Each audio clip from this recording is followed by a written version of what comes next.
Chapter 201. Captain. The gate is open. In the hotel. Li Yong sat at the table, resting her chin on her hand, and watching Wu Hung eat without blinking. What's wrong? Why are you looking at me like that? Wu Hung asked. Li Yong still looked at him, tilting her head and smiling. You are so fair and clean. So beautiful. Are you sick? Your tone is like that of a gangster. Wu Hung was speechless. Maybe you are? Li Yong threw a coquettish look without showing any weakness. Wu Hung grabbed her arm and pulled her into his arms, reaching out to unfasten the buckle on the back, covering it on the chest. You only know how to stir up trouble every day, and then you don't care about it. You have no sense of responsibility at all, Wu Hung said directly. Li Yong hung one hand on his shoulder and swung her legs in the air twice. You can touch me as you like, but that's not a sense of responsibility. The environment here is too bad, the air is stinky. How can I have the heart to do those things? After a slight pause, she said shyly, It will be yours sooner or later. Why are you in such a hurry? If Wu Hung insisted, Li Yong would definitely agree. But as she said, the environment here is a bit too bad. For Li Yong, it is not a suitable place. Wu Hung did not force it, lowered his head, and approached the other's chest. I'll listen to you. Be gentle, Li Yong said, and gently hugged the man's head. After a while, the two separated. Li Yong put on her coat and said, Do you want to take all these goods back, or should we put them here first? Li Yong was no longer surprised by the sudden appearance of strange goods. She didn't want to ask about her man's secrets. Even if she did, she might find it hard to understand the reasons. As long as she could continue to maintain her current life and develop better, it would be fine. Thinking too much in this world would only drive her crazy. Wu Hung said, You don't need to take these back. Your team just needs to plunder the supplies in the shops and prepare for the winter. Cloth, spices, and some minerals are useless when transported to the prison. The main thing is to wait until the end of Ertam City and take them back to sell again. It's time-consuming and laborious to go back and forth. It's better to put it here, keep it a little better, don't get it dirty or damaged. Okay. Li Yong came over, turned her back. Button it for me. Wu Hung walked over, while buttoning her, said, I have also cleaned up several nearby communities, and let Jiangzi and others search for it later. You are so hard-working now. The supplies in the prison are enough to survive the winter. Don't be so anxious, Li Yong said. Well, try to collect as many as possible, Wu Hung answered casually, and continued, By the way, next time you come, bring the heavy machine guns on the wall with you. Bring two. I will need them when the time comes. Li Yong was a little confused. The guns still have power, but they are not very effective against zombies, and the prison does not have much bullet reserves. I can't figure out what the use of bringing them here is. But Wu Hung needs it, and she doesn't want to ask more. Then she immediately reacted and said, The wall is guarded by skeletons. What if they don't let me tear it down? Among the living creatures, skeletons only obey Wu Hung, unless someone gives the order to obey someone. The rest of the people cannot mobilize the skeleton. If they go up rashly and do something that goes against Wu Hung's order, they will most likely be attacked by the skeleton. Li Yong doesn't want to die in the hands of the skeleton because of this momentary negligence. I'll tell Dacha to go with you and give the skeleton orders, Wu Hung said. Okay. The two briefly discussed the plan for the future and sorted out their clothes. They walked out of the building together. Wu Hung commanded the skeletons to gather. Li Yong took the map and went to tell Jiangzi and the others where they could move the supplies. After everything was ready, they set out together, go to the new location, and continue to kill zombies. It was approaching dusk. Wu Hung returned with a large group of skeletons. The skeletons piled the corpses on their shoulders opposite the hotel. In one afternoon, they cleared the corpses in 4 residential areas. Experience increased, but it was still a long way from upgrading. Among the harvest, in addition to piles of corpses, we also searched 2 banks on the roadside and found a 100-gram and 12 10-gram gold bars. It was an unexpected surprise. Hotel lobby. Why don't you come back with me, and then we can come back together? Li Yong said. Wu Hung shook his head. It will be yours sooner or later. Why are you in such a hurry? Who is in a hurry? Li Yong rolled her eyes at him. I'll be back in a few days. Wu Hung touched her head. By the way, after you go back, go find the alchemical skeletons again, bring back some spiritual and healing potions, and the potions for the corpse course, and speed up as well. Why do you think your skeletons will listen to me? Li Yong asked back. Alchemy skeletons are highly intelligent. No different from normal people, they will understand if you tell them normally. Wu Heng said with a smile. Okay then. Li Yong hung her arms on his shoulders, looked at him, raised her head, and closed her eyes. Wu Heng held the back of her head and kisses her gently. After a while, after they separated again, Li Yong said, I'm leaving, see you next time. Machine gun, potion, don't forget. Don't worry, I can forget the car, and I can't forget your affairs either. Li Yong left and boarded the bus. After waving goodbye, they left quickly with the motorcade. Through the gate, they returned to their residence. When they went downstairs, dinner was ready. Since the store was closed again, Minnie and Anwer had nothing to do now. They prepared dinner together at home. The three of them sat at the table to eat. Wu Heng asked, Any news from the city? Anwer said, People in the outer area of the city have basically run away, and there are empty houses everywhere. What about the outer city area? There are fewer people in the outer city area, only some grain stores and daily necessity stores are open. All those who can leave have left, and the rest are local residents. Anwer was silent for a moment, and continued to answer. If the whole family were not in the city, it would be difficult to escape. I am afraid that the city would be empty. Yeah. Wu Heng nodded, and then asked, Hasn't Wenmanshaw come? Yesterday I went to visit Sister Wenmanshaw. The Spike Gang was assigned patrol duties, and their actions were being watched. They could not come for a short time. Let me tell you, Anwer said. The Spike Gang is a gang with 1,000 or 2,000 people. Even if they were assigned patrol duties, there would definitely be some supervision. If so many people rebel from the city, it will be a serious matter. It is indeed correct that Wenmanshaw will not come for the time being. Yeah. Wu Heng hummed, and did not say much. After dinner, he continued to instruct the two. Then he went directly to the association to continue the patrol mission tonight. Today's patrol location is still the inner city. He led the team to patrol along the road. He found a place at random, and slept in the corner. After dawn, everyone went back to their homes. Zombie world. Wu Heng glanced at the red glow on the horizon, and ordered to clean up the battlefield. The skeleton army began to carry the bodies. They formed a long and thin line, and went back and forth to the hotel where they lived. Wu Heng stood there and watched, while opening the panel, and looked at his experience. Level 9, for 9828/64,000. In 2 days, he also cleared the zombies in 8 or 9 locations. The speed of experience increase is slower than calculated. But it's not bad, I can reach level 10 tomorrow. According to the Book of the Dead, level 10 is a 3rd level professional. There will be a significant improvement in strength. When the time comes, I will be able to face the threat of the Warhammer party with more protection. After the bodies are moved, Wu Heng stands in front of the bodies, and continues to release dead corpse battlefield. When the time is almost up, he will go to Rantam City to prepare for tonight's patrol mission. Association. Team Lounge. Pushing open the door. All members are sitting in the room. Captain, where are we going today? Duke asked. Today is the outer city. Let's go there early, and find a place to rest after patrolling. Wu Heng said. In the past few days, he has also adapted to the night. It's nothing more than walking a few times. And when it gets dark, he will find a place to sleep. Captain, my mother asked me to bring you a fur. Bear fur. Which is very warm, Duke said, picking up a black fur from the ground, shaking it open, and putting it on him to try. It is indeed bear fur. And you can see the shape of a bear head. But when I saw this bear fur, the first impression in my mind was Yuri, the little druid girl. For me? Wu Heng touched the fur. Ah. I said humans don't like these. But she insisted that I bring them here. And I had no choice. Duke scratched his head. Wu Heng glanced at him and said, Okay. I'll take it. What did your mother prepare for you? A blanket. It's in your space ring. I'll use the fur to cover you at night. The whole fur is quite valuable. My mother would beat me to death if she knew. It's for you. Just take it. The few of them walked and talked until they were out of the inner city.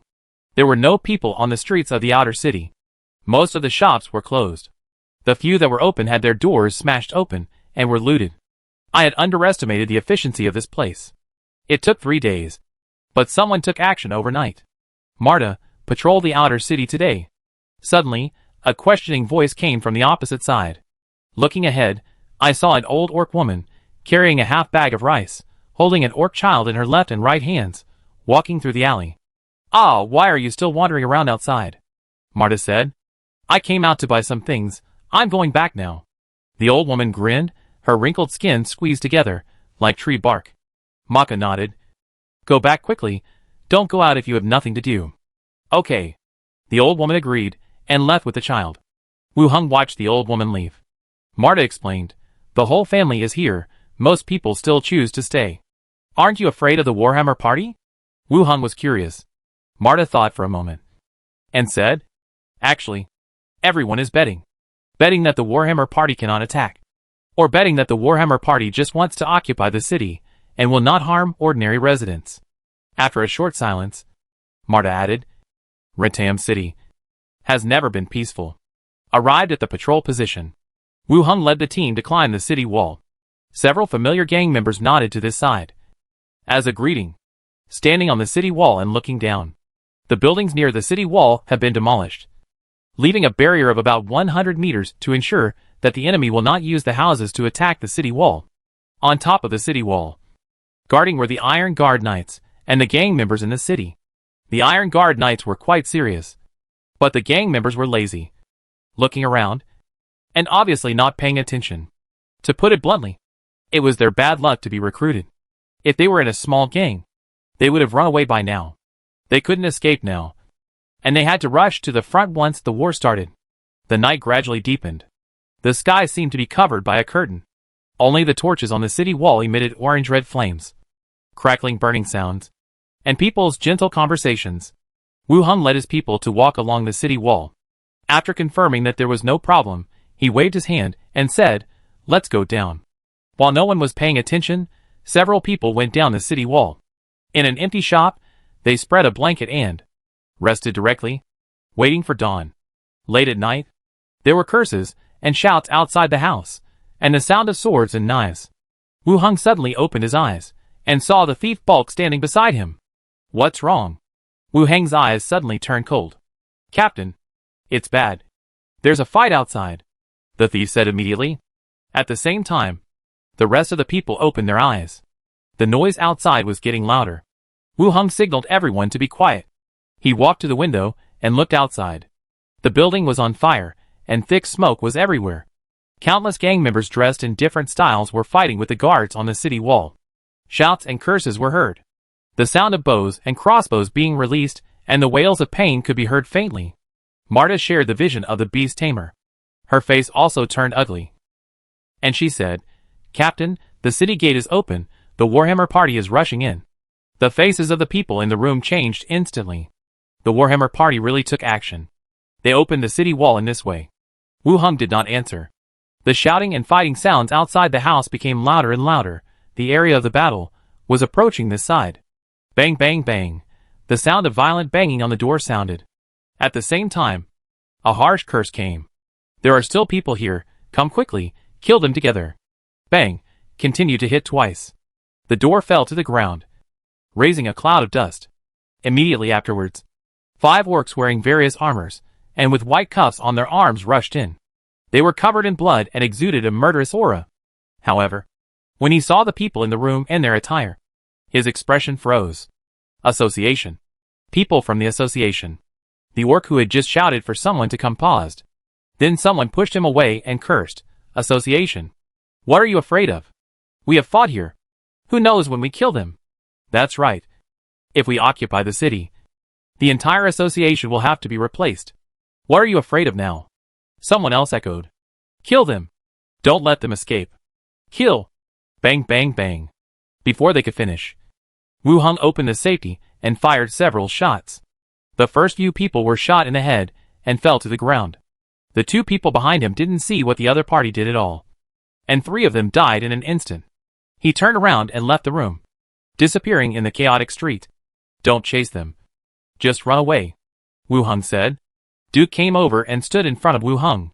"Captain, what should we do?" Duke's voice was not finished yet. There was a noisy sound outside the door again. The 2 people who escaped, and more gang members rushed over, cursing, blocking the door. Wu Heng's eyes narrowed instantly, glanced at the thieves in the team, and quickly looked away. "Prepare for battle." While speaking, he released the corpse summoning technique. The 3 corpses blocking the door stood up one after another and stood aside. Kill them! Chapter 202, Warhammer Party Backbone. There was a sudden noisy scolding outside. 2 gang members who escape and return. Bring more people, Olara, at least 40 or 50 people. Hold the torch in your hand, standing outside and listening to the situation just now. Inside the house, Wuheng faces the corpse, directly release calm corpse. 3 corpses blocked at the door. Stand up successively. Step in the footsteps, stir over and pick up the weapons that fall to the ground. Duke, several Marta people step back subconsciously. This was the first time I saw Wuheng use the spell of corpse training. I almost forgot that my captain was a necromancer. After confirming that the corpse was not dangerous, I quickly calmed down. It didn't matter what tricks I used now, as long as I could solve the current dilemma. Wuheng glanced at the gang members outside and gave an order. Kill them! The 3 rotten corpses turned around and walked out of the wooden house. With rotten faces, they looked at the gang members gathered in the distance and rushed over with weapons in hand. The night was dark, and the torches provided limited illumination. Many gang members were stunned when they found their dead companions running towards them. Are you okay? Why are you running? What's wrong with you? Someone noticed something was wrong and started shouting. But the corpse did not respond, and its pace quickened again. Like a wild beast, running wildly. They are not human. Shoot arrows. The gang members also reacted immediately, and gave the order to shoot arrows. Whoosh whoosh whoosh. The crossbow arrows rushed out, and instantly penetrated the bodies of the 3 people rushing forward. The few people who were running just swayed, with arrows on their bodies, and rushed towards the crowd in front. Just as they rushed over, they were beaten to death by many gangs. The body was lying at their feet. One person stepped on the body under his feet, pulled the torch closer to take a look, and said, Rotten corpses. Someone turned them into rotten corpses. Rotten corpses. Everyone frowned. Aren't they members of the association? How can they turn people into rotten corpses? However, before they figured it out. Bang, bang, bang, the 3 bodies that fell to the ground, like burst balloons, suddenly exploded. The thick green poisonous smoke instantly filled the whole place. In the blink of an eye, covered the gathered gang members. Everyone coughed and retched, dizzy, and blocked their vision. Damn, it's poisonous, all disperse and don't gather here. Someone shouted. Everyone stumbled and tried to disperse. At this time, there was another sharp explosion in the distance. Bang, bang, bang, intense gunshots sounded from the front. Bodong and Horan, holding assault rifles, walked out of the building directly. The sight of the undead is not affected by smoke and darkness, and can clearly capture the figures in the poisonous fog. Bullets were fired densely, and a wailing sounded instantly. Wuheng released the bone armor, and the terrifying white bones wrapped his body, leaving only gaps at the eyes and mouth and nose. He walked out of the wooden house with the team members. He looked at the poisonous fog and the gang members, who had walked out with difficulty. He said directly, 2 people in a group. Go and kill those who escaped. Don't hold back. Yes, Captain. Several people nodded, rushed out quickly, and attacked the poison gang members. Soon, the battle was over. The smoke dissipated, leaving a pile of corpses on the ground. Someone else is coming, and there are quite a few of them. Marta walked over quickly and said directly, They must have been attracted by the gunshots. Who are they from? They are wearing white cuffs, just like them. It seems that they are from the other side. Wuheng nodded. Go. Let everyone bring all the corpses nearby. No matter who they are, as long as they are corpses. Okay. Marta walked down quickly, together with the rest of the people. They moved all the nearby corpses and threw them together, including the gang members who just died. There were about 70 or 80 bodies collected in total. Judging from their attire, they were all gang members or mercenaries. They had collected almost all of them. Wuheng directly released Dead Corpse Battlefield, and all the corpses on the ground were transformed into rotten corpses. They stood up with their bodies shaking. Pick up your weapons. All the rotten corpses bent down, picked up the weapons on the ground, and held them in their hands. Soon, the people that Marta mentioned rushed over from one side, both humans and orcs, frowning at the many corpses in the dark. Wuheng confirmed the white cuffs on the other party's arms, and directly ordered, Attack! Crash! The corpses standing in place immediately ran, killing the enemy on the opposite side. For a while, the sound of hacking and killing filled the air. At the city wall, the city gate was wide open, and a large number of Warhammer party members poured into the city, killing the city guards in front. These people were strong, wearing dark iron armor.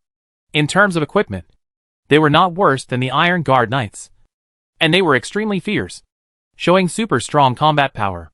The two sides engaged in a fierce fight under the city wall. Corpses covered the ground, and broken limbs were everywhere. The Iron Guard Knights and the members of the auxiliary gang formed a shield formation and continued to resist. No one expected that a momentary negligence would lead to the city gate being opened directly. At this time, the offensive of the Warhammer party suddenly slowed down. The crowd separated to the left and right, leaving a path for only one person to pass. A tall orc, wearing blood-red iron armor and carrying a huge toothed battle axe on his shoulder, walked in swayingly. He glanced at the shield formation in front of him. He held the battle axe tightly with both hands, and with a kick of his foot, he burst out. Bang! With a loud noise, he swung the battle axe up and chopped it diagonally on the shield. In an instant, the members holding the shield flew back 3 or 4 meters and knocked over a large group of people behind them. The orc led the Warhammer party and charged into the ranks. The battle axe in his hand was like a swirling storm, opening and closing, sweeping all the enemies around. Those who blocked him all died. It was extremely miserable. In the blink of an eye, the formation of the Iron Guard Knights was broken. No less than 10 people died on the spot. The orc stood upright on the spot and roared, "Blood axe of the Warhammer party, Nagzio, whoever stands in my way will die." The voice was like a bell, floating back and forth in the night sky. The faces of the defending party changed drastically in an instant, and they looked at the tall orc in the middle in horror. Damn, the backbone of the Warhammer party. Blood axe, wasn't he killed outside last time? Why is he still here? He is at least level 10, how can we fight him? The backbone of the Warhammer party. He actually led the team to attack this wall. The city gates were wide open. The people were already demoralized. Now a notorious backbone came. Everyone began to tremble. They looked around and began to look for a way to escape. No one wanted to face such a killer. The team began to show signs of defeat. The leader of the Iron Guard shouted, "Go and inform the inner city that Blood Axe is here. Let's arrange for reinforcements. The rest of you continue to hold the formation and wait for reinforcements." The words were loud, but facing the backbone of the Warhammer party, many people still did not dare to resist head-on. Following the steps of the tall orcs, he retreated little by little. In terms of momentum, he was already at a disadvantage. The leaders of several gangs who came to help him also shouted loudly, "Kill the enemies. Everyone has a head on their shoulders. Why should we be afraid of them?" His voice was so loud, but he had no intention of moving forward. He just kept urging others to stop the Warhammer party from moving forward. The Warhammer party, Blood Axe, had a 3rd level merit on the wanted list. This meant that his level was definitely above level 10, and even reached level 12 or 13. The battle axe made them famous. Orcs are strong, energetic, and exude a blood-red murderous aura. Anyone who goes up now is seeking death. If they go, they will just be chopped by the other side. The Warhammer party saw the cowardly look of the guards in the city, and their murderous aura became stronger. They rushed into the crowd like crazy, and began to kill their targets non-stop. Blood Axe laughed loudly. "Kill everyone, occupy the city tonight, sleep with women, and live in the inner city. Sleep with women, and live in the inner city."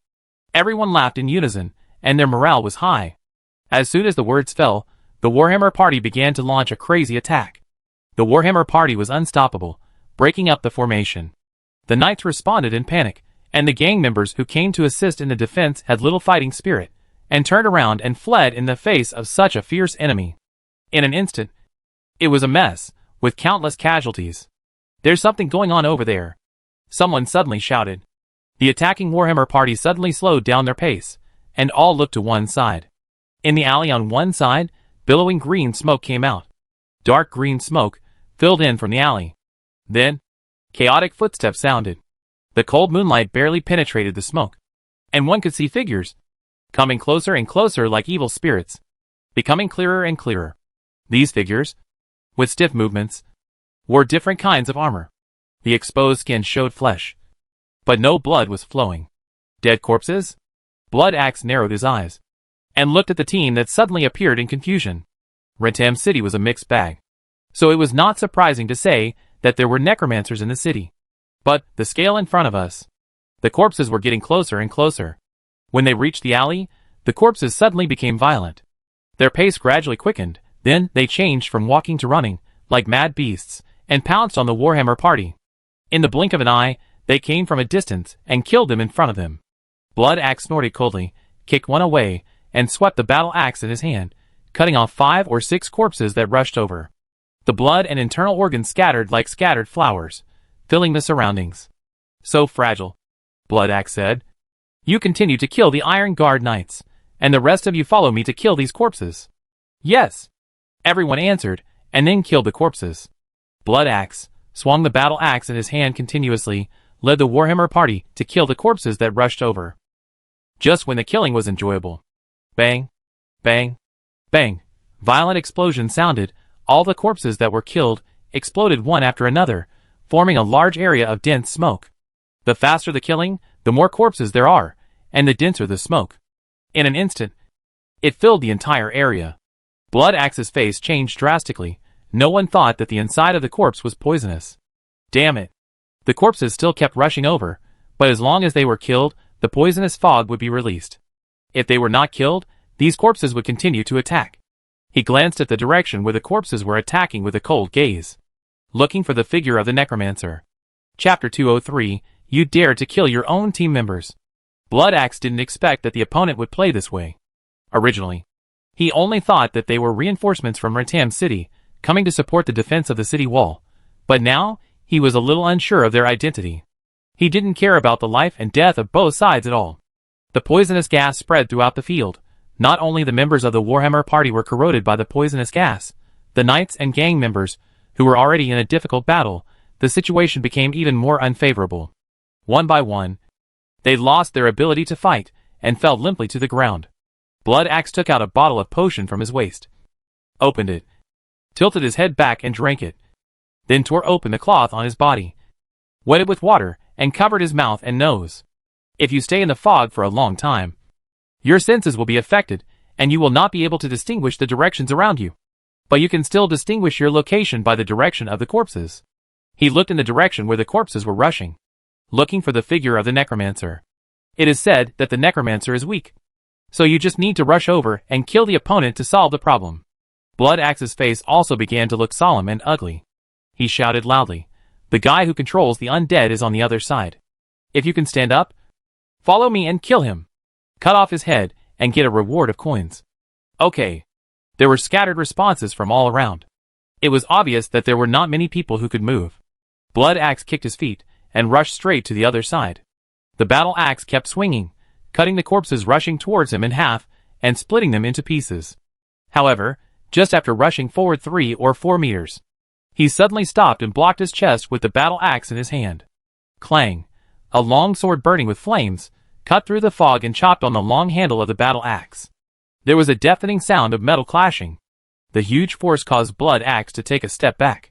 Before he could stand firm, there was another whistling sound from the side. The poison was blown away by the wind, and the whip kick wearing leg armor came whistling. Blood Axe's body instantly tensed up, his ribs hardened, and caught the opponent's attack. His body moved 2 steps to the left again. He looked suddenly. He saw 2 figures standing in front of him, one wearing iron armor, holding a flaming long sword in his hand, and the other with a naked upper body, a skeleton with an iron-gray skeleton exposed. The upper body armor was around the waist and hung on the thigh. Crack! Blood Axe shook his neck. Bones made a friction sound, and grinned. The mage is really afraid of death, leaving 2 guards around him. The 2 skeletons in front of him were different from the rotten corpses just now. Judging from the fight just now, their strength was not inferior to his. In any force, a master of this level could get a higher position. But now, he could only become the mage's undead servant. The other party's identity is obviously not simple. But everything is not important. The Warhammer party has been surrounded and suppressed many times, and was also linked to the professional association. Attacking the city was their only option. It didn't matter who the other party came from. Since he dared to participate in this war, he could only die. No one answered Blood Axe's words in the dim night. He glanced at the figure in front of him, and rushed forward again with the battle axe in hand. The battle axe opened and closed in the air, avoiding the poisonous fog, and slashed at the figure blocking the way in front. Horwin held a flaming long sword, and fought with it. Ba Wudong wandered around the orcs, constantly taking advantage of the gaps, and attacked the knee bend, lower back, ribs and other special positions. He kept fighting with Blood Axe, delaying his opponent's progress. As time went by, Blood Axe's face became uglier. There were no more sounds of fighting in the poisonous fog, which meant that there were not many of his men left. Even though he was physically strong and could better resist the effects of the poison on his body, staying in it for a long time would also deepen the poisoning effect. His brain was reacting, but his body could not keep up with the action. After several times, the two opponents found opportunities and left wounds on his body. And these wounds, when exposed to the poisonous mist, began to turn purple and fester, and continued to affect his battle. Puff! Blood Axe, looking at his deformed arms and rotten abdomen, cursed in a low voice, "Necromancer, are you only able to hide like a mouse? Dare you come out? I will let the three of you attack me together." The voice echoed in the night sky, but still received no response. Blood Axe continued to shout, "I think you are a reptile who is afraid of death. Dirty mud," he shouted, made a fake move to rush forward, turned around and changed direction, and shouted, "Retreat." He rushed forward, knocked aside the iron-gray skeleton beside him, and ran towards the city gate. He ran very fast. He didn't care whether the other men heard him or not, and ran with the battle axe in his hand. However, when he rushed to the city gate, Blood Axe's face suddenly changed. The tall city gate was closed, and dozens of corpses blocked the gate, like guards. When the poisonous fog spread all over the place at the beginning, it had already blocked the entry of the Warhammer party outside the city. The corpses followed the order and closed the city gate, and no one noticed. Blood Axe turned around and tried to retreat, climbing up the city wall. At this time, Fireblade and Bodong had already arrived, blocking him in the arch of the city gate. Now there was no place to escape. Blood Axe's face became even more ferocious. He chopped up the approaching corpse, tore off his scarf, and drank 2 bottles of potion in big gulps. He shouted coldly, "Come on! I will kill all of you today." At this time, the poisonous smoke still filled the whole place. The sound of fighting became less and less, and was replaced by low moans. Whether it is the Knights, or the Warhammer party, their levels are not enough to resist the poisonous fog. Even if they are resistant to the poisonous gas, they cannot stay in the poisonous fog for a long time. Their bodies will gradually be corroded by the poisonous fog, and they will eventually lose their combat effectiveness or even die directly. It is not a wise choice to choose to fight in the poisonous fog. But from Wu Heng's perspective, he is willing to see this result. After all, he is the one who put the poison. In the alley in the distance, the other team members all showed varying degrees of surprise. I have never seen any profession that can turn the tide of a battle involving thousands of people by itself. And he is a newly appointed captain of the association. And he is about the same age as them. The strength he showed was a little too terrifying. "Captain, you are so powerful. Are there any requirements for changing to a necromancer? I want to be one too." Duke scratched his head and said, he has been with Wu Heng for the longest time, and he knows more about the situation. Although he knew that his captain was very powerful, he did not expect him to be so powerful. It was simply terrifying. As long as it was a battlefield, if he was not killed immediately, then the troops would increase. The rest of the people did not speak. Their expressions gradually changed from surprise at the beginning to disbelief and some fear. After a while, the battle gradually ended, and the diffuse fog slowly dissipated after the night wind blew. The corpses were exposed on the ground. At the gate of the city, the tall orc had fallen to the ground, and the fire blade sword slashed down, cutting off the orc's head. Wu Heng led the team out of the alley, and said, "Let's go and see how the people of the Iron Guard Knights are doing. Don't let them die here, or we won't be able to explain it then." "Okay." Several people nodded, and walked towards the position where the Iron Guard Knights had defended before. Wu Heng walked directly to the city gate. He kicked the orc's head back, and bent down to search the body for a few times. Potions, smoke bombs, and a small bag of about 10 silver coins. As a core member of the Warhammer party, he obviously would not have only this much wealth. He should have left everything outside before the battle. He placed the head on the neck wound, and directly released the bone service technique. The reason why it did not turn into a rotten corpse like other corpses, Wu Heng also had his own considerations. "I plan to keep this corpse with me, as a guard." After all, he showed his bravery in the battle. He is also a core member of the Warhammer party, so his level cannot be too low. The necromancy covered the corpse, and the flesh and blood fell off, and an orc skeleton over 3 meters tall stood up from the flesh and blood. Skeleton Beast Warrior, level 14. A level 14 Skeleton Beast Warrior did not disappoint me. From now on, you will continue to be called Blood Axe, and pick up the weapon. Wu Hung ordered. The Skeleton Beast Warrior bent down to pick up the huge battle axe and carried it on his shoulder. Bodong, the fire blade and the blood axe in front of him. In fact, the level difference is not big. Relying on combat skills, the gap between them can be made up. However, judging from the appearance alone, the blood axe in front of him is close to 3.5 meters tall, and has a more deterrent momentum. At this time, footsteps were heard from the side. Duke, Marta, and others came over with the leader of the Iron Guard Knights. This is a middle-aged man with short hair and a beard. They had met each other during the patrol before, but they didn't have much interaction. His steps were a little shaky. His face was pale, and there were many marks on his armor. It seemed that there had been a fierce battle. Captain Wu Hung, thank you for your support. The commander stepped forward and said directly.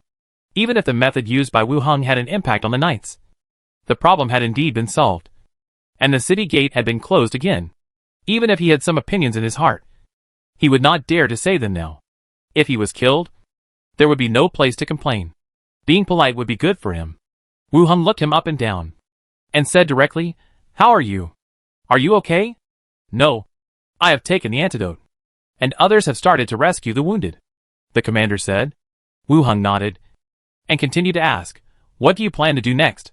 "According to the order of the city hall, once the outer city area encounters an unstoppable situation, we will immediately abandon the city wall area and retreat to the inner city wall." The commander looked at the closed city gate again, and said, "I plan to take the existing guards, retreat to the inner city, and treat the wounded at the same time." Hearing this decision, Marta and Duke looked over anxiously. They also understood the meaning of the other party's words. They were planning to abandon the outer city and protect the masters in the inner city. In this way, the residents of the outer city would be finished.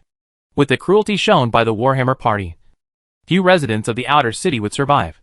Wu Hung said, "The city gates are closed, and the backbone responsible for attacking this wall has been killed by me. There is no danger on your side. I hope you can continue to command and guard the city wall."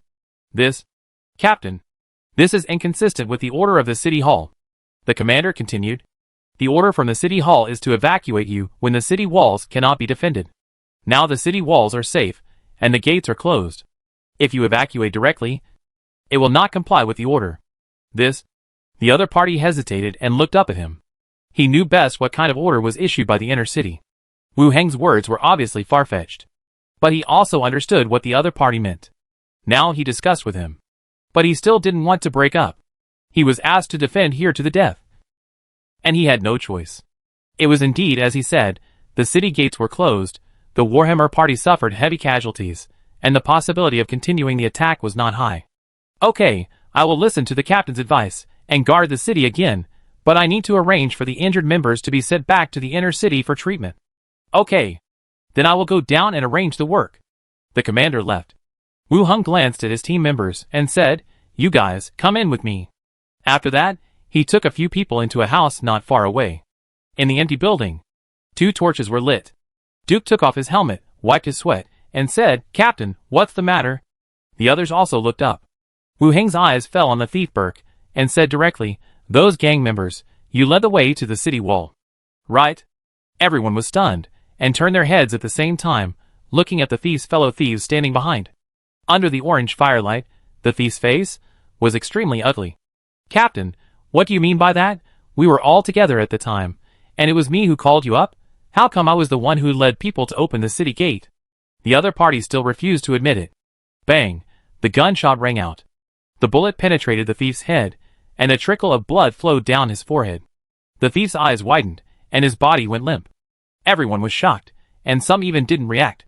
The swordsman Galbraith drew his sword instantly, staring at Wu Hung. "You dare to kill someone?" Chapter 204, You cover the rear. Things happened too fast. Before everyone could react, Burke's body had already gone limp. The body twitched slightly, and the blood hole between his eyebrows. Blue bright red blood. The swordsman Galbraith drew his sword instantly, and Duke also reacted quickly, blocking the two of them. "Don't mess around," Duke said directly. Galbraith's eyes circled around the tall figure in front of him, and fell on Wu Heng. You dare to kill members casually? Wu Heng glanced at him, and the body fell to the ground again, released talking with the dead. The next second, the corpse sat up from the ground, and looked at the people with empty eyes. The swordsman obviously knew this skill. Even though it was the first time he saw Wu Heng use it, he did not show much surprise. Under the puzzled gaze of the people, Wu Heng asked directly, "What is your plan tonight?" The thief corpse replied in a flat tone, "Help the insider open the city gate. Kill Captain Wu Heng." As soon as these words came out, the faces of the people changed instantly. Wu Heng acted decisively before. Even if Duke and Marta believed in their captain, they felt that it was a bit too presumptuous. At least they had to investigate it clearly. And it would not be too late to act. But now it seems that things are more serious than expected. This new member of Team 12 obviously came in with a purpose.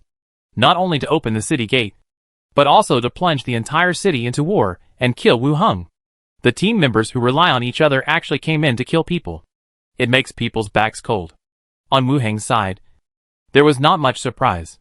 After waking up first, the ghost in charge of vigilance, Glenda, flew back to his body. Shared the scene at that time. During the night rest, the team members took turns to keep watch. When the thieves were on duty, they quietly left for a while, took the gang members who were on the inside, passed through the defense area, and directly attacked the city gate. They took the city gate in one fell swoop. The association team was responsible for patrolling the city wall and supervising the gang members.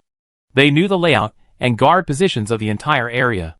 They probably wrote down where there were many people and where there were weak points during the patrol. It was also by using this point that they could open the city gate from the inside. What Wu Heng didn't expect was that he had another mission to kill him directly. When he just opened his eyes, he saw him walking towards him. He must be planning to attack. It was right for him to act decisively. In this situation, hesitating would only make him die faster. Wu Heng's expression remained unchanged, and he continued to ask, "Who told you to do this?" The thief replied, "Master Monlo." A strange name. Those who can be called masters are all powerful people in the inner city. He repeated the name twice in his mind to deepen his impression. Then he asked, "What plans do you have for the future?" "No, I only have 2 tasks. And I can find a way to get out after completing them." "How much do you know about the Warhammer Party's plan?" Wu Heng asked. The thief was silent for a while, and then he spoke slowly. "I have no connection with the Warhammer Party. But from the tasks I received, people will be arranged to open the gates at other locations on the city wall. I don't know about the rest." There was only one last question left. Wu Heng thought for a moment, and asked, "How do you contact Monlo?" "He always notified me of the meeting place. If there is a special situation, I will send a message to the mansion of Master Monlo in the inner city." All 5 questions were answered, and the body fell down with a bang. Now the matter is very clear. The thief was inserted in with a special purpose. Not only to cooperate with the Warhammer Party, but also to kill himself. Such a person was actually arranged in the team. It was really speechless. Wu Heng looked at Galliabori, who was still holding the long sword, and said, "Why, you are accomplices." "Of course not. How could it be possible?" Galliabori answered immediately. "Put away the sword. We will talk about your matter later," Wu Heng said directly. Galliabori's expression froze. He wanted to say something but stopped. He looked at the corpse again, and put away the long sword in his hand. "Now, it seems that he is not right. Captain, what should we do with this body?" Marta asked. After the matter was investigated, it would not be worthy of pity to kill him. But the association is an organization with complete rules after all. Everything must follow a process. Private sentencing, especially for a team member, is obviously not in line with internal rules.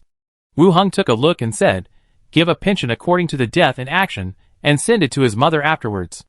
The 3 of them were stunned, but they also understood the meaning. They immediately said, "I understand. Captain, wait until everything is settled." Wu Heng led a few people out of the house. The Iron Guard Knights and the gang members who came to assist in the defense began to climb up the city wall again to defend, while some people were cleaning up the battlefield. According to Wu Heng's request, all the bodies were collected. Seeing Wu Heng coming out, the middle-aged leader of the Knights walked over quickly and said, "Captain Wu Heng, the defense personnel have been rearranged. The enemy under the city has no intention of continuing to attack the city wall, and has evacuated to both sides. It should be that other city walls have also been breached. According to Bulk, there will be people on other city walls to meet the Warhammer party. Although this place is defended, it is uncertain about other city walls. It is possible that fighting has already begun. You continue to defend. If the enemy starts a large-scale attack on the city, arrange for someone to notify me, and I will support you then. Wu Hung continued. Okay. Thank you, Captain. The middle-aged commander nodded. Wu Hung thought for a moment, and said again, give me your commander token. I will go back to support other city walls, which may be useful at that time. The other party began to hesitate. The token is the leader's identity, giving it to others is a mistake. It's already so late, your broken token can make the Warhammer party retreat, Duke said on the side. The association doesn't have such a thing as a token. The captain has a crest, and it can be used to prove his identity in every city. The token of Bilentum City is more valuable. Okay. The middle-aged leader replied, and handed over a token. Wu Hung took it and said directly, I'll give it back to you when the matter is over. It's useless for me to have this thing. Okay, then I'll go first. Wu Hung nodded. The commander turned and walked towards the city wall. Put away the token. Wu Hung walked towards the pile of corpses on the side. There were at least 1,000 corpses here, piled up into a mountain of corpses. A strong smell of blood filled the entire area. Blood slowly flowed down the pile of corpses, forming a dark red stream on the ground, flowing to the drain. The sewage here will flow into the river outside the city. I'm afraid the whole river is now blood red. Wu Hung looked at the corpses, and didn't feel much after all. In the zombie world, just cleaning up some corpses, the number is several times that of here. The corpses covered the entire road. That's what we call a mountain of corpses. This is just a small slope. Wu Hung didn't react much, but Duke, Marta, and the other two still looked a little ugly. I'm not afraid of dead people, but this is the first time I've seen so many. Wu Hung walked closer, and began to release dead corpse battlefield. One by one, the corpses stood up and staggered down from the pile of corpses. Wu Hung took off the white bones on his head, took out 2 bottles of mental potion and drank them. After his mental strength recovered, he continued to release dead corpse battlefield twice in a row, transforming all the corpses into rotten corpses. After all the corpses were transformed, Wu Hung came out with a large number of rotten corpses, and a strong smell of blood. The members of the knights on the distant city wall stepped back a few steps in fear. Captain, what should we do next? Duke came over and asked. Wu Hung asked, have you arranged for your family members? I have arranged it, but I'm not sure how it is now. Marta's expression showed some worry. Duke also said, I don't know either. They both lived in the outer city area, and had relatives at home. The incident happened suddenly, and no one was sure what happened. It was impossible to say that he was not worried. Wu Hung said directly, give some of you. Go home and settle your family first. After that, he picked a few corpses for each of them, and asked them to take them away and settle their families first. The 2 did not refuse and nodded. Thank you, Captain. Thank you, Captain. After thanking him, he turned and left. Wu Hung looked at the swordsman Galliabori, who was standing aside and did not move. Aren't you leaving? I don't have any arrangements. I'll follow you. Wu Hung nodded. Let's go. To the north gate. The battle lasted for several hours. Alarm bells rang in the city, and fires were everywhere. Many people took the opportunity to rob property, and many committed murder and arson. The whole city was in chaos. It seemed that after today, Ritam City would have a new owner. Wu Hung did not have many people in the city, and many in Andeville in the inner city were unlikely to be in danger. Even if the Warhammer party attacked the outer city, they would not be able to attack the inner city in a short time. If there was any danger, they would go to the consortium to find Lisha. Wu Hung had arranged to retreat in advance. The only thing he was worried about now was when Manshaw from the Spike Gang. As a gang recruited by the city hall, they were responsible for the defense of the north of the city.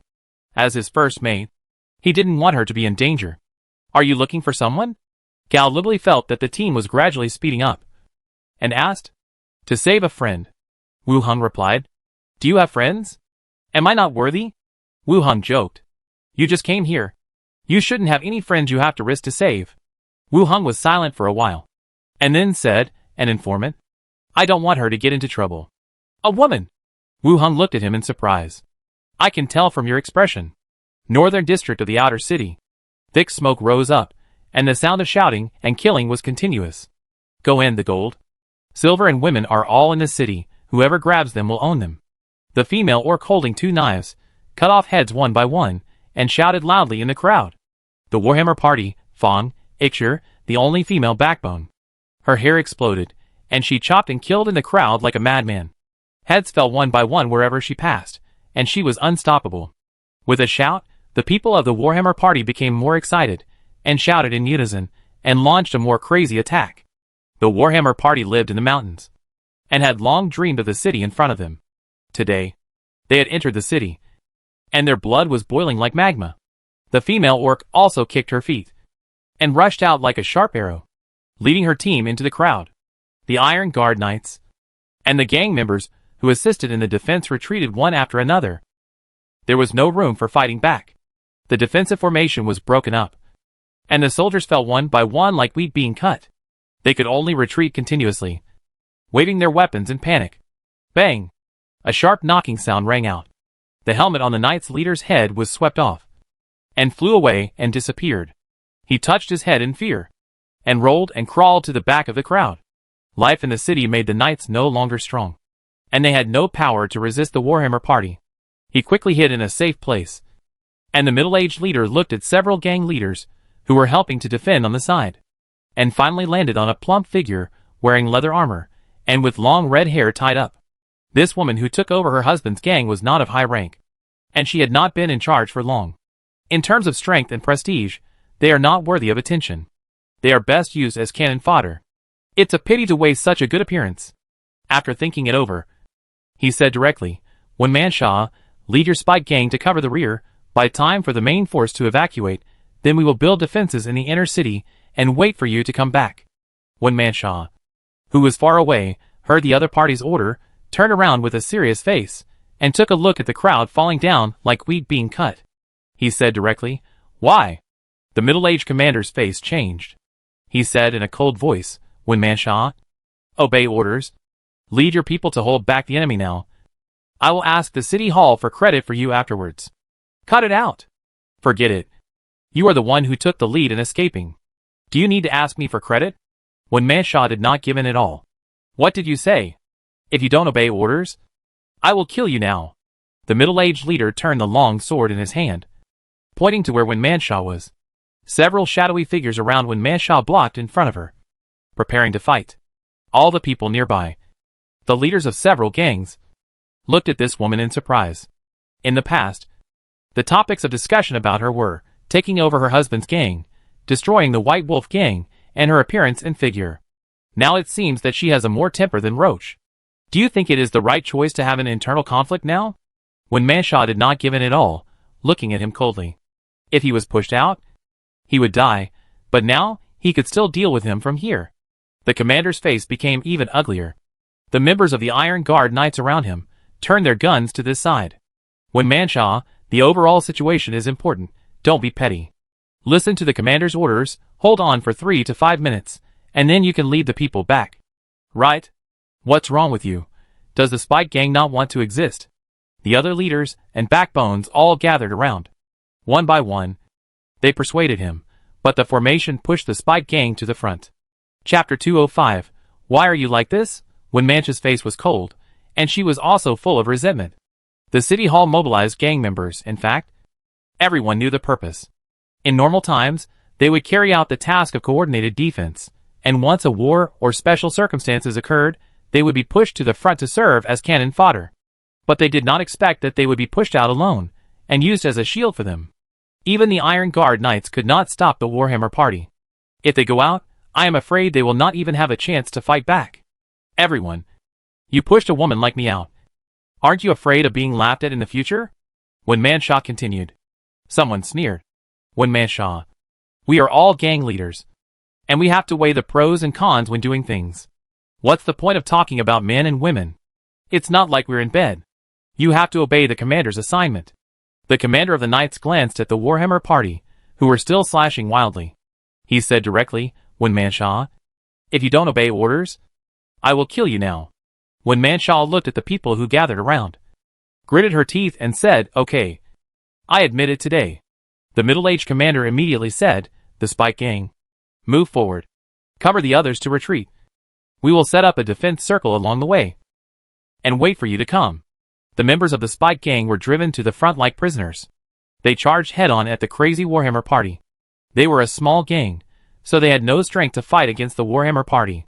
In an instant, the people were killed and thrown to the ground, and there were wailing everywhere. The remaining people, as soon as they got rid of the entanglement of the Warhammer party, began to turn around and run, and left. In a flash, they were almost gone. When did you start to suspect Burke? The swordsman Galbraith asked on the side. Wu Hung continued to move forward with the corpse army and looked at him. Why do you ask that? Now that I think about it, you were paying attention to him before. You should have suspected him a long time ago. Galbraith continued.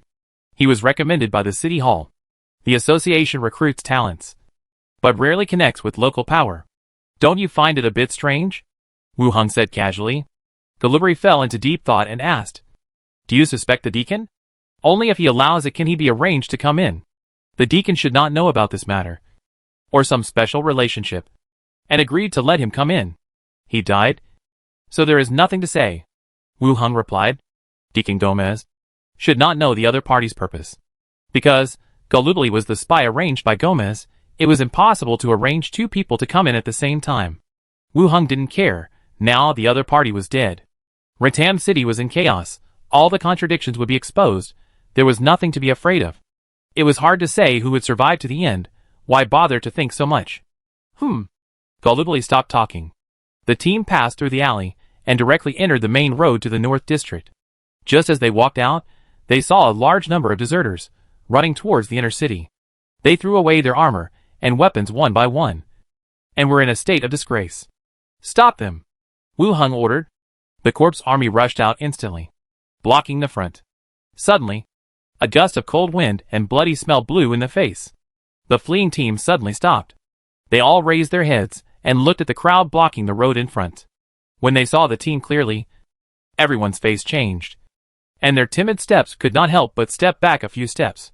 The team in front was seen, wearing different costumes, the Warhammer party, the Iron Guard Knights, and equipment with gang characteristics. The skin was dry and sallow, and the wounds were bloody and fleshy. It looked like a corpse crawling out of a cemetery. It tilted its head, and its arms drooped, holding various weapons. Corpses? How could there be corpses in the city? They even walked out of the city. Damn it! The Spike gang couldn't hold out for long. Now they were blocked by this group of corpses. Moreover, there were quite a few of them. Why did I run slower? Damn it! At this time, two figures came out from behind the corpses. From their clothes and the emblems on their bodies, it could be seen that they were members of the association. Why are you running? Wu Hung asked, and at the same time, he glanced at the crowd, but did not see Wen Man Sha. The city gate was lost. According to the order of the city lord's mansion, we obeyed the commander's order and retreated to the inner city. One of them stuttered, looking back from time to time, as if he was afraid that someone would chase him. Where is the commander? Wu Hung continued to ask. Run. Run. He runs the fastest. What about the Spike gang? Did they run out too? As soon as this was said, everyone at the scene was stunned, and all remained silent. Wu Hung narrowed his eyes. Speak. The Spike gang. The leader ordered. Let the Spike gang cover the others' retreat. And stay behind now. The Warhammer gang will rush over soon. Let us pass. The gang members pleaded anxiously. This Warhammer gang is so fierce. With so many troops, they beat this gang everywhere. How many people are there in the Warhammer gang? Who is the leader? You can leave after I finish talking. Wu Hung said directly. A lot of people. The scene is too chaotic, and I don't know how many people there are. The leader is a core member of the Warhammer gang. There is a bounty for her in the association. A female orc? Nicknamed Fang. The gang members spoke very quickly. After that, he continued, can you let us go? Wu Hung waved his hand, and the corpses made way. Thank you. Thank you. Many gang members ran away. Wu Hung looked ahead and gave an order. Speed up. Move forward. On the battlefield, the Spike gang faced the Hammer gang. They were helpless and fragile like babies. Even the Iron Guard Knights could not resist the hammer. So these gang members, who used to steal and gather intelligence, had no room to fight back. They were beaten back step by step. falling down in large numbers. The meaning of their staying was really to slow down the pace of the Warhammer party, or to waste some of the other party's strength. When Mancha's face was pale, and she was pulled back by the skeletons guarding her, the members in front of her kept dying. The sight was bloody, and broken limbs and pieces of meat were splattered everywhere. It was over. It seemed that they would die here today. In fact, gangs were like this, fighting and killing every day, and many gangs were destroyed overnight. I had expected this day to come, but when I was about to die, I felt a little regretful. If Roche were alive, would he do better? After all, he was good at currying favor with the rich and powerful and big gangs. If I could survive, what would my future life be like? I also wanted to give birth to a child for my master to ensure my position. It seemed that everything was too late. Sister-in-law, we will cover you to rush out. Sister-in-law, if my mother asks, just say I went out on a mission and will be back in a while. When Manshaw was awakened by the voices of sister-in-law, but he did not respond. Can they rush out? If they could, the Iron Guard Knights would not be so embarrassed. I'm sorry, when Manshaw said softly, and just when everyone was desperate, when they were telling each other their last words. Suddenly, dense footsteps came from the back. When Manshaw thought it was the reinforcements from the inner city, suddenly looked back, and saw a row of rotten corpses, walking quickly forward. The people of the Spike Gang looked ashen. These days, all kinds of strange things happen. Tap, tap, tap, the corpses, who were walking fast, began to run. Just when the Spike Gang was about to risk their lives to drag two people down with them, a voice came from a distance. When Manshaw, let your people retreat. When Manshaw looked behind the corpses in surprise, she didn't see anyone, but the voice was like a life-saving straw before drowning, making her heart skip a beat. She took a look at the Hammer Party, who slowed down their pace and showed a vigilant look. She said directly, retreat, don't attack these corpses. The Spike Gang dragged and supported the wounded, and began to retreat. The corpses ran all the way, directly passing these gang members, like mad beasts, and rushed into the crowd of the Warhammer Party. Clank, clang, clang. The battle sounded again. The corpses rushed in like suicide, hacking and tearing, and then fell to the ground. At the same time, there was a burst of bang bang bang explosions. Green poisonous smoke suddenly rose and filled the entire area. In the inner city and outside the city, the battle lasted from late at night until dawn. The streets were full of dead bodies and thick smoke rising into the sky. In a building near the inner city area, on the wooden chair in the center of the room, there sat a tall figure, 4 meters tall, strong, with black totem tattoos painted all over his gray-green skin. With thick beard and long hair, his back was straight, like a strong lion. Next to the seat, there was a long-handled warhammer placed diagonally, and blood stains that had not yet dried were clearly visible. The leader of the Warhammer Party, Skullbreaker, Drajisha. On the two sides below, there were 2 figures sitting respectively. One was an orc holding 2 battle axes, and the other was a human warlock wearing a dark green robe. At this time, the door opened. A Warhammer scout came in and said directly, Chief. Some members came from the east gate, and said that they were attacked by the enemy. The gate was closed and the Blood Axe boss did not come out. Hearing his subordinates coming to report, Skull's brows frowned instantly. Such a tight arrangement. There was still a problem. What about Ikshir? Skull continued to ask. No news yet. It may not be over yet. The scout replied. Neither of these 2 groups came. This reduced the number of people who attacked the city. Chief, I will lead people over now to recapture the city wall. The double-axe orc stood up and said. Skullbreaker closed his eyes and thought for a while, and then looked out the window at the sky, and said directly, We can't split up the troops to go out, in case there is any problem. Don't worry about them. The outer city is not important. Take the inner city as soon as possible, and then deal with the things outside. No one cares what happens outside. The foundation of all political power is still in the inner city.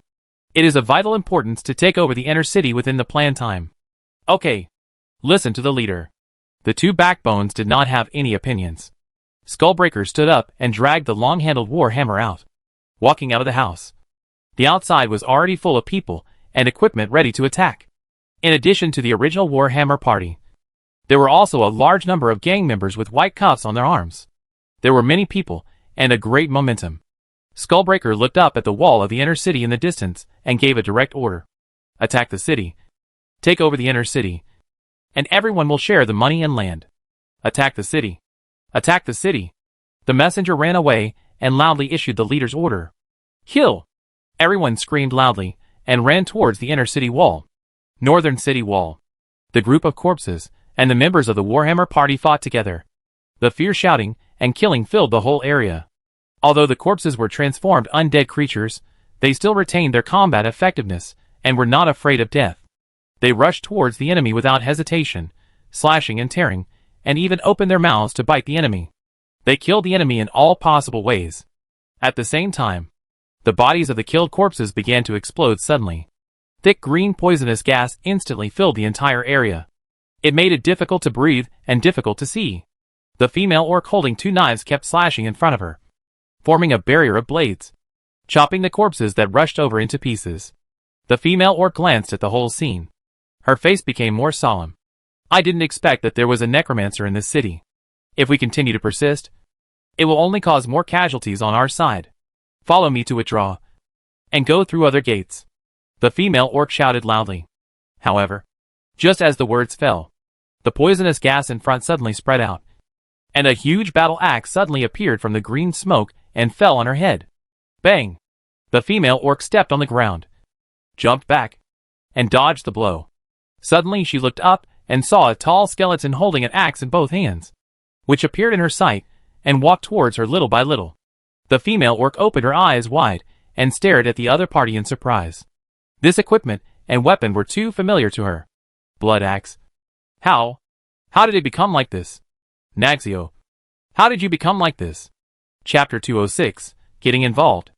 As a core member of the Warhammer party, the female orc immediately recognized the skeleton in front of her as Blood Axe, Nagzio. Knowing that he was dead, he was transformed into a skeleton. But Blood Axe was a level 14 warrior, and he died so quickly. Facing the female orc's questioning, Blood Axe did not respond, and the battle axe in his hand split the poison gas again and chopped the opponent in the waist. The female orc twisted her body, quickly dodged the attack, and the double blades in her hands, like fangs out of their sheaths, turned left and right to Blood Axe's waist. Blood Axe took a half step back, pulled some distance, and continued to launch a fierce attack. The female orc was agile, and while dealing with the huge battle axe's pursuit, she quickly retreated, planning to leave the green fog area. However, just as she approached the city gate, she was blocked by 2 figures. One held a flaming sword, and the other was bare-chested, revealing his iron-gray bones. They rushed towards her at the same time. In an instant, the female orc was directly at a disadvantage. Under the attack of the 3 people, her body had more and more wounds, and the poison gas eroded her body more and more. As time went by, the female orc could no longer hold on. She knelt on one knee with 2 swords, leaning on 2 beast-faced swords in front of her, and panting non-stop. Damn it. Come on. I'm going to chop you off today. The female orc cursed, and her body rushed out directly, slashing at the iron-gray skeleton with 2 swords. The moment the opponent dodged, she ran towards the city gate without looking back. However, she had just run a few steps. A fiery red light flashed by. The forward step staggered, and the head fell from the neck, rolled aside, behind the rotten corpse. When Manshaw stumbled, threw herself directly into Wu Heng's arms, buried her head deeply in his arms, and did not look out for a long time. The swordsman Galbraith frowned, watching the 2 people's actions.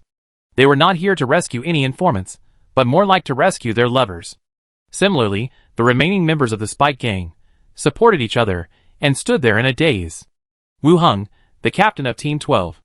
Most of the old members had seen him, who had come to the gang station to investigate the disappearance of the leader Roche. They had met each other several times. At that time, the captain's attitude towards the Spike Gang was not very good. He also scolded when Manshaw in front of everyone. However, now his sister-in-law threw herself into his arms, and the 2 of them looked so familiar, it didn't look like an ordinary relationship. Good guy, no wonder the Spike Gang is developing so rapidly now. This sister-in-law even got herself involved. Wu Heng patted the other's back and said, I'm glad you're okay. Yeah. When Manshaw hummed and got into his arms again. There are still people watching. Wu Heng reminded softly. Just watch. Don't worry. When Manshaw said, but still stood up from his arms. She straightened her clothes, and her face became the arrogant and indifferent sister-in-law of the gang again. She said to her subordinates, treat the wounded, use all the medicines, and go back to the gang to reimburse. Oh, okay, sister-in-law. The members of the Spike Gang entered an empty building on the side and began to treat the wounded. Wu Hung continued to ask, where are Endwire's people? Didn't they come to find you? Endwire's people were placed in the shops in the outer city. Once the city gets in chaos, Wu Hung asked them to go find Wen Sha. After all, the Spike Gang has been developing well recently and can solve some problems. Wen Sha said softly, I have arranged them over there in the gang's base. This is a battlefield area. It's not safe. And it's dangerous for them to follow. This arrangement is right. If they really follow, I'm afraid many people will die. Well, it's a good arrangement. Wu Hung nodded. Wen Sha didn't say much, but just walked aside and began to count the number of people left, as well as some of the subsequent distribution. As time went by, the battle on the main battlefield was gradually coming to an end. The thick poisonous gas gradually dissipated, revealing the corpses all over the ground, and the rotten corpses on standby. At this time, Wen Sha came out from one side again and said, Do you need us to clean up the battlefield? Wu Hung glanced at the wounded. I can let the rotten corpses do it. Wen Sha used her body to block the sight of the gang members behind her, shaking his arm, said in a slightly coquettish way, Let us do it. So many people died, we have to let everyone get some benefits. Wu Hung glanced at the gang members looking over here, and said, You go search the corpses directly, I'll let the rotten corpses clean up the battlefield. Okay. Wen Sha nodded, turned to the gang members behind her and said, Search the corpses if you can, and take the valuable ones. All members stood up, quickly rushed into the corpses, and began to search for items one by one. Gangs, especially the Spike Gang. Searching corpses on the battlefield is also a source of income. At the same time, Blood Axe came over dragging a bloody female orc corpse. Wu Hung also saw the battle at that time. This female orc showed strong fighting power. She used the two swords very skillfully, and was outstanding in strength and skills.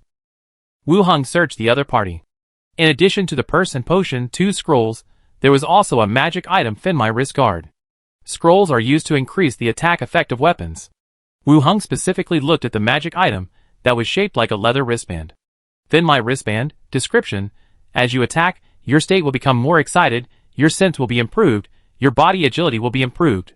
A wristband that increases your attributes as you fight. With these 2 attributes, it looks like the price is not low. Moreover, it is universal for melee professions, and everyone needs this kind of increase. After checking the spoils, Wu Hung released Bone Service on the corpse. The dead spirit magic wrapped the corpse. The flesh fell off, and a female orc skeleton stood up. Skeleton Beast Warrior, level 13. The level is 1 level lower than Blood Axe, but it has reached level 13, which is not a low level. From now on, you will continue to be Fong. Put this on, and stay with me first. Wu Hung handed the wristband to the other party. Fong put on the wristband, joined the guard team, and stood beside Blood Axe.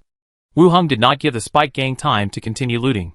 Directly let the corpses, move all the corpses in the distance. Directly release dead corpse battlefield. The gray-white light circle spread out. Corpses came to life one by one, rolled down from the pile of corpses, picked up weapons nearby and stood aside. There should be more battles later. So this batch of corpses still choose to transform into corpses. To deal with living creatures, corpses are still more useful. You can release various magic traps in the corpses, such as the poisonous gas evil explosion. And in the Book of the Dead, there are also corpse explosions, or plague insects. All can be hidden in corpses. Living creatures are too fragile. And the Necromancer happens to be an expert in this area. In the zombie world, to deal with zombies, you use skeleton servants, and after the battle, you can keep them with you for a longer time. You don't have to worry about contracting any diseases. After releasing dead corpse battlefield several times in succession, all the corpses were transformed. The rotten corpses filled the entire street. At a glance, there were at least nearly 10,000 of them. Captain, Captain! A shout came from the outside of the team.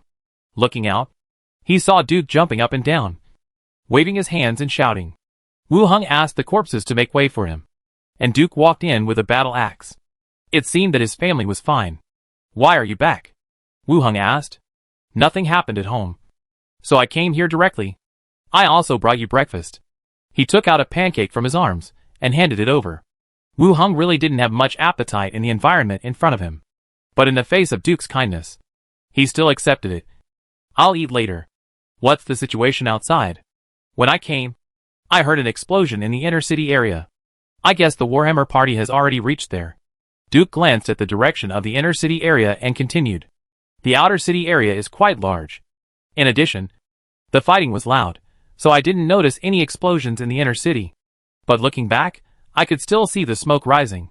It seems that the main force of the Warhammer party did not enter the city through these two gates. At least, the leader on the wanted list has not been seen yet. Duke is here. When Manshaw came over from behind and said hello. Wu Hung led the team to the Spike Gang several times. They have all met each other before. Duke's eyebrows were raised. Obviously, he was a little uncomfortable with a gang leader calling him directly. He was about to speak.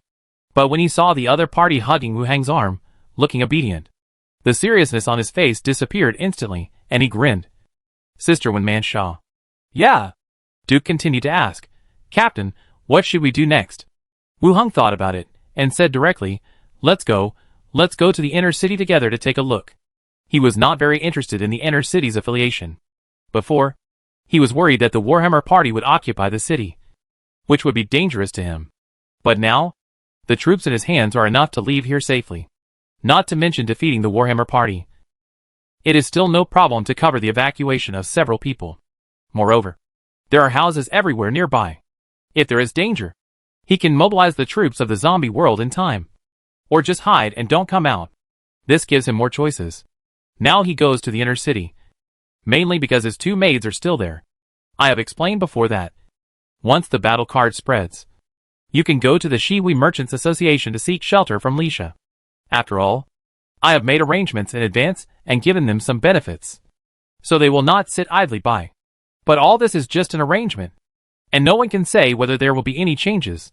The best way is to go there as soon as possible and bring the two maids with you. After Wu Hung gave the order, Wen Manshaw also began to adjust her gang members. The injured were escorted to a safe place, and those who were not injured and willing to follow could go with them. Of the 2,000-strong gang, only 200 people were left. Most of them were Wen Manshaw's own confidants, and some of them had been seen before when they stopped Arnell. After everything was ready, Wu Hung gave the order. Forward! The army started moving again, heading towards the city. The comfortable life made the walls of the inner city no longer as strong and tall as they used to be. It was more like a boundary separating the rich and the poor, and a symbol of power. Amid deafening shouts and cries, the gate was knocked open. The Warhammer party was in high spirits, rushing into the gate like a wave and rushing inside. The defenders in the inner city, however, were in low spirits the moment the gate was breached. If they had not been trapped in the middle of the siege, with all the family members in the city, the army might have already collapsed and fled everywhere. The powerful men in the inner city kept mobilizing and calling for action. They promised power and money, urging the soldiers to continue fighting with the Warhammer party. But everything seemed to have little effect. Most of the troops were deployed in the outer city, either dead or unable to come in. In the past, there were no gang members in the inner city, and there were no troops to be mobilized. It was only a matter of time before they were killed by the Warhammer party. The meeting hall under the city lord, Elner, was wearing silver armor and standing in front of the table. On the left and right sides, there were officials and many leaders in the city. Everyone gathered in a circle, staring at the map in the center. Beads of sweat kept appearing and falling from their foreheads, and the atmosphere was tense and solemn. The city lord wiped his sweat and said directly, As long as we hold on for 2 days, reinforcements will arrive. By then, the combination of internal and external forces will be enough to destroy the Warhammer party and eliminate the hidden dangers at once. Although the words were spoken, the atmosphere did not change. Those present were not newcomers.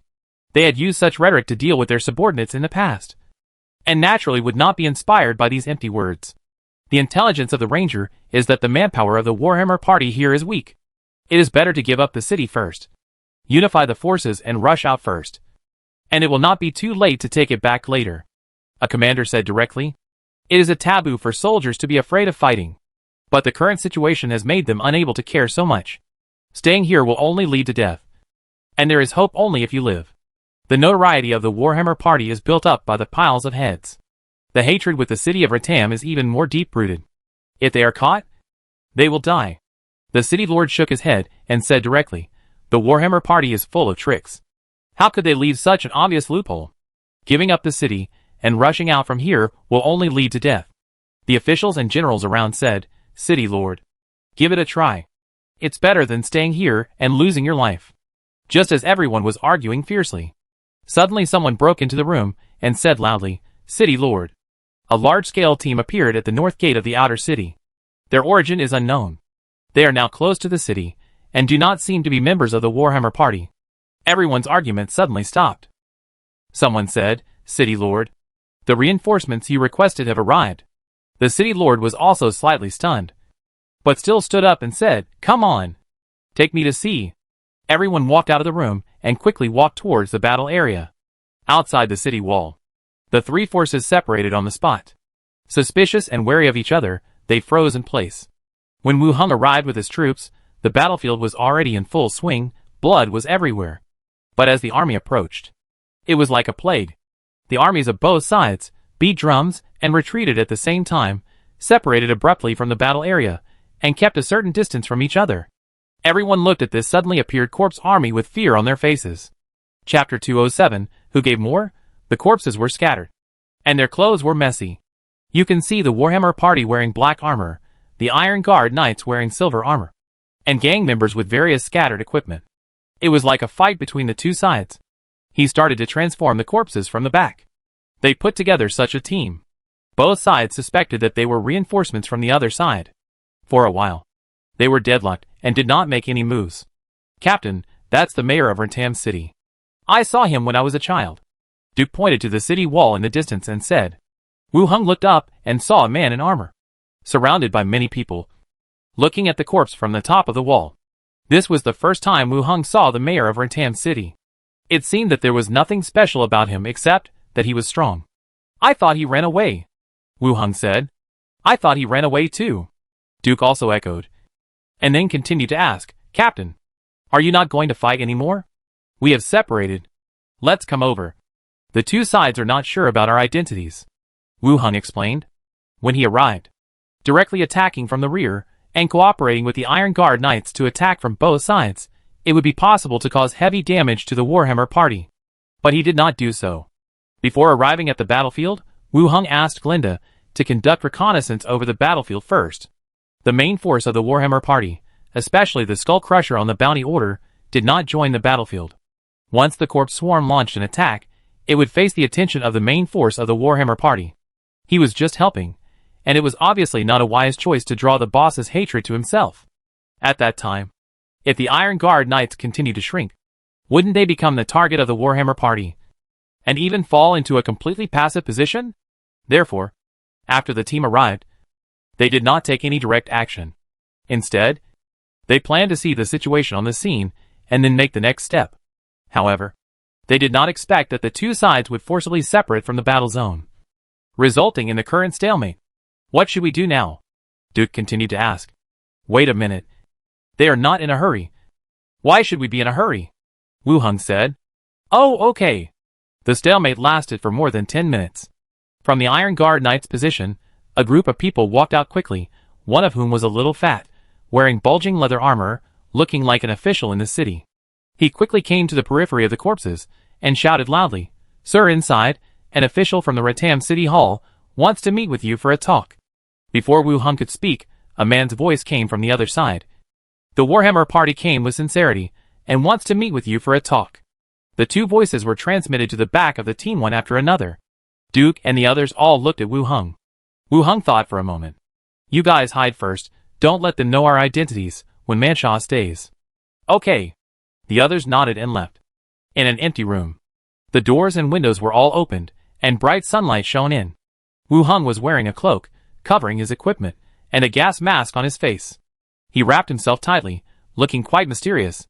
This kind of dress may seem a little strange to others, but for the mysterious and strange Necromancer, this kind of dress is in line with his status. Wu Hung sat in the first seat, with several skeleton attendants behind him. Below him sat representatives of the Iron Guard Knights and the Warhammer party. The Iron Guard Knights was a middle-aged man, with a somewhat bloated body, sitting upright, with a serious face, but anxious eyes. On the Warhammer party side, there was a warlock in a robe, holding a wooden staff in his hand. His eyes swept over the blood axe and fangs behind Wu Hung. His pupils shrank slightly, revealing a look of surprise. The two backbones who did not meet up as planned unexpectedly appeared here. Moreover, they have become enslaved undead creatures. Such a small border town unexpectedly lived in such a terrible necromancer. What is your name, sir? The official of Ratam City asked respectfully. The name is not important. Just explain your purpose. Wu Heng's dull voice sounded from under the mask.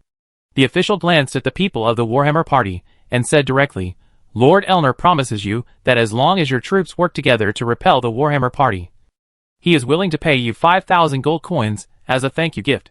Especially on the word gold coins. The tone was emphasized. 5,000 gold coins. The money in Ratam City is really lucrative. I only asked the people of the secret society for 80 gold coins, but they hesitated. Now the mayor of the city has made a casual promise, which is actually 5,000.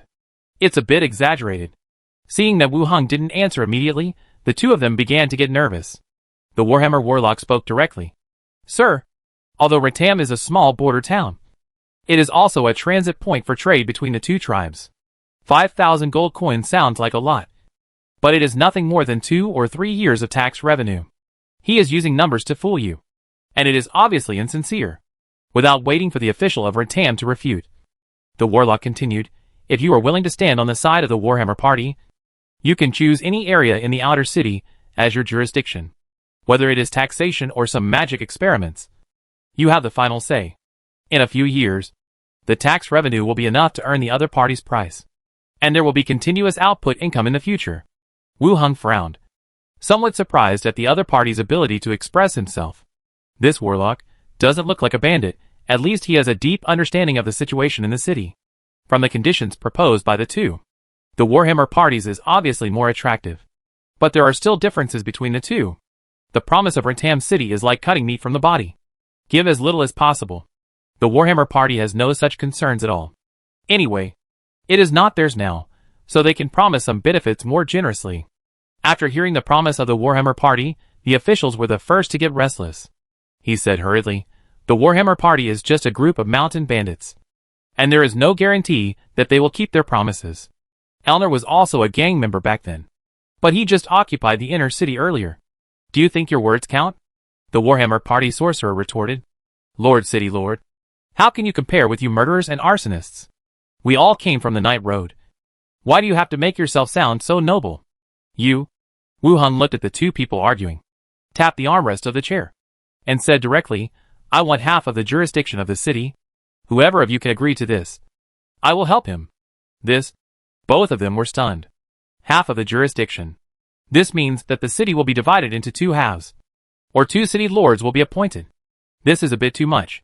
Sir, this, the official wanted to speak, but Wu Heng waved his hand to stop him from saying anything else, saying, you can't make the decision, so go back and discuss with your leader or city lord, whether to give up half of the city or disappear with the city.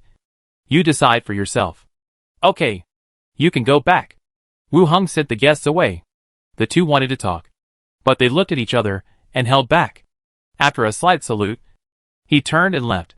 When they left the group of rotten corpses, when Manshaw came out from one side and whispered, will they agree?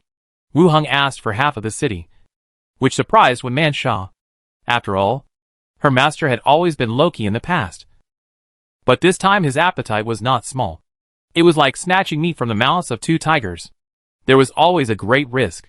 Wu Heng took off his mask casually. They have no choice. Which side are you going to help? When Manshaw continued to ask, which side do you want to help? Wu Heng asked back. It's up to you. Just say it. When Manshaw frowned and thought for a while, and said softly, let's go with the current city lord. Although his management is not good, the city is still stable. If the Warhammer party occupies the city, it will soon become a bandit's den. After all members are on wanted orders, and there will be no stable life. The current city lord, it seems, doesn't care much. As long as the tax revenue is in hand, he doesn't care much about other things. Gang fights happen from time to time in the outer city area, and the outer city area is full of wanted criminals, which is still quite chaotic. But no matter what, the basic rules are still followed. At least there is an association in the city, and nothing too extreme will be done. But once the Warhammer party manages the city, the association will definitely not exist. It is hard to say what it will be like by then. Okay. I know. Wu Heng said. When Mansha smiled and said softly, I'm just talking casually. Of course. You have the final say. Master. Wu Heng patted his round buttocks to show that he knew. Warhammer Party Camp. The Warlock recounted the content of the exchange with the other party just now. Skullbreaker and another Backbone both frowned deeply. He is so arrogant, he actually wants half of the city. The Backbone holding 2 axes said angrily. If it weren't for the sudden appearance of this team of rotten corpses, they would have already attacked the inner city and started a decisive battle. By then, they would have everything. Money and women, and they would also enjoy the life of those dignitaries. But this team came, not only hindered their plan, but also asked for half of the city, which was simply too much. Especially the enemy's soldiers, all of them were their dead men. It felt like they were getting something for nothing. What kind of person is he? Skullbroken asked directly. The Warlock thought back and answered. He was wearing a black cloak, and a strange mask on his face. He should be a necromancer. From his behavior and actions, he seems to be not very old. Don't you know his identity? He didn't want to reveal it, only saying that his name and identity are not important. The Warlock answered, and suddenly thought of something, and said, there is one more thing, I saw him. He stopped talking halfway, and hesitated. Skullbroken and the Orc Backbone looked at him puzzledly at the same time. The Warlock hesitated for a moment, and still said, I saw Nagzio and Ixel, they are dead, and they were turned into skeleton servants by the other side. Chapter 208, Half of the City Lord. Hearing this, the two of them suddenly changed their expressions. A large number of Warhammer Party soldiers appeared among the corpses, and told them that those who did not arrive as planned had become part of the corpses. But several people still doubted the whereabouts of the 2 Backbones. After all, the Backbones of the Warhammer Party, in terms of rank and combat effectiveness, are the top existences in any force. Faced with encirclement and suppression again and again, they all survived. Escape is still no problem if you can't win. Unexpectedly, they all died here, and were enslaved by the Necromancer. The eyes of the double-axe Backbone suddenly turned red, and he stood up instantly and shouted, Leader, I will kill him. The Backbones are brothers who live and die together. If they really died on the battlefield, there would be nothing to say. But now they died at the hands of a third person who suddenly appeared, and they were turned into undead creatures. It is hard to accept in my heart. Skullbreaker took a deep breath, calming himself down. Sit down, now is not the time for revenge. Don't let this incident ruin our plans for many years. The Orc Backbone sat down again, gritting his teeth. Leader, we can't let him go. Well, promise him first, and kill him later. Skullbreaker said, then looked at the Warlock on the side, and said directly, Promise him? You can give him half a city, but this battle needs his people to rush to the front. Will it be too obvious, forcing him to the other camp? The Warlock said. After all, it was he who spread the news.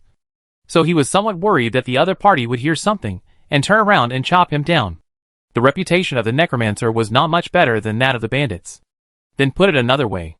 As long as he can take the head of the city lord, he will be given half of the city. Okay. On the other side, in the inner city meeting hall, the city lord Elner suddenly stood up from his seat and shouted, He actually wants half of the city? The official who spread the news wiped his sweat and nodded. The Warhammer party directly promised to divide the jurisdiction, and the other party also asked for half of the city. He would help whoever agreed. The fat official added, Do you know his identity?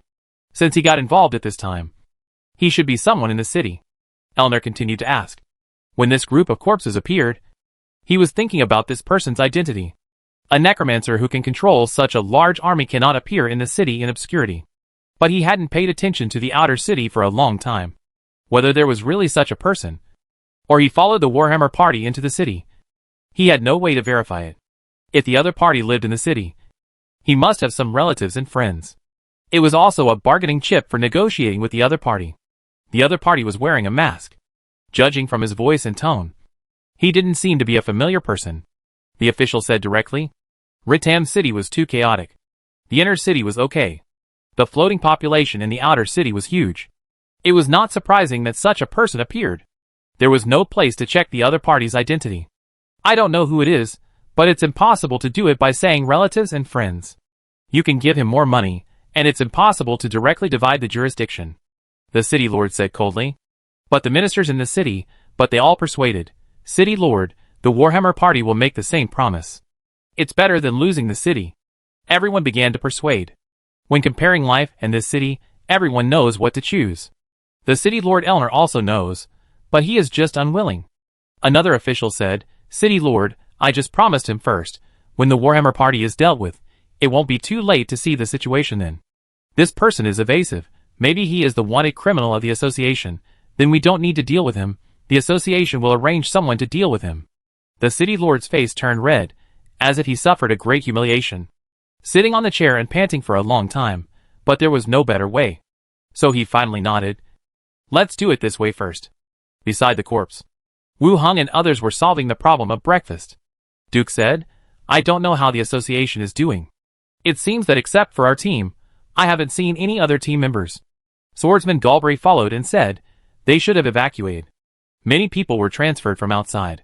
There are not many family members here. It's not surprising that they left directly. The association itself is a group composed of professional teams. There are no too harsh requirements. Nor will it say that you must live and die with this city. It is normal to run away directly when you find that the war has started. Wu Hung nodded and said, a few days ago, a team leader had already resigned. There is nothing strange about it. It's just a job. No one wants to risk their life. Some people started to leave in advance. And I didn't know, Duke said. Galibli rolled his eyes at him. This is not a glorious thing. And it will definitely not be revealed to the outside world. That's right.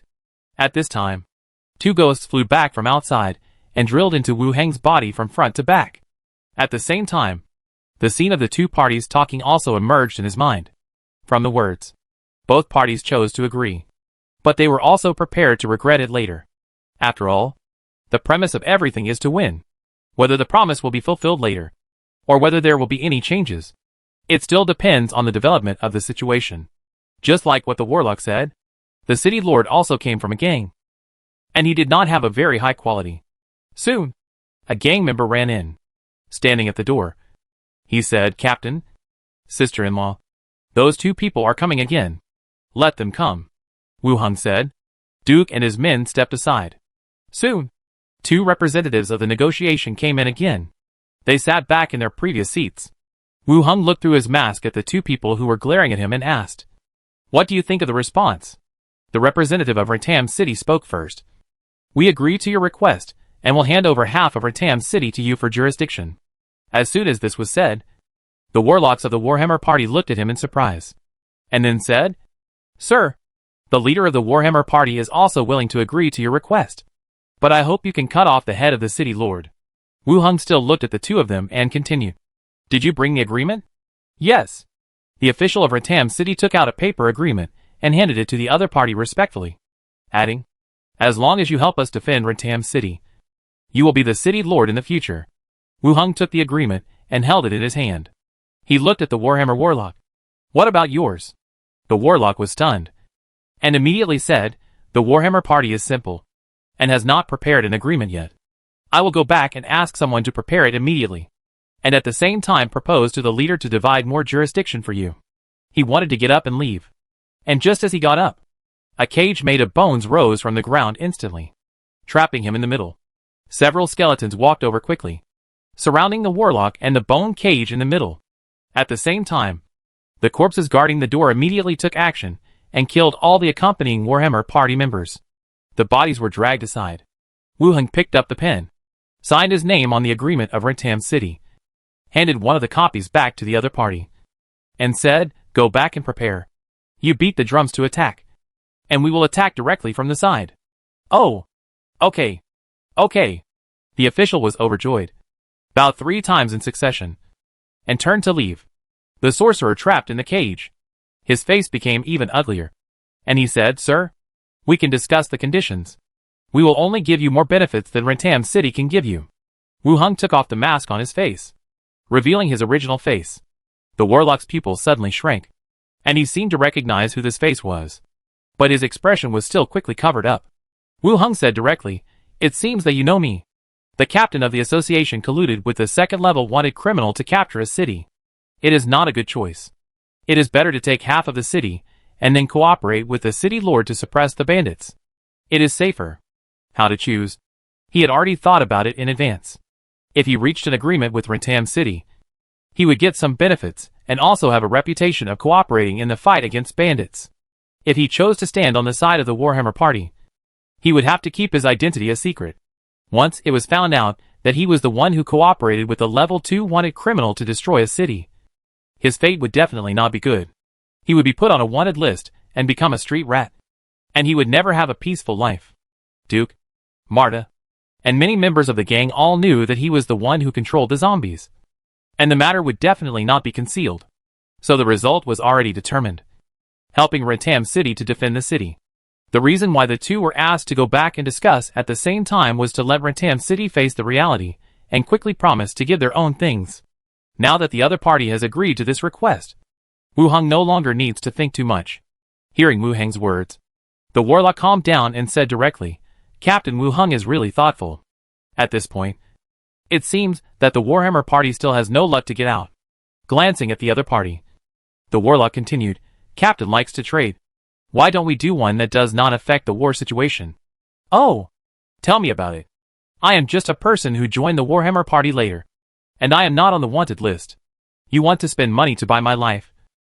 How do you feel? The warlock said. After killing so many people, you want to leave now. Isn't it a bit late? Wu Heng said directly. No. I didn't kill anyone. Look at my outfit. It doesn't look like I've been stained with blood. I just followed the Warhammer party into the city after they entered. And I wanted to get some benefits, the warlock explained. Although he was wearing leather armor on the outside, he was still wearing a noble dress inside. He wouldn't dress like this on the battlefield. Besides, our power comes from our bloodline. There is no benefit in killing me. You will only get a weak servant, the warlock added again. Wu Heng shook his head and walked around the bone prison for a while. The blood of the warlock is a very good material for priests. It is a rare material for necromancers. The warlock's face changed. Why don't you listen to the bargaining chips I give you first? There is nothing to say. What you did today. Do you really think you can get rid of your relationship with the Warhammer party? Wu Heng took a step back. Kill him. The bone prison opened. Several skeletons rushed directly to kill.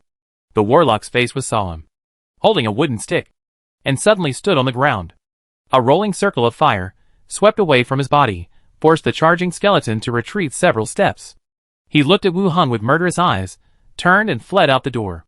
Bang, bang, bang. Wu Heng fired 3 shots in a row, and the fleeing warlock was shot in the waist and legs, and fell to the ground. The skeleton ran to him instantly, and the weapon fell on his head. Inner City. The city lord and the officials looked at the name on the agreement. Wu Heng. Seeing this name, everyone also realized the other party's identity. The new captain of the association, who caused quite a stir some time ago. It turned out to be him. Moreover, according to the information provided by the association, the other party is indeed a necromancer. City lord, don't care who he is, attack, this is the last chance. Someone reminded. The city lord also reacted immediately. He gave the order directly. Prepare for attack. Prepare for attack. The messenger shouted loudly. Chapter 209, the people in the inner city who are waiting for him to die, need someone to solve the crisis of the Warhammer party.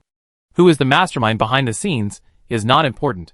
It doesn't matter whether it is a powerful necromancer living in the city, or the captain of the association, who has just been transferred here. It doesn't make much difference. It's good as long as it can solve the current problem. Adjust the formation, prepare for attack. The city lord took a deep breath and gave an order. The city lord and the masters in the city began to boost morale and make the final battle mobilization. An agreement has been reached with Wu Heng. But whether or not the notorious Warhammer party can be defeated in the end depends on how the fight goes on. Nothing is certain yet. I just hope that the god of luck will favor Rentam City. Don't let yourself die here. On the other side, after releasing several fire magic spells, the Warhammer party warlock still failed to escape from the room. He was stabbed in the chest by a fire blade, and his body fell down little by little. He looked back at Wu Heng behind him, with unwillingness and helplessness in his eyes. Perhaps his involvement in the Warhammer party was a mistake in itself. Fire Blade drew out his long sword and stood aside again. Wu Heng came over from behind, glanced at the corpse, and said, "Take off his equipment, and find a container to collect blood." Several skeletons dispersed and acted according to the order. Soon, the corpse was stripped naked. and a wooden barrel for collecting blood was placed under the wound. Blood dripped into the barrel. "When Manshaw!" Wu Hung shouted. When Manshaw walked in from outside, first glanced at the corpse that was collecting blood, and then asked, "What's wrong?" "Master, you stay outside. No one should come in. And pay attention to the situation on the battlefield," Wu Hung ordered. "Okay." When Manshaw didn't ask any more questions, and directly closed the door of the room, Wu Hung directly opened the door and went to the zombie world. He appeared in the hotel room again, and looked at the wall clock. It was 10 o'clock in the morning. He walked quickly to the window, opened the curtains and looked outside. When he saw a whole row of cars parked on the roadside, Wu Hang's face showed a little relaxation. He picked up the intercom and called Li Yong, and then walked downstairs quickly. Outside the hotel, Li Yong frowned and looked at Wu Hung. "What's wrong with you?" "He fought all night last night. Although there was no close combat, he looked a little embarrassed. He was dusty, and his face looked a little bad. I commanded the battle last night. Nothing happened," Wu Hung answered casually, and then asked, "Did you bring the things?" "I brought them." Li Yong waved her hand behind her.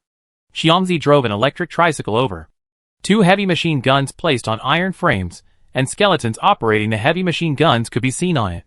Return to Ratam City. Fighting and deafening shouts can already be heard. At the same time, angry and anxious voices can be heard outside the door. "I want to see Captain Wu Hung. We agreed to attack at the same time. Why haven't you taken action yet? All the Iron Guard knights were killed or wounded. It will be difficult for you to defeat them." At the same time, when Mancha's voice can also be heard. "Captain, it is not convenient to see you now. Wait a while. You are a small gang. How dare you talk to me like this?" When Manshaw said. "Wait outside the door."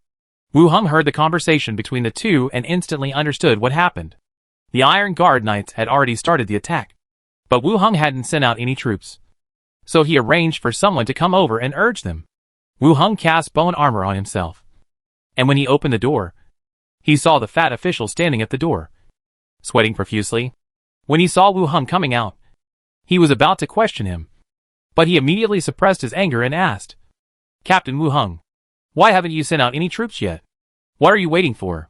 Wu Hung glanced at the 2 fighting parties, and said directly, "I'll send out the troops now. You go back."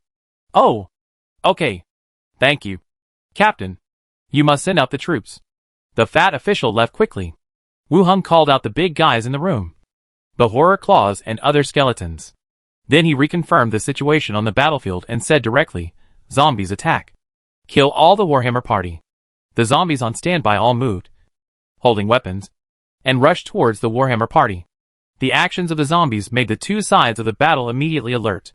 On the Warhammer party side, seeing the zombies coming, there was obvious confusion. They immediately separated a team and attacked the zombies head-on. In an instant, the battle began, and the corpses joined the battlefield. Bang, bang, bang. As the corpses began to die, the corpses began to explode, and green poisonous smoke rose and filled the air. The 3 parties gathered together. The shouts of killing and the sound of corpses exploding filled the entire battlefield. The battle area spread to the main roads and alleys, and the green poisonous gas spread, as if they were in a swamp full of miasma. The Iron Guard knights, occupying the advantage of the city wall, rained arrows from the top of the wall, shooting indiscriminately into the middle area of the Warhammer party. The bodies of the Warhammer party and the corpses were pierced through, and a large number of them fell to the ground. The Warhammer party had a large number of people, and their fighting style was fierce and powerful. At the same time, they resisted the joint efforts of the 2 parties. However, the poisonous gas of the corpses was also corroding all living things. People were constantly knocked down by the poisonous gas and then killed by the zombies. Not only the Warhammer party, but the spread of the poisonous gas had also covered part of the Iron Guard knights. And the knights also began to lose members. The entire battlefield was in chaos. The 2 parties targeted the Warhammer party, but neither showed any mercy to the other. Wu Hung kept giving tasks to the corpses, trying to encircle the Warhammer party from different directions, and spreading the poison gas to the greatest extent, to reduce the opponent's combat effectiveness. Facts have proved that the effect of the 2 parties joining forces is still very significant. A large number of Warhammer party members died, and the fighting spirit of those gang members, with white sleeves on their shoulders, continued to decline under the siege. Some people have begun to take advantage of the gaps in the battle to sneak into nearby houses or alleys and disappear directly. The war lasted for half an hour. Just when Wu Hong was giving orders to the zombies, from the direction of the Hammer Party, there was a deafening roar. Then a group of people, like mad bulls, rushed directly into the zombie camp and advanced quickly forward. "Follow me and kill the wizard. These undead creatures will die on their own." One of the orcs, who was particularly tall, raised his long-handled hammer and roared loudly. Before he finished speaking, he swung the hammer and smashed it at a zombie that rushed up. Bang! The corpse shattered in midair, and its broken limbs and bones, accompanied by poisonous gas, scattered all over the sky. It was like a broken ceramic. The warhammer smashed again, and the second corpse's armor was dented, and its broken limbs flew out, and its chest was crushed into a piece of mud. Bang! Bang! Bang! The tall orc rushed forward quickly, and the warhammer in his hand opened and closed, and all the enemies who blocked the way and approached were smashed into pieces. The elite warhammer party following behind also took advantage of the situation to show their super combat effectiveness and killed the surrounding corpses. Like a sharp sword, it pierced the center, and its target was the back of the corpse. Skullbreaker, Dragisha, the leader of the warhammer party, the association's bounty of 3 gold coins and second-level merit. He did not kill the Iron Guard Knights, but led the team to rush to his side. The purpose was also very clear: to carry out a decapitation operation and kill himself. Watching Skullbreaker lead the warhammer party, it was like a no-man's land, and he killed a vacuum zone. Wu Hong was also surprised by the opponent's combat power. This is probably above level 15, and the melee ability is so strong. The poisonous smoke was still everywhere. After charging for a distance, some of the warhammer party members began to feel exhausted and fell to the ground one after another and were killed by the corpses approaching. But Skullbreaker's footsteps did not stop, and he moved forward quickly. "Go, you guys go kill him together, and the rest of you go kill the rest," Wu Hong said directly. The big skeletons beside him, after receiving the order, immediately took action. Rushed forward. The big guy lowered his body, like an attacking rugby player, and directly crashed into the opponent. Dang! Skullbreaker swung his hammer, and the deafening hammer sounded, and the big guy's chest armor dented, and he flew back 2 or 3 meters and fell out. Fangs followed closely, and 2 swords emerged from the green mist, and chopped at the head. Skullbreaker took a deep look at the other person's appearance, and dodged, and smashed the hammer at the other person. A huge battle axe, and chopped from the side. The hammer was retracted in the air, and collided with the battle axe, and the sound of metal clashing was heard. Blood Axe retreated 3 or 4 steps, and Skullbreaker's body also lost balance and fell back. At this time, a fiery long sword appeared from the poison gas again, and with a sizzle, it left a huge scratch on the breastplate. Several figures surrounded the tall orc. At the same time, the skeletons such as the Skeleton Claw, 2-Head, and 3-Head also began to attack the elite warhammer party, who followed closely behind the Skull Crusher. In the poison gas, the undead had an advantageous advantage. One figure after another was knocked away, smashed into the middle of the corpse group, and instantly submerged by the rotten corpses. Faced with the 13th and 14th level deformed skeletons, these elites began to be unable to resist and were rapidly reduced in number. Clang! Another collision. The warhammer swung the flaming sword away with great force, making the body of the fire blade shake, and the flame on the sword was instantly extinguished, becoming dim.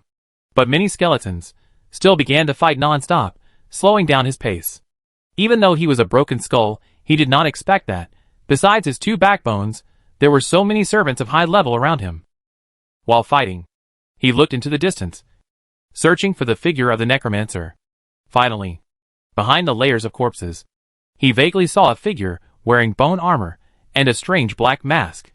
"You are here." Skullbreaker gritted his teeth and said. The warhammer rotated, swinging away the surrounding skeletons, and his body rushed towards the target like an arrow.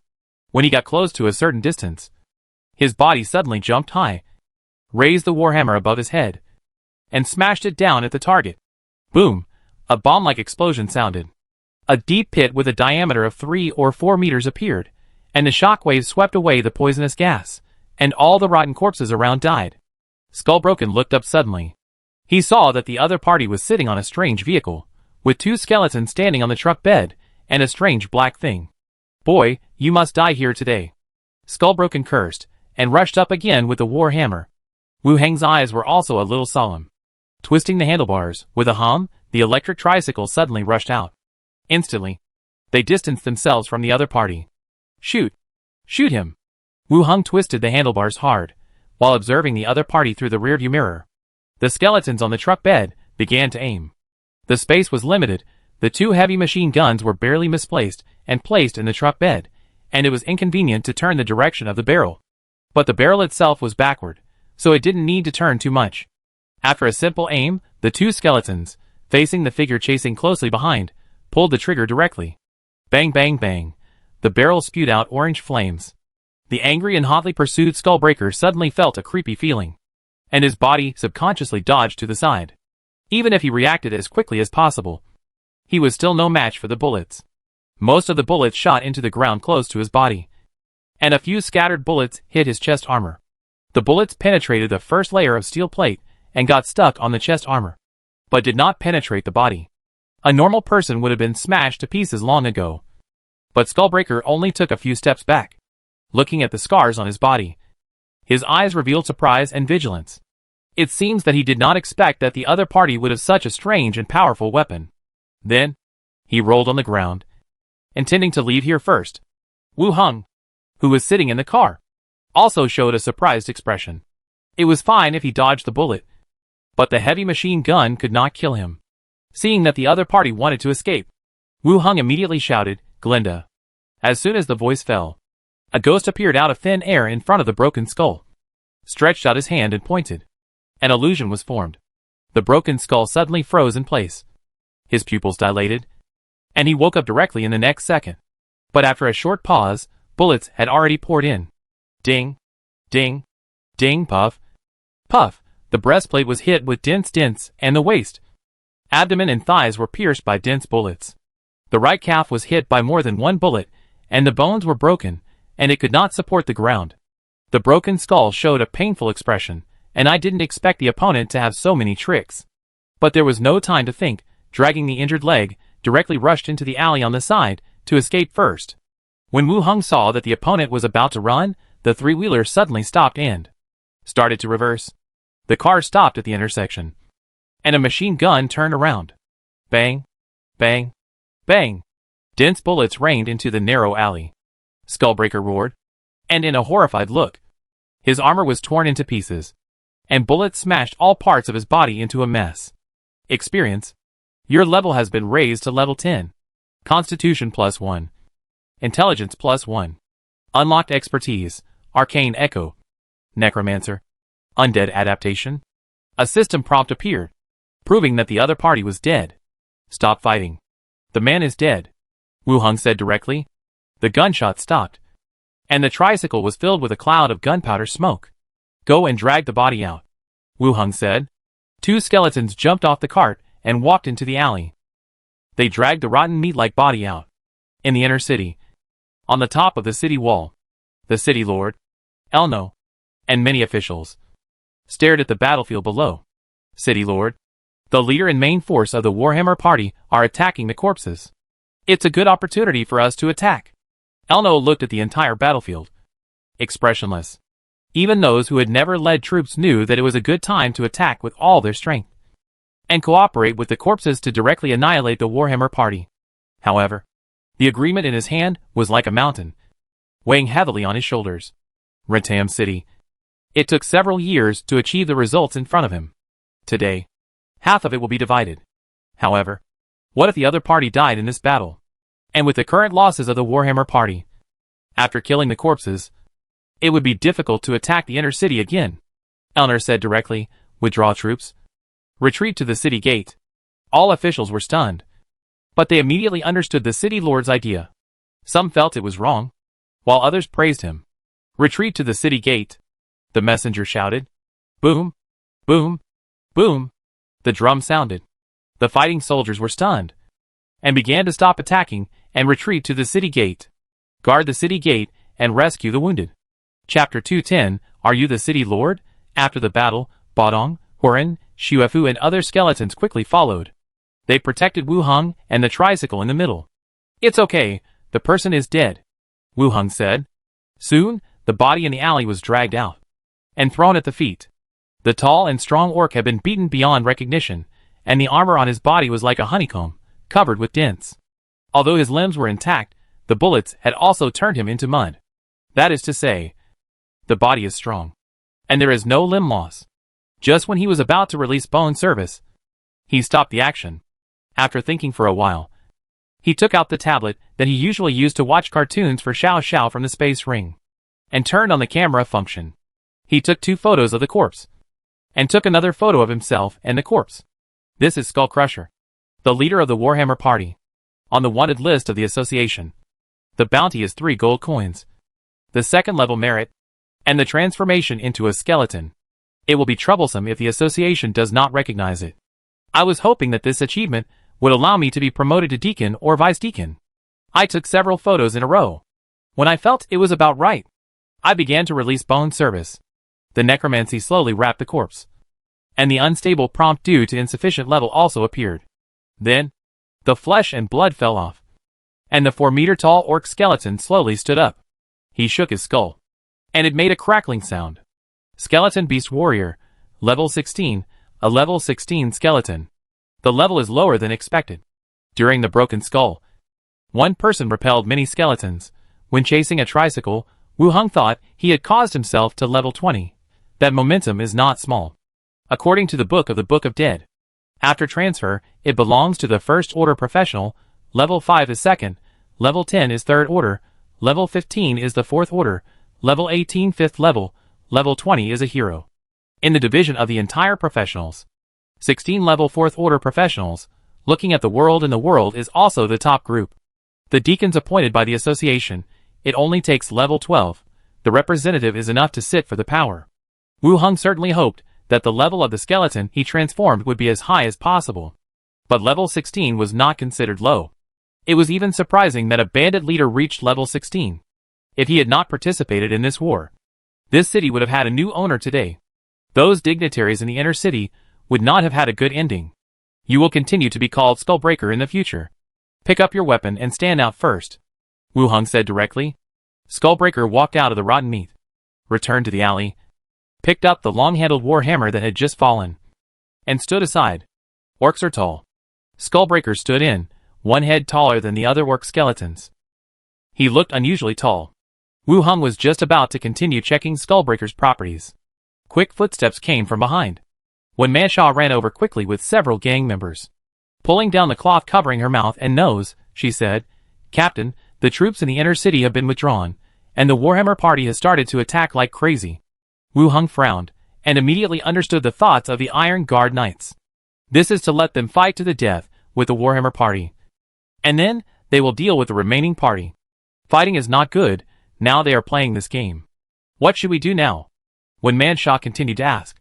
Go back first, clean up the Warhammer party first, Wu Heng said, and motioned for Wen Manshaw to come up. The latter looked puzzled, but also sat on the side. Wu Heng twisted the handle, and the tricycle rushed forward with a whoosh. The strong push on the back made Wen Manshaw exclaim, and she hugged the arm beside her tightly, looking at the strange device she was driving in surprise. Several skeletons and gang members, after being surprised, ran along behind the tricycle. Back to the battlefield area, the battle continued. The troops in the inner city had been withdrawn, and many people were seen repairing the city gates, planning to close them again to prevent people from outside from approaching. The Warhammer party started a fierce attack. Everyone wore a scarf and rushed towards the corpses. Wu Heng asked Grinda and Xiao Xiao to observe the battlefield situation from above. He continued to give orders, attack, kill the Warhammer party. The high-level skeletons led the corpses to launch a counterattack, and rushed towards the Warhammer party like a wave. Soon, the Warhammer party began to lose members rapidly. In particular, an extremely fierce skeleton rushed back and forth in the team. Judging from the appearance of the skeleton, weapons and armor, it was the leader of the Warhammer party. The leader had been killed by the other side, and turned into an undead servant. The morale of the Warhammer party instantly dropped to the bottom. A large number of people began to flee. Regardless of anything, they turned around and fled towards the city gate. Wu Heng ordered the corpses to chase them symbolically. When they all escaped from the city gate, they closed the city gate directly. Skullbreaker died. There was still a backbone holding 2 axes in the Warhammer party. Wu Hung did not see his trace. He must have known that he could not win.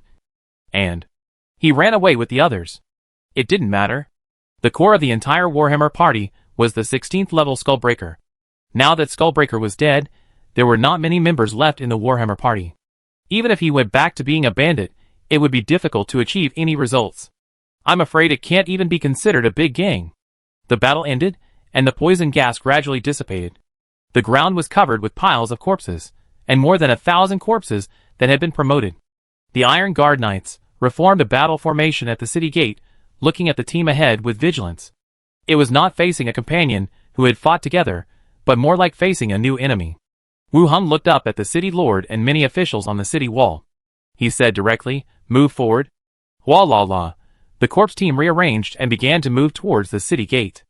On the top of the city wall, crossbows were loaded with arrows, pointing at the corpses below. As soon as the order was given, the arrows would be shot. The whole place was instantly filled with a murderous atmosphere again. Under the gaze of everyone, the corpse team advanced to the main battlefield area. The march suddenly stopped and entered the standby state.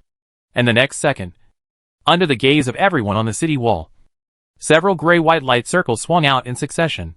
The densely packed corpses on the ground stood up with shaking bodies, bent down to pick up weapons, and became a new member of the corpses. In an instant, the number of the corpse army approached 10,000 again, crowded together, and occupied the entire area. Everyone on the city wall widened their eyes in disbelief. There was also fear. Necromancers are so suitable for the battlefield. Can they transform corpses so quickly? How is it possible? Tap. Tap. Tap. The city lord, Elner, was the first to react, and quickly stepped down from the city wall, shouting, "Make way. Let them in." The rest of the officials also reacted, and followed the city wall, commanding the guards to make way. The large army of corpses directly entered the inner city. "Captain Wu Hung, this victory is thanks to your help. I must write to the association, telling the association about what happened today," Elner said with a smile on his face. Wu Hung looked at him, not caring about the implicit meaning in his words, smiled and replied, "Thank you, Lord Mayor. Everyone has seen it, it should be so." Wu Hung continued to ask, "Why did the Iron Guard Knights withdraw their troops just now? My people were almost in danger." Elner frowned. Unexpectedly, he would ask directly, and thought about it quickly, and said, "There is no way. There was a rebellion in the inner city just now. It should be the internal response planted by the Warhammer party, helplessly. So I withdrew some people in a hurry, but fortunately it did not cause any losses to you." "Oh, I see," I said. "The city lord must have a reason." Of course. Wu Hung did not want to continue to deal with him. During the battle, they were all timid, even their armor was brand new, but they always thought of some conspiracy and tricks. I just felt that chatting with him was particularly boring, and wasted time. I simply said directly, "Since the city lord and officials are here, then let's discuss the distribution of the city according to the agreement. Now, Captain, don't you go back to rest, and discuss this matter after the situation in the city stabilizes?" Elner continued. "Now. It's just a matter of one word between the two of us. There's no need to go through so much trouble." Seeing Wu Hang's serious tone, the faces of the people present also turned serious. Elno asked in a deep voice, "How does Captain Wu Hung want to divide it? The situation in Rentam City is complicated, with many gangs. If we take it over rashly, it may cause unrest. Why don't we sit down and discuss it carefully?" Wu Hung waved his hand slightly, and continued, "For the outer city area, I want the east and north areas. The inner city area is also in the northeast, and the rest is yours. How about it, Captain Wu Hung? Are you sure you want to divide the areas? Aren't you afraid that the residents in the city will be difficult to manage? Don't worry about these city lords. Let's proceed according to the agreement first. If there is anything that needs to be adjusted afterwards, it won't be too late for us to discuss it later." Wu Hang's tone was determined to decide on these two areas. Elno narrowed his eyes, glanced at the skeletons around him, and the army of rotten corpses, nodded. "Okay, then follow Captain Wu Hang's idea. If you can't manage the city in the later stage, you can also send someone to me. I can give the captain some experience, or provide some suggestions." "Okay." Wu Hung smiled. "Humph." Elno was still angry, snorted coldly, turned around and left with his own people. According to the division of the map, This area is also under the jurisdiction of Wu Heng. Captain, Wen Mansha whispered. Wu Heng nodded. Let your men clean up the battlefield. Next, select a group of subordinates who will obey orders and assign them tasks. Okay, Wen Mansha called out, and began to clean up the battlefield with her men. The resources on the ground were all money. Even the broken weapons and armor, collected together, would be a considerable income. Professional association. After entering the city, Wu Heng took Duke and Golubari and went directly to the association. The battle lasted for such a long time, and not a single member of the association was seen. Even though they knew that they had most likely left the city to seek refuge, they still suspected that someone had massacred them, which led to no news at all. When they arrived at the door of the association, the entire door was sealed.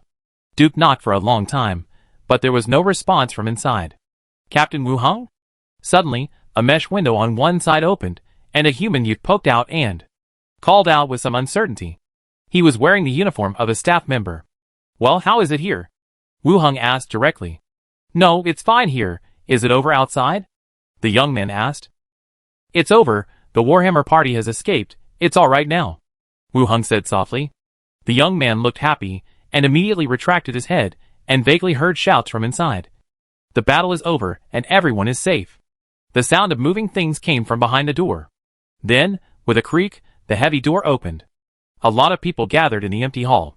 We were on duty last night, and after the battle, we hid, the young man explained, and then pointed to the people hiding in the hall. These are nearby residents. Hiding here. This is the inner city, and the people who took refuge are all nearby residents or servants. People in the outer city cannot come in after the city is closed at night. Did you see the deacon and the deputy deacon? Wu Heng continued to ask. No. It seems that they really hid. Wu Heng nodded, and continued, okay. The Warhammer party has dispersed, and everyone can go back to their respective residences. But be careful in the next 2 days, as the city will be in chaos for a while. Thank you, Captain. Thank you, Captain. Everyone thanked him, and then walked out of the door and carefully checked the situation outside. Seeing that there was really no fighting, they walked towards their residence.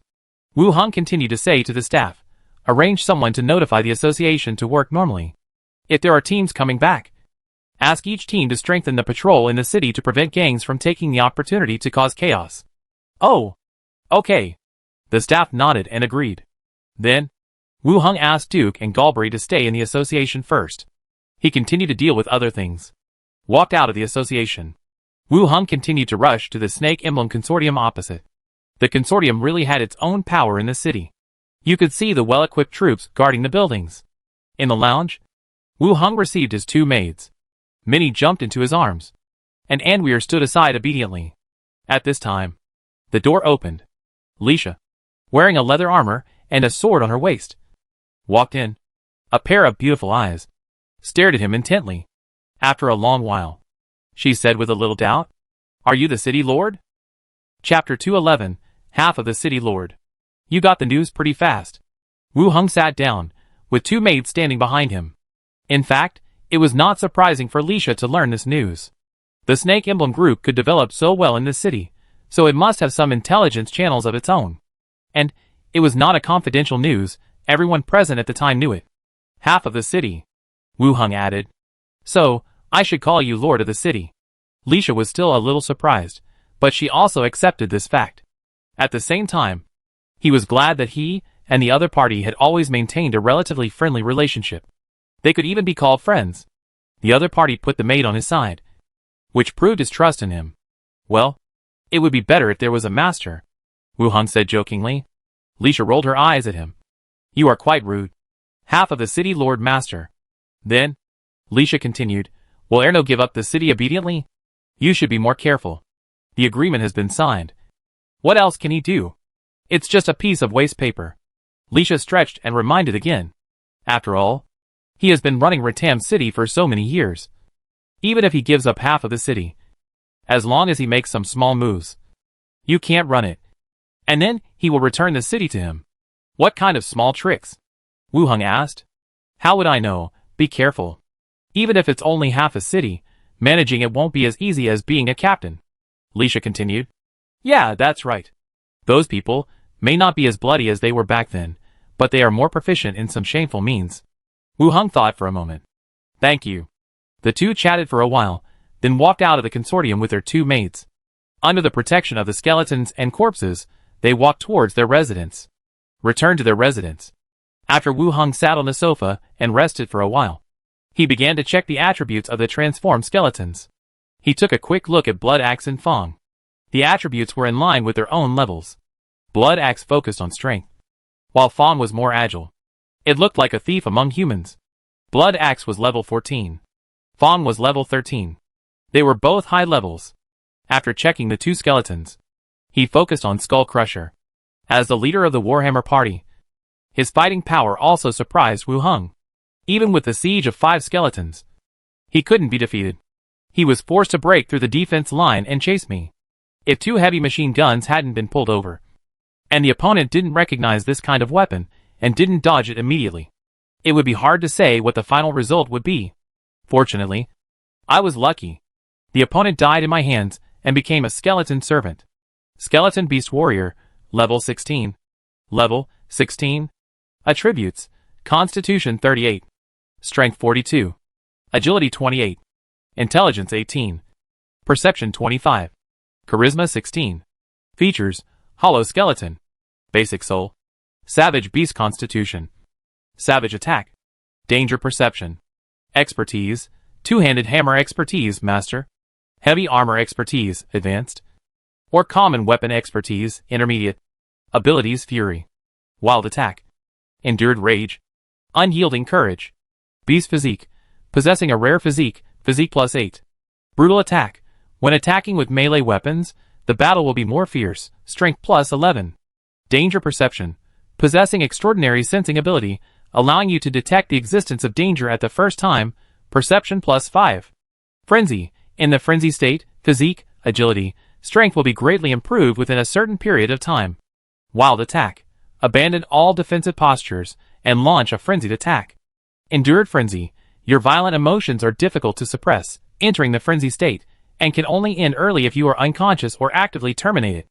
Unyielding Bravery: Physical strength and endurance are greatly improved. Wu Hung looked at the attributes of the Crusher, but he was not too surprised. It was clear from the battlefield that he was powerful, and it was expected that his attributes were high. But judging from the names of several skills, Skullbreaker should also be an orc with special bloodline, and his physique and strength were naturally improved. Bloodline professionals are like geniuses in the original world. They are born with this talent, and no matter how hard you try, you can only close the gap later. After checking Skullbreaker's attributes, Wu Hung looked at the expertise he unlocked after upgrading. At that time, the war was still going on, so he had no chance to study the attributes of the expertise. Now is a good time to take a look. Unlocked expertise: Arcane Echo, Necromancer, Undead Adaptation. Arcane Echo: You have learned how to restore your mental and magical energy by circulating magic power. You can get corresponding recovery by resting or actively entering the Echo state. Necromancer: You spend most of your energy on studying and learning necromancy. Your consumption when using the necromancy faction spells is halved. Undead Adaptation: You are resistant to necrotic damage. Your status will not be affected in this environment. There are 3 specialties unlocked in total. The first one is called Arcane Echo. From the skill introduction, you can restore your mental power and magic energy when you rest or actively enter the state of Echo. The effect is like restoring mana or meditating in the game. Cross your legs and restore energy. This specialty is recorded in the Book of the Dead. It is not high level. It is a primary specialty of the mage. It will be unlocked when studying and contacting the secrets of magic. But Wu Hung actually took a shortcut. He unlocked the skill directly by reading the skill book, and he never studied any secrets of magic. It was barely unlocked after reaching level 10. But for Wu Hung, it is indeed necessary. The current quick recovery method is to drink mental potions, not to mention how much it costs. If you drink it like this, you are afraid that you will develop drug resistance, and it will not work well in the future. Now you can perform Echo Recovery, which solves a big problem.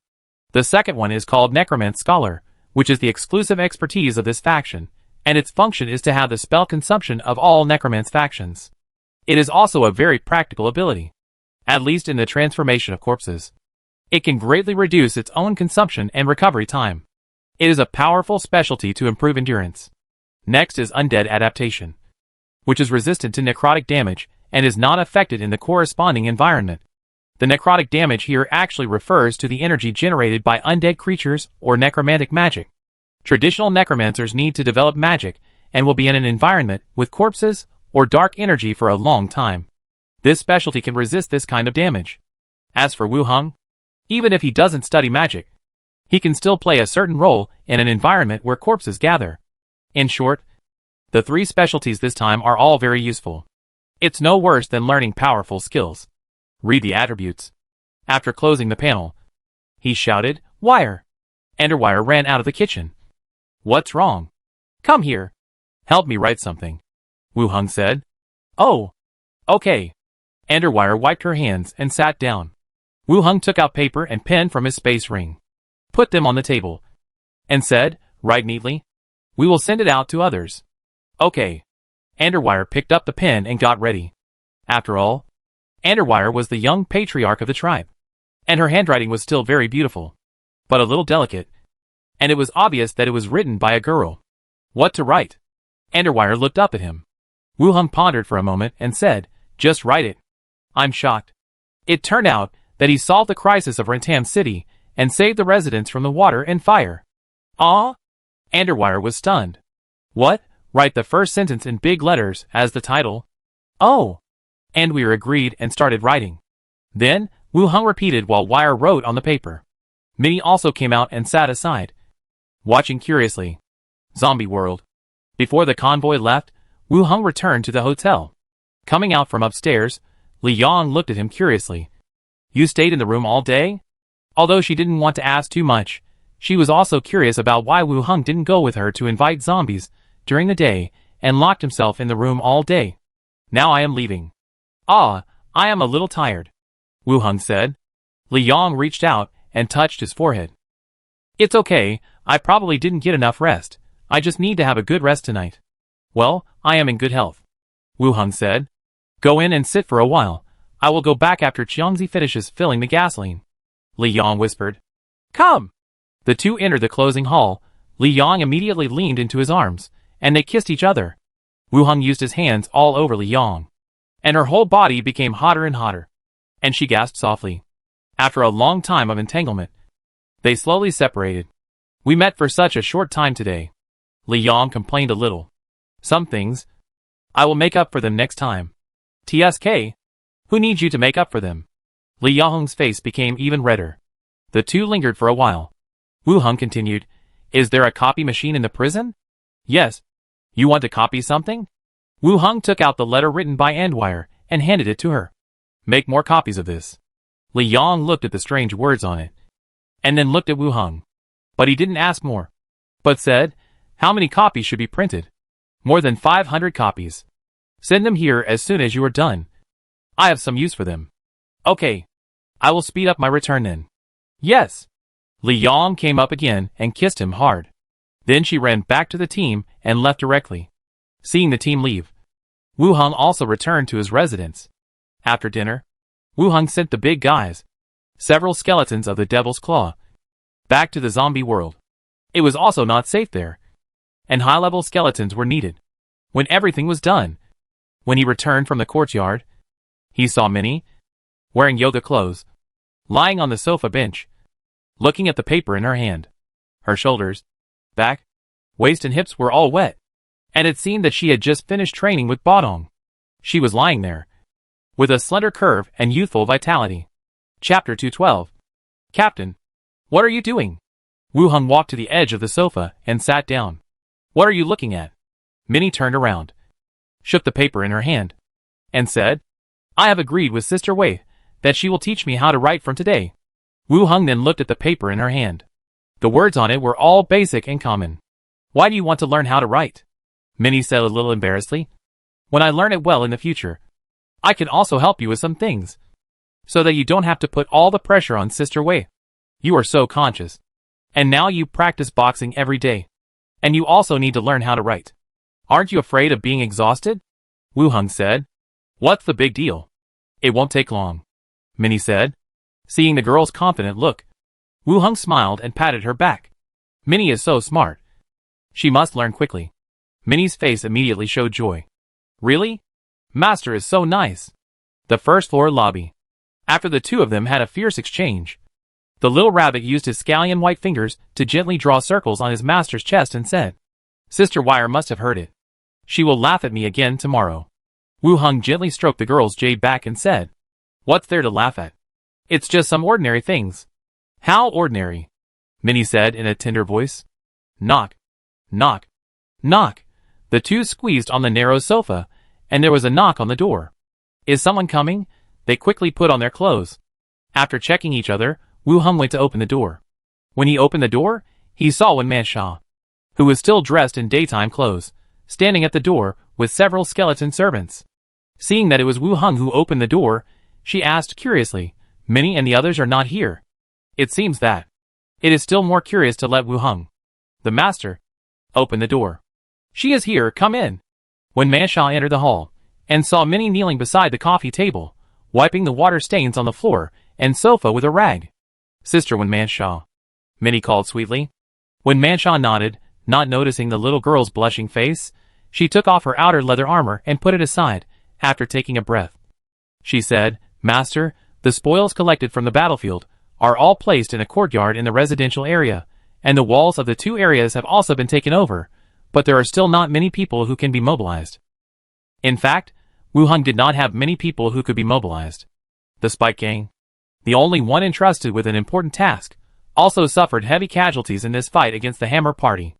Although the area has been divided, if you want to take over completely, you will feel that there is not enough manpower. Wu Hung called on some of the corpses and some members of the Spike Gang to take over the city wall. But it was only a symbolic guard. In order to avoid it looking like there is no one on the city wall, Wu Hung said, starting tomorrow, you will recruit more gang members to form our own patrol team. When Mansha nodded and was about to speak, she saw Minnie mopping the floor from the side and said directly, Minnie, go prepare the bath water. Okay, sister. Minnie replied obediently, and got up to prepare the bath water. When Mansha continued, there is no problem in recruiting members, but it may take some time for them to change their gang habits. Things like nature and habits, once formed, are difficult to change. Gang members, especially the Spike Gang, are already a low-level gang. It is more difficult to change. Even if they comply, they are supervised. So it is not difficult to find personnel for the patrol team, but it is difficult to standardize them. Wu Hung leaned back on the sofa and thought for a while, and continued, how about this? You select some men who can take on patrol work, and then I will arrange some skeleton attendants to patrol with him, which will reduce the number of people and make it easier to manage. Will it not cause chaos if the skeletons participate in patrol? In the short term, there should be many residents who are worried. After a long time, they will find that the skeletons are only patrolling and arresting criminals, which will be fine, Wu Hung said. Wu Hung thought about this idea and felt that it was very feasible. Before, he also thought that the skeletons could not be integrated into the survivors. But now, Li Yang, Xiangzi and others have also accepted it, calling him Brother Skeleton and so on. And they are quite friendly.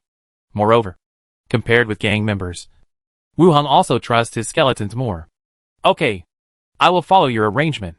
When Mansha had no objection, Wu Hung smiled and said, next, we have to prepare the personnel for the establishment of the city hall, which is completely separated from the city lord. Ah? Leave it all to me? When Mansha was a little surprised. What's wrong? Feeling tired? When Mansha said softly, no. I'm just afraid that I can't do it well. What can I do well? You will be the biggest sister in our neighborhood in the future. Wu Hung joked. I don't care about these, as long as I can be with you. When Mansha looked up, her eyes full of tenderness. Well, come back and live in the future, and I'll prepare a room for you then.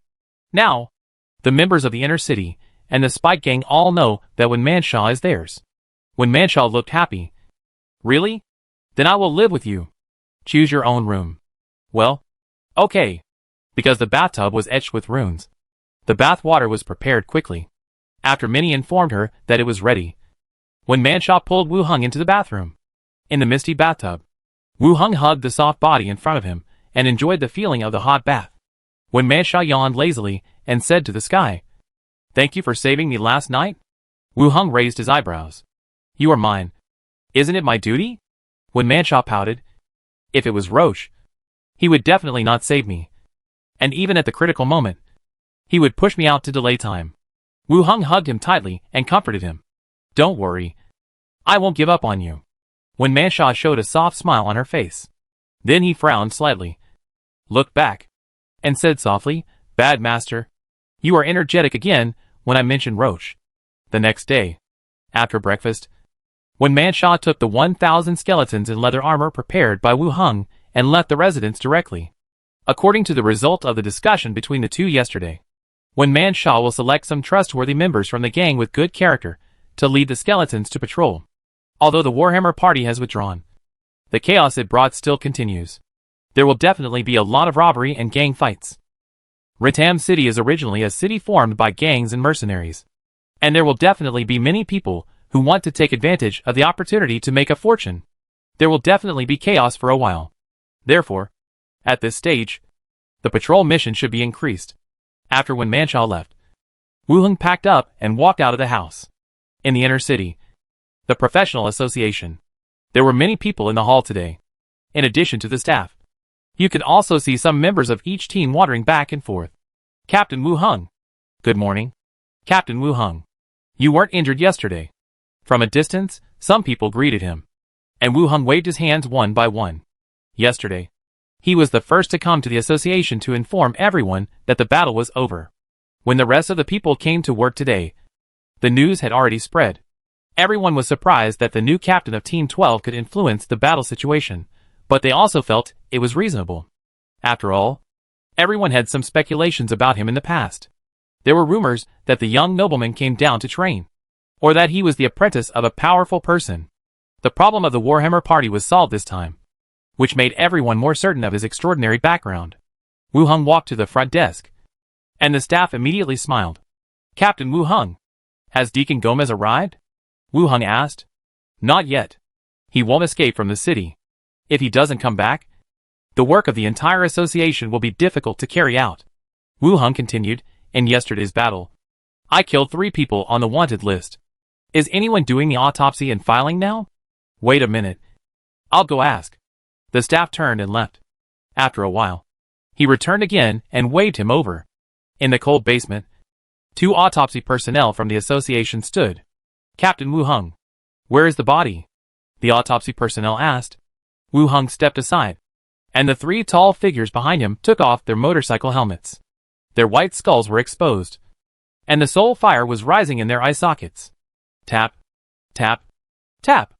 The 2 of them were terrified, and they subconsciously took a few steps back. Captain, what are you doing? Chapter 213, Evil Necromancer. They are the wanted criminals I mentioned, Blood Axe, Fang, and leader Warhammer of the Warhammer party. As Wu Hung introduced, the 3 skeletons took a step forward one by one, cooperating very well. The 2 coroners stood there for a long time. Then someone spoke. You want us to examine the undead? Yesterday we fought with the Warhammer party. The situation was quite urgent, so I turned into the undead first. Wu Hung explained. This was not to explain to the 2 of them, but to record it. The association will look into the reason at that time. The 2 did not say much, and began to check the skeleton with the wanted poster. They carefully confirmed some characteristics, as if there was something taboo. About half an hour later, the 2 recorded it in the notebook. One of them said, from the characteristics of the bones, it is very close to the information on the wanted poster, but it is the first time for us to judge the wanted criminal through the undead servants, so we need to wait for the deacon to come back to confirm it. To confirm whether the wanted criminal was killed, there is not only one way to do an autopsy. After all, fighting is risky, and who can guarantee that the body can be brought back every time a mission is carried out?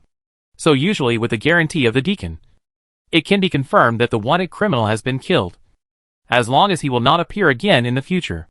Wu Hung nodded, then took out the tablet, flipped through the photos he had taken before, and showed them to the 2. I still have the image here, which was taken when the killing took place.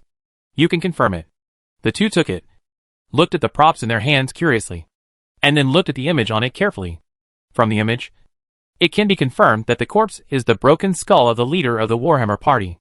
Then, the undead servant in front of him should also be one. He recorded it in the notebook again. Captain Wu Hung. We have recorded all the information you provided. You need to wait a few days.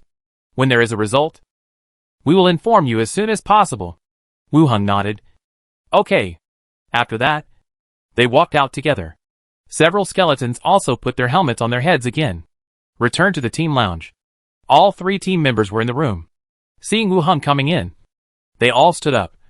Captain. Well, Marta, is everything fine with you?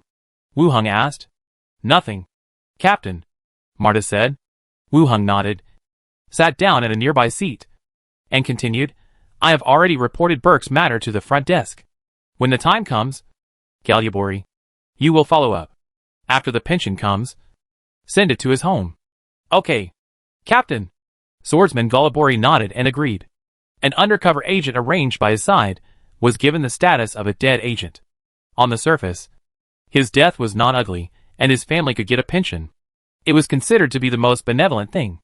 Captain, you are the city lord now. Will you still do missions with us in the future? Duke asked. The other 2 also looked up. Marta came today and heard Duke talk about what happened yesterday. Wu Hung directly took half of the city from the people in the inner city.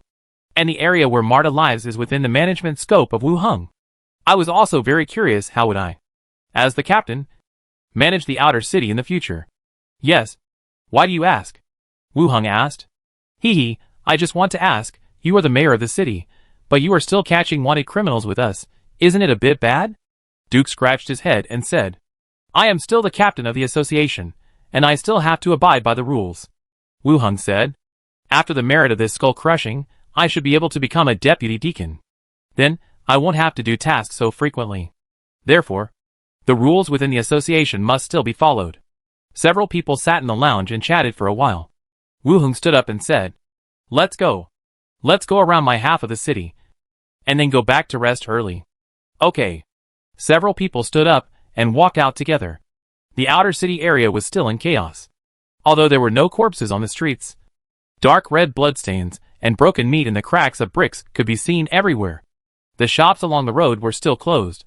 Most of the doors and windows were broken. If they were not involved in the battle, then they were visited by someone who took the opportunity. It was dark inside. Except for the house, the tables, chairs and reception desk were gone. Walked around my area. I found a tavern that was still open. Let's go, let's have lunch, and then go back to rest, Wu Hung said. A few people entered the tavern and sat down in the corner.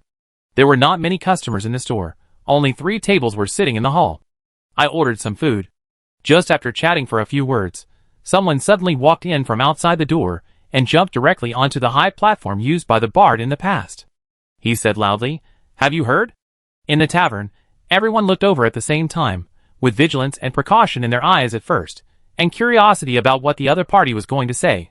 Seeing everyone looking over, the man's voice became louder. The extremely evil necromancer, threatening the lives of ordinary residents in the city. The Lord of Elner occupied the East District and the North District.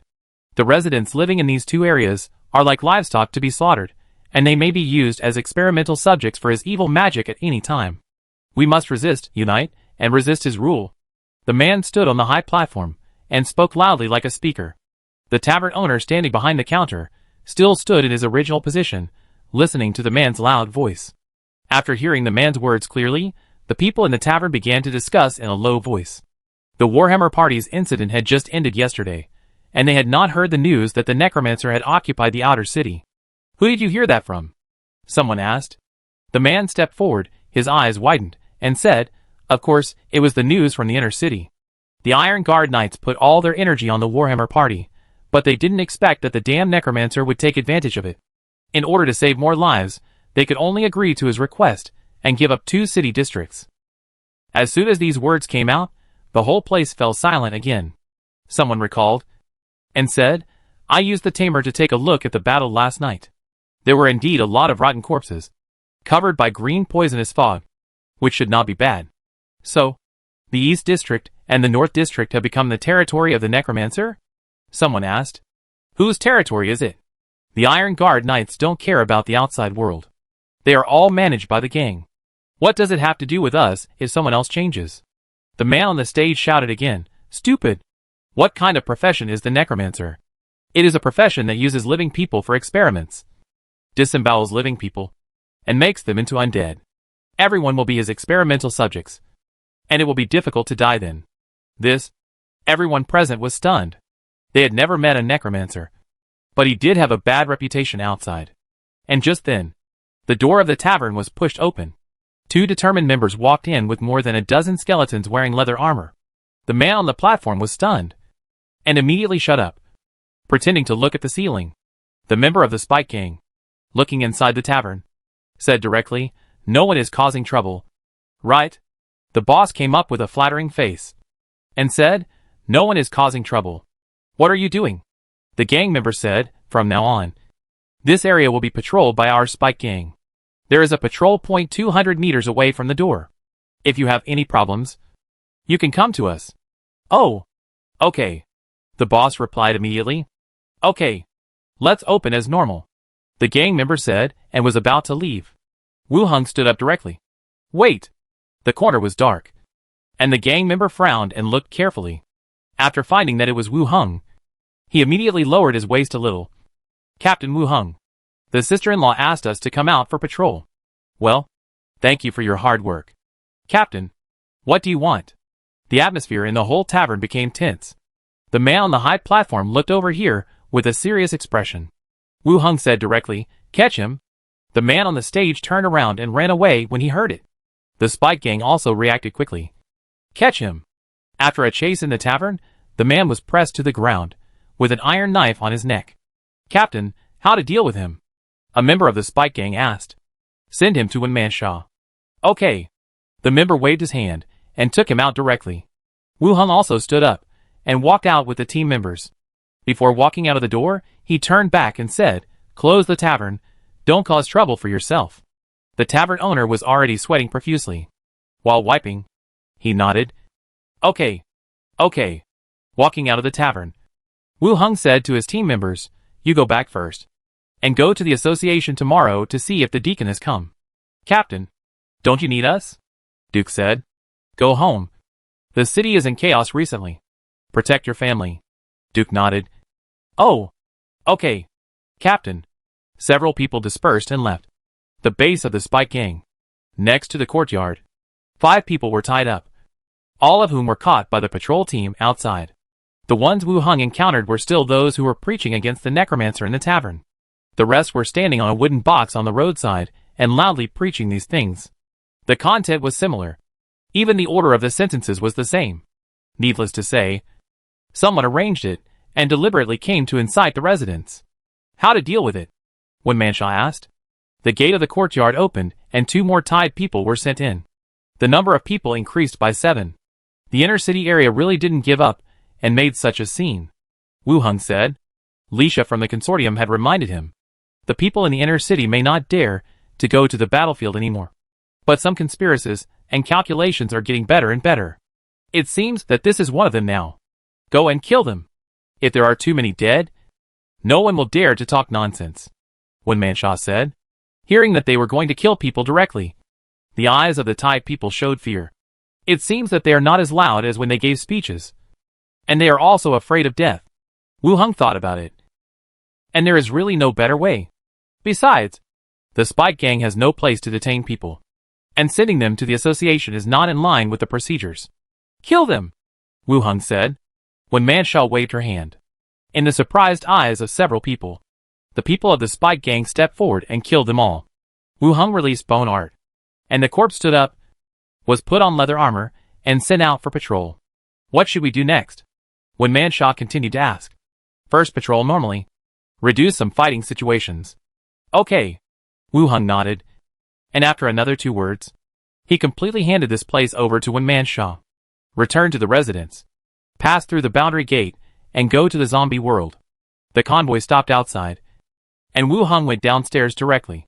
Li Yong saw him, and immediately smiled, waved slightly, and the business car drove over. Xiangzi and others moved piles of photocopied papers into the hotel. Printed overnight. A total of more than 2,000 copies. Chapter 214, The Necromancer Repulses the Warhammer Party. A pile of promotional pages filled with text were brought into the hotel. Wu Hung took one out and took a look. The color of the handwriting was darker than that of Andwer, probably because of the ink. Overall, it was good. The only thing missing was the lack of illustrations. Before, Wu Heng wanted to put a picture of himself killing Skullbreaker, but after careful consideration, he gave up the idea. It was too ostentatious, which might not be a good thing. Li Yong asked, "Is the printing okay?" "I checked it. The symbols are quite clear. For people in this world, the content above is just a bunch of symbols. It is completely incomprehensible." Wu Heng had no intention of explaining and replied, "Not bad. Well, if you need it later, I'll have someone make some copies." "No, it should be enough," Wu Heng said. "There are only a limited number of people who can read in Rantan City, and these are put out, and it mainly depends on the people themselves to spread them, to counter the rumors in the inner city." After Qiangzi and the others finished moving, they said hello and left. Li Yong carefully took out 6 potion bottles from her backpack and said, "Alchemy number 1 gave them to me. I brought them here directly. Strength enhancing potion. Description: the potion is developed by extracting the body parts of deformed creatures. It has a strengthening and improving effect on the body of living creatures, and there is a small chance of awakening blood power. A potion made from a first-level corpse core. Last time, when rescuing Wonka's grandmother, we were attacked by a herd of distorted cattle. After killing them, we did get a lot of corpse cores. I haven't been back for a while, so I have accumulated some. There are no new types of medicines in it. It seems that the second and third level corpse cores are still under development." Wu Heng took out a bottle and handed it to Li Yong, and put away the rest. "Here's 1 bottle for you. Drink it now. If you have any questions, I can help you."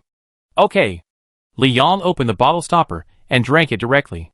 Under Wu Heng's gaze, Li Yong's body began to turn red, and veins appeared on her wrists and neck.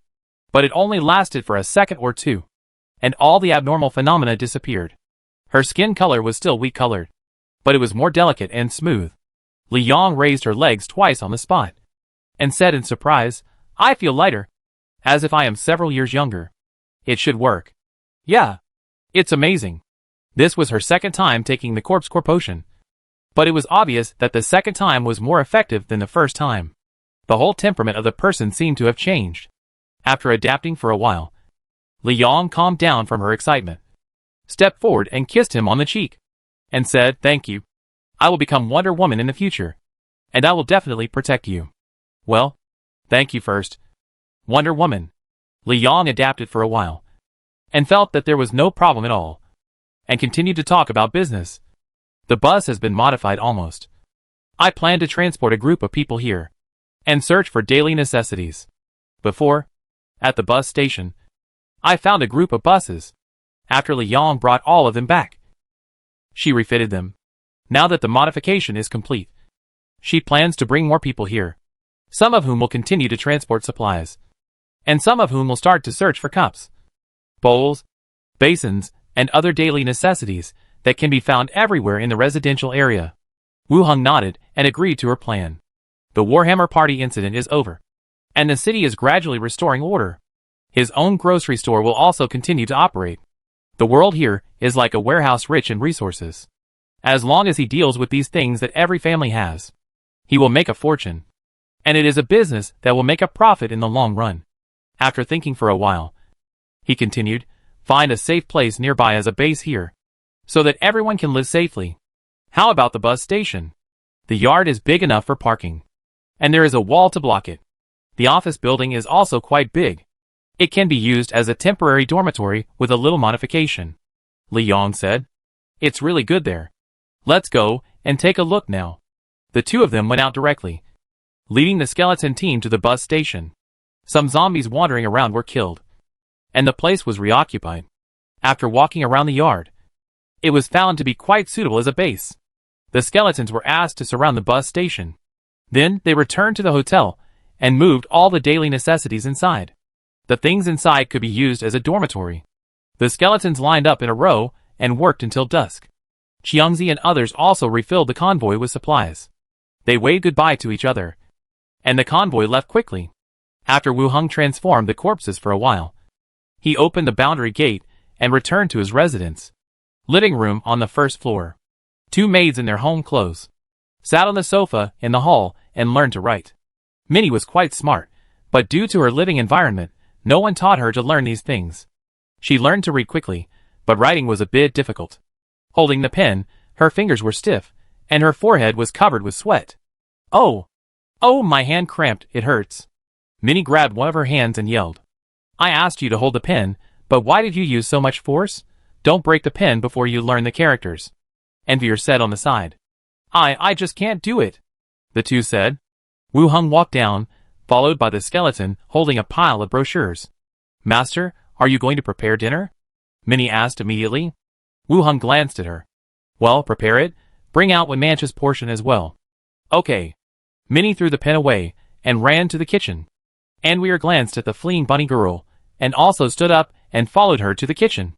Soon, Wenmancha also came back with the skeleton.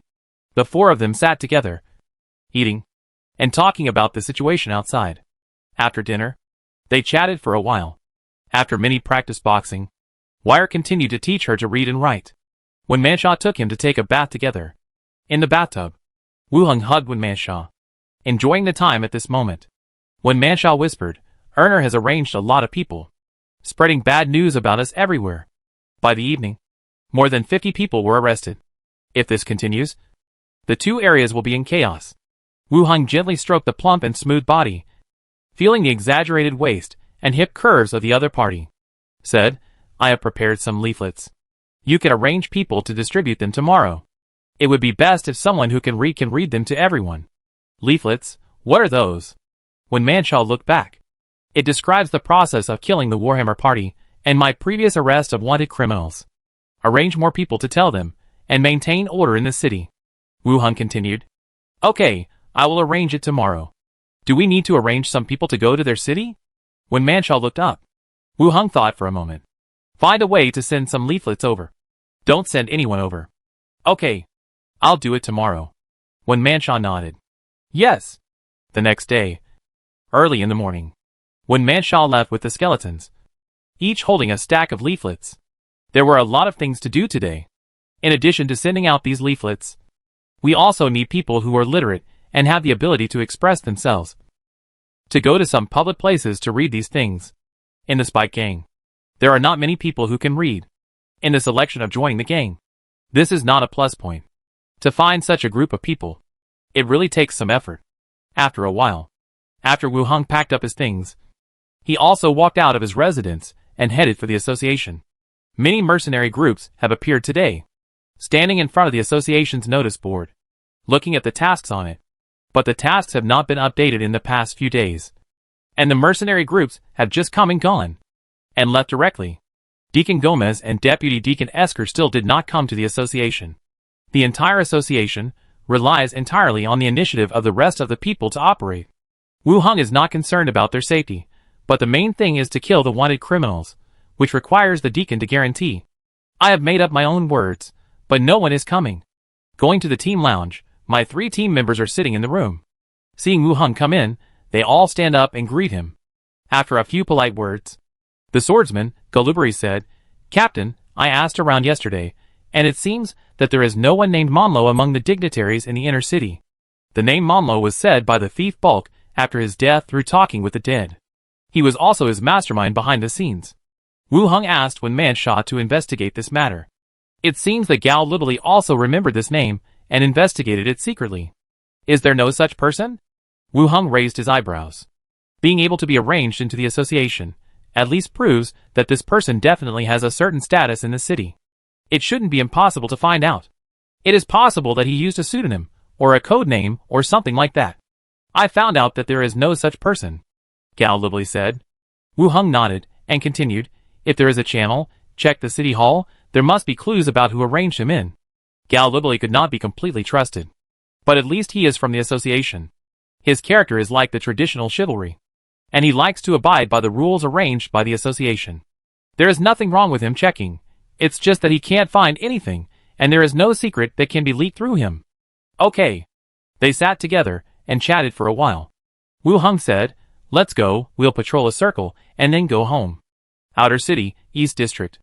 On a stone pier beside the street, a middle-aged man wearing gray linen and with slightly curly hair stood straight on it and said loudly, the extremely evil Necromancer, threaten the city lord with the lives of ordinary residents in the city, occupy the East District and the North District, and all residents will be treated as livestock by him, and conduct evil magic experiments. We must unite, we must resist his rule. In the loud shouts. Gradually, a lot of people gathered, standing below and whispering about what the other party said. Just when everyone was being stirred up by the words of the man above, someone in the back quickly approached with a piece of paper, and shouted louder, "Information from the association, it contains the true situation of defeating the Warhammer party, come and see." Chapter 215, Photovoltaic Panels. Everyone's attention was attracted.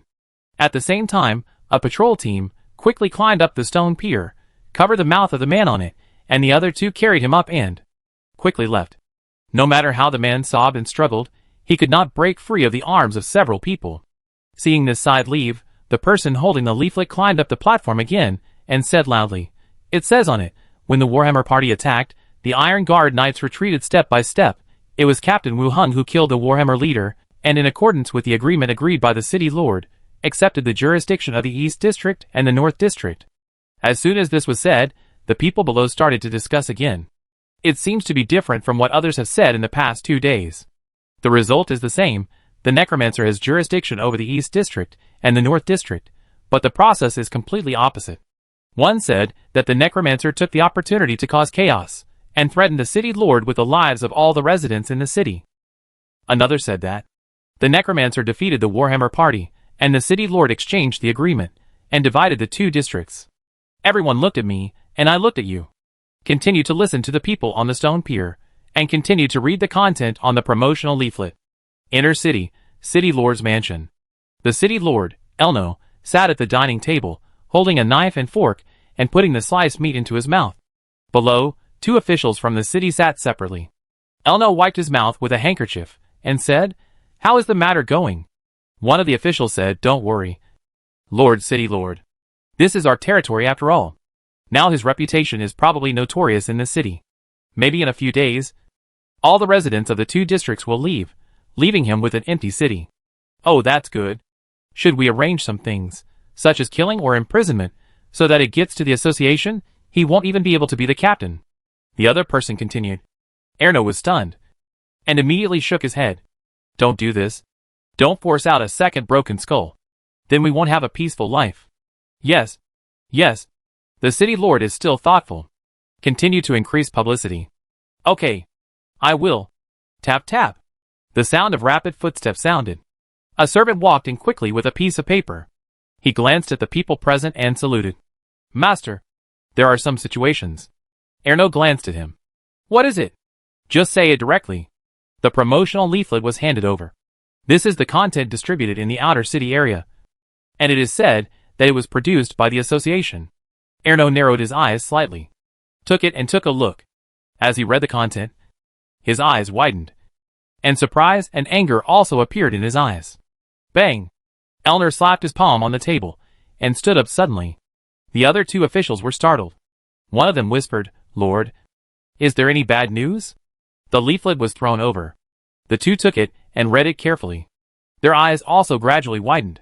There were many things written in total, but they could be summarized into 2 things. One was that the Necromancer repelled the Warhammer party and saved the entire city of Rentam. The second one is that the Iron Guard Knights have no ability to defend the city. They only pretend to be powerful. When facing the Warhammer party, they gave up the outer city and retreated to the inner city to protect the dignitaries. This is to humiliate the city lord and the Iron Guard Knights in public. If it is fake, the city lord may not be so angry. But what is written above is true.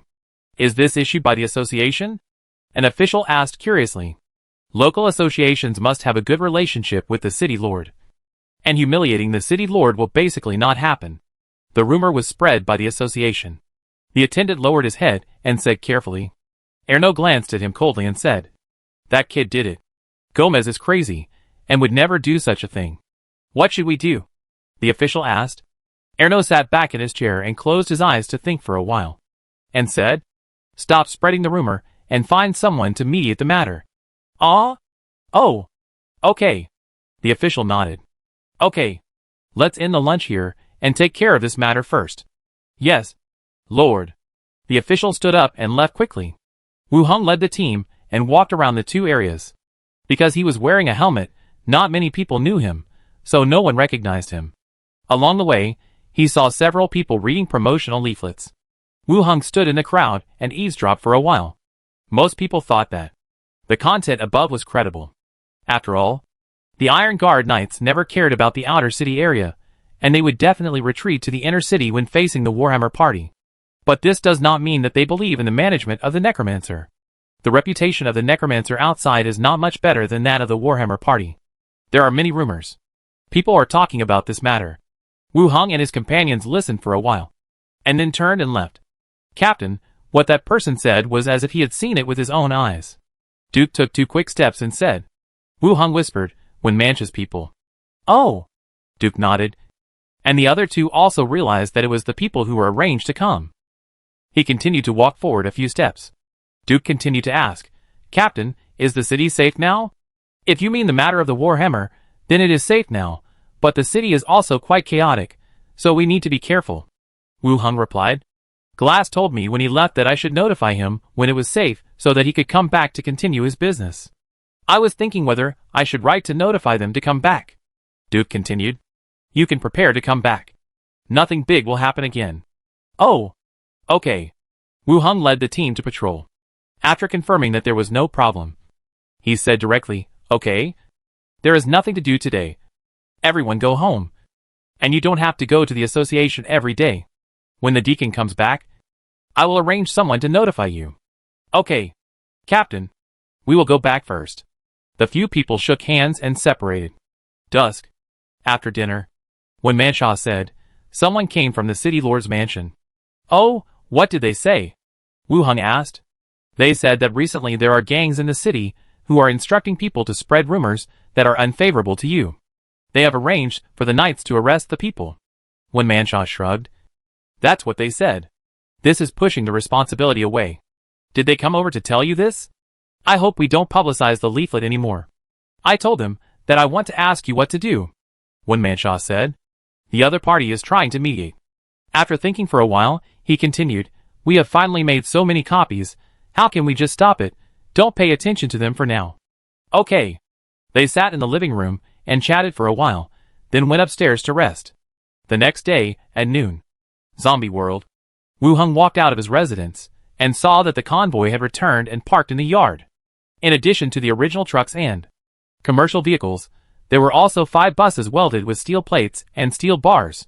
The survivors of the prison were carrying things down from the cars. Seeing the skeletons all over the yard, he showed no fear. Waiting for Wu Hung to come down from the upstairs.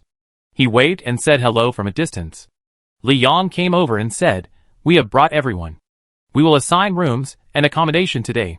We can search for supplies nearby tomorrow. Okay, you can arrange it. Yes. Li Yong nodded and continued. Yinshan Shelter is gathering survivors from other shelters to attack a factory together. Factory? What factory? From what they said, it is a factory that produces photovoltaic panels. We plan to attack there together to solve the problem of power supply for the shelter. Li Yong explained. Photovoltaic panels? Chapter 216, the increase is weakening. Photovoltaic panels? Wu Hung thought about it, and then realized that it was solar panels. This kind of thing is actually not uncommon. The street lights in the community are of this kind. But ordinary people don't have much use for it. I have watched some videos before, which are news about laying such photovoltaic panels on the roof to provide electricity for the entire building. But this kind of thing is usually set up in villas or bungalows. In places like community buildings, it is impossible to lay photovoltaic panels on a large scale. It is easy to understand why the shelter wants to attack this kind of factory. In the current situation, the power supply of most shelters has become a problem. In the modern way of life, without power supply, we are no different from primitive people. And solar panels are a good choice. At least it is simpler than wind power generation or thermal power generation. Is there such a factory in the local area? Wu Hung asked. From the tone of the people over there, they should know such a place. And they should have arranged people to explore it in advance. Li Yong frowned and recalled. And continued, it seems that there are secondary distorted zombies and things in it. We need to cooperate with other shelters and share the spoils equally. Wu Hung had never heard of such a factory. But the other party was so sure, there must be definite news, even saying that there are people who used to work there in the shelter. When will they leave? I'm not sure either, I just heard them talking about this matter. Do you need me to ask? Li Yong said. Wu Heng thought for a while. Ask, see how they arrange it. Okay, I'll go ask later. Li Yong looked back at the people in the convoy, and said, would you like to have dinner together? Now the convoy is temporarily staying at the bus station, so there is no need to run back. No, you settle down, I'll find you later when I'm free in the evening. Wu Heng said. Well, I'll go and arrange for them first. Okay. Li Yong waved her hand, and walked towards the convoy. Li Yong left. Wu Heng also returned to the room he arranged. Through the boundary gate, returned to the residence. From downstairs, Minnie and Annabelle's cooking sound came. Wu Heng went directly into the study, and placed the medicine he got today on the table. In addition to the bottle given to Li Yong, there were 5 bottles left. After thinking for a while, I opened a bottle and drank it. A warm feeling spread from my stomach to my whole body, and a prompt appeared immediately. Strength +1. This time, I only increased 1 attribute. After the discomfort caused by the potion disappeared, I continued to open the second bottle of potion and drank it directly. Constitution +1. It still increased 1 point. It seems that the effect of the first level Corpse Core potion is fixed at 1 attribute point. When I first used the Corpse Core, the attribute points I increased were 3 points. When I reached level 5, it was reduced to 2 points. Now it only increases a little bit. The effect is weakened a bit. If the attributes are strengthened a little more, I am afraid that even the last bit cannot be increased. Then you need to take the second level Corpse Core to continue to increase the attributes. But the medicine for the second level Corpse Core is still under development, so you don't have to wait until a certain time. Looking at the remaining 3 bottles of medicine, Wu Heng did not continue to use it. The effect of taking it by himself is a bit small. Using it to improve the strength of the people around you can achieve better results. With their improved strength, they can better complete the tasks assigned to them. Put away the 3 bottles of potion, and open the attribute panel. Name, Wu Heng. Level 10. Attributes, Strength 25, Agility 25, Constitution 28, Intelligence 30, Perception 18, Charisma 26. Specialties, Arcane Training, Soul Knowledge, Haunting Knowledge, Magical Senses, Arcane Echoes, Necromancer, Undead Adaptation. Abilities, Grey Eagle Swordsmanship, Beginner, Strength and Will, Soul Energy Sensing. Skills, Bone Art, Bone Armor, Corpse Cage. Looking at the attributes on the panel, Wu Heng began to think. According to the normal professional improvement, the improvement of my own attributes is not slow. There are a total of 6 attributes, and 5 of them are not low. Even in terms of strength and physique, they are not lower than the melee professions of the same level. The only one that is slightly weaker is Perception, which is only 18 points. Perception corresponds to the quantification of intuition and senses. In simple terms, it is your observation ability, and the ability to see through things. In combat, whether you can find hidden enemies or traps along the way depends on the strength of your perception ability. I am not really strong in this aspect, but for Wu Heng, there are ways to make up for it. After all, his 2 ghosts can completely act as scouts to detect dangerous situations in advance or unknown areas. All along, this has been done. Having a ghost as a substitute does not mean that this attribute is useless. If there is a chance, I still have to try to improve it. Sitting at the desk and thinking for a while, Minnie's voice came from downstairs. Master, it's time to eat. Walked downstairs. When Manshaw also came back from outside. The 4 of them sat at the dining table and ate dinner. When Manshaw ate in small bites, and then said, Master, there is no one now to spread those bad words. Our leaflets have all been distributed, and gang members have been arranged to read the contents to residents in some places. Well, let's do this first, and be careful of the movements of Elner. Maybe he will do something small. Wu Heng said. When Manshaw nodded. Okay, I'll have someone pay attention.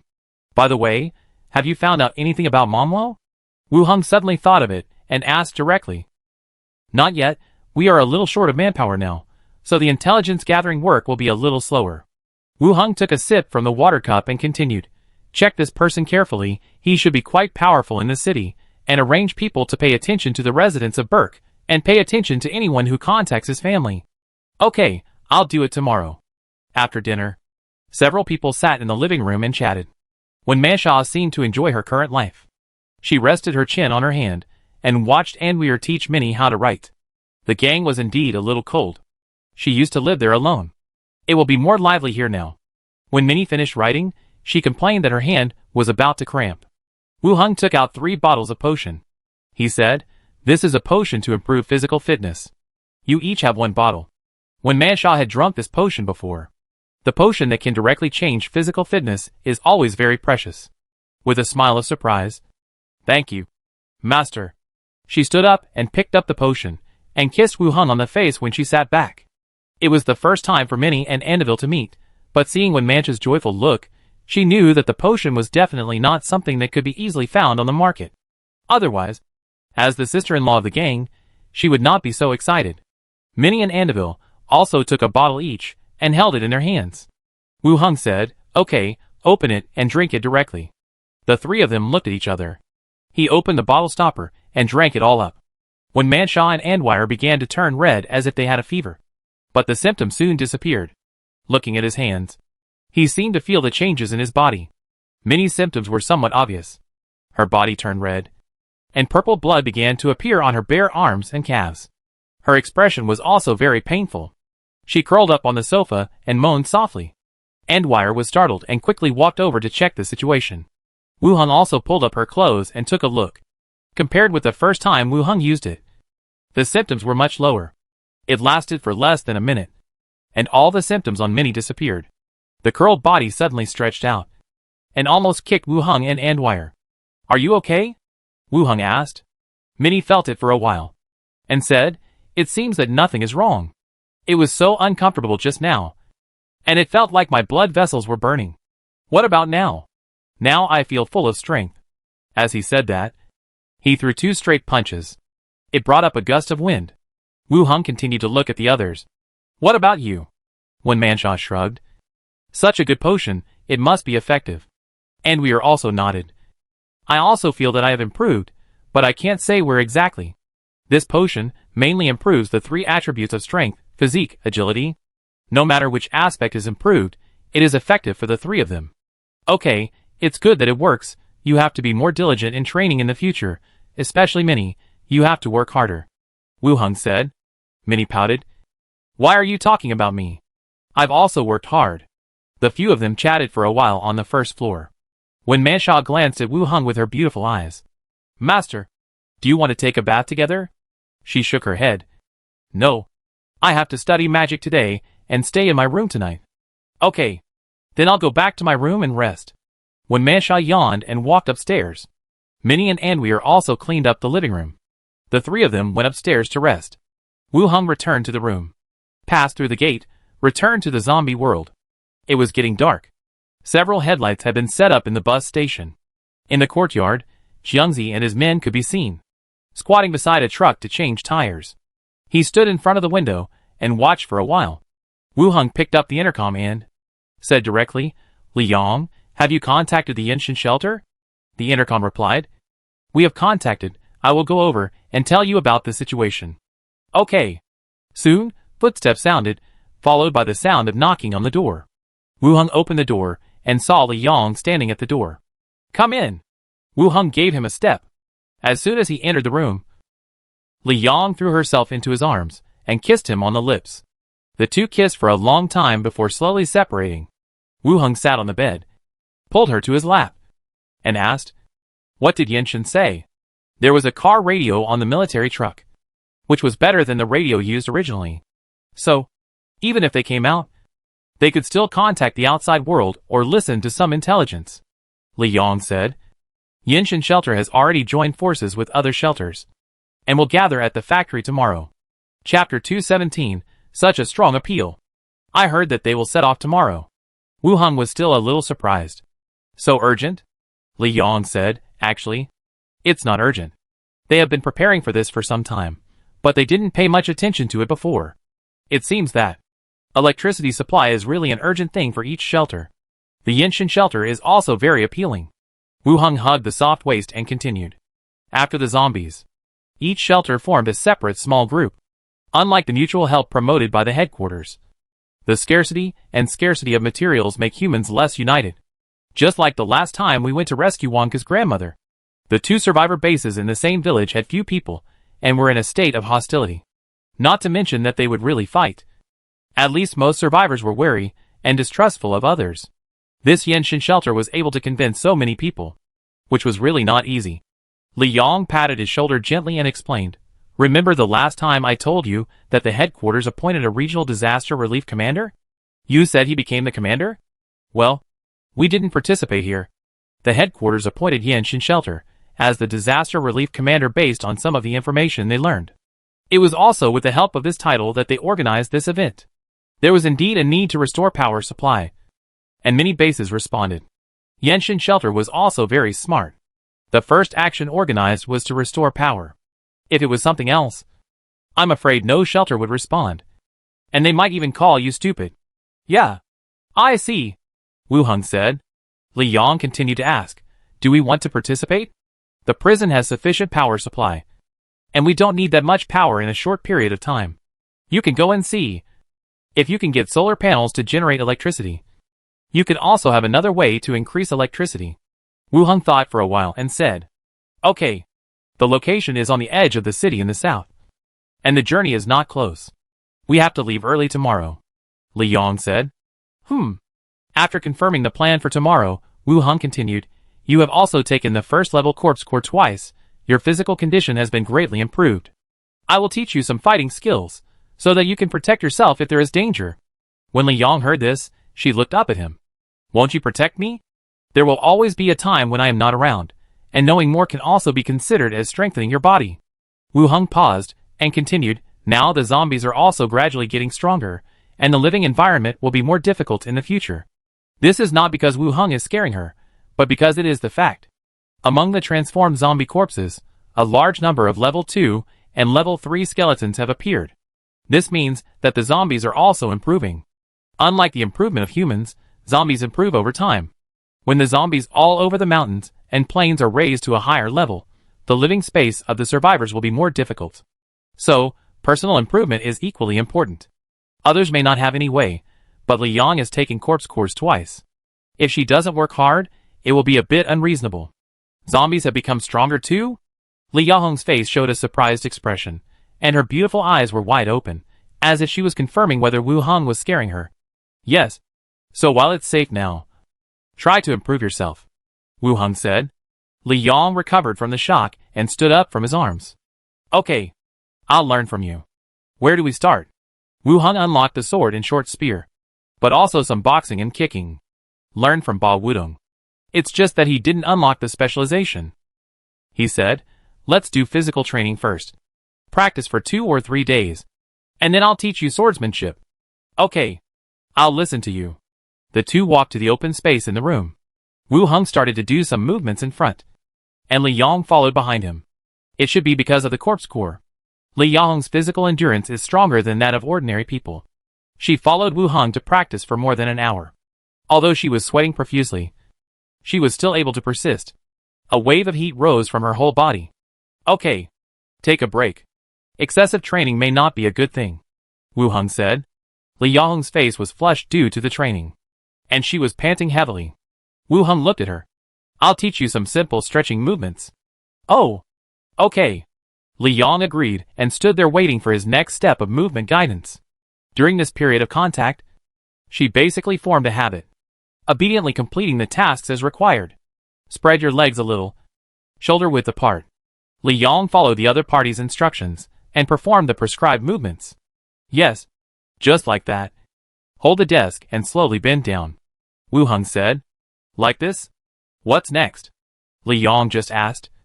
And she felt a pair of hot and powerful hands placed on the exposed skin on her waist. Li Yong shivered as if she was electrocuted. "Don't do it here, go to the bed," Li Yong said.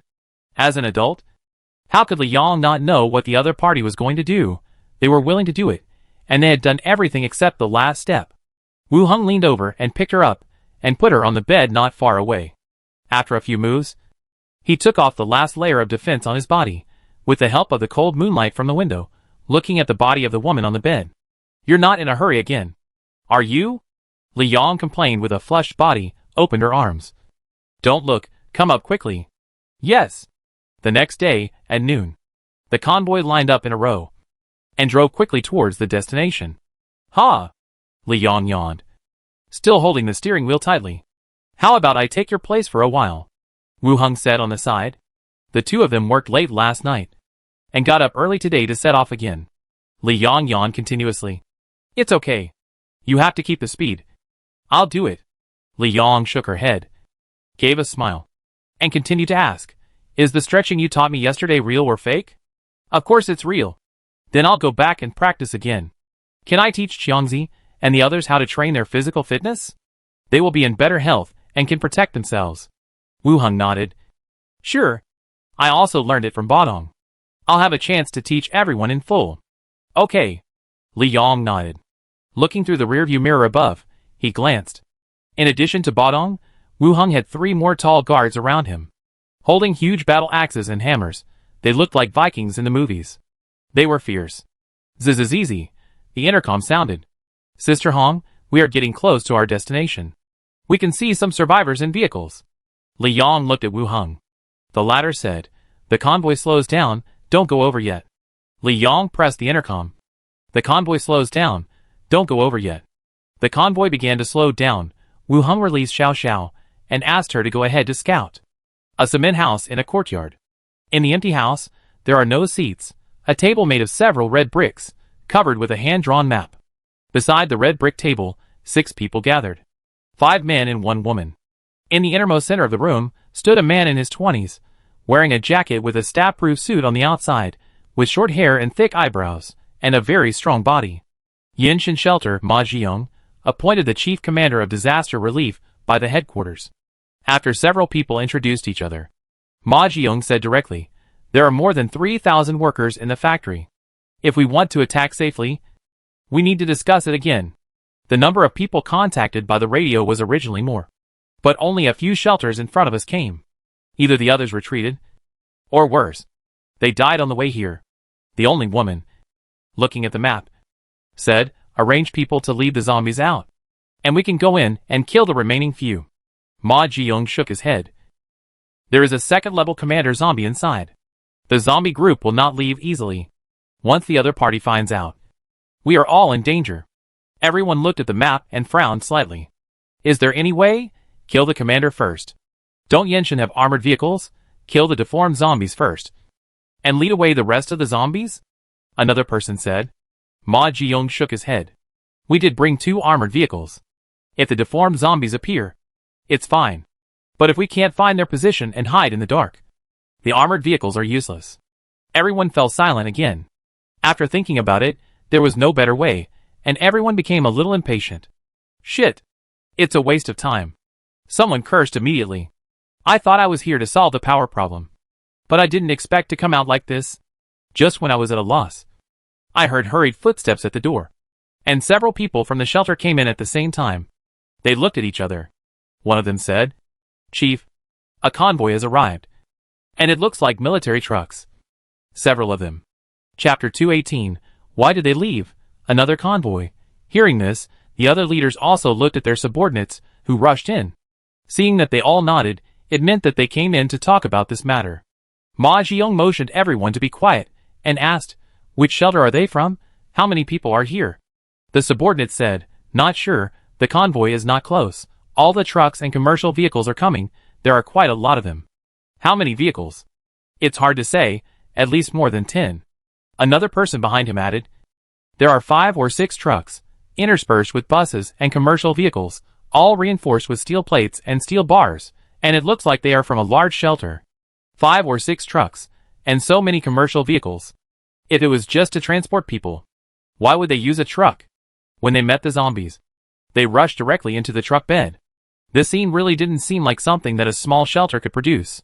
But I don't seem to have heard of any shelter that would be this large. Could it be the people from the auto repair shop?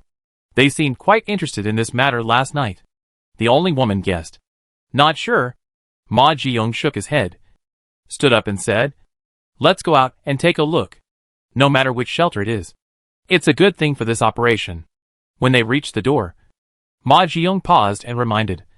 The spoil should be distributed equally. This is good for all of us. Understood. Several people nodded and walked out of the cement house together. The location of the cement house is a driving school training ground. The wide yard is full of vehicles from several shelters. Many members stand on the fence, looking across. Ma Jiyoung and his companions walked to the fence and looked into the distance along the road.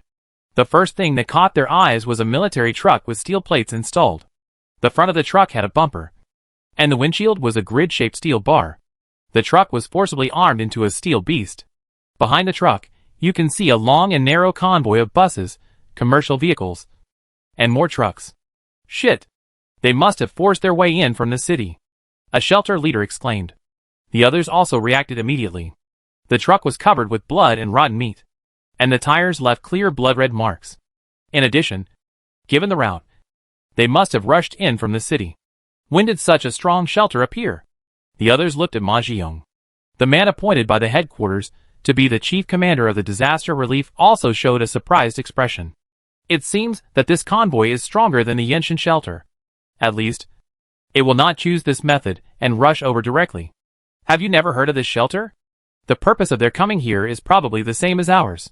Let them attract the zombies, and maybe we can really take down the factory. The female leader sneered and said, "Do you think they are stupid? They will lead the zombies away and let us reap the benefits. Just pray that when they come, they don't use us as guns. What's the matter? Let's unite a little. We have no fewer people than them." Several people whispered and began to argue. Suddenly, someone shouted, "The convoy has turned. They have all turned. They are not coming to our side." The people who were discussing looked up suddenly and saw the first car of the convoy turning around at the intersection and returning along the original route. Then, the vehicles behind it turned around one by one and drove away. The scene became quiet instantly. Then it became chaotic again. Oh, damn. Why did they leave? Are they passing by? Or did they find some danger and leave directly? They can't leave. If they leave, how can we fight? Just now, they were discussing that everyone should unite and let the other side make greater efforts. Now it seems that they have no intention of getting along with them. The other party is obviously different from what he guessed. They turned around and left before they came over. If they left, then wouldn't they be completely helpless? Ma Jiyoung immediately said, "Go quickly, catch up and ask what's going on." After that, he immediately added, "Talk nicely, don't anger them." The two nodded and quickly got on an off-road vehicle. They rushed out of the training ground and chased after the convoy. The motorcade, inside the bus. Li Yong asked curiously, "Why are we going back? Are we going to attack that factory?" Wu Heng said, "There are only more than 100 of them, and we have to take care of them when we go." When the motorcade approached, he asked Xiao Xiao to investigate in advance. There were only so few people in the entire training ground, and they had no ability to take over the factory. If he participated in it himself, he would just be taking them with him, and there might be disagreements over the division of the spoils afterwards. It would be better to turn around first, wait for them to leave, then go to the factory area and occupy it. Oh, they discussed for so long, but only gathered so few people. Li Yong said, and then asked, "Should we go back now?" "Go back first, and when they leave, we will attack the factory area." Through the perspective of the ghost, I saw the map on the table. In addition, by looking down at the nearby buildings from a high altitude, I also found the location of the factory area. "Oh, okay," Li Yong said. At this time, a voice was heard again on the intercom. "Sister Hong, those people arranged a car to follow us." Li Yong pressed the intercom. "What are they going to do?" The intercom answered. They kept waving their hands, as if they had something to say. Li Yong glanced at Wu Heng in the co-pilot seat, and continued to hold the intercom and said, "The convoy should slow down. Just ask them what they want to say. Be careful." Received. The convoy began to slow down. The rear car lowered the window and communicated with the other vehicle while moving at a constant speed. Soon, the intercom received another message. "Sister Hong, he asked us if we were here to help clean up the factory area and why we left." Li Yong said, "We were just passing by, and I don't know what happened in the factory area." "Got it." Then, the intercom received another voice. "I told them, and they have left." Li Yong pressed the intercom again. "Keep going, and turn right at the intersection ahead and slow down." The convoy accelerated again and moved away from the area. Driving ground. The off-road vehicle returned and stopped with a cloud of dust. Everyone saw the convoy leave. Obviously the deal was not concluded. But Ma Jiyoung and his men came over and asked, What did they say? The car door opened, and the two did not answer, sitting in a daze. What did they say? What are you staring at? The person in the driver's seat reacted and said, they said they were passing by here, and had other things to do, and were in a hurry to leave, and didn't know what was going on in the factory. Don't know? Then what was the convoy doing here, looking for a new shelter? Just as the leaders were frowning and thinking. The person in the driver's seat continued, they are not carrying goods in the truck? Huh? What do you mean? When we were about to leave, the truck accelerated away, and the airflow blew the canvas of the rear truck bed open a little. We took the opportunity to look inside, and inside, what was inside? At this point, the man's face became even uglier. Ma Jiong urged, what's inside? Just tell me. It seems to be a skeleton, densely packed, wearing ancient armor, holding weapons in their hands. When the canvas was blown up, the skull turned around and looked at us, with blue light coming out of the eye sockets. Everyone frowned. Ma Jiong saw another person. You saw it too. The other person nodded. Wearing armor. Holding a skeleton with a weapon in his hand. But there were two people in the car. And they all said so. It was obviously not a dazzle or hallucination. In this world today, it is hard to say whether bones can stand up. The female leader pondered for a while. I remember the leader of the auto repair shop was called Yin Luo Wang. Right? There was a period of time at that time. And someone mentioned that a skeleton monster appeared near the auto repair shop. But there was no news afterwards. The others looked at her. You mean? The other party is from the auto repair shop? The woman shook her head. I just have doubts. The other party obviously has no intention of cooperating with us. Whether it is the auto repair shop or not. The other party has already left. Ma Jiong also said helplessly, it seems that everyone has made a wasted trip this time. I will continue to arrange people to monitor the situation in the factory. If the zombies leave, or there is a good method, I will notify you again. Alas, this is the only way. Next time, we will directly report the number of people coming over, so as to avoid a wasted trip. One person said. Yeah. Although they were unwilling, there was no better solution. They also had to rush back to the shelter before night. After saying a few more words to each other, then they took their members into the car and left. Soon, the entire driving school was empty. Half an hour later, the convoy returned from a distance, and when passing by, they took a look at the empty driving school training ground. These people left quite quickly. The convoy did not slow down, and went directly to the factory location on the map. Soon, the lead car reported that it was approaching the destination, and through the windows covered by iron bars, you could even see the sign on the factory gate. Wanong Transportation Group. Transportation Group? Why does it sound like they are repairing the road? The convoy stopped in the distance. Through the open gate, zombies can be seen wandering in the factory. Wu Hung released Xiao Xiao again and said, Xiao Xiao, go to the factory area and take a look. If there is any danger or strange zombies, come back and tell me. Okay, Uncle. Xiao Xiao agreed and left directly through the car body. About half an hour later, Xiao Xiao flew back again, pointed to the right side of the factory with his transparent little hand, and said, in that building, there are two ugly monsters. One is a crawling one, and the other looks like a big head. Then, he pointed to the claw-like skeleton and the big-headed skeleton that were also in the bus. Two deformed zombies, one of them is a big-headed zombie. Xiao Xiao looked up and thought for a while, then said, it seems to be different from the big-headed one. Different? Wu Hung said, come let me see. Xiao Xiao flew into his body, and the scene inside the factory appeared in his mind. Enter the factory gate. The first is a yellow landscape stone that is 5 or 6 meters high, with the two big characters Wanyang written in red. And the area of the entire factory is larger than it looks from the outside. Office buildings, dormitory buildings, workshops and factories, rows of buildings. On the cement road, you can also see dozens of vehicles of various kinds. Trucks, cranes, and engineering vehicles with ladders that can be extended.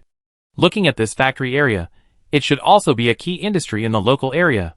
There are also quite a few zombies in the factory area. They are wandering around in groups of 3 or 5, and there are more than what they mentioned in the discussion of Yenshin Shelter. Xiao Xiao walked through the buildings one by one. Begin to check the situation inside the buildings. When passing through an office building, I saw two deformed zombies. One was a horror claw monster with grayish-white skin, huge body, and 4 limbs on the ground, with thick and sharp fingers, like animal claws. The other one was a weird big-headed zombie. The characteristic was still the huge head. The shoulders and chest of the whole person seemed to be covered by the abscesses on the head, leaving only short arms, waist and lower limbs. When walking, the body swayed slightly, but it was no longer so clumsy. The next second, the big-headed zombie suddenly turned his head and looked at Shishia's position with his closed eyes. The body shook for a while, like a roar. Xiao was startled and ran back through the wall. Is it a level 3 zombie? Chapter 219, Level 3 Big Head. After sharing Shishia's perspective, she was released again, floating aside, saying how scary the big-headed zombies inside were, but the skeletons were cuter. Li Yong asked, "How is it?" Wu Heng did not answer, but asked in return. Among the zombies announced by the central radio and television station, are there any classifications of the appearance or characteristics of the big-headed zombies? Classification? Li Yong recalled and said, I haven't heard of any classification. The characteristics are big heads, abnormally slow movements, and can command a certain number of zombies. Wu Heng nodded and explained, Xiao is right, a level 2 crawling deformed zombie, and a zombie with a big head and skull, but I suspect it is a level 3 deformed zombie. Level 3? Li Yong was shocked. The entire headquarters has never announced how many level 3 zombies there are. I encountered one 2 days ago, and another today. What kind of fate is this? If it weren't for Wu Heng's skeletons, I'm afraid I would have died long ago. I also feel that the Yenshin shelter is really lucky. They chose to withdraw directly today. If they are really stubborn and plan to give it a try, I'm afraid they will die without leaving any residue. What should I do? Li Yong continued to ask. It's not a big problem. It's not a problem to take over this factory area. Although it is a level 3 deformed zombie, it's really not a big problem. There are limited zombies in the factory area. But unlike in the city, once the fight starts, the zombies from the neighbors will be attracted. It is a good place to kill it here. Moreover, there is also a skull crusher in his team, which should not be a problem. After thinking for a while, he said, the convoy stops here. All the skeletons get off the car and follow me. Li Yong picked up the walkie-talkie and explained the plan to everyone in the convoy. The skeletons in the carriage all jumped down and began to gather. After all the skeletons were ready, Wu Heng waved his hand, and the team immediately moved towards the factory area. Hua la la. The skeleton army approached the factory gate, immediately alerting the zombies wandering inside. Roar, roar, roar. A series of violent roars rang out in the factory. A large number of zombies began to gather at the gate, like a raging torrent rushing directly over. Throw spears, release. Wu Heng looked at the distance of the zombies and gave the order directly. Whoosh! The iron spears formed a large black net, falling from the sky. Amid the clanging sound, the zombies rushing in the front were instantly pierced, and fell to the ground piece by piece. Without waiting to get up again, the ones behind stepped on the fallen zombies, and continued to rush forward. Throw them all! Whoosh whoosh whoosh! The skeletons no longer waited for any orders. They threw the javelins they carried one by one. The iron rain poured down again, and covered the corpses with 2 or 3 layers. Roar! The zombies still didn't know death, and stepped on the corpses of their companions, and continued to charge forward. Wu Heng quickly released white bone armor on himself, and the white bones covered his entire body. Quickly squeezed to the front of the skeleton group. Facing the direction where the zombies are rushing, release grease spell. The slippery grease covers the ground. The zombies rushing in the front instantly fall to the ground, and a large number of them fall. Continue to release fireball spell. The scorching fireball flies out, hits a zombie, and the scattered flames ignite the grease. The fire rises from the ground instantly, the heat wave rolls, and the burning air is distorted. A large number of zombies are engulfed by the flames, struggling and roaring. Just as the skeleton team lowered their bodies, and waited for the zombies to rush through the flames and crash into the spear formation. The zombies suddenly stopped behind the fire. Although they were still roaring, they were retreating little by little. Sure enough, they belonged to the big-headed zombie type. The zombies who could control the zombies must be big-headed zombies. The zombies looked around, then bypassed the fire, climbed over the walls on both sides, and continued to pounce on the skeletons outside. Wu Heng took a look and said directly, let the spear skeletons stand under the wall and wait. 2 teams of spear skeletons walked under the wall. The zombies that jumped down landed directly into the upright spears. One after another, they were pierced and slid down. After about 10 minutes, the fire gradually died down, only some charred corpses, still burning with flames. And when the fire was extinguished, the zombies attacked again. With a fishy smell, they rushed towards us. They crashed directly into the skeleton spear formation, and the spears pierced their bodies, and the zombies roared. After a brief chaos, zombies began to die in large numbers. Wu Hung stood in the middle and back of the team and gave the order. Push forward. Crash. The current level of skeletons is far higher than that of zombies, especially with many skeleton beast warriors in the middle, forming a crushing situation. Thousands of skeletons, carrying zombies, entered the factory area, and at their feet along the road, there were bloody corpses. Uncle, there are zombies coming around over there.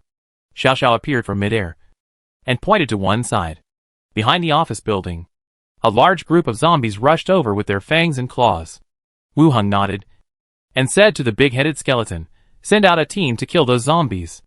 A team of skeletons was separated immediately. They charged head-on at the zombie group that was trying to flank them. In a fierce battle, the skeletons became more and more fierce and began to crush the zombies. The sky was dark. All the street lights in the entire factory area were lit up. The bright white light fell on the corpses on the ground. The zombies outside had been completely cleared, and the remaining zombies retreated into the office building in front of them. It was also the location where the big-headed zombie was hiding. Attack! Wu Hung ordered. The skeleton moved again and began to attack the building. Bang! Suddenly, the glass on the 5th floor shattered suddenly, and a huge crawling zombie broke through the glass and began to rotate and climb along the outer wall. And on the back of the crawling zombie, the big-headed zombie was lying. The crawling zombie moved extremely quickly along the outer wall of the building, climbing up continuously, gradually disappearing from sight in the dark night. Bang! Suddenly, a gunshot was heard, and Lai opened fire directly from a distance.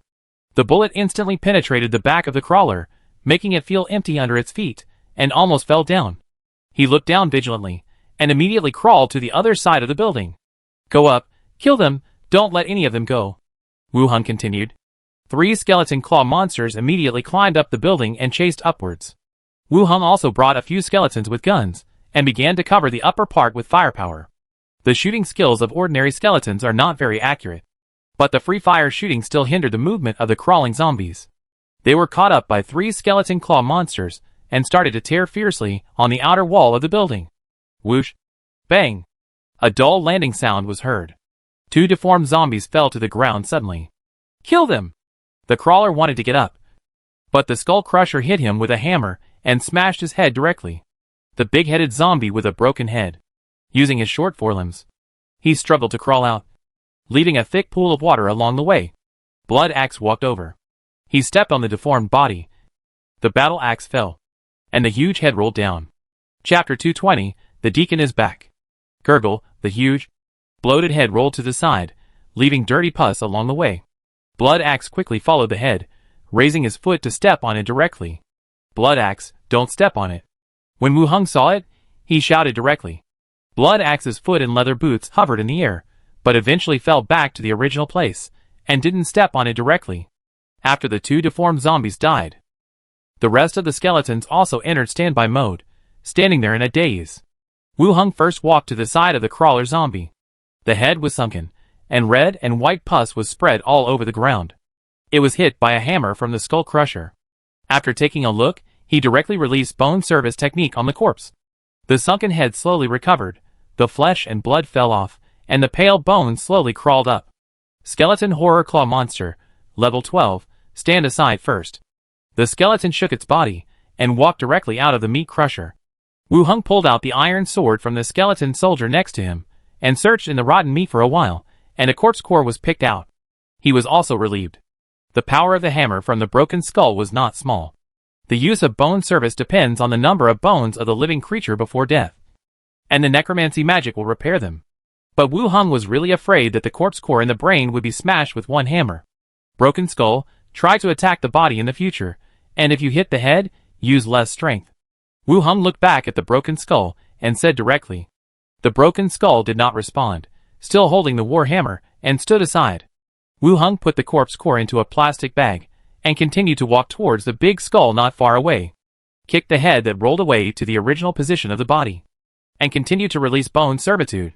The flesh fell off, and the pale skeleton with a skull as big as a balloon slowly stood up.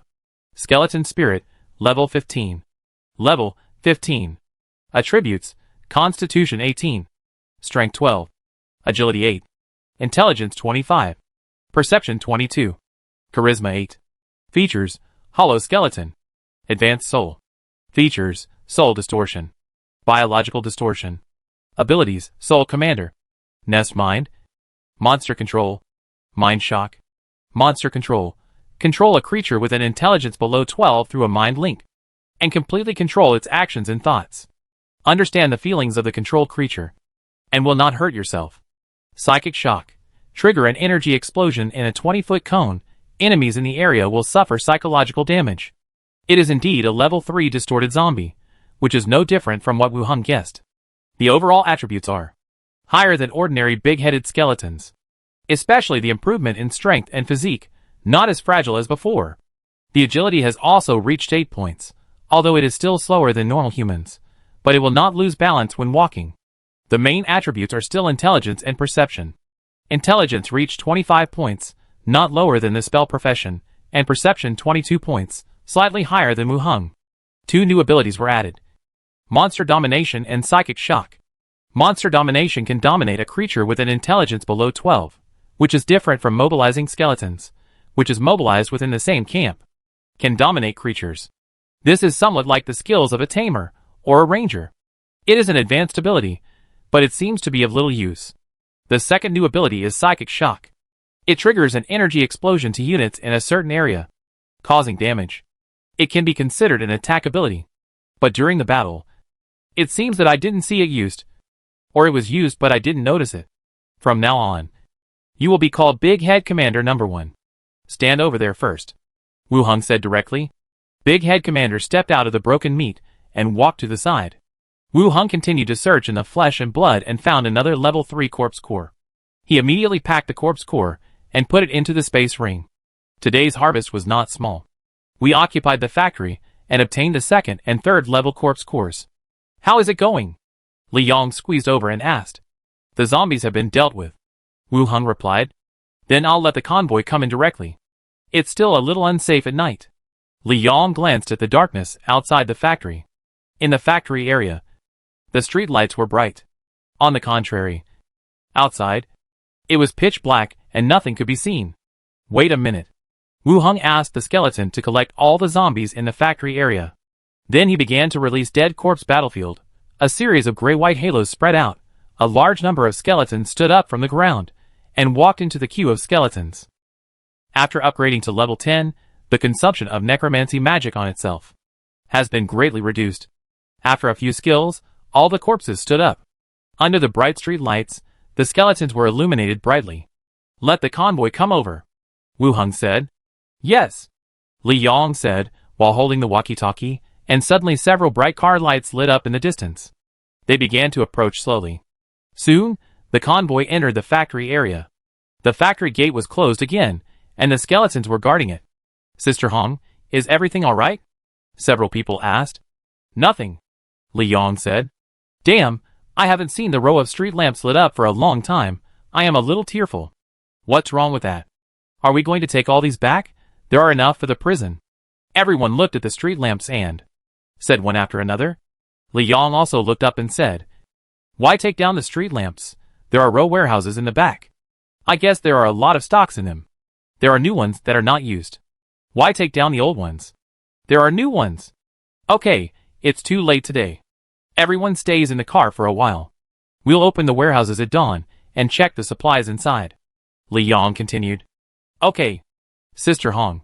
If you are hungry or thirsty, take care of it in the car. Don't run around at night. There might be dangers in other places. Got it. Everyone responded and went back to their cars to rest. Li Yong also returned to the bus. When she opened the door, she saw Wu Hung spread a blanket on the ground and covered himself with a complete black bear skin. Wu Hung lifted a piece of the bear skin. Li Yong was a little embarrassed, but she took off her coat, turned off the lights in the car, and got in, curled up in his arms. They all sit like this. Why do I feel a little scared? Li Yong looked up and glanced at the skeletons sitting on the seats of the bus. Just get used to it, I'm used to it, Wu Heng said. Okay, Li Yong said, and then continued, don't touch me randomly, it's uncomfortable, ah. Before she finished speaking, Li Yong was hugged and turned around, riding on Wu Heng's body. What are you doing? Shoo, keep your voice down, no one will know. The next day, early morning, after having breakfast in the car, they went to the warehouse together. With a piercing sound, the doors of the warehouses were slowly opened. The neatly arranged shelves were revealed, as well as blue photovoltaic panels of different models on the shelves, circuit equipment, and 2 warehouses, which were long and thin street lamp poles. Everything was complete, and the quantity was also astonishing. Damn, so many. These are for export, right? Why are there so many? What are you exporting? These may not be enough to supply the province. Now the communities and parks are all equipped with this kind of photovoltaic panel street lamps. This factory sells this stuff, and it is estimated that it can make a lot of money. Why think so much? It's all ours now. Xiangzi and his friends looked at the warehouse, their faces full of excitement. When they came, they only planned to add a power supply method to the prison, in case there were any problems later, and the generator was not working well, and they would temporarily provide some power supply. But now it seems that these photovoltaic panels far exceeded their expectations. Not to mention the prison. Even if more than a dozen prisons were built, it would be enough. On the other side, Wu Heng was also a little surprised at the number of photovoltaic panels. At the same time, he was thinking in his heart where these should be used. He glanced at Li Yong on the side and asked, do we have workers who know how to install? Yes. Li Yong shouted to the people who were gathered for discussion not far away. Wang Chenggang, brother Wang Chenggang, who was still chatting with Xiangzi and others, heard the shouting and ran over. What's wrong? Sister Heng, Li Yong asked directly, are these photovoltaic panels difficult to install? If it's just installation, it's not difficult. They all have their own lines. Just connect them. When Yining Park installed solar lights before, I worked with him, Wang Chenggang said. Wu Heng continued to ask, can this photovoltaic panel drive appliances such as air conditioners? Wang Chenggang thought for a while and said, the power of the photovoltaic panel will be stored in the battery, and it can be used by adding an inverter. Some appliances can also be used directly, depending on the requirements of the appliance. Wu Heng also understood the meaning. The power of the photovoltaic panel can be fully provided to various appliances. It is just a matter of whether to add an inverter. It is not a difficult thing. Wait a moment, Wu Heng said to Wang Chenggang, and then walked around the skeletons. He picked out 10 level 5 skeletons with high intelligence. He ordered, you guys follow him to learn how to assemble these photovoltaic panels. Wang Chenggang's pupil shrank when he heard this. Teach the skeletons to install these things? Before he could say anything, Wu Heng continued to say to him, these skeletons will follow you from today.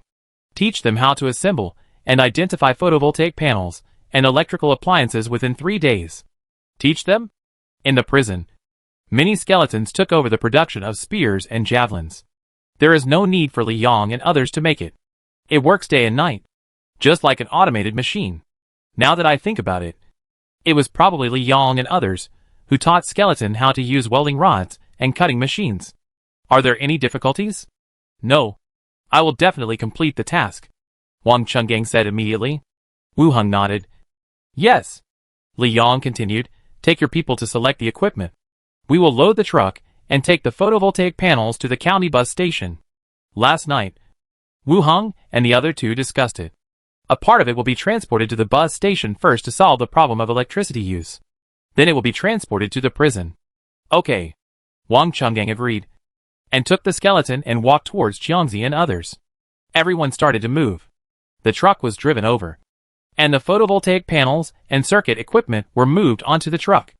It was not until noon that everything was loaded. Li Yong came over and said, the goods have been loaded. I'll leave you a military truck. The frequency band has been adjusted. If you have any questions, please contact us directly. Okay. I can use the radio. Li Yong smiled and continued. If the ancient shelter asks, should we tell them that we have occupied it? Wu Heng thought for a moment and said directly, that's fine. If they need photovoltaic panels, they can exchange them for resources. What resources do you need? Don't Yenshin have armored vehicles and guns? These are all fine. The rest is food and gold and silver. I haven't decided on the amount to be exchanged. We'll discuss it later, Wu Heng said. Okay. Li Yang glanced at the time and did not delay any further. She waved to Wu Heng and boarded the bus directly. She drove away with the convoy. Wu Heng arranged the factory area and asked the skeletons to strengthen the defense. After confirming that there was no problem, she went to an office building, opened the gate, and returned to her residence. At this time, Minnie and Anweer were not at home. Wu Heng simply washed up, walked out of the house directly, and went to the association. Today's association is more lively. It seemed like they had returned to the past. Many mercenary groups appeared in the hall, looking at the notice board in front of them. Pushing open the door of the lounge, Marta was in the room, stitching the armor of the beast tamer. Seeing Wu Heng coming in, she immediately said, "Captain, the deacon is back." Wu Heng paused as he walked in. "Gomez is back? When did he come back?" "I heard that he returned to the association yesterday afternoon. I don't know the exact time," Marta said. "It has been a few days since the Warhammer Party incident. Thinking about it, if Gomez still wants to be the deacon, he should have come back." "Is there anything wrong with our team?" Wu Heng continued to ask. "No." "Yeah." Wu Heng did not enter the house, and went directly to the deacon's study.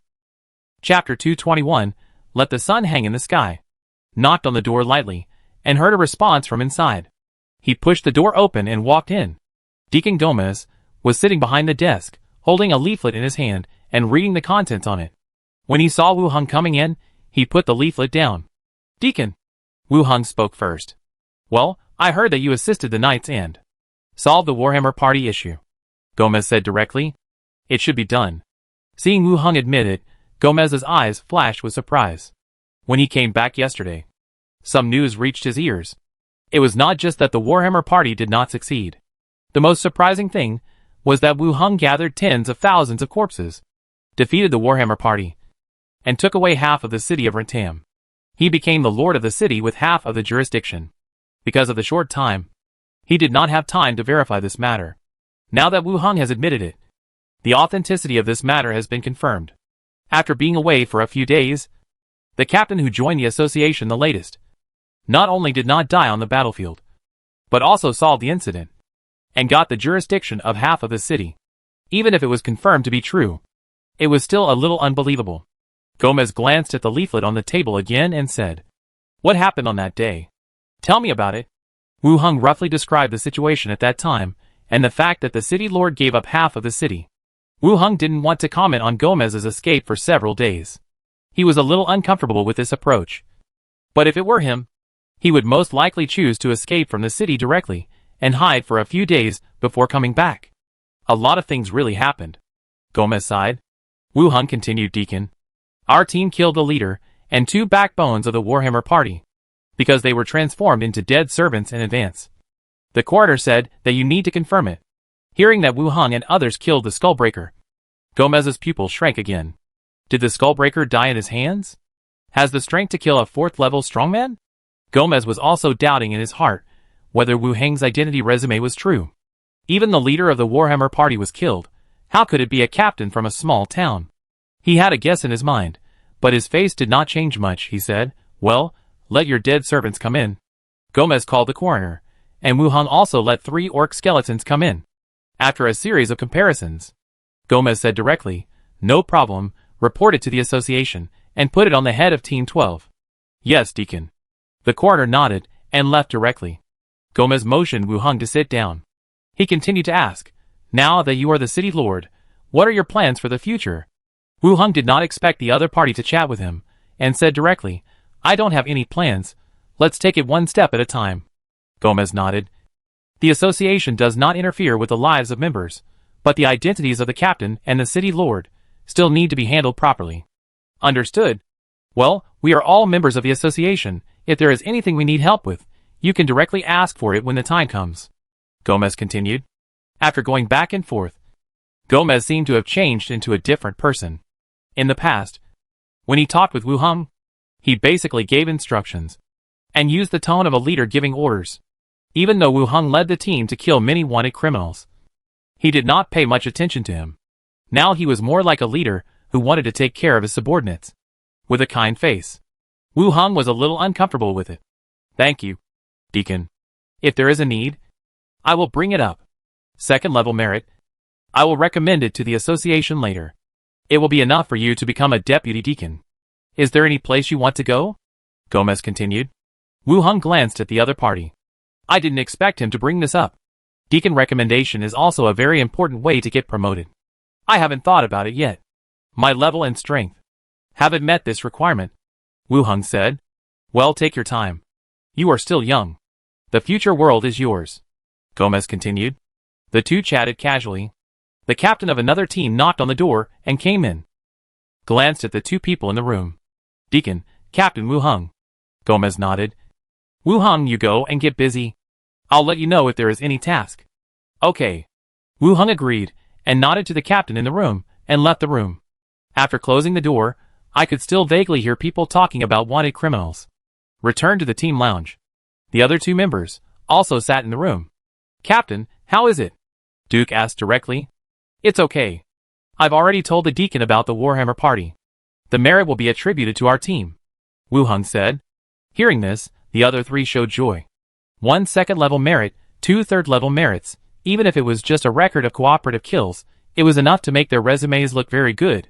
There will be no problem in being promoted to captain in the future. It's all the captain's credit, and we are just a little bit lucky, Duke said, scratching his head while flattering him. The other two also agreed. Okay, everyone has contributed, Wu Hung said, and continued to look at the swordsman in leather armor. Gallipoli. Captain. Gallipoli can be regarded as a merit that he picked up. He joined the team with a purpose, and he has only been here for a few days, but he has already won several merits. I'm afraid he is the one who has accumulated merits the fastest in the association. It's the kind of luck that no one would believe if he told others about it. The pension has come. Go to the front desk to collect it, and send it to Burke's family. There's no need to say anything else. Just give the money, Wu Hung said. Okay, Captain. Wu Hung glanced at a few people. Okay. There's nothing to do in the association. Go home. Tell your family the good news. And be happy. Thank you, Captain. A few people thanked him and left the association directly. Walk out of the association. Wu Hung walked straight towards the Snake Emblem Consortium across the street. Entered the lounge. Lisha followed closely in. Her eyebrows raised. Lord City Lord, how come you have time to come to my place today? Come to see you, Wu Hung said with a smile. I don't believe you. Any news about the commission to purchase the skill book? Wu Hung asked.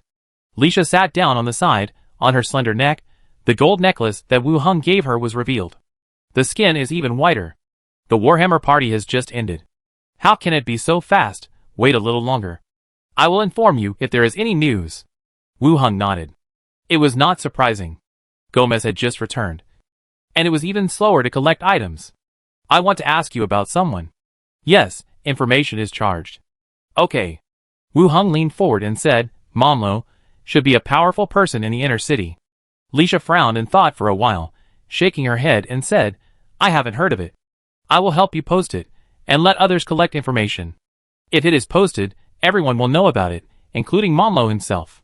Wu Hung didn't want to let the other party know about this. No. I just asked if you don't know. Forget it, you don't know, it shouldn't be charged. No, really, you're the city lord.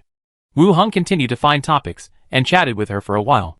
The voice changed, and said, Last time, the map of the store, show me again. Map? Yes, it's the map of Rantam City. Wu Hung said. Okay. Lisha opened the door, and told the people outside, a map including the inner city, and the outer city, was spread on the table. Some details may be a little different, but the overall layout of the city, and the roads are still clear and accurate. Wu Hung looked carefully. Lisha sat aside, crossed her legs and drank tea. Her white legs swaying gently in the air. Looking at your jurisdiction? Yes. Wu Hung stood up, took out the tablet, and took a full picture in the air. Lisha frowned, and also stood up to look at the tablet. I have never seen anything that can directly copy the map. And it is so clear. Wu Hung put away the tablet and said, Do you think extending the opening hours of shops will help the development of the city? You mean, let the shops stay open longer? Well, how about that? Wu Hung asked. Lisha smiled. Unless you can keep the sun in the sky all the time. What if you can? Then this will be the most prosperous city among orcs and humans. Well, that makes sense. Wu Heng nodded in agreement. By then, you can control the sun. So why would you care whether these shops are open? Lisha continued. Wu Heng shrugged and said nothing more. After sitting in the consortium for a while, he got up and left. He returned to his residence. He slept in the bedroom for a while. At dusk, Minnie and Anweer came back from outside. Seeing Wu Heng at home, they chattered about the reopening of the store today. Wu Heng also sat aside and listened. It was getting dark. Minnie and the other went to the kitchen to prepare dinner. And when Manshaw also came back from outside, seeing Wu Heng, she also smiled. After dinner, Minnie and Ba Wudong were practicing boxing nearby. Wu Heng sat on the sofa. When Manshaw poured herself a cup of tea and sat down next to him. What's wrong? Master. Wu Heng opened the tablet and switched to the map taken today and said, I need you to arrange people, dig some deep pits on these two main streets, and erect metal pipes. Chapter 222, The People Are Tough. Dig a hole to erect an iron pipe? When Manshaw looked at the map with some confusion and asked directly, Master, are there any plans? Wu Heng said directly, I have a batch of props that can be used for lighting at night. I plan to illuminate the main roads in the two areas. Magic props? Isn't it a bit too consuming? Is it necessary to make these in the outer city? When Manshaw hesitated, but still said it. She knew her master was rich and well off. But he didn't spend money like this. Using magic props to illuminate public areas was simply unthinkable. Wu Heng raised his hand and put his arm around her shoulders, saying, unlike magic props, the cost is not that high. It's not just the solar panels left over from the photovoltaic field. In some communities, there are also many such streetlights, which can still be used after being dismantled. Supplying such a city is no problem at all. When Manshaw followed the action and leaned on his arms. After thinking for a while, she said, even if the cost is not high, it's probably difficult to implement it. What do you mean? Master, this is Rantam City. Thieves are everywhere in the city. According to the local customs, I'm afraid the things will disappear the next day. When Manshaw said, compared to Wu Heng, when Manshaw, the gang leader, knows the local situation too well. In the earliest days, the Spike Gang was mainly composed of thieves. If you go out without bringing something back, it will be considered lost. Once the things Wu Heng mentioned are installed, the local residents will definitely think they are magic props. It is not difficult to guess what they will do then. Wu Heng listened and felt that what he said made sense. What do you have in mind?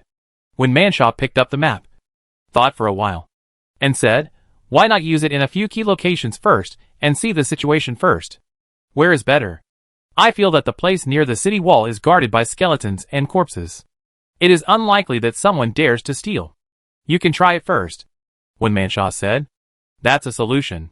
Looking at the map again, there are 4 locations of the city walls guarded by the dead servants, the outer city walls of the 2 districts, and the inner city walls. Then let's erect the iron pipes on the inner city walls first, and see the effect first. Wu Heng pointed at 2 locations on the map. Okay, I'll do it tomorrow. When Manshaw agreed, lying on her back with her head on Wu Heng's legs, and continued, recently, many people are selling real estate, and some shops are planning to sell them at a low price. Selling real estate? Wu Heng looked down at her. Yes, some rumors have improved. But many people are still worried and are selling their properties. But no one is willing to buy them. When Manshaw added, the price is almost catching up with the housing prices in the outskirts of the city, which is very cheap. Wu Heng casually reached into Wen Manch's clothes, rubbed the softness, and thought about the impact of this incident on himself. After thinking for a while, he felt that these people selling their properties would not have much impact on him. On the contrary, if he had the house in his own hands, it would be easier to arrange the follow-up matters. I'll give you some money then, and you can buy back all the house deeds at the lowest price. When Manshaw blushed. Okay, I thought so too. And it's a good opportunity to reinvestigate the housing information. The information on the house deeds is in the hands of the city hall. Obviously, it will not be handed over here easily. So it's better to recount it. Those who want to sell the house deeds can also buy them back at a low price. Well, let's do this first. The 2 chatted for a while. And Minnie also finished boxing. Her clothes were wet with sweat. She came over and hugged Wu Heng's arm on the other side. What are the master and sister talking about? Things in the city. Wu Heng's other arm hugged the little bunny girl. Oh, sister, you know so much. When Manshaw glanced at her, Minnie is getting better at talking. Hee hee. I learned it from sister. Wu Hung looked at the sky. He didn't sleep well last night. He patted the two girls and said, let's go. Take a bath and go to bed early tonight. When Manshaw sat up, yawned, the straps of her pajamas hung on her arms, and she walked upstairs and entered the bathroom. Minnie wanted to sit with Wu Hung for a while, but seeing that they were going to take a bath, she could only pout and walk to the room. Don't you want to take a shower? Wu Hung held her back. Minnie's face instantly turned red. Ah? With sister Wen Manshaw. What's there to be shy about? We are all family. Minnie's face turned even redder. She hesitated for a moment, followed Wu Hung, and went into the bathroom together. The next morning, Wu Hung woke up from his sleep. He put the big white legs that were pressed against his waist aside, and then pulled out the other arm that was under his head. He clenched his fist to relieve the numbness. The slight movement made Wen Manshaw open her eyes, look at the sky outside the window, and stand up and yawn. Then she laid on Wu Hung again, sticking out her red tongue and thrusting it forward. After they separated, she saw Minnie still sleeping. When Manshaw slapped her buttocks, and in the other's horrified eyes, she said, still sleeping, help the master get up, and then prepare breakfast. Minnie was startled by the sudden slap, and said, oh, while rubbing her buttocks. She helped Wu Hung put on his clothes.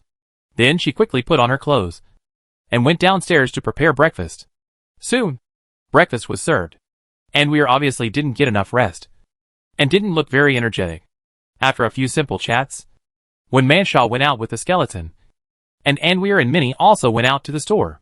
After everyone left, Wu Hung closed the door, opened the boundary door, and went to the zombie world. Back to the zombie world. Appeared in the office building. He looked out through the window. The skeleton blocked the factory area, and Li Yahong's convoy did not return. When I went downstairs, I saw about a dozen zombie corpses piled up on the open ground. They should have wandered over from nearby and were killed by the skeletons. Wu Hung released Dead Corpse Battlefield, and transformed several corpses into skeletons, and added them to the queue. After the transformation of the corpses was completed, Wu Hung continued, send some skeletons to follow me. There was a loud noise. About a dozen skeletons walked out, following Wu Hung. They walked towards the workshop in the central area. The glass door of the production workshop was broken, and the broken glass on the ground was mixed with blood and mincemeat. The walls were covered with scratches and bloody handprints, just like a crime scene in a movie. Going around the corridor in front, there was a huge transparent glass behind. Dong, dong, dong. Behind the glass, several zombies in uniform blue work clothes slapped the glass partition hard. It made a dull knocking sound. Wu Hung and his companions walked to one side, and the zombies inside also moved to one side with their movements. But the quality of the glass was obviously not ordinary glass for household use. No matter how they knocked, it only made a dull knocking sound. After walking about 10 meters, I found the door of the control room. Opened the door. A skeleton stepped forward to open the door, and the zombie inside suddenly fell out. He staggered to his feet and rushed forward with his teeth and claws bared. However, as soon as he got close, he was pinned to the ground by the skeleton and chopped into meat paste. He casually transformed the corpse into a skeleton and continued to walk inside. Next, there was a huge workshop, where you could see rolling belts and factory mechanical arms on both sides. It seems that this factory is quite powerful, at least in a small fifth-tier city like his own. Most factories still rely on manpower, and it is rare to use such a robotic arm. The workshop has been suspended, and there are also stains all over the floor. But there is a safe exit here, and the zombies are not blocked inside. Wu Hung took the skeleton and walked around the workshop, and then went to the dormitory building to take a look. There are several supermarkets downstairs, which sell many snacks and daily necessities. There are also bathhouses and canteens. It seems that the conditions here are not worse than those in the prison. If you insist on talking about the difference between the two sides, the prison has a certain degree of defense, the walls are high with iron nets, and are equipped with guns. The walls here seem much lower. The security of the prison is definitely stronger. After walking around the factory area, some zombies trapped in buildings and corners were killed. He opened the offline map that Li Yang gave him and took a look. With a wave of his hand, he led the skeleton army directly out of the community. There are still some factories nearby, but the scale is obviously not comparable to the photovoltaic panel factory. There are not many people. Some of them have turned yellow. The weeds are taller than people. Wu Heng took the skeleton and cleared several factories in succession, killed the zombies inside and transformed them into skeleton warriors. Then, continued to walk down along the road. Unlike in the city, it is difficult to encounter zombies on the road here. You can see one or two here and there.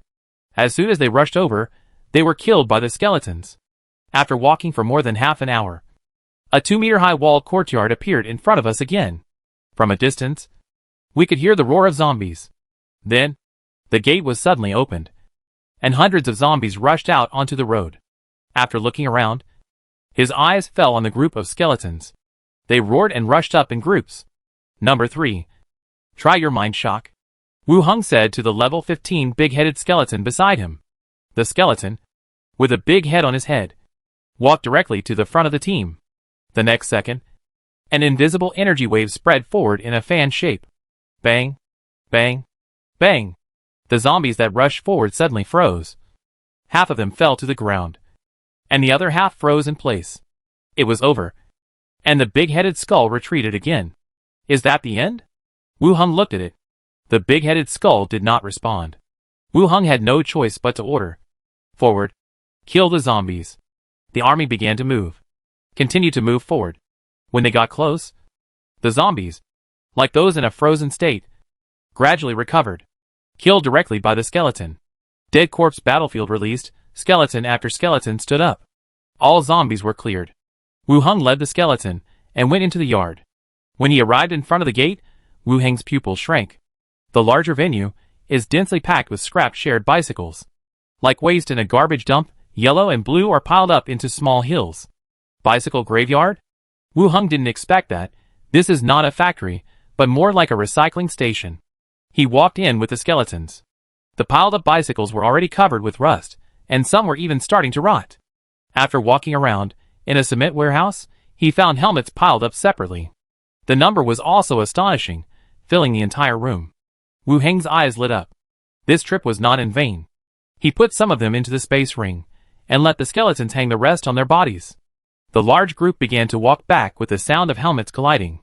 With helmets all over my body, I couldn't clean up the zombies. Yenshin shelter. The convoy quickly passed through the gate, and stopped in the open space in the middle. What did you get today? Someone asked in the shelter. A man jumped out of the leading off-road vehicle, and asked with a serious face, "Where is Ma Gu?" In the conference room. What's wrong? Did anything happen? The man didn't answer, and ran quickly towards the conference room. He came to the door of the conference room. With a bang, the door was pushed open, startling the people chatting inside.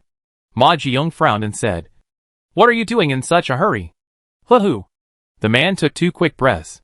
Then he said, "Something is wrong at the factory." Hearing about the factory, the people present also looked serious. "What's wrong?" someone asked.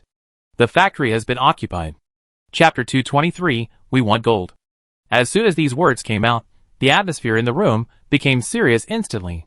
The day before yesterday, because of insufficient numbers, we withdrew from there. And now the few people in the room, the topic of discussion is still the occupation of the factory area. There is no result yet, and they are told that the factory area has been occupied. How can it be so fast? Ma Jiyoung motioned others not to speak first, and continued to ask, "Who occupied it? Tell me in detail."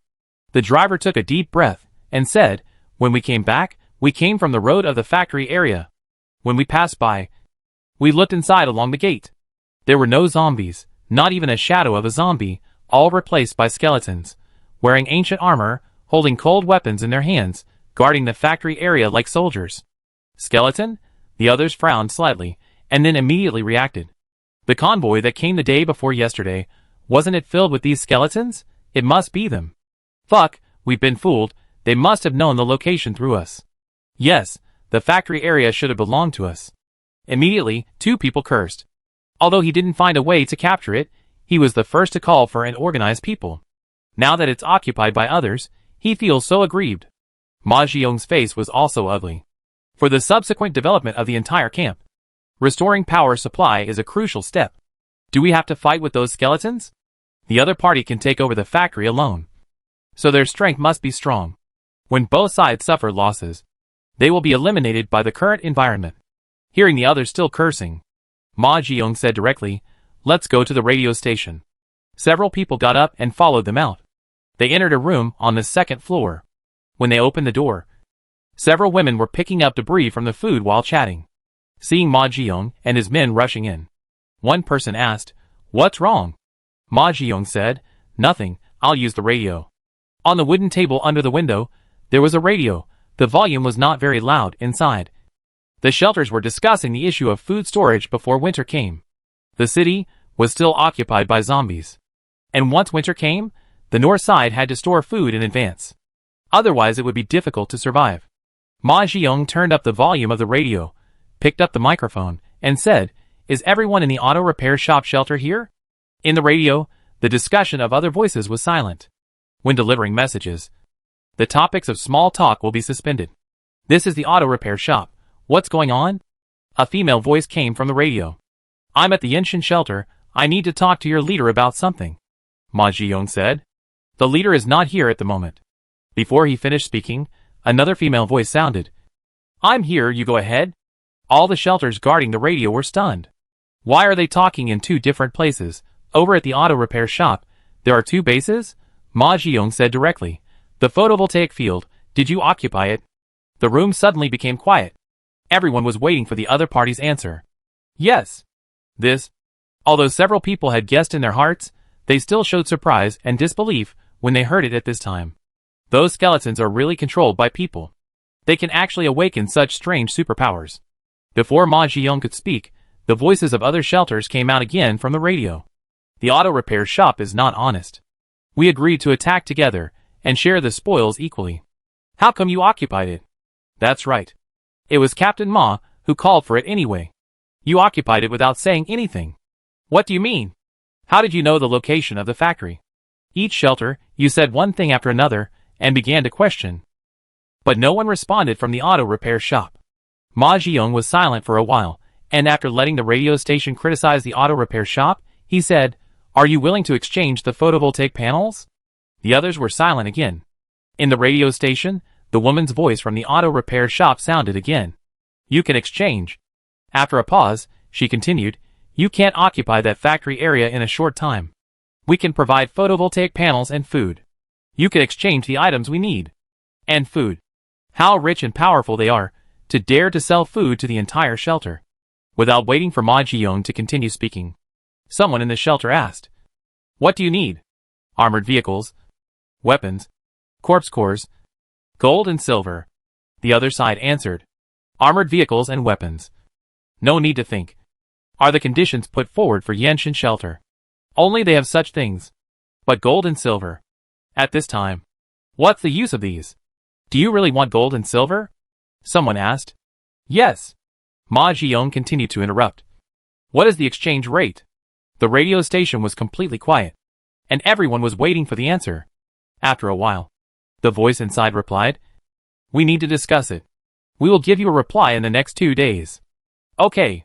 Put it back on the radio." Ma Jiyoung and his companions were still in silence. It seemed that the strength of the auto repair shop was much stronger than they expected. To be able to say that they would exchange food with all the shelters. Not everyone would dare to say that. They want armored vehicles. We can't give them to them. We only have these few. We can't use them if we give them to them. Then do we still need photovoltaic panels? And we don't have enough food for the winter. Captain Ma, what do you think we should do? Ma Jiyoung was still sitting on the chair. He thought for a while and said, "The armored vehicles must not be handed over. Didn't they say they also want gold and silver? Check if there are any banks or gold shops nearby. There are not many of these things. Yes. Exchange them with gold and silver. Get ready. We will go out tomorrow. While looting supplies, we must also pay attention to the location of the gold shops." Ma Jiyoung continued. "Okay." Everyone nodded and dispersed. All shelters that heard the conversation on the same frequency band were discussing this matter. Most people's radios could only listen and could not transmit messages. After learning that they could exchange useless gold and silver for food or photovoltaic panels, they also began to prepare.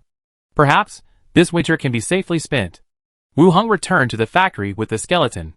After storing all the helmets in a warehouse, he rearranged the defense formation and surrounded the entire factory. Actually, this place is safer than the city. It is open and not crowded. But some precautions still need to be arranged to avoid any problems. After everything was arranged, passing through the gate, I returned to my residence. It was about 4 o'clock now. Wu Heng asked the skeleton to carry a few electric poles here. He sat in the room for a while. He got up and went to the association. The entire association was still lively. This was also the time for the mercenary group to gather. Walking into the hall, in addition to the staff, some team members and captains greeted from a distance, as if they were very familiar with each other. "Captain Wu Heng, here is your letter," the front desk shouted. Wu Heng walked over. There was only one letter, from the pattern on the wax seal. It was a reply from Slater. After smiling and thanking him, he walked towards the lounge. There was no one in the lounge. Wu Heng sat at the desk, cut open the wax seal directly, and took out the letter. It was still neat and beautiful. As for the content, it was a thank you for Wu Heng's trust, and some information about the internal situation of the Whisperer. Wu Heng took a rough look. I felt that the tone of Slater's letter this time was a little too formal, and there was no quiet hint in the past. And the last paragraph, it said that in 3 days, he would come to Ratam City again to take away the blood cup. Let Wu Heng fulfill his last promise. Go to the border to pick her up. Chapter 224, Let Me Be Your Maid. Slater will come in 3 days? It seems that this blood cup is more important than what is said in the letter. The reason is not hard to guess. After all, the person who needs this rare item is the leader of the Whisperer faction of the association, who is the immediate leader of Slater. Not to mention that the blood cup is a rare item with a very high price and basically no use. Even if it is a particularly precious rare item, Slater, a shrewd woman, will not give up the opportunity to establish a relationship with the other party. Since he knew that she was coming, Wu Heng had no intention of replying to her letter. According to the distance from Blackstone Town to Ratam, she should be on the way now. In fact, Wu Heng also missed her. After coming here this time, the two of them could meet each other. After sitting in the lounge for a while, no one from the team came. Seeing that there was nothing to do, he got up and walked out of the lounge with the skeleton attendant. As soon as he opened the door and walked out, he saw several tall green orcs escorting the deputy deacon shaman and walking towards this side. People on the way saluted and made way. The shaman also smiled and nodded, like a kind elder. It seems that he just came back from outside. The deputy deacon is indeed a good job. He came back later than Gomez, standing at the door and watching the orcs walk away. Suddenly, the orc shaman stopped, looked back, smiled and nodded. Wu Heng also saluted slightly. The whole association, after experiencing the Warhammer party, seemed to have become friendly. The shaman walked away. Wu Heng also walked through the hall and left the association. Returned to the residence. Minnie and Annabelle, while chatting, prepared dinner. Hearing the sound of the door opening, Annabelle poked her head out and glanced at the door. Seeing that it was Wu Heng who came back with the skeleton attendant, she immediately smiled. "Master, wait a moment, dinner will be ready soon." Wu Heng nodded, took off his armor, and put it into the space ring. Not long after, when Manshaw also came back from outside, looking a little tired, looking much more tired than managing the gang. Following when Manshaw, there was also a skeleton attendant holding a wooden box in his hand. With a bang, it was placed next to the coffee table. When Manshaw stood next to the coat rack, took off her armor and the clothes inside, revealing her plump and round body. She took out a silk nightgown and put it on. She came over and leaned on Wu Heng's arms, with her legs curled up on the sofa. Wu Heng put one hand around her waist and said with concern, "Are you tired?" "No. I feel more motivated than running a gang," when Manshaw said softly, and then continued, "Today, many house deeds were collected, including many houses in the inner city. I have lowered the price than the outer city, and those people still chose to sell them." As she said, she stretched out her feet and picked up the wooden box next to the coffee table. The neatly arranged deeds were revealed. In one day, so many were collected. When Manshaw said with some worry, "Will all the people leave?" Whether a city can develop or not depends on the number of residents and their living conditions. If all the people in the city leave, and only some undead servants and gang members are left, it will not be considered a city. It is more like a mountain stronghold or a gang base. It is just a little bigger. Wu Heng said, "It doesn't matter. When the facilities in the city are built, some people will move in again." "Well, I listen to you. When Manshaw nodded, stretched, and continued, "The pit has been dug, and I checked it, and the depth must be enough. I asked someone to put those pillars in the courtyard, and I will bring them over tomorrow." When Manshaw nodded, and twisted her body slightly, making it easier for the other party to touch her. The two chatted for a while, and dinner was served. After dinner, Minnie started to practice boxing, and Wu Hung followed Hua Ren to practice swordsmanship. The skills and tricks taught were more advanced than the previous Sword 1 and Sword 2. Mages need to study classics and magic, and melee professions also need to practice their skills and combat skills for a long time. Every profession, which can reach a high level, is not promoted for nothing. Of course, some races are born with some advantages, but they are just advantages, and they also need to be upgraded. Each of them was busy for a while. When it got dark, they went to the bathroom to take a shower, and went back to their rooms to rest. The next day, in the morning, after breakfast, when Manshaw directed the skeletons, and left with a slender lamp pole. It looked slender, but it was not as heavy as it looked, and it was hollow inside, which was considered a thicker iron pipe. They found a few orc skeletons, and left with it. Minnie and Envier also went to the store. After Wu Hung put on his leather armor, he opened the door, and went to the zombie world. Appearing from the room in the office building, he came to the window and looked out. Li Yahong's motorcade had already stopped at the open space in the factory area.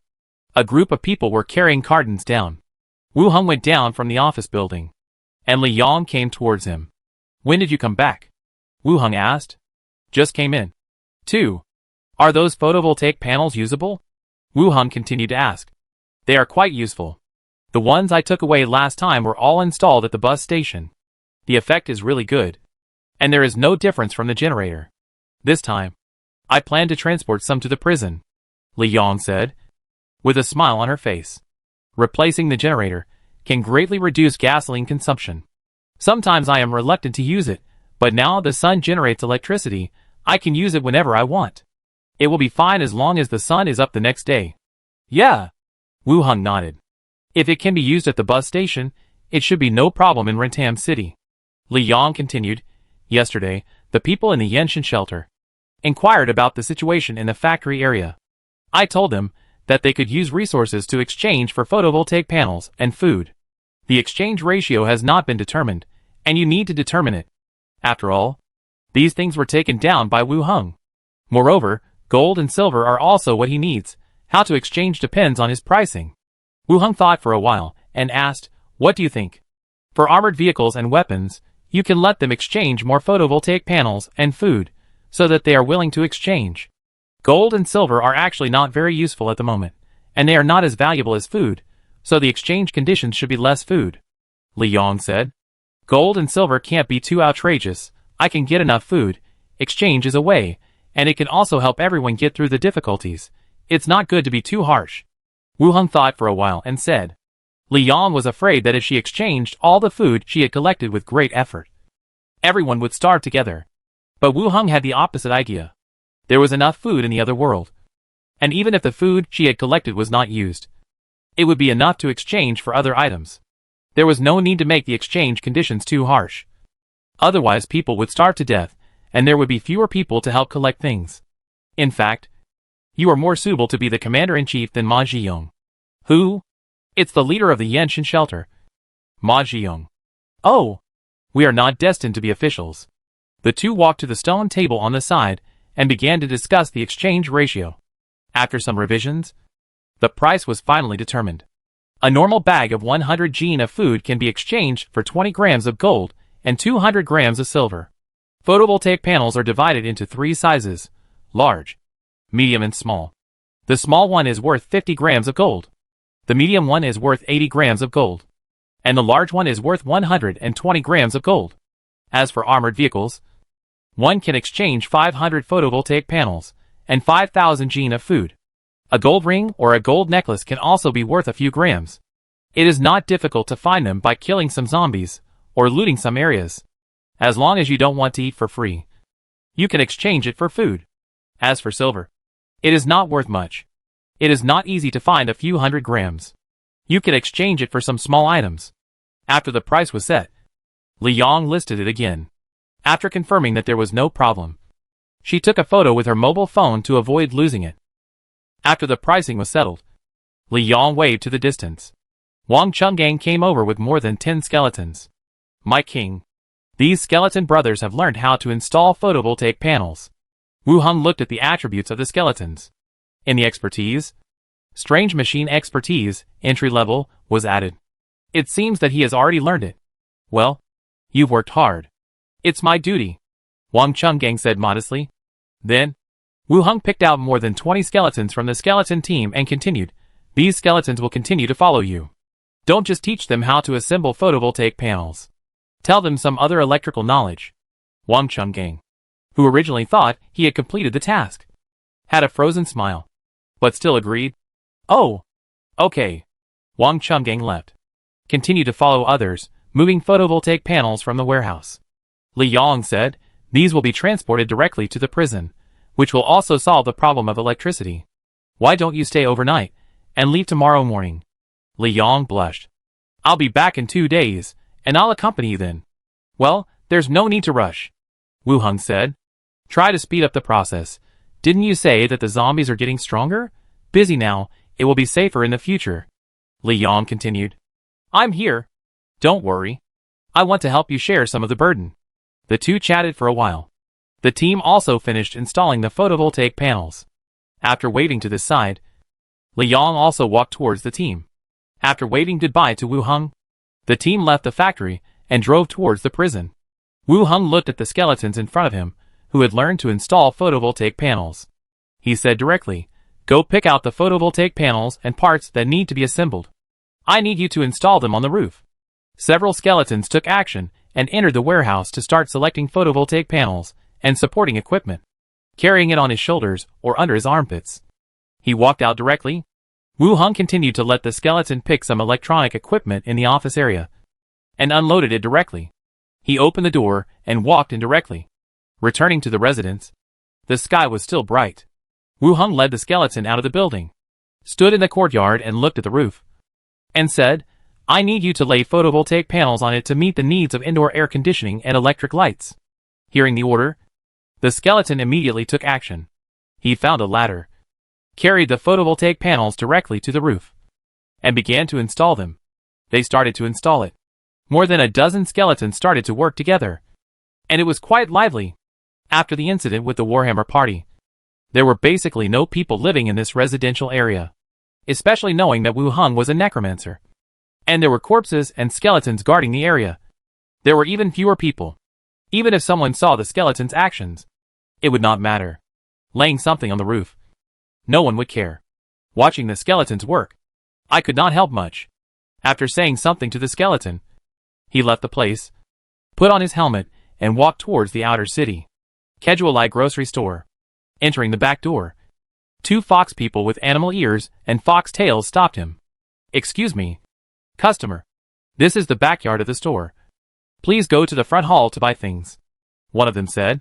Wearing leather armor, a dagger hung on his waist. The words were polite, but his hand also touched the weapon on his waist. Wu Heng took off his helmet and said, this is my store, and we should have mentioned me to you. The 2 fox people were stunned, staring at his hair and eyes to identify him carefully. They immediately saluted. Master Wu Heng. Let's go and inform the young chieftain immediately. No need. Call Minnie over. Wu Heng walked directly into the backyard. One of them nodded and walked towards the front hall. In the yard, there were quite a few fox people sitting. There were both men and women. Mostly women. After all, they were bought from slave traders, and they were all relatively young. The fur color of the fox people in front of them was mainly brown and gray. There was really no one like Andaway's pure white fur. When Wu Heng walked in, everyone looked at him with doubt. But after seeing the hair color, they all stood up and bowed slightly. Wu Heng also nodded. Soon, Minnie ran over from the front hall. Seeing Wu Heng, she immediately smiled. Master, you are here to see me. Wu Heng nodded and said, well, come with me to buy some things. Oh, okay, Minnie continued. If you are not in a hurry, I will introduce you to my friend. Friend? Master. Wait a moment. Minnie ran back quickly. And when she came back, she was holding 2 figures. One tall and one short. On the left was a short black-haired cattail girl, wearing a beige outfit. and on the right was a bunny girl about 1.6 meters tall, with white drooping ears. "Master, these are my two friends. Let them be your maids," Minnie said directly. The two orc girls blushed instantly. They whispered, "Master." Wu Hung rolled his eyes at Minnie, wondering if this girl did it on purpose. He glanced at the two timid girls and said, "There are no vacant rooms in the residence now, so you can help here first, and when there is a chance, I will take you over." "Thank you, Master." The two looked happy and thanked him immediately. "Look, I've already told the master, but I just have no place to stay." Minnie immediately followed. Wu Hung glared at her. "Stop being naughty. Come with me." "Oh, okay." Minnie came over and walked out with Wu Heng's arm. After leaving the yard, Minnie asked, "Master, what are you going to buy?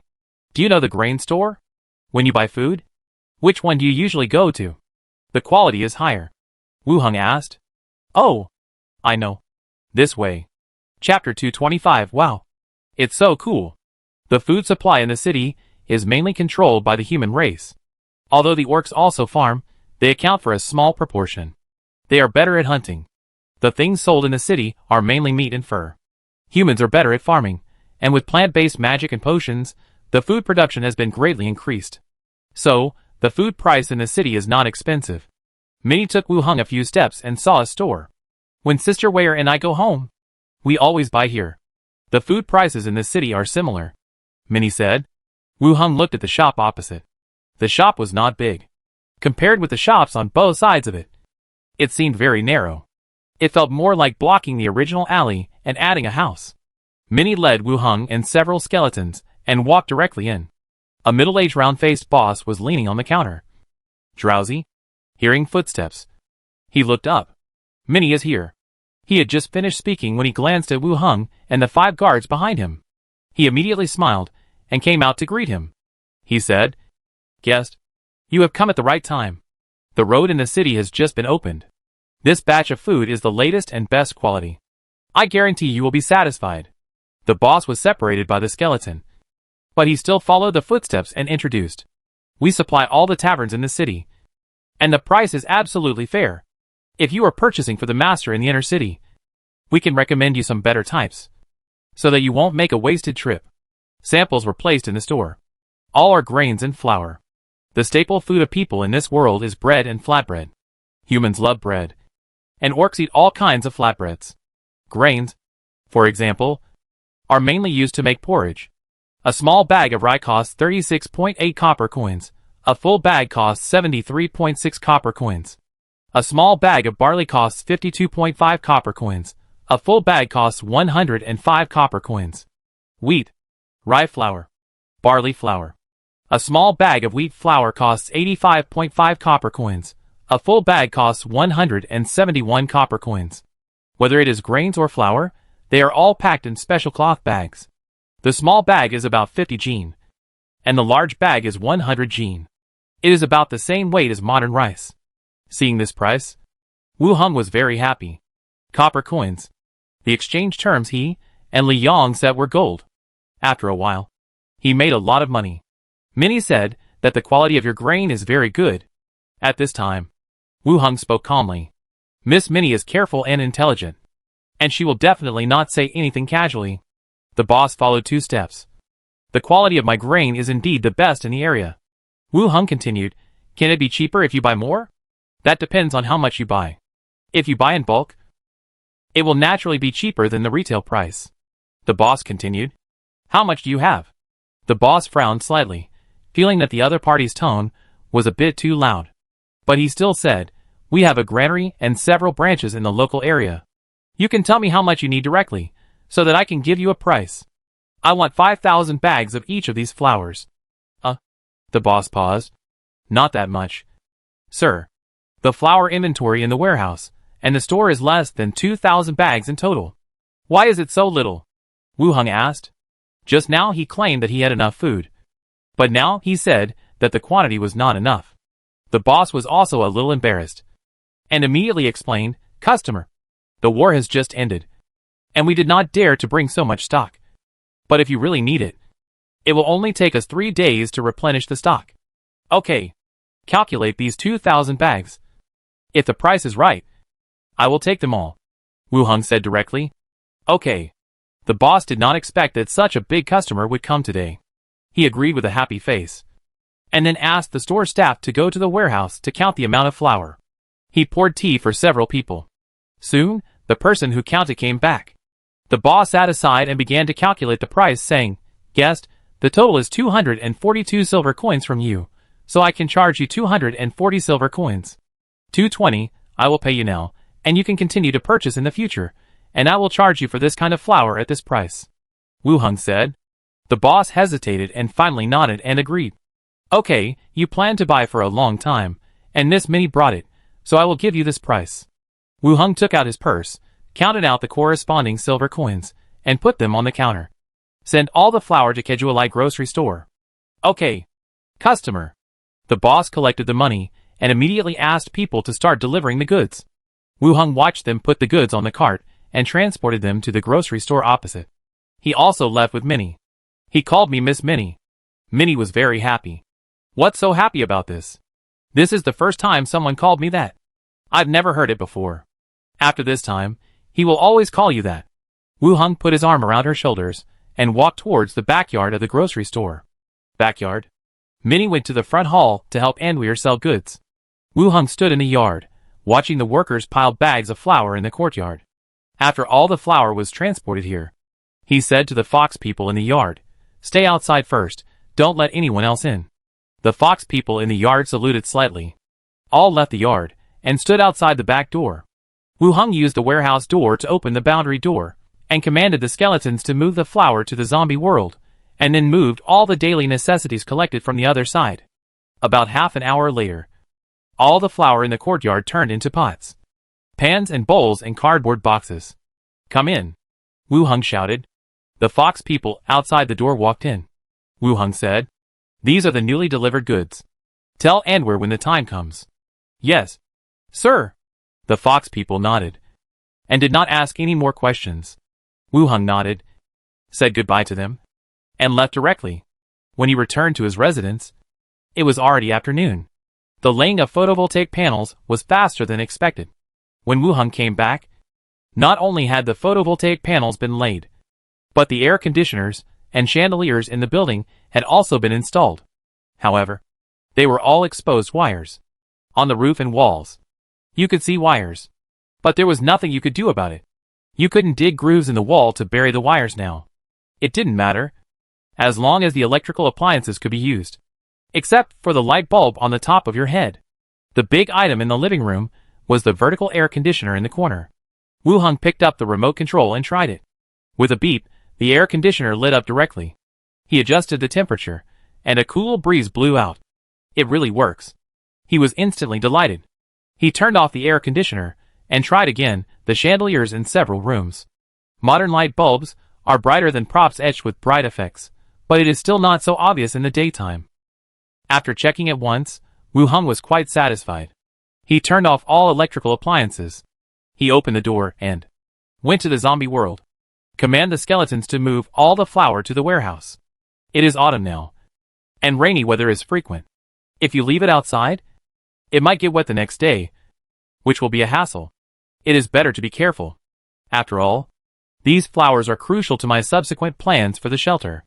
Return. Minnie and Anweer have already cooked in the kitchen. Wu Heng went downstairs and turned on the air conditioner. Cool breezes blew out of the air conditioner, gradually lowering the temperature in the room. Wow, why is it so cool? Yes, where is the cool breeze coming from? In the kitchen, the two girls exclaimed immediately. Anweer poked her head out of the kitchen. Her eyes fell on the air conditioner. Master, is it a new magic prop? Minnie also poked her head out. What magic prop? Let me see. Technological prop, it can cool. The two girls came out of the kitchen and stood at the air conditioner. Wow, it's so cool. It's so good to be rich. They stood there and sighed for a few words, then returned to the kitchen to continue preparing dinner. But with the air conditioner, the temperature in the kitchen is not that high. The two can relax a little. Soon, when Manshaw came back from outside, as soon as she opened the door, a gust of cool air hit her face. Did you prepare dry ice? It's so cool, when Manshaw said as she took off her coat. The skeleton behind her still held a large pile of deeds in his hands. It seems that there are still many people selling houses today. After changing into a long skirt, when Manshaw looked at the air conditioner. A new magic prop? It has this effect. Don't stand in front of it when you wear such thin clothes. Be careful of catching a cold, Wu Heng said, when Manshaw walked back, leaned into Wu Heng's arms, and continued, the iron pipe has been erected, not far from the city wall. What should we do next? Tomorrow, I will arrange for the skeleton to go there for you, and install some things on it, Wu Heng said while hugging him. Okay. The two continued to talk about the following things. Dinner was served, and the four of them sat together and started to eat dinner. Perhaps it was because the light exposure time was short. After dinner, when Minnie was training, the air conditioner stopped working due to insufficient power supply. The temperature in the room also immediately became a little stuffy. It was getting dark, several people took a bath together, and went back to the room to rest. The next day, the association. Wu Heng pushed the door and entered the lounge, and saw Duke sitting on a chair and eating a cake. Crackling, the crumbs fell all over the floor. Captain, Glask is back. Let me ask you if you still need to customize that kind of leather armor? Duke said directly. Glask is the owner of the Mao Liao armor shop, left during the Warhammer party, and now he is back again. Wu Heng sat on the chair and thought for a while. Then asked, is the weapon shop across the street open? It's open, but there's nothing in it. Duke, go and ask the owners of these two shops to come over. I'll talk to them about some cooperation matters, Wu Heng said directly. Oh, okay, Captain. Duke put the cake in his arms and strode out the door. When Duke came back again, the owners of the two shops followed him. The orc boss with a fong saw Wu Heng and smiled immediately. He took out a long wooden box from his arms, handed it over and said, Captain, when I return to the tribe, I happen to collect a tendril of the Baojinzi, which can replenish blood and strengthen strength. You can take it back and try it.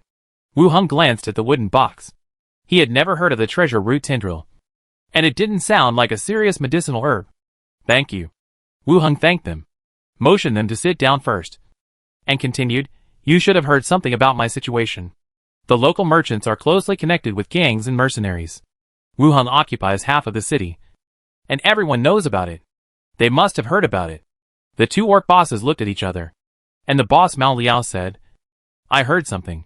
Wu Heng nodded, and continued, we are old friends, and I will be frank. I need to form my own patrol team and army. I hope to cooperate with you in terms of armor and weapons. Before coming, I also guessed something in my mind, but after hearing it with their own ears, the two of them were still worried. It might not be a big deal to order one or two. Cooperating with Wu Heng and arming new patrol teams and troops would mean standing on Wu Heng's side in the contest between Wu Heng and the city Lord Elno. This is not a good thing. What do you think? Wu Heng smiled at the two of them. Chapter 226, Receiving the Person. I heard Wu Heng asking again. It was still the boss Mao Liao who spoke. Captain Wu Heng, our armor shop is naturally willing to cooperate with you. Just tell me what kind of armor you need, and I will have people start working as soon as I get back. The people from Mao Liao armor shop came back at this time. The main reason was to keep Wu Heng as a customer. For a business owner, there are not many customers like Wu Heng who purchase without limit and pay in full in cash in the whole city. If he can maintain this, there is no need to open his shop to the public. He only needs to produce the protective gear that the other party needs. Wu Heng nodded and said, Boss Grask is really straightforward. I will leave the problem of protective gear to you. It will still be made according to the previous one-piece armor. It is better to redesign the appearance to distinguish it from the Iron Guard Knights. Boss Mao Liao touched his chin and said, After returning, I will ask someone to make a design drawing, and you can choose the style at that time. Okay. Wu Heng nodded, and then his eyes fell on the owner of the weapon shop. What about you? Haven't you made up your mind yet? No. I also choose to cooperate with you. What style of weapons do you need? I will immediately arrange people to rush the work, the owner of the weapon shop said. Hearing that the other party agreed, Wu Heng also nodded. Whether it is here or in the zombie world, a large number of weapons and protective gear are indeed needed. This is also a good opportunity to build a group of continuous supply of manpower. For the body shape of the human race, make it according to the iron sword. And for the body shape of the orcs, make it according to the battle axe. In addition, I need a large number of crossbows and arrows. Wu Heng said. He has some guns and bullets in his hands. But the number of bullets is less. In some normal times, he basically does not use them. The skeleton javelin is more useful against the dull zombies. For defending the city, the crossbow is more useful. The boss glanced at the other party and said, the weapons sold to the city lord's mansion are all the lowest in the market. The fine iron sword is 22 silver coins each, and the strong crossbow is 45 silver coins. This price. The quality can be guaranteed. I can accept this price. The owner of the weapon shop also breathed a sigh of relief. Okay. I will arrange for someone to make it as soon as I go back. Well, if you need anything, you can come to me directly. Okay. Captain. Let's go back and prepare to start work. Wu Heng nodded, and the two orc bosses stood up and walked outside. Wait until we leave the gate of the association. The owner of the weapon shop then whispered, we have offended the city lord. When did you become so timid? If you don't offend him, the order of the Iron Guard Knights will not fall into our hands. It is better to cooperate with this captain. Boss Mao Liao said. Well, you are right. This captain has money and strength. How can he not be a match for Elner? Don't worry. Boss Mao Liao comforted. You mean, he has a background? Nonsense. Gomez has been in the city for many years. Have you ever seen him occupy half of the city? There must be something we don't know. It makes sense to think so.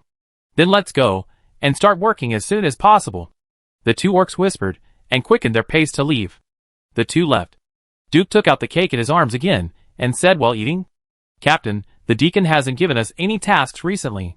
After the incident with the Warhammer party, each team started to get busy. Team 12, however, remained calm, as if on vacation, and was not assigned any tasks. When Manshaw was busy with city affairs, and no wanted criminal intelligence was sent. Wu Heng felt that this kind of life was pretty good. If it could continue like this, he would not have to consider becoming a deputy deacon. Facing Duke's question, Wu Heng said, we have just been reported for 3 meritorious deeds, and it is normal to rest for a while. And we should also give other teams some opportunities. Oh, so. Wu Heng glanced at the other party, and continued, if you feel that there is nothing to do, you can go to Winmanshaw to lead a team of skeletons to patrol the streets. That's fine. What do you do when patrolling the streets? Just to see if anyone is causing trouble. Catch thieves and so on. Oh. Okay. Then I will go to patrol the streets if there is nothing to do in the future. Wu Heng nodded. The two sat in the lounge for a while. There was nothing else to do, so they left the association directly. The sky gradually darkened. Click. Click. Click. The erected street lamps suddenly released dazzling strong lights, illuminating the entire area. More and more residents and pub drinkers gathered here, looking up at the bright street lamps. What is so bright? The things erected by the spikes, I thought they were going to hang flags, but they made something so bright. It's a magic prop. They actually put a magic prop here. This is much brighter than the light stone. Damn, who is so rich, put this kind of thing here? The crowd pointed at the lit street lamps, and whispered. Obviously, this was the first time they had seen such a thing. And they were also surprised that someone would actually put a magic item here. More and more people gathered. And above the street lamps, a large number of tamed animals began to appear. They circled around the street lamps again and again. But everyone just watched from a distance, under the guard of the skeleton soldiers. No one really approached to cause trouble. Wu Heng brought a few maids and stood on the city wall. Looking down, the darker it was, the better the effect of the street lamps. Light up a large area. Master, is this a street light? Why install it here? It would be better to put it at home, Minnie said. It feels very unworthy that her master spent money to install street lights in the outer city. The one in our house is also this kind. They are the same, Wu Heng said. When Manshaw was also surprised by the effect of the street light. Compared to Minnie, she knew Wu Heng's plan to lay out the whole city.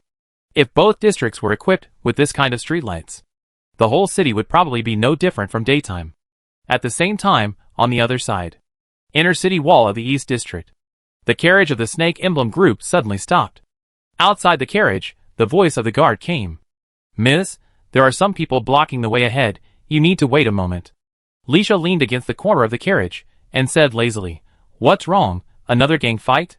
No, someone set up magic props ahead and attracted many residents to watch. The guard continued. Magic props? In the outer city? Which sick person would do such a thing? Lisha was curious. The moment she opened the curtain, a bright light extended into the carriage, making the lighting stone hanging on the ceiling suddenly dim and yellow. Following the light, she looked up in the sky ahead. The dazzling light was hanging in the air. Lisha widened her eyes. She looked at the thing in front of her that released the strong light in disbelief. And at this moment, she guessed who was so sick to come up with such a thing. He really hung the sun in the sky. One night passed. In the outer city, two pedestrians walked in a group. I said it can be lit all the time. Give me money. I will accept the loss. I owe you this little money. If I had known, I would have shot it down with an arrow last night. You are not as good as me. I controlled the tamed beast to poop on it last night. In front of a store. Are you selling props? A demonstration of the effect made in advance. Who will demonstrate in the outer city? Can you afford it if it is demonstrated? Let's see if it will be dismantled today. If it is not dismantled, I plan to sell dried fruits over there. There are so many people. Business must be good. I heard from the people of the Spike Gang that this thing retains the sunlight during the day and releases it at night. That's right. I was wondering why it was so dazzling. It turned out to be sunlight. Yes. Yes. My eyes are still blurry now. Whether it is the residents of the outer city or the gentlemen in the inner city. Today, we are discussing this matter. What exactly is glowing at night? What is the purpose of the other party doing this? It can achieve such a lighting effect in such a wide space. It is obviously not an ordinary magic prop. At least in the local area. Or even in the surrounding cities. It has never appeared before. The price is definitely not cheap. After one night, the new magic prop became a hot topic in the city. Even the people in the two southwestern districts, who did not see it, are planning to go there in a group tonight to take a look. The border city of Yek Kingdom. A team stopped on the side of the road and waited silently. The eagle in leather armor circled in the air. After circling twice, the eagle swooped down. Before landing, it turned into a pretty girl with curly hair and landed lightly on the open space next to the carriage. The frightened horse neighed, and the driver hurried to comfort it.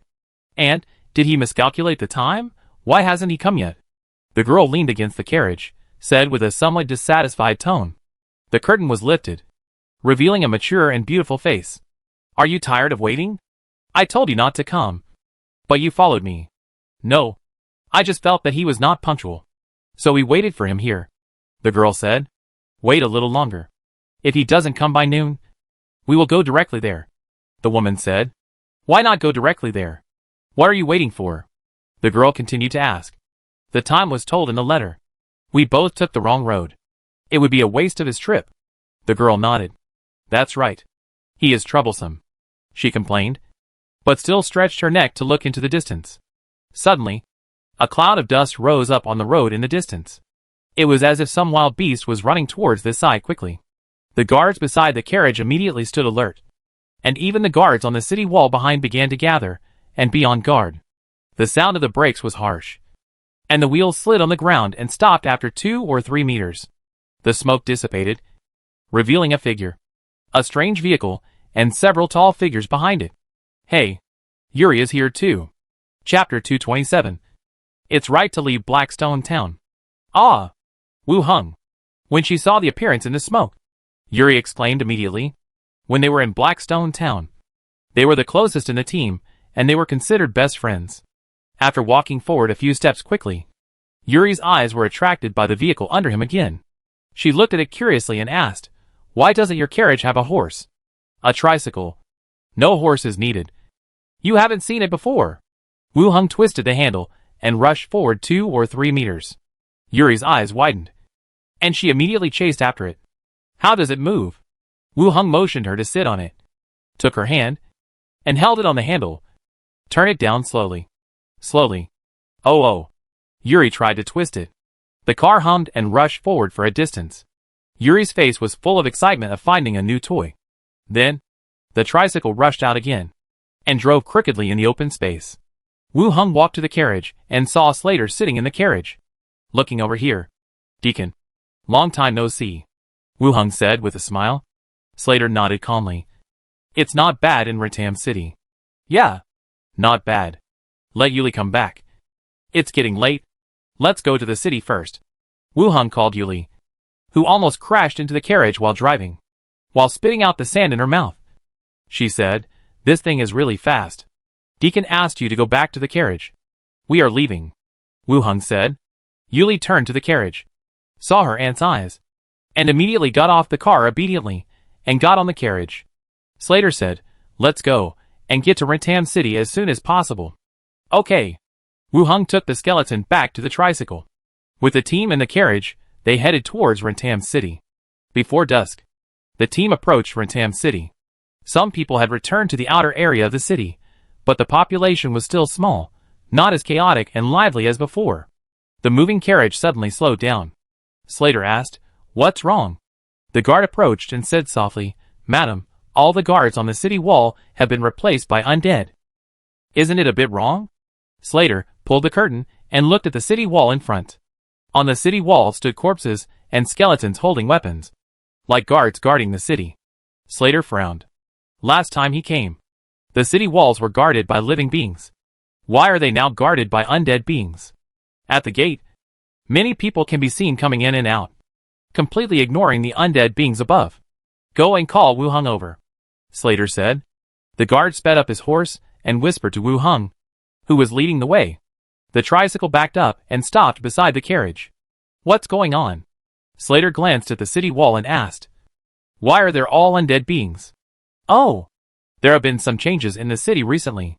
The entire city has been divided into 2 areas. What does this have to do with the undead?" Wu Hung continued. "My soldiers are fine. There is no danger." "Ah? You killed so many people?" Yuri's voice came from inside the carriage. "How is that possible? Let's go into the city first, and I'll explain it to you," Wu Hung said. Slater glanced at him, and then looked at the city wall. "Go into the city."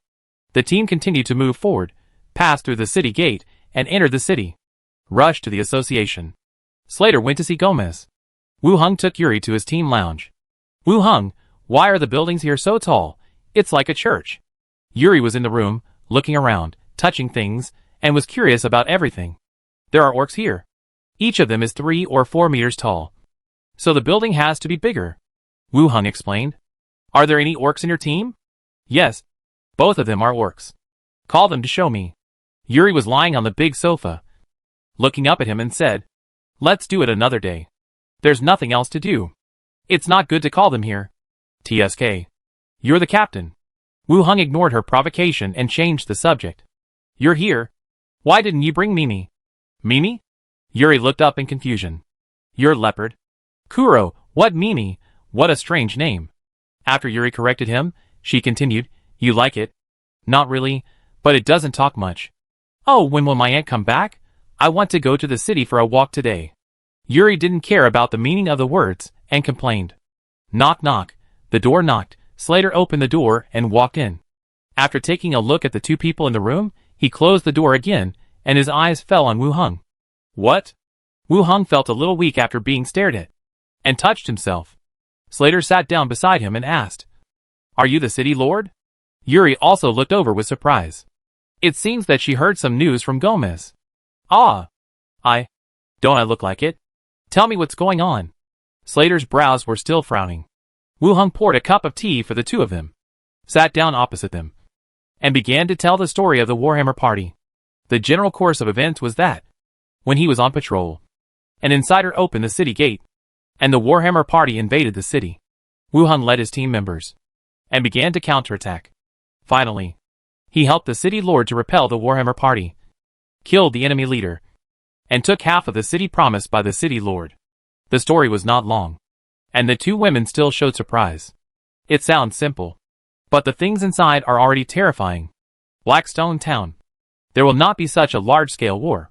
Wu Hung, in his topic, focused on his defeat of the Warhammer party and the killing of the enemy leader. Slater was a whisperer, and he didn't know how Gomez and others would report this matter. It would be best to let Slater report it as well. "Oh, no wonder you said the undead on the wall were yours." Yuri only realized it at this time. "Are the 2 undead servants beside you also members of the Warhammer party?" Slater continued to ask. "Leader Skullbreaker. Bone Blood Axe." Wu Hung introduced them left and right. "Second level merit?" Slater looked at the skeleton. "Yes." Slater glanced at the skeleton, and then looked at Wu Hung. After leaving Blackstone Town, the timid necromancer, like a sprout that broke through the soil and saw the sun, began to grow wildly. It seems that leaving Blackstone Town was the right thing to do. Perhaps leaving Yet Kingdom was the right choice. It was a long time of calm. Slater finally accepted this fact, picked up the teacup and took a sip. Congratulations. Thank you, actually. Whether you are the city lord or not, it doesn't make much difference. Wu Hung shrugged and said. Slater didn't say much on this topic, and asked, where is the thing I want? Shall I give it to you now? Wu Hung took out the blood cup and put it on the coffee table. The purpose of Slater's trip was to get the blood cup. Then he came to see Wu Hung and took Yuli to walk around here. Just give it to me like that? You need it. And I happen to have it. So I'll give it to you. Slater glanced at Yuli, who was fiddling with the deer antler pendant on the side, and glared at Wu Hung fiercely. Thank you. Took out a wooden box and carefully put the blood cup in it. Wu Hung continued to ask, have you arranged your accommodation? The association has arranged accommodation. Slater said. Oh, how many days will you stay? Leave the day after tomorrow. Take Yuli for a walk around the city tomorrow. Oh, okay. The two chatted for a few more words. Slater took Yuli out of the lounge and went to the accommodation arranged by the association. Wu Hung watched the two girls leave, and also left the association. I thought Slater would come and stay at my place, but with Yuli, she turned into a serious aunt again. Wu Hung rode a tricycle and returned to her residence. Opening the door, a cool breeze blew in her face. Minnie and Anweer were cooking in the kitchen when Manshaw was sitting on the sofa looking at the documents in her hand. Master is back. When Manshaw smiled and greeted. Wu Hung changed his leather armor, put his arm around his shoulders. How was it today? When Manshaw leaned lazily against him and said, now the city is discussing the streetlights. There should be more people coming to watch tonight. It's almost become a tourist attraction. What's so good about this? Wu Hung was curious. It's understandable that someone went to see it last night. After all, it's a new thing, and it's normal to be curious and watch. But today, they went. It's a glowing thing, and there's nothing special about it. What's so good about it? I heard that many people have made appointments to see it.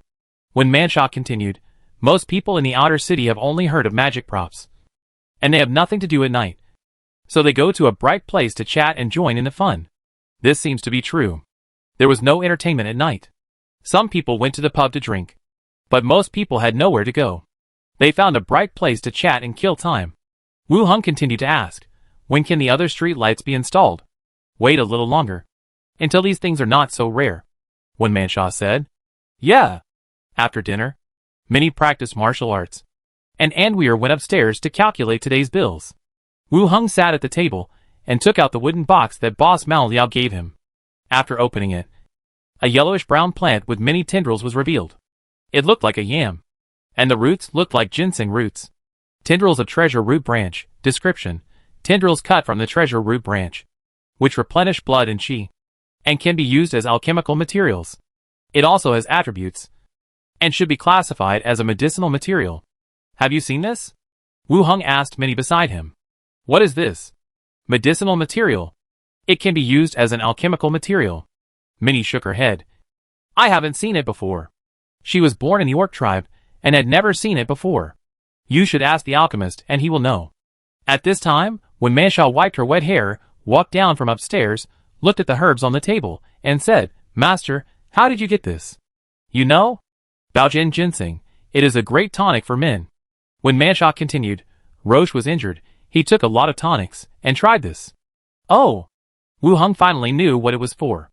No wonder, when the orc boss gave it to him, he was so excited. Master, you don't need it. You are still healthy. Who is Roach? What's wrong with your health? Minnie asked.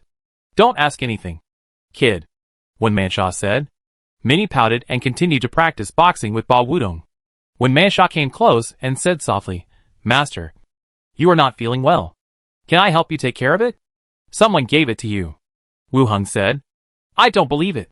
Wu Hung looked at her teasing appearance, picked her up by the waist, and walked upstairs. Minnie, let's punish the evil gang's sister-in-law together. Okay. Minnie followed and ran upstairs. The accommodation provided by the association. Slater sat at the desk, writing a letter with a pen in hand. He first wrote about getting the blood cup, and the second half wrote about the changes in Rentan City, and Wu Heng's growth during this period. After all, she was his lover. He briefly mentioned his personal strength, mainly describing how he defeated the Warhammer party in Rattan City and rescued the residents in the city. Some deeds in the association, after verification by the headquarters, will be chosen to go out for a walk, to inspire people and establish their own image. Wu Heng's deeds, maybe they can be spread. Put the completed letter in the envelope. Just sealed with wax. Ding ding ding. There was a knocking sound from the closed window. A falcon in leather armor was knocking on the window with its hard beak. Slater glared at him, opened the window. Can you be more honest?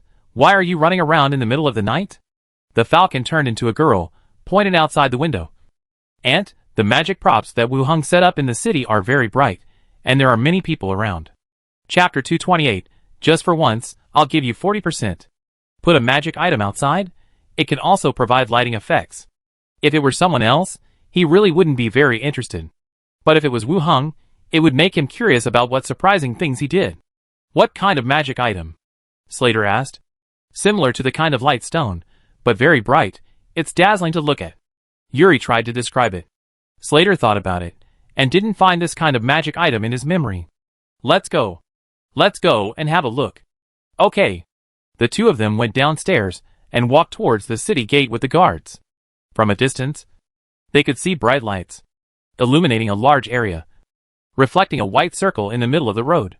Above the light source, groups of trained animals were circling around.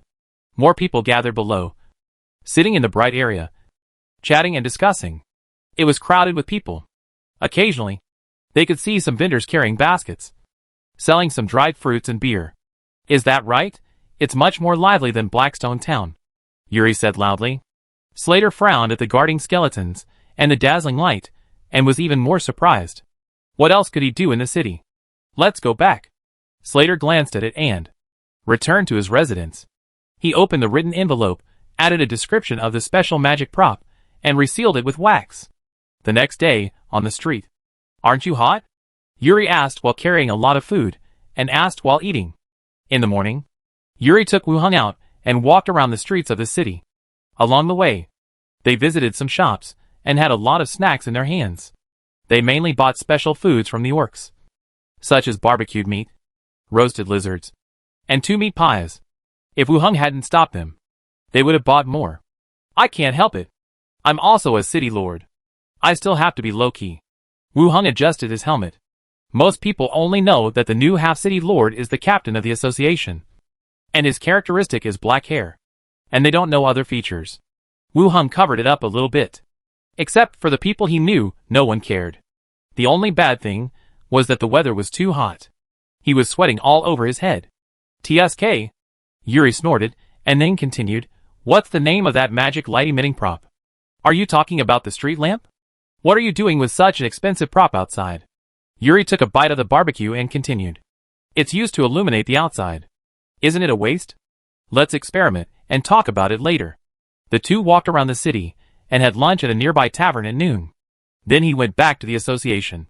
In the lounge, Yuri sat behind the desk, with a bunch of comics in front of her, and said, go ahead, I'll write it down. Wu Heng compared the comics and read, there is a man who has all the wealth, power, and fame in the world. He is the Pirate King. Oh, speak slower. Yuri began to write down next to the comics. She had already read the whole comic, but she couldn't understand the words on it, and could only guess the general meaning. This time, I must ask Wu Heng to translate it, so that I can read the plot again. I have written more than 20 pages. Yuri threw the pen aside. I am too tired. You write it. I write slowly. And it won't work. Knock knock. The knock on the door sounded again. Slater opened the door and walked in. Yuri, go get ready, and come to a party with me tonight. Ah? But I'm full. Go. Oh. Okay. Yuri carefully put away the comics, winked at Wu Heng, and left the room directly. The door closed, only 2 people were left. Slater still looked at him curiously. He said, the glowing ones, did you set them up in the city? Wu Heng had nothing to hide, and said directly, well, I plan to set up more. Rattan City is the junction of 2 races. If the night can be extended, it will be very helpful for selling goods. I want to make it a city that will not get dark at night. It will be bright all night, the whole city? Well, you have seen the effect. It is not difficult, As long as more of these props are set up in the city, the effect can be achieved, Wu Heng said with a smile. Slater crossed his legs and thought for a while. And then continued, Are you sure you can do it? The original city lord would not trouble you. Why trouble me? Kill me? Will the association agree to this? Wu Heng asked back. He did not dare to kill the city lord, fearing that he would be on the association's wanted list. The other party would also take this into consideration. Killing a captain of the association was something he could not afford. As for some secret assassinations, with Wu Heng's current strength, it would be difficult for the other party to do it. So, even if there is some competition between them, it will not really develop to the point of military fighting. After thinking for a while, Slater said directly, I plan to open a golden cat in your city. What do you think? Wu Heng was stunned and immediately understood what he meant. This is seeing the potential of the city and planning to establish a business in the city. Of course you are welcome. And the income from opening a store here will be several times more than that of Blackstone Town, Wu Heng said. Slater raised his eyebrows, obviously agreeing with the other party's statement. How should the construction problem be solved? I can provide the construction and decoration. And I can also place props that illuminate the room day and night to create a city that never sleeps. City that never sleeps? Hearing this word, Slater's mind immediately emerged with a city that is still bright at night. Then how to divide the profits? 30% and 70%. Wu Heng thought about it and said directly. Slater frowned. It's a bit unfair to you. Wu Heng was also stunned and said, I take 70% and you take 30%. Why? I opened a branch and you want to take 70%? Slater immediately refuted. I will provide the venue, I will provide the equipment, and I will handle local security and personnel safety issues. You only need to provide management experience. You will only get 10% of the investment. The extra 20% is a token of affection, Wu Heng said directly. Slater was a little angry at the first words, but his face turned red after hearing the latter part. He glanced at the door and saw that nothing was wrong, then turned around and glared at him. What nonsense are you talking about? It's not easy for me to manage this city. In any place, it's not too much for the city lord to take 70%. Wu Heng continued. Slater frowned and continued, that 30% is too low. You can't just find anyone to perform. Without me, you can only open an ordinary tavern. Wu Hengdao did not deny this. In Blackstone Town, the Golden Cat is a high-end entertainment venue, and it is also well known in several nearby towns. In addition, the association's recognition of her fully shows Slater's own management ability. I also took a lot of risks, Wu Heng said. I will take 40%, responsible for management and internal personnel, and you will take 60% for local buildings and security, Slater said. Wu Heng looked at the other party, thought for a while, and said, It's not impossible, but you have to show your appreciation. What do you mean? Slater frowned. Wu Heng pointed to his mouth. Slater's eyebrows were frowned. Don't mess around. Just for a while. 40% for you, Wu Heng said. Slater took a deep breath. After hesitating for a while, he closed the door tightly, walked over slowly, and touched the other party's lips with a red face. Just as she was about to step back, her waist tightened. A pair of big hands pulled her back and kissed her hard on the lips. The strong manly scent instantly enveloped her. Slater's body trembled, and after responding twice subconsciously, he turned his head away and said seriously, Stop it, or someone else will see us. Wu Heng still hugged her soft waist and said softly, Sister, we haven't seen each other for a long time. Slater's face became even redder, and his body became a little hot. He said seriously, That can't be here either. It's okay. No one will come here at this time. Wu Heng raised his hand to hold her waist and put her on the desk. Slater was startled, and he put his hands on the table, turned his head away again, and said angrily, Are you crazy? Wu Heng stepped forward again, looking down at her. If you delay any longer, someone will find out. On the table in the lounge? Slater was a little stunned, and before he could say anything, he was blocked. They were pressed together, and they couldn't control their emotions. After soft and hard persuasion, he was pressed down on the table. The leather jacket was taken off piece by piece, thrown aside, and the leather boots were placed on the edge of the table, swaying in the air. On the other side, in the western part of the outer city, in the residential area, two cloaked figures got off the carriage. After looking around vigilantly, they came to a house and knocked on the door. Knock. Knock. Knock. The door opened, and an old human woman poked her head in. She glanced at the two people in front of the door and said, "Who are you looking for?" The leading man forced a smile and said, "We are friends of Burke, and we agreed to go together a few days ago." Before she finished her words, the old woman began to sob softly. She said intermittently, "Damn Warhammer Party. They killed Burke. They actually killed him." She burst into tears while saying this. The two looked at each other and saw confusion and surprise in each other's eyes.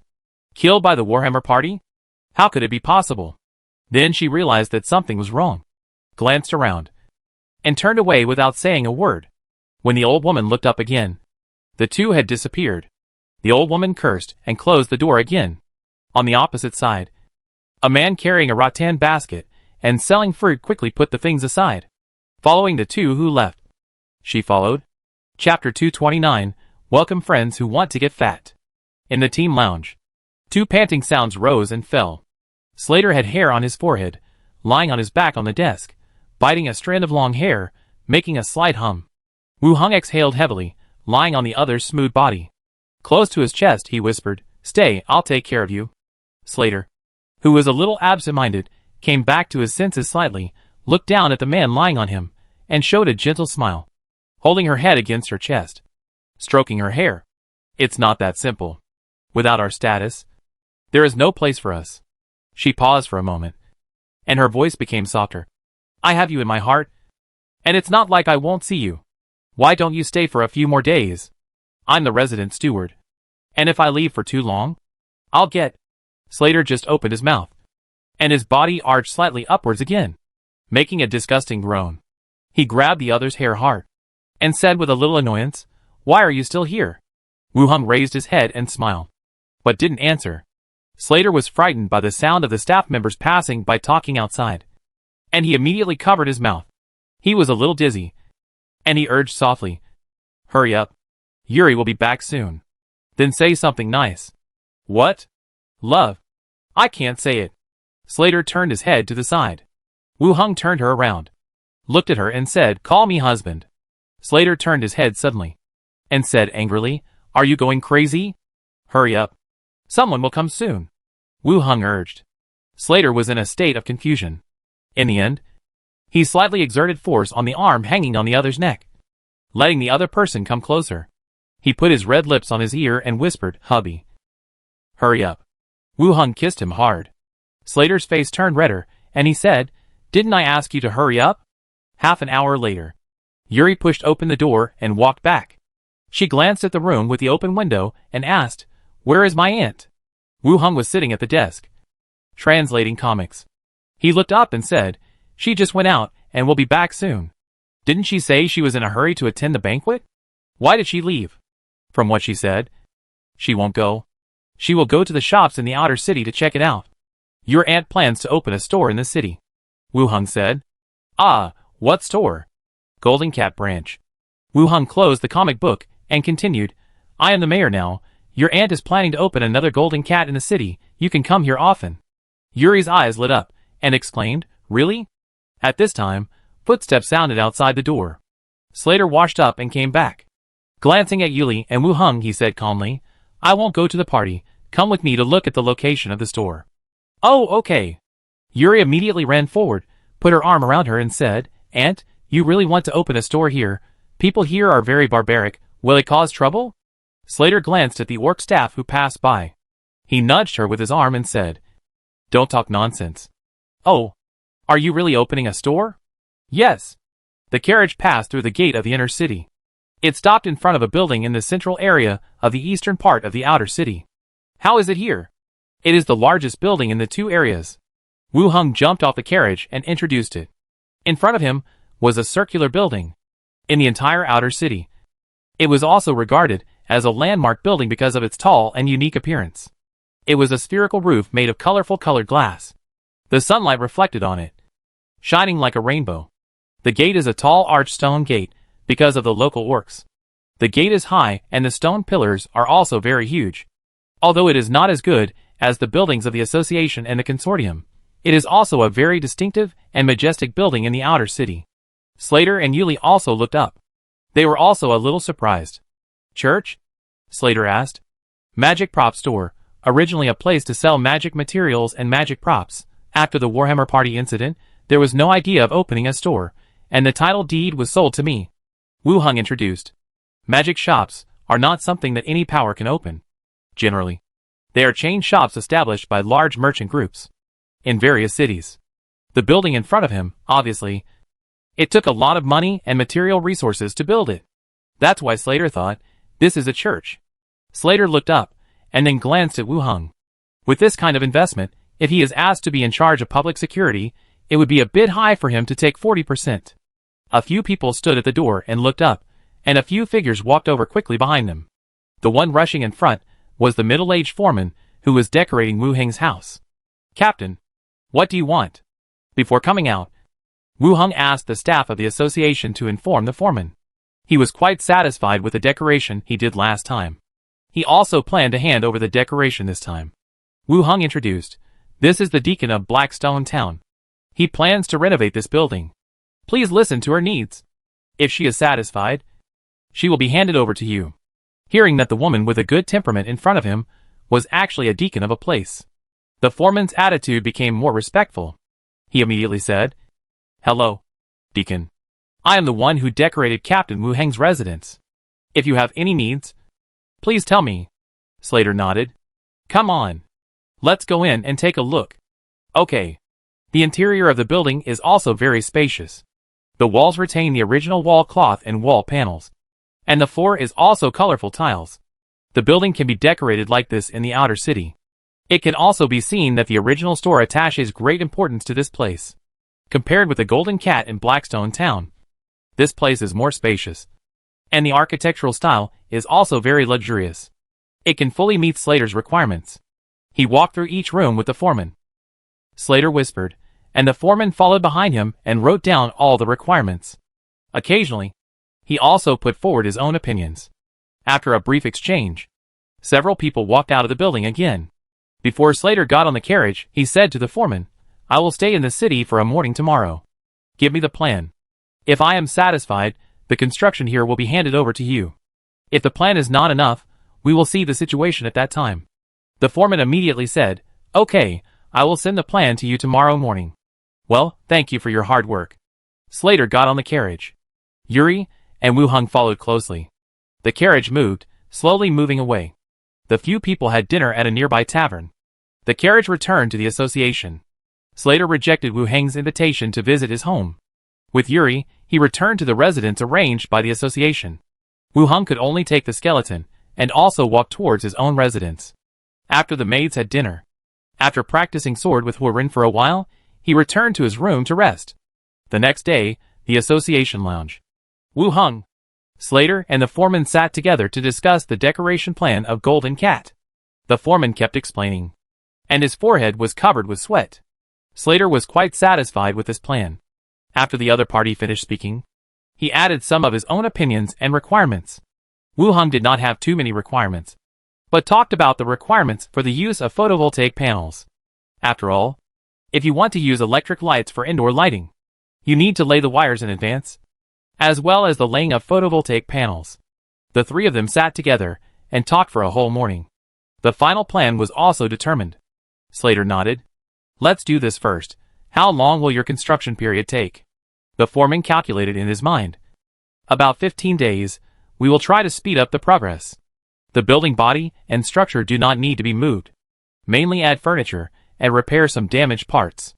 Slater looked at Wu Hung and said, Okay, give me a message 5 days in advance, and I will bring people over then. Yes. After the conversation, the foreman left. Slater and Yuri also prepared to leave Rentam City. I came here just to get a rare item and see Wu Hung. The carriage stopped at the entrance of the association, and Wu Hung asked people to carry various snacks and comics inside. Yuri's eyes lit up. Are these all for me? Wu Hung smiled and said, The boxes contain snacks, some new comics, and most importantly, I translated some common words. If you don't understand something, you can look at it with the words and roughly understand the meaning. You are so nice, Yuri said. Cough. Slater on the side coughed lightly, interrupting the conversation between the two, said, The carriage is full of these things, you run back with them. I'll sit outside. Slater glared at her, and his eyes fell on Wu Hung again. He said, write to me if you have anything. Okay. The two girls got on the carriage.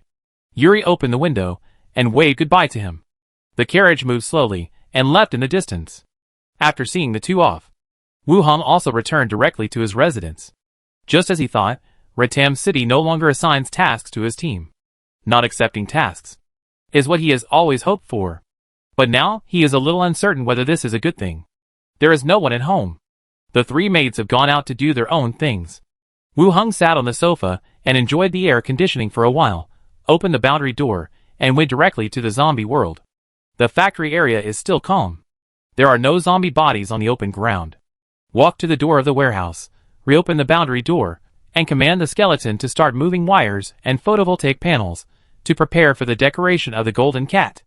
The skeletons went in and out, moving the equipment in the warehouse to another world. After everything was moved, Wu Hung rechecked and confirmed that there was no problem.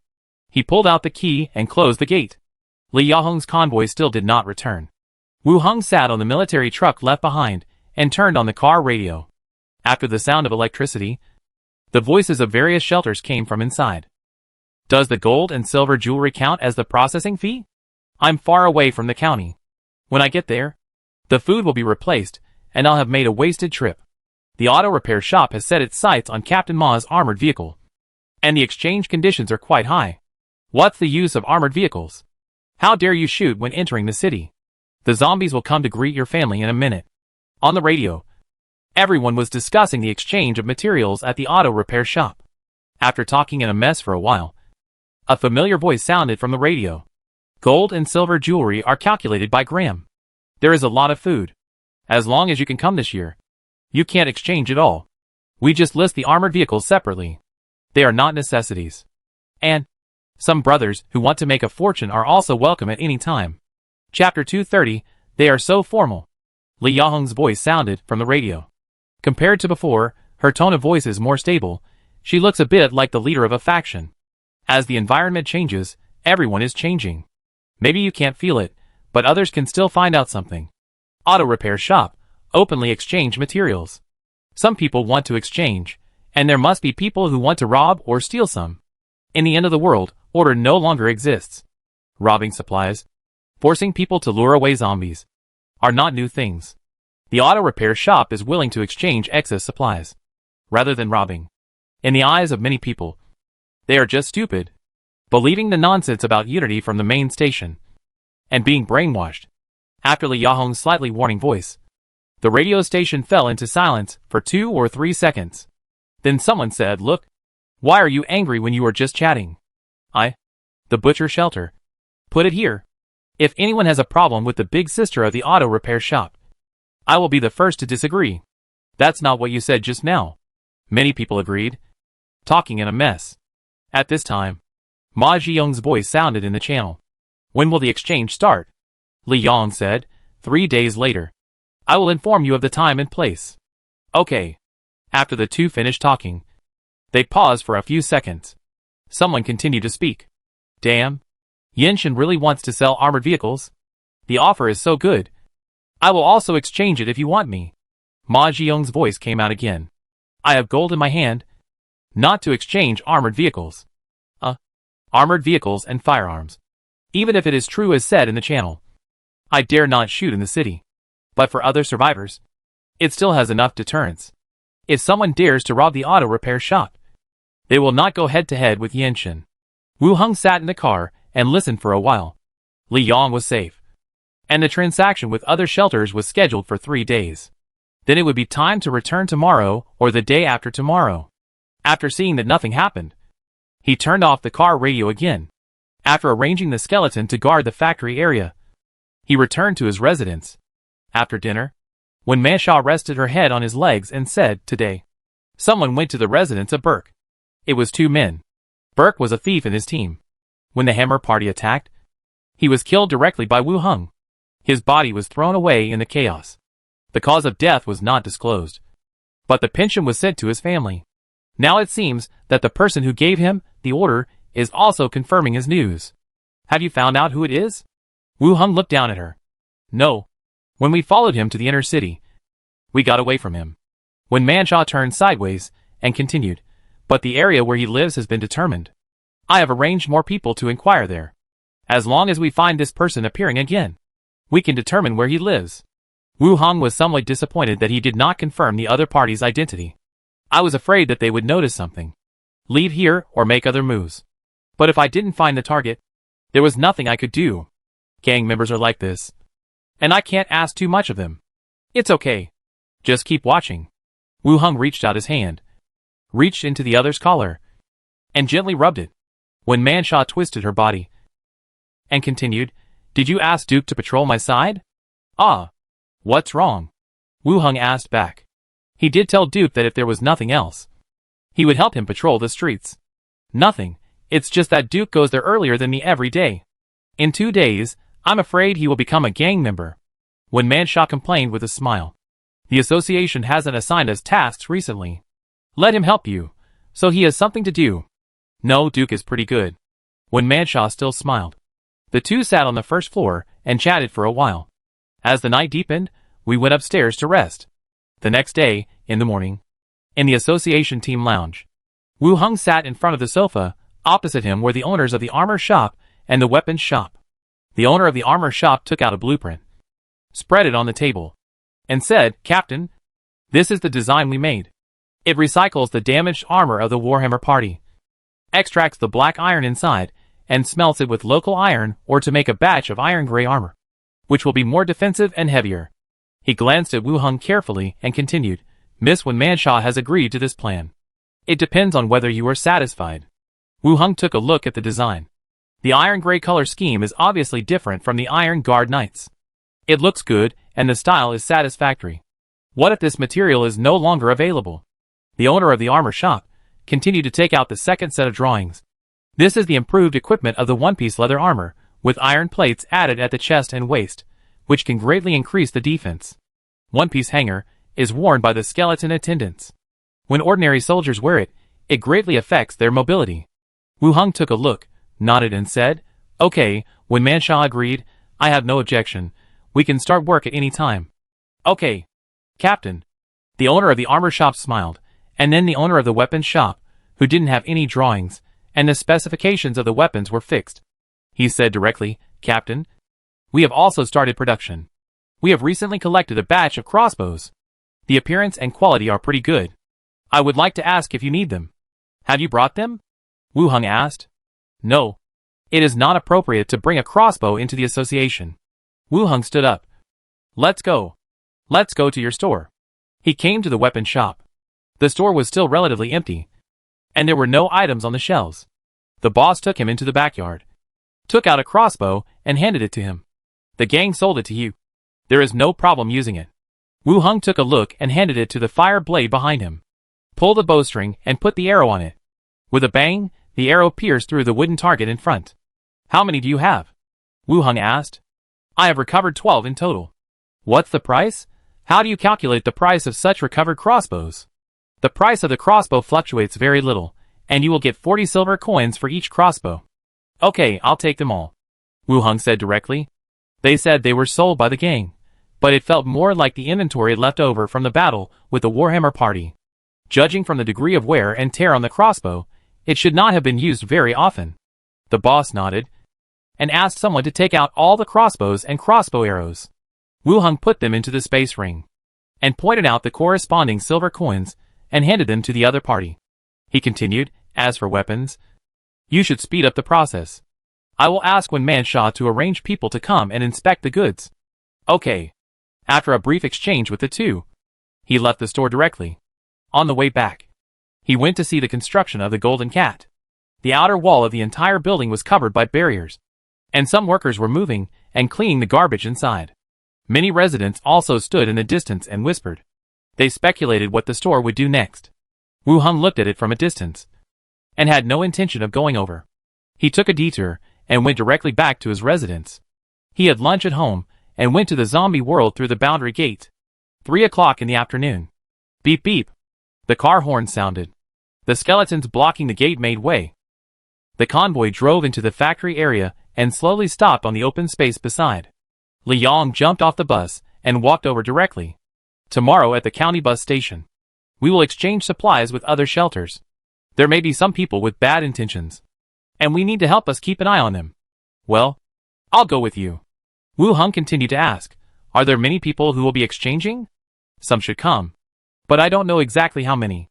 Li Yong thought for a while and said, the discussion on the radio was intense, but there might not be many people who would come. After all, most of the roads were still occupied by zombies. We'll see when the time comes. I've prepared some flour in the warehouse. Take it with you as food for exchange. Wu Hung said. Flour? Did you find it in other factories nearby? Don't worry about it. Take Xiangzi and the others to the car.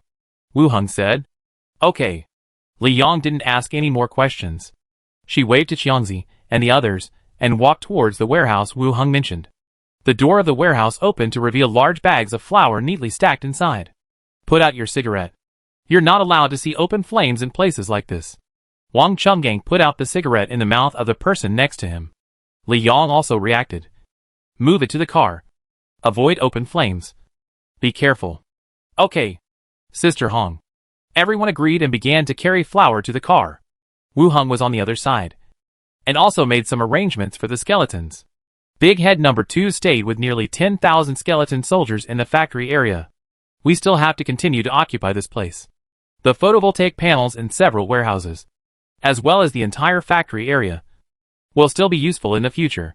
So, even if we evacuate, we still have to protect this place. The zombies will definitely not come. I am afraid that some survivors, seeing that there is no one here, will just move all the things away. All moved. Li Yong came over. I have also finished my instructions here. Let's go, and go there early. Li Yong nodded, and they got on the bus together. Then, the convoy started, and left the factory. The night was dark. When approaching the bus station, the street lights along the road were replaced with photovoltaic panels, illuminating the area 100 meters away on both sides of the gate. Seeing the convoy coming, the gate of the bus station opened immediately. The convoy drove in slowly. Everyone took action spontaneously.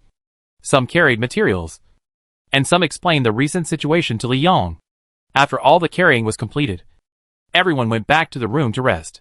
Dong dong dong. There was a slight knock on the door. The door was opened, revealing a figure in pajamas and with short hair. Li Yong made a hushing gesture, walked in carefully, and closed the door. Wu Hung picked her up and put her on the bed. The next day, 2 modified SUVs drove into the county's commercial district. The man driving, with his hair loose, said, Brother, do you really believe that the auto repair shop has so many supplies? Don't let us make a wasted trip. Next to him, there was also a middle-aged man with a thick beard, who took out a wrinkled cigarette box from his arms, took out half a cigarette, and lit it. It's a wasted trip. If it's true, we should have exchanged for some food earlier. If we go too late, others will have exchanged it. Take a deep breath. Continue. Yenshin has armored vehicles. I feel that they will take them out to exchange for resources sooner or later. You really believe it? I don't believe they have food. Only idiots would take it out to exchange for gold at this time. At the same time, he added in his heart, those who believe it are even more stupid. Crossing a road junction, the two people's eyes widened a little. The road began to become smooth. Although the ground was covered with blood, there was no sign of a zombie. This is the main road in the county. No zombies. Slow down, there are people in front. Chi, the car began to slow down. In front of the road, scrapped cars blocked both sides of the road. In the middle, a checkpoint was formed that only allowed one car to pass. Several humans wearing stab-proof clothing, wearing helmets, holding crossbows in their hands, waved to them. Brother, stop? Stop, what are you doing here? 2 cars stopped one after another. After the checkpoint, a person walked over quickly.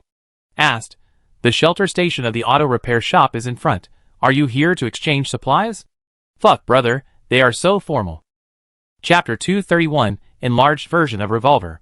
In the environment of the end of the world, the living environment of most shelters is similar.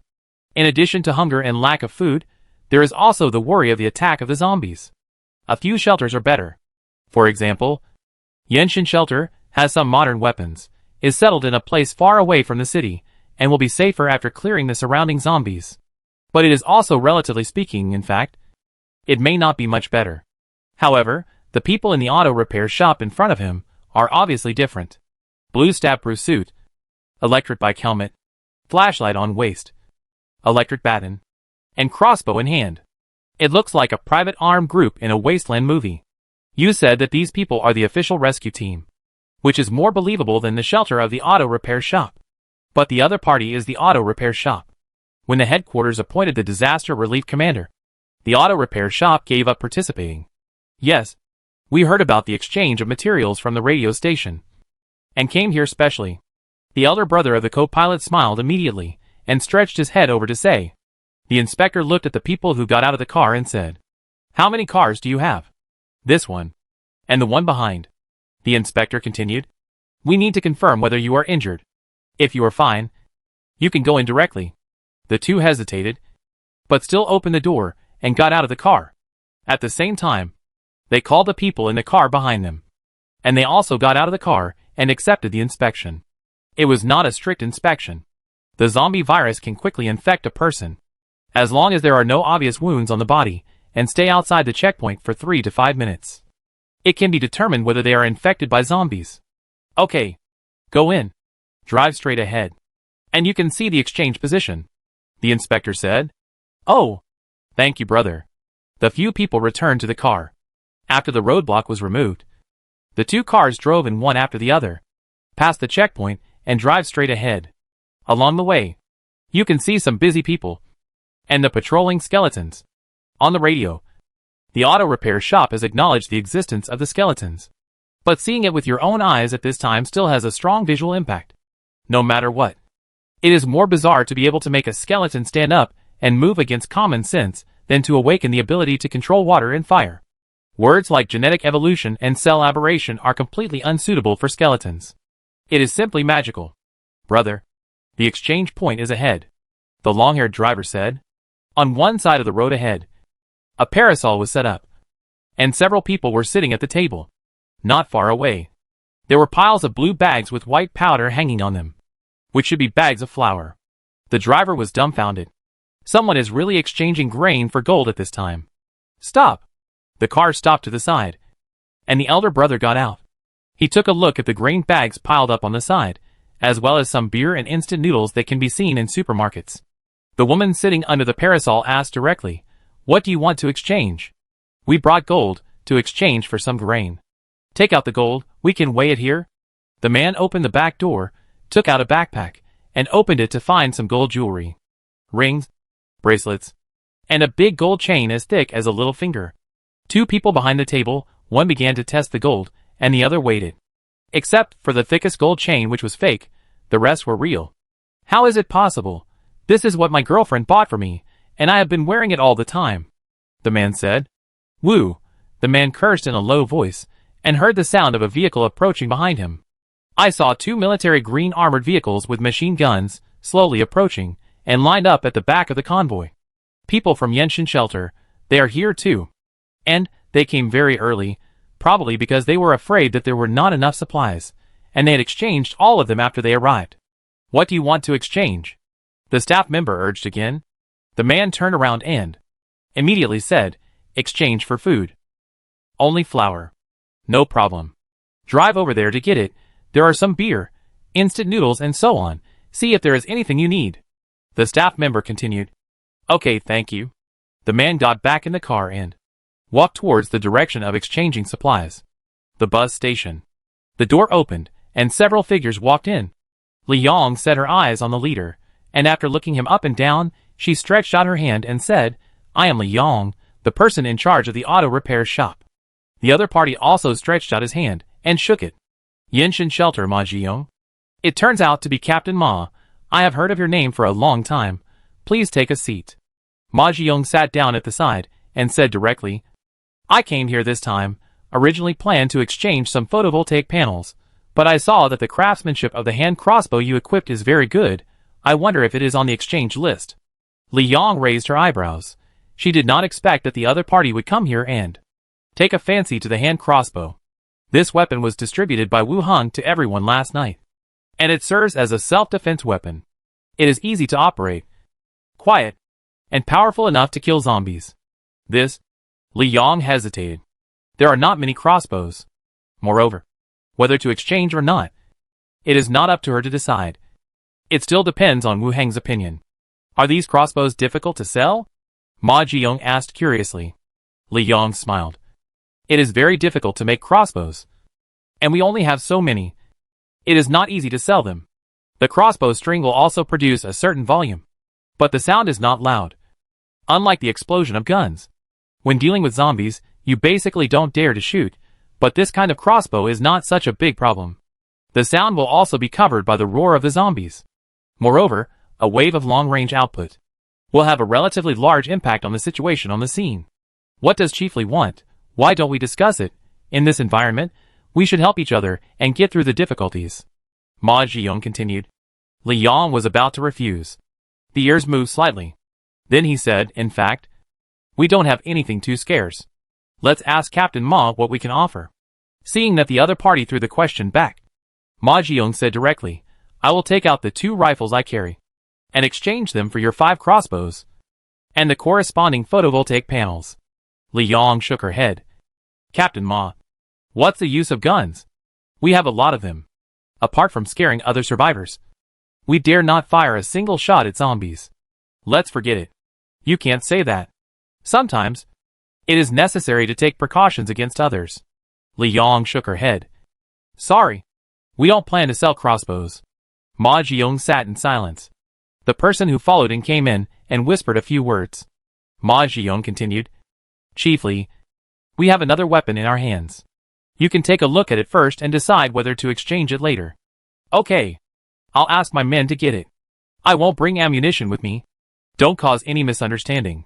Ma Jiyoung continued. Li Yong glanced at the side. Xiangzi, you go with them to get it. Okay. Several people left and came back soon.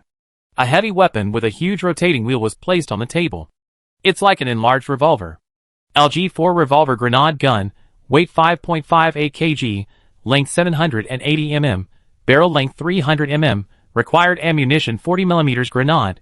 The power of each bullet is equivalent to a grenade. Ma Jiyoung talked freely.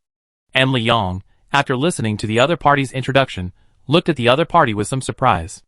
It's not that she understood this weapon, but she was surprised by this set of words. Even if you are a gun enthusiast, you may not be able to say such a set of words.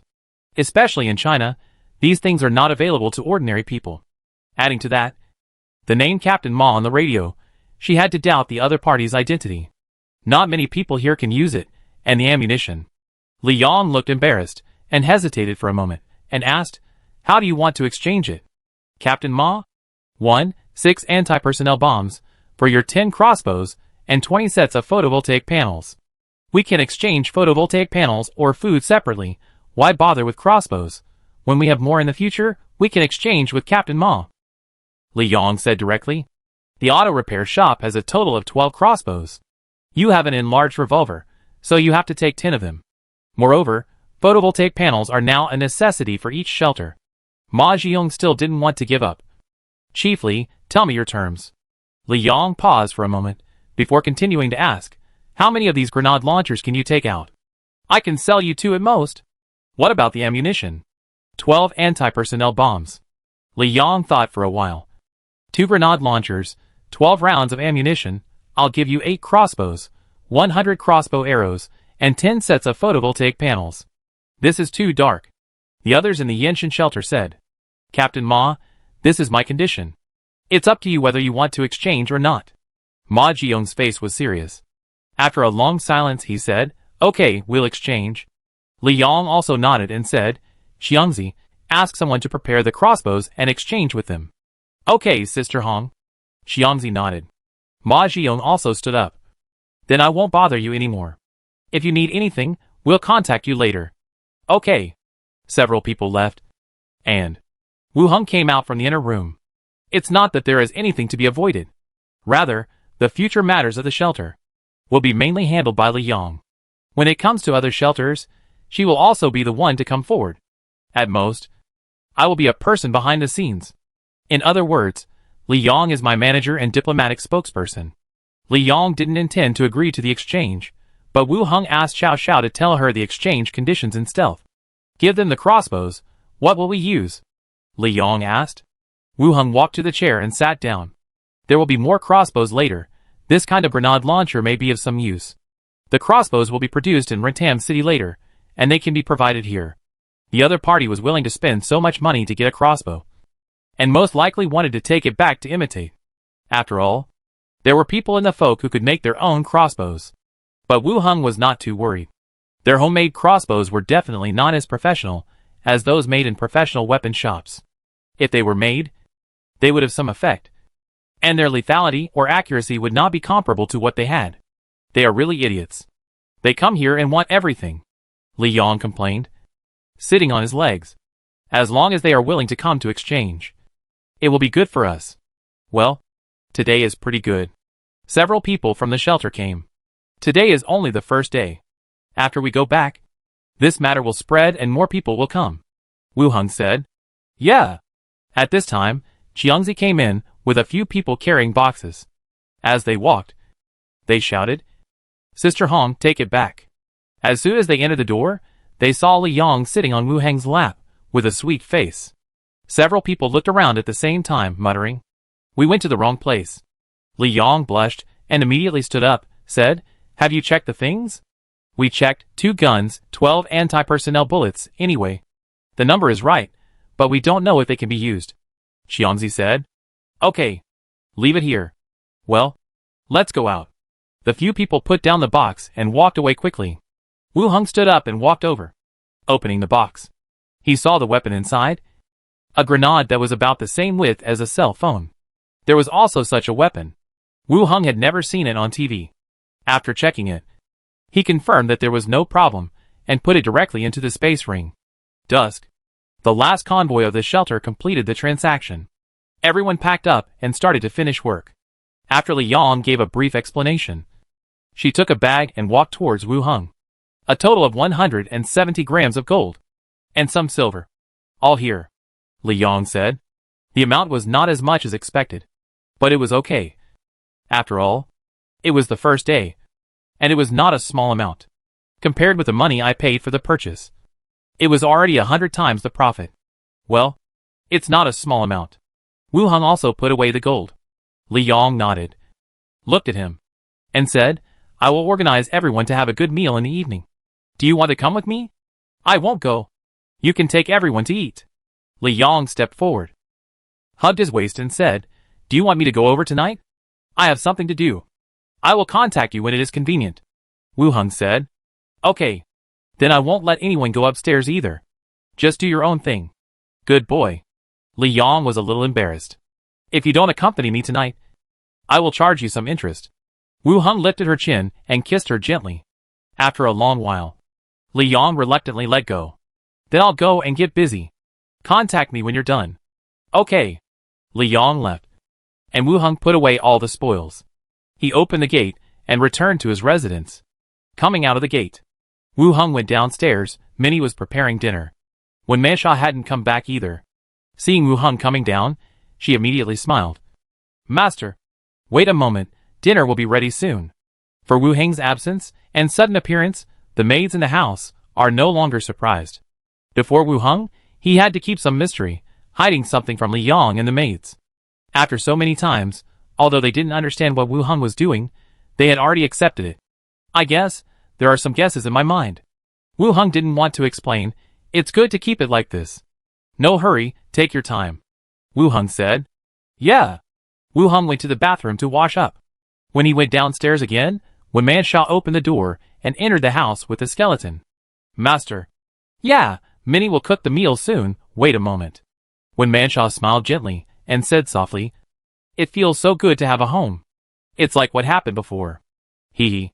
When Mansha took off her coat and approached him to put her arm around him, and continued, We found the 2 people who went to Burke's house before. Oh, who are they? When Mansha replied, I don't know who they are, but the owner who goes in and out of the building is called Banasif. Chapter 232, I will teach you. In the inner city, in a luxurious mansion, on both sides of the long and narrow dining table, 2 men in different clothes sat, enjoying a sumptuous meal. In such a remote little place, are there people you can't deal with? The man on the left, cutting the food with a knife and fork, said softly. This man has long dark brown hair, gray skin, deep eye sockets, and the fingers holding the tableware are skinny like dead branches. He is tall and thin, wearing a dark blue magic robe. That's why we asked Mr. Giovanni to help us solve the problem. The man in aristocratic dress opposite said. Okay. Mage Giovanni picked up a handkerchief, wiped his mouth, and continued, tell me more about the other party. I heard you say he is from the association. The noble nodded and said, the captain of the association is a necromancer transferred from the kingdom of Yeko. He took away our 2 rare items. After a brief introduction, Mage Giovanni was also a little surprised. A necromancer actually appeared in the kingdom of Yeko, and was successfully appointed as the captain of the association. It's really rare. Hope I can get those 2 treasures back? Giovanni asked. To get the treasures back, you also have to kill him. For you, it shouldn't be difficult to make someone disappear. Right? Of course it's not difficult. Tap, tap, tap. At this time, footsteps were heard outside the restaurant. A waiter stood at the door and said softly, Master, Parlock is back. Let him in. Footsteps. A middle-aged man walked in from outside the door and stood aside with his head down. Master Benisev, there has been some progress. The wealthy merchant Benisev put down his cutlery. Go ahead. There are no outsiders here. The man nodded. We have mobilized the people of the association and have confirmed that Burke is dead. And the association has already issued a pension. Is he really dead? What about Wu Hung? Benisev continued to ask. Only Burke is dead, and the rest have won merits for killing the Warhammer party. The man was silent for a moment, and continued, the number of undeads in Wu Hang's hands is close to more than 10,000. Benisev's face was gloomy, and he took a deep breath. Okay. Go down. The man saluted and was about to retreat. Wait! Giovanni, who had just taken a sip of red wine, suddenly spoke. The man paused. Then, his face suddenly changed. His eyes widened, and veins on his neck emerged. Crack! With a horrified and hoarse cry for help. His neck suddenly turned 180 degrees to the back. He bled from all 7 orifices and fell to the ground and died. Benasev's face changed, and he almost stood up. He suppressed his fear and asked, Giovanni, what's this? Giovanni did not answer, but pointed.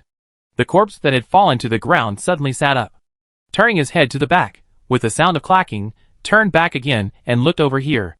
Giovanni asked, how did Burke die? The corpse replied, the association issued a pension, saying that he died at the hands of the Warhammer party. Giovanni continued to ask, where are the other members of their team?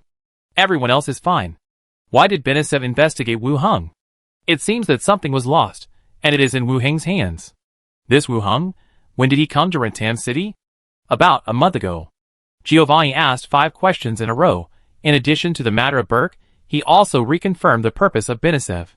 It seemed that what others said was unreliable, and he needed to confirm it with the corpse again.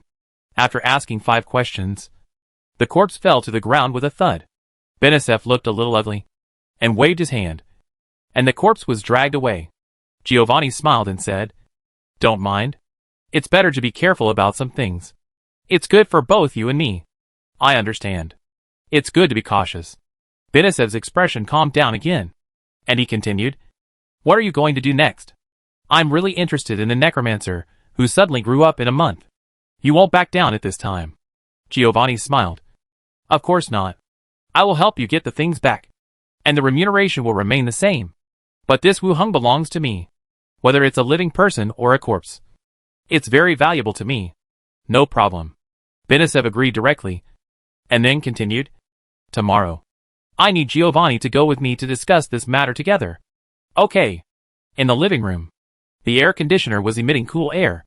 When Manshaw continued to explain, Benisev is a wealthy merchant in the inner city. He has a mansion that covers a large area, but he doesn't seem to have any industry in the city. I haven't found out. It is basically certain at present. This Benisev is the real murderer who ordered Bulk to kill him. Although he has many enemies, the biggest one who can be linked to the wealthy merchant is the member of the secret society. Is there any action on his side? Wu Hung asked. Nothing was found. I have arranged people to monitor nearby. If there is any movement, I will be notified immediately. When Manshaw answered, Wu Hung did not speak, but fell into thought, whether to monitor or not. It is not necessary. The other party has arranged people to kill him. If there is no movement, it will only make the other party more unscrupulous. The only thing that is difficult for him is that he has reported his merits, and he is not sure whether he can be promoted to deputy deacon.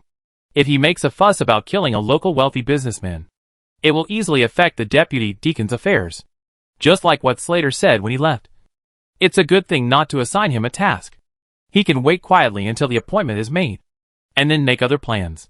Although he said that he didn't need to perform the task now, it didn't matter whether he was the deputy deacon or not.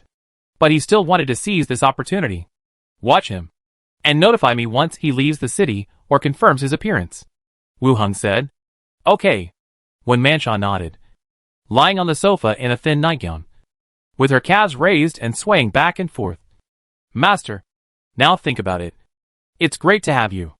Wu Hung was stunned, sat down next to the sofa and patted it lightly, and asked, what's wrong? Otherwise, if the Warhammer party occupies the city, many people will die in the city, and many and us will not be able to escape. When Manshaw turned her head to look at him, at that time, the Iron Guard Knights pushed the Spike Gang out to stop the Warhammer party. It still left a big psychological shadow on her. She still mentions it from time to time, and is full of fear. Well, it's good to have you. Wu Hung smiled. You are so nice. When Manshaw looked back, pinched the hem of her skirt with one hand, slightly lifted it, covering the root of her thigh, and whispered, Master, I will give birth to a baby for you. Wu Hung heard the other party's teasing words, and understood the meaning. Here? It's time to eat. What are you afraid of? It's not like we haven't been together before. Come on. When Manshaw's repeated teasing made him a little difficult to control. When Manshaw lay on the sofa, her skirt rolled up to her waist, Wu Hung supported her head with his hands. In recent days, Wu Hung has been busy with the transaction of the shelter. They both missed each other. When Manshaw tried to restrain herself, not to make any sound, but she gradually became confused and could not control her emotions, and began to hum. In the kitchen, Minnie looked out. She frowned slightly. No way. Starting now? Do you still want to eat? The next day, in the grain store, the boss rubbed his hands, followed Wu Hung in small steps, and introduced, Dear customer, we have increased the quantity of goods purchased, and this time we can sell 3,000 bags of wheat flour to you. It has been a few days since the last purchase of grain. As soon as the new grain arrived, the boss notified Minnie, and Minnie called Wu Hung again. How is the quality? Wu Hung entered the warehouse to take a look. Don't worry about this. It will only be better than last time. This is related to my reputation. How can I just take some cheap goods to fool you? The boss continued. Wu Hung looked back at Minnie. Just pick 2 bags to check. Minnie nodded. Pick 2 bags at random. Open them, and held the flour in her hands to check. The flour in this world is all yellowish. There are other ways to check, mainly to see if there is sand or debris in it, and then to see if it is moldy, although it is for other people in the shelter to eat. But he also bought it with his own money, and there are more than one grain store, so the quality still needs to be checked. Minnie looked at it, nodded and said, No problem. Well, I want all this batch. Okay, then I'll have someone send it to the grocery store for you. The boss immediately said happily. Okay. Wu Hung paid. The owner of the grain store found someone to carry grain to the grocery store. Wu Hung and Minnie also walked out of the store and walked towards the grocery store. The two chatted as they walked. Captain Wu Hung. Suddenly, a carriage stopped not far to the side, and the curtain was pulled open, revealing a thin, middle-aged face with deep eye sockets. Wu Hung looked back and frowned slightly. The skill of soul knowledge allowed him to sense the guards around the carriage and the situation inside the carriage. The guards around the carriage were several dead servants. In the carriage, in addition to the 2 people, a familiar soul wave was detected.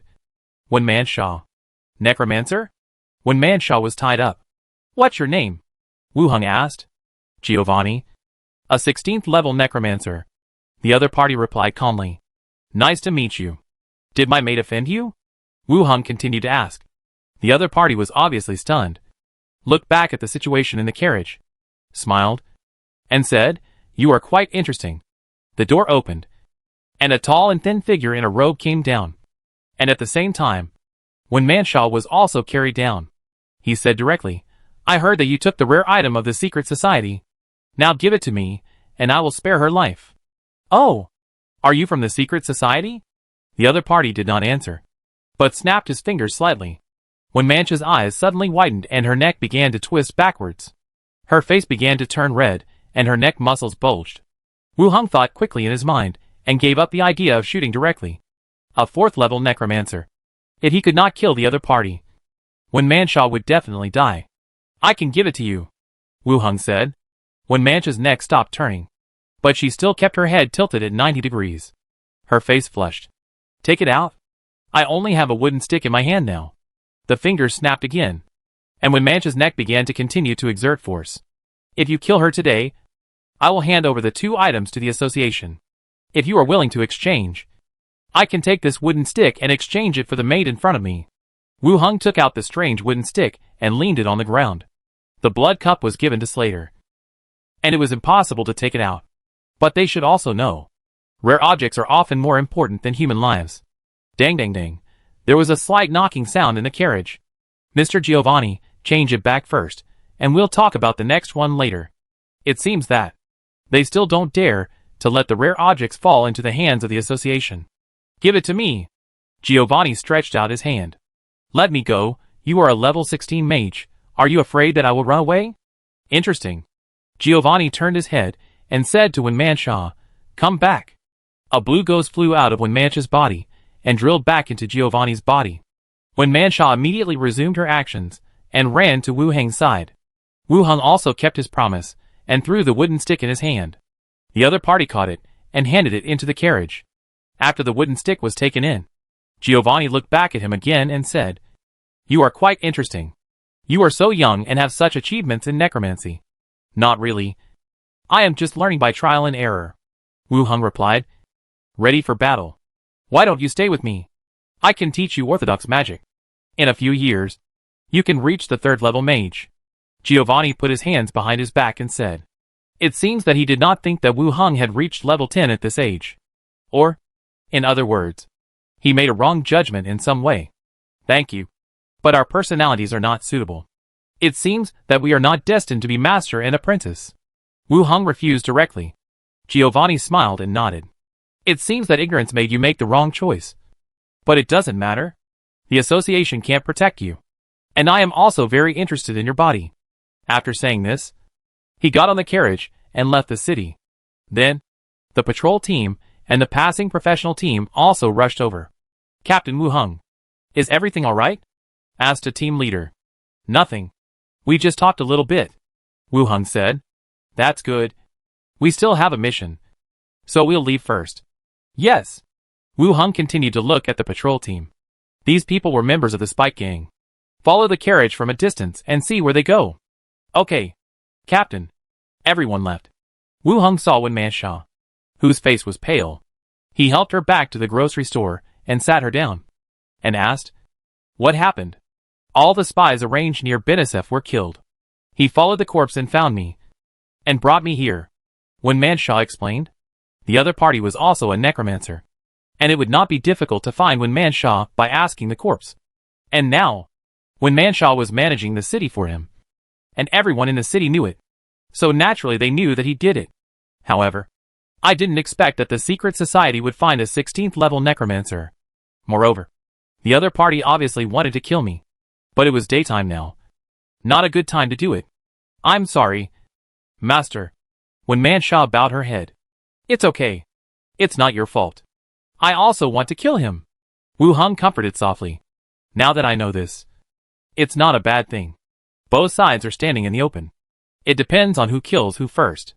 Chapter 233. Damn, what is this?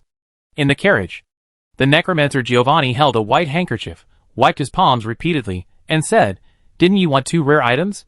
Why did you compromise with just 1? Sitting opposite, Benisef looked at it with a wooden stick. He looked up and said, he will really hand over this rare item to the association. Even if the association doesn't give him anything, he will hand it over. And it will be difficult to get it back then. You are always hesitant in doing things, making things so troublesome. If I can achieve what you have, I will just slap him to death. Benisef put away the wooden stick and continued to ask, just now, are you really going to take him as your apprentice? He does have some talent in necromancy. If he agrees, I will take him with me and teach him some knowledge. Giovanni paused. But if he doesn't want to, it doesn't matter. Corpses are more obedient than apprentices. Benesef nodded. He didn't want Giovanni to take him as his apprentice. That would still be troublesome. The hatred between them was also eliminated. He continued to ask, will your appearance in front of him this time affect the subsequent actions? He is still quite alert. A small captain, even if he has talent, is only about level 8. What impact will killing him have?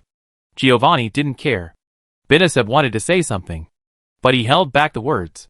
From the current situation, Giovanni killing Wu Heng, there is really no problem. The carriage was quiet again. The carriage creaked forward.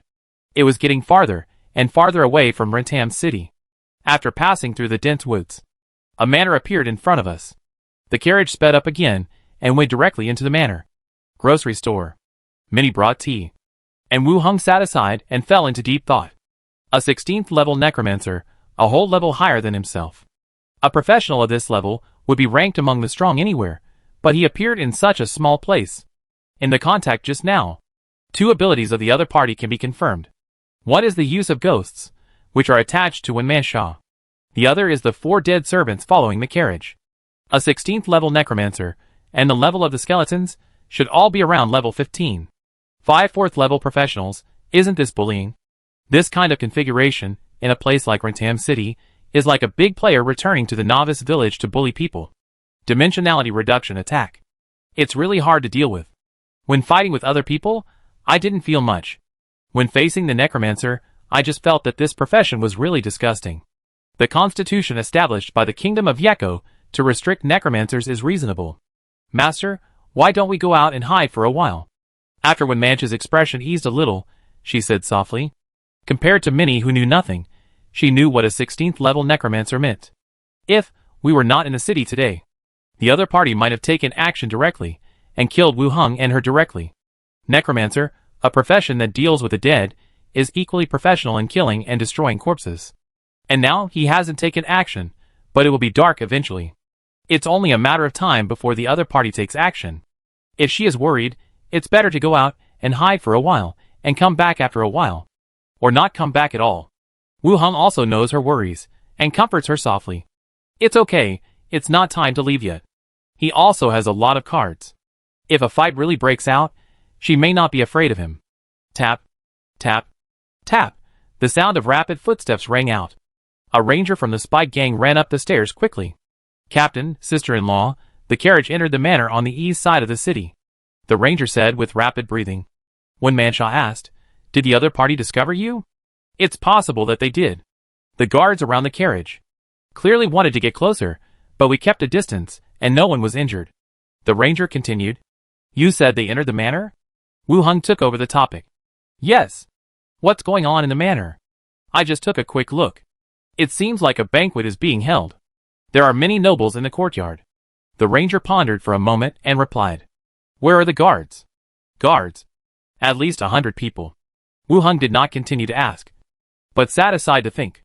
Then he said to the ranger, okay, your mission is completed. Go back and rest. The ranger glanced at Wanmansha and saw that she blinked to indicate that it was okay. He bowed and retreated. Wait until the footsteps faded away. Wanmansha asked, Master, what should we do? Let's go to the manor and start first. Wanmansha's eyes narrowed, but she still nodded. Okay. Outside the city, the manor on the east side. Behind the manor is a large medicinal field, which supplies the pharmacy in the city. The secret society bought this manor a long time ago, as a secret gathering place outside the city. It serves as a venue for meetings and initiation ceremonies. However, because of the Warhammer party, this place has been abandoned for a while. Until today. It was remobilized, and the people were gathered here. The manor was full of the city's dignitaries in luxurious clothes and extraordinary momentum. It was like a large social scene. They chatted with each other, and it was very lively. It was approaching noon. Benesef walked out of the stone fortress inside, looked at the people in the courtyard, smiled. Brothers and sisters. Good afternoon. After saying that, he made a strange gesture with his hands and raised them above his head. Good afternoon, Mr. Benesef. Everyone said in unison. and also raised their hands above their heads. Benesef nodded with satisfaction, and continued, "Next, I will introduce you to Giovanni, a level 16 mage. He will help us kill Wu Hung and occupy the entire city of Rentam." The audience was stunned at first, and then they showed joy on their faces. A level 16 mage, killing a captain of an association, is simply a waste of talent. That kid is finally going to die. After Wu Hung killed Luangjian, many people began to worry. "I'm afraid of my own information, obtained by the other party in some way. What is the danger? It seems now, that kid's death is coming. There is Mr. Giovanni shot. That kid must not live long. He is finally about to die, occupy half of the city. My business has become bleak. Hurry up and kill him. I am willing to give me a gift to Mr. Giovanni." "Me too," everyone said loudly. The atmosphere is hotter. The appearance of Wu Hung, it completely disrupted the original state of Lentim, especially in the east and north districts. They were afraid that Wu Hung would find out about them. So they closed all the shops in these two areas and sold the property deeds as soon as possible. Everyone lost a lot of money. Naturally, they wanted to see Wu Hung die here. Giovanni stood behind and was quite satisfied with the attitude of these people. He even said that he enjoyed this feeling.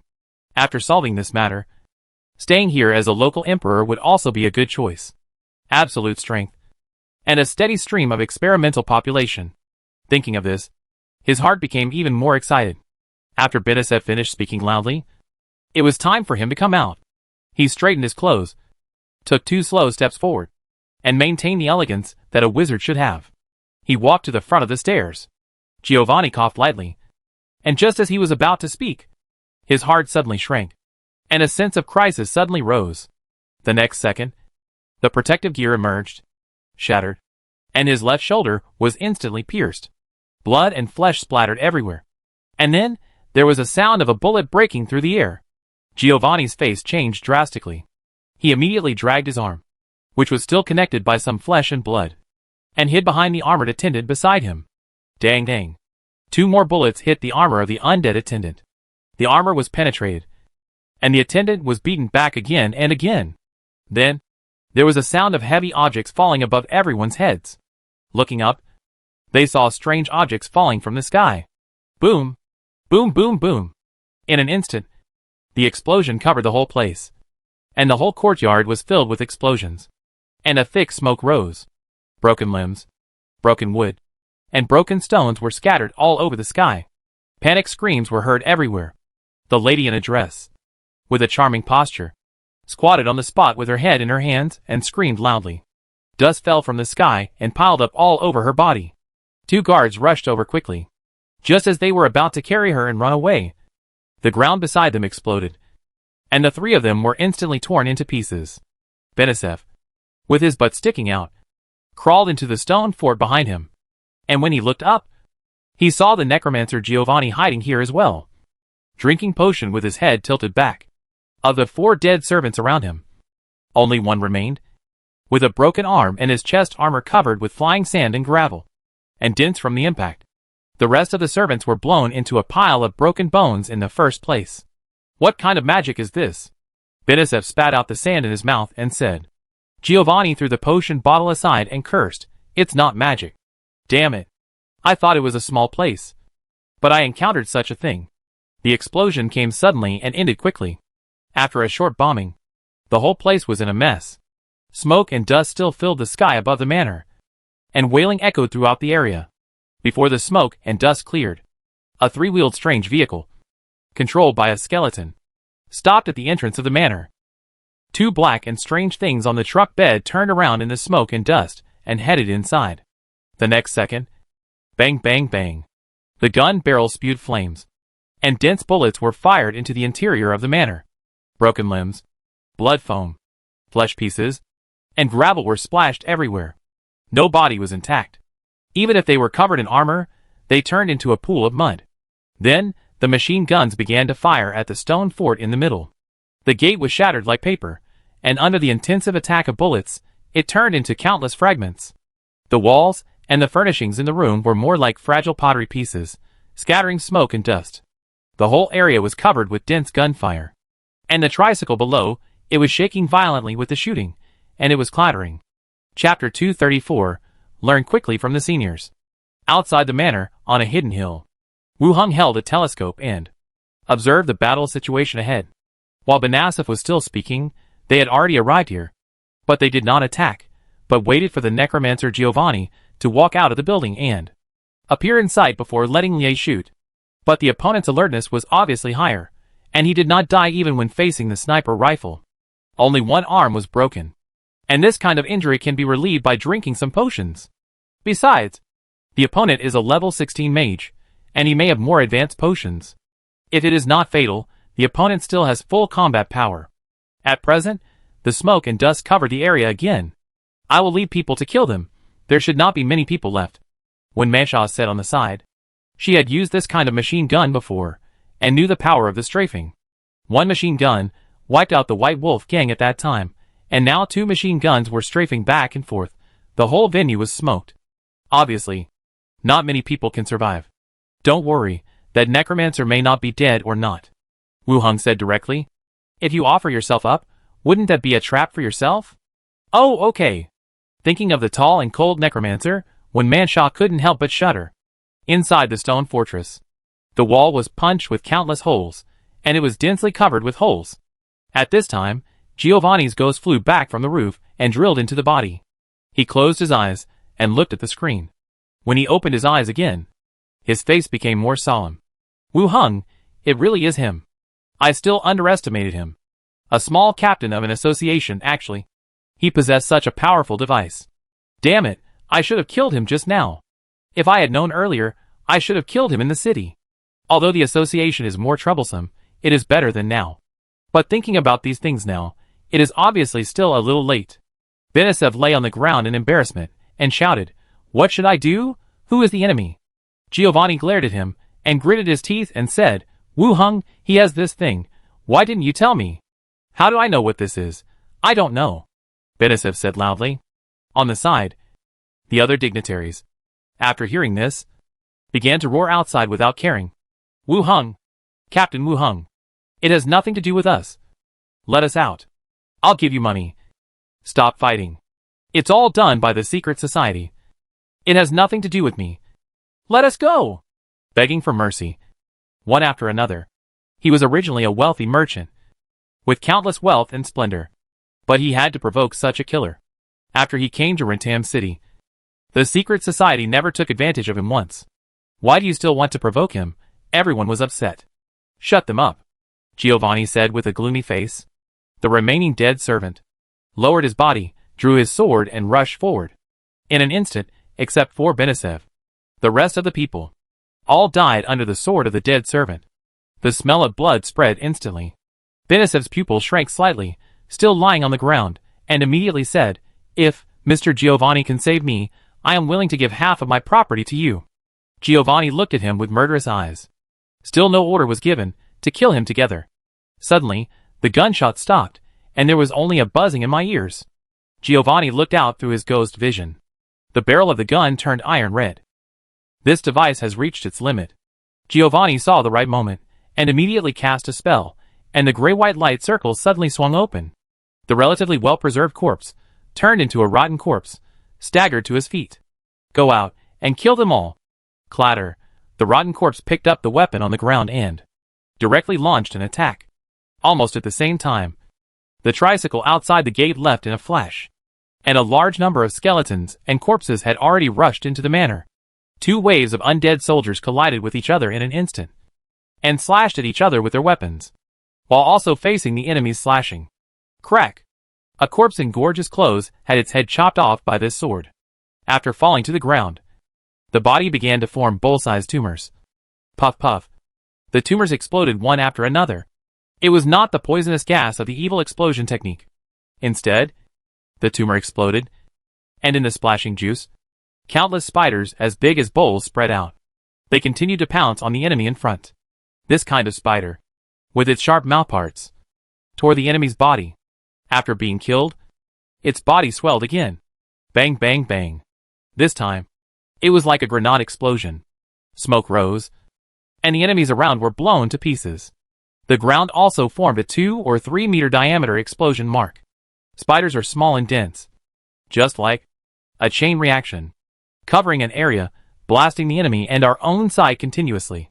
And the newly falling corpses give birth to spiders again and continue to launch suicide explosions. In the distance, Wu Heng widened his eyes, looking at the scene in front of him with some surprise. Presetting spells on the bodies of corpses is not a new practice. Wu Heng also uses this trick, casting evil explosion in advance and covering the area with poisonous gas. But the method in front of him is obviously different from his own. Breeding spiders should be a type of plague insects, and the second round of explosions is corpse explosion in necromancy. It turns out that you can play it this way. Wu Heng saw a new way to play. Sure enough, it is faster to learn from the old predecessors than to figure it out by yourself. It can be regarded as a broadening of horizons and understanding of new uses. After I learned the two skills, I can also use them this way. The lethality will be more significant. The battle continued. There were not many people in the manor, and most of them turned into mud fragments due to the bombing and strafing. Giovanni's face became even uglier. The enemy's undead soldiers are not of low level. The effect of his own moves is remarkable, but the number is obviously too small, and it cannot compare with the enemy's army. If it drags on like this, he will be the one to die. May the best of luck to you! Giovanni glanced at Benasov, who was holding his head and sticking his butt out, and then continued to say to his skeleton, "Go out and delay time." The skeleton attendant beside him just poked his head out and rushed out. Bang! A blast sounded. A bullet flew in front of him, hitting the attendant's breastplate, leaving a dent. And Giovanni immediately took action, rushed out of the building, hid in a carriage parked nearby. The ground was full of dead horses, and the fragments of the carriage shattered by bullets. Giovanni took out a dagger, cut the reins that tied the horses, released the dead corpse battlefield, and the rotten horses stood up one by one. "Go out and kill them!" Giovanni pointed forward. Duh. More than 10 corpse horses started running, crashing head-on into the enemies attacking from the opposite side. Boom! Boom boom! This time, the death of the corpse horses directly triggered the corpse explosion. A violent explosion sounded in the team. The tight team was blown open with a huge gap. The next second, 2 skeleton horses pulled the carriage and rushed out directly, knocking away the enemies in front of them, breaking out of the encirclement, and running wildly along the road to the distance. When they broke out of the encirclement, Giovanni looked at the figure on the hillside through the curtain of the carriage with a sinister look. This time, I will definitely kill him. It's not just for the reward from the secret society, but also for personal grudges, he thought to himself. Suddenly, there was a rustling sound of iron sheet shaking from the back of the carriage. Looking back, he saw the strange 3-wheeled vehicle approaching the carriage at an alarming speed. Giovanni's face changed. What is it for? Aren't the 2 devices on it unusable? He immediately stuck his head out. Condensed fireball, magic arrow, magic missile, and threw it out directly. The tricycle turned with extraordinary agility to dodge, and the fireball exploded in the back, raising a scorching wave of air. The other magics also missed because of the distance and the mobility of the tricycle. At the same time, the tricycle accelerated again. In the blink of an eye, it was convenient for the carriage to move side by side. The 2 machine guns turned their muzzles, pointed at the carriage. Giovanni's face became even more terrified. A ghost with disheveled hair rushed out of the body, flew to the top of the tricycle, and pounced on the skeleton operating the machine gun. At the same time, Glinda also appeared out of thin air, and the ghost was like melting water, entangled with it. Giovanni, his eyes began to panic. When he was about to cast a spell again, release some fast spells. Under his horrified eyes, the 2 instruments spewed out 2 tongues of fire. Bang, bang, bang, the fierce gunshots torn the entire carriage apart. The smoke and dust covered the carriage. The skeleton horse was broken, and the carriage also overturned on the side of the road. The elegant necromancer, with a muddy chest, lay in the wreckage of the carriage, spitting out blood and sobbing as if trying to say something. The tricycle stopped, and the skeleton in the driver's seat got off, drew the long sword from his waist, and easily cut off the wizard's head. He looked around. He threw the body into the truck bed, turned around and left. At this time, Giovanni's rotten corpse fell down directly like a puppet with its silk thread cut. The originally preset spells also lost their effect. The noisy scene fell into silence in an instant. Wu Heng led Wen Manshaw and the other skeletons down the hillside and went straight into the manor. The luxurious manor has become a ruin. The whole building, including the walls, is full of bullet holes. As soon as he stepped into the courtyard, a figure crawled out from the deep flower bed on one side. His waist and abdomen were broken, and blood was gushing out. He coughed up blood, and when he looked up and saw Wu Hung and the others, a look of fear appeared on his face. Captain Wu Hung, this has nothing to do with me. Save me. I can give you a lot of money." Wu Hung waved his hand slightly, and the fire blade cut off his head with a sword. The head rolled to the side. When Manshaw looked at everything in the field in a daze. "I'm afraid that half of the wealthy merchants in the city gathered here. In the past, as the eldest sister-in-law of her small gang, she didn't even have the qualifications to talk to the other party. If Roche was still alive, he might try his best to give himself to that wealthy merchant in exchange for some support. But now, half of the people in the city have turned into pieces. And the man who was just killed, when Manshaw had seen before, the hallucinogenic drugs in the city were all his business. Now he is dead at his feet." Suddenly, when Manshaw frowned, the tamed beast hovering in the air said back a figure. "Benisev, he is not dead yet." "Master, Benisev is not dead yet. He is trying to run away." When Manshaw pointed to the back of the manor. "Let's go and see." Wu Hung immediately led people, chasing to the other side. Then he saw Benisev limping. With his hands covered in blood, he tightly grasped a bill, and tore it open along one side. "Woo!" A shrill whistle sounded. Suddenly, ripples appeared in the space on one side, and an iron-green train appeared out of thin air. It stopped in front of Benisev, and the door opened. Benisev looked back. Before Wu Hung raised his pistol, he boarded the train with the ticket in hand. The next second, the train started, and rushed into the ripples again, and disappeared. Chapter 235. Serial Strange Objects. "He is not dead yet?" Wu Hung stood there in surprise. With such heavy firepower, the whole manor was basically in ruins, but Benisev was still alive. After all, he should not be the one to survive in the end. And he even used the ghost train to leave here. Will there be any problems if he escapes? When Manshaw looked a little flustered. Today, half of the city's dignitaries were killed. Even though this is Rentam City, these people are related to the secret society. But no matter what, if it is not on the wanted list, it is not Wu Hang's turn to kill. Moreover, a level 16 Necromancer may have some friends or companions behind him. If no one gets out alive, this matter is very hidden. It is actually easy to solve. But once someone runs out, then things will become very troublesome. Wu Hung stood there, thinking quickly in his mind. Then, looking at Wen Manshaw, said, "Command the skeletons to clean up the battlefield, save the Necromancer, and burn all the other bodies." "Oh, okay." Wen Manshaw nodded subconsciously. Wu Hung called several skeletons over. He took out a similar ticket from his space ring, and tore off a corner along the gap in the middle. "Woo!" A shrill whistle sounded. Ripples appeared out of thin air, and the iron-green train that had just disappeared appeared again, and stopped in front of Wu Hung.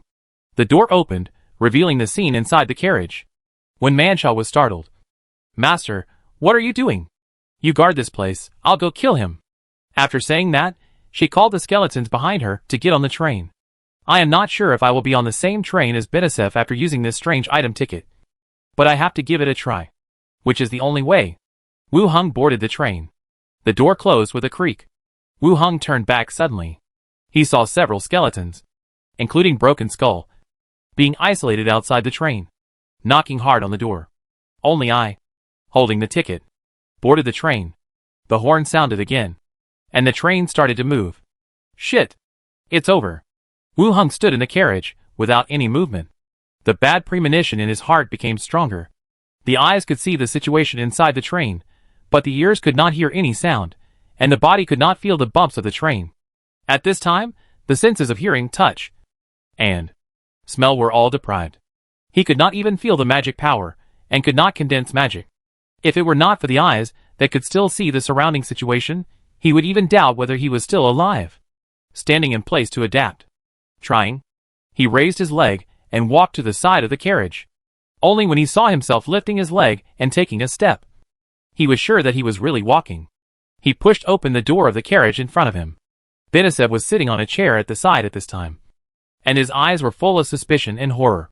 His mouth moved slightly, as if he was expressing something loudly, but no sound came out. Benisev hurriedly pulled out the dagger from his waist, and Wu Hung also lowered his head and reached for the pistol at his waist. Without the sense of touch of the body, this action that he often did in the past became extremely strange. The safety of the pistol was released, and the trigger was pulled. The bullet shot out of the barrel and flew forward. Under the horrified gaze of Benisev, the bullet pierced through his forehead and went out through his body. No blood splashed. Benisev's eyes were still full of fear, and there was some confusion in his eyes. He reached out and touched the wound on his forehead, and then his body went limp. During the whole process, he did not show any pain. Wu Heng walked forward. After groping around on the other person's body for a while, he found that he was wearing gold and silver jewelry, a gorgeous brooch, and a space ring on his hand. After Wu Heng took off all of them, he sat aside and waited silently. The train was still running. I didn't know where it would go, nor when it would stop. I had just finished shooting my leg, and Benisev would definitely know how to stop. I didn't know how long it had been. The empty scene outside the window began to show the rugged mountain patterns. The train also slowly stopped. With a crash, the door opened. Hearing and touch were restored. Wu Heng stood up, looked out the window, and there seemed to be no movement outside. He picked up the body on the ground and walked out of the train directly. The train's headlights went out, and the entire platform instantly fell into darkness. Wu Heng faced forward and released a dancing light technique. The moment the space became bright, Wu Heng's heart tightened. In his sight, there were 5 or 6 dead bodies. The protective gear on their bodies was already torn, and the bodies were dried up and shrunk. Wu Heng stood in place on guard. The bodies did not move, and no monsters appeared. However, when he threw the body of Benisev on the ground, the 2 nearby mummies fell like fine sand with a crash, and the torn protective gear was scattered all over the ground. It's been a long time since he died. Wu Heng continued to look around. This was a closed space, surrounded by rugged mountain walls and the roof. Only the area under his feet was paved with flat stone slabs, forming a platform. It was like a station was dug out in a closed mountain. The green train behind him did not leave, as if it was in standby mode and just stopped there. Confirmed that there was no danger. Wu Heng set his eyes on the body of Benisev again. After hesitating between releasing bone art or talking with the dead, he chose the latter. After releasing the skill, the corpse sat up. His lifeless eyes looked over here. Wu Heng asked directly, "How do I control this train to go back?"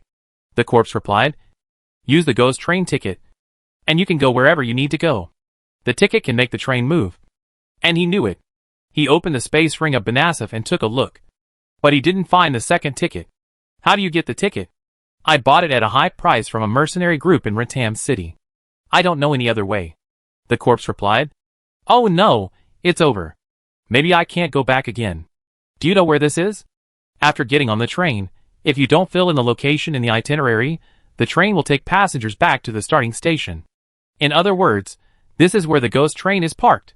How much do you know about the ghost train? It is rumored that it is a hero's vehicle. After death, it becomes a ghost train to pick up people with tickets. For the last question, Wu Heng thought for a while and asked, "What other plans do you have against me?" "No, Giovanni at level 16 is enough to kill you." After answering the last question, the corpse fell back to the ground with a bang. Wu Heng took off his clothes and jewelry, and put them all into the space ring. He also put them all away. After asking all the questions, he got nothing. Wu Heng continued to walk to a dry corpse, and continued to release talking with the dead. Hula! The corpse had not come back to life yet, and it turned into sand, and scattered all over the ground. Good guy. It couldn't even withstand the magic power. This is no longer a corpse. It should be a fossil. Several corpses were unsuccessful. Wu Heng added a dancing light technique, and began to search along the stone wall. It shouldn't be. If there is air, there should be an exit. After walking around, I didn't find any exit. Some traces of bombing and artificial excavation can be seen around. It seems that others also tried to get out from here, but they didn't succeed. After searching around, there was no result. Wu Heng sat down weakly. The situation in front of him has become very clear. This time, all the members of the secret society in Rentam City were wiped out. It's a good thing. But in the current situation, I am trapped here.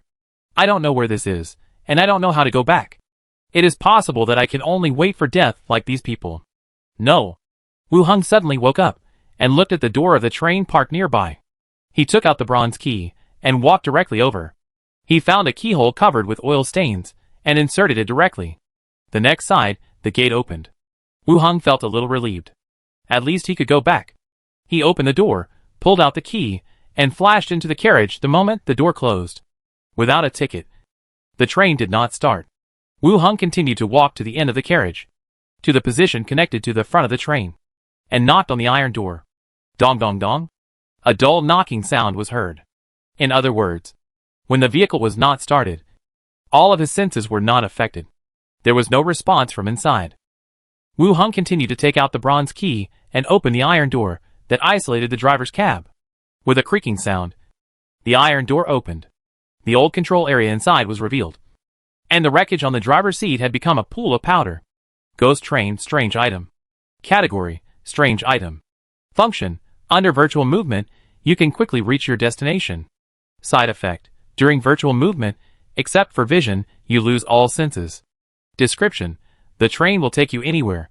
You can fill in the location on the itinerary table at the door. If there is no record, you will arrive at the nearest station. The ticket is a strange item. The train is also a strange item. Wow, it comes in a set. Wu Hung went up and fiddled with the control area. It was completely paralyzed. Whether it was the buttons or the control lever, they were all rusted and could not be moved. In other words, this train was not started in a normal way. Wu Hung turned around in the cab. Looking down the driver's seat, he vaguely saw something. He picked it out and found it was a yellowed and old police hat. The body had turned to ash. The police hat was still there, bent down to pick it up, and his eyes narrowed again when he held it in his hand. Conductor's hat, strange item. Category, strange item. Function, wearing a hat, you can serve as a conductor. Side effect, obsessive-compulsive disorder. Description, please remember your mission, and lead the passengers to the next stop. Wu Heng's eyes lit up, and he felt relieved. It turns out that the way to leave is here. It depends on whether the door of the cab can be opened. And the dead bodies outside, the reason why they were trapped here, are only one step away. Wu Hung went outside again. He searched the bodies around. The equipment and tools were all rotten. Wu Hung found some scattered silver coins and collected them. After confirming that there was nothing to take away here, he put on the conductor's hat on his head. Woo! The train made a harsh whistle. The headlights came on. Wu Hung boarded the train, took off the itinerary beside him, and filled in Rentam City. Woo! The train started, and instantly entered the void and disappeared. Wu Hung sat on the chair, looking at the mottled walls and the dirty ground. He began to feel anxious and uncomfortable. He wanted to tidy up, but he didn't have any tools, even the space ring, which couldn't be opened. He could only close his eyes and not look at the situation in front of him. I don't know how long it took. The train stopped, and Wu Hung got off. The train started again and disappeared. It was already late at night. The city of Rentam could be seen in the distance. It seemed that the train stopped at a distance from the city, rather than going directly into the city. Wu Hung put away his train conductor hat and rushed to the manor where the battle had taken place before. Inside the manor, it was dark. The air was filled with the smell of burning bodies. The broken stone fortress in the center was shot, reflecting some fire.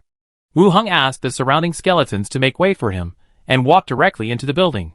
One man, Shaw, who was inside the building, saw Wu Hung coming back and threw herself into his arms, whispering, "Master, I'm so glad you're okay. Well, how is it here?"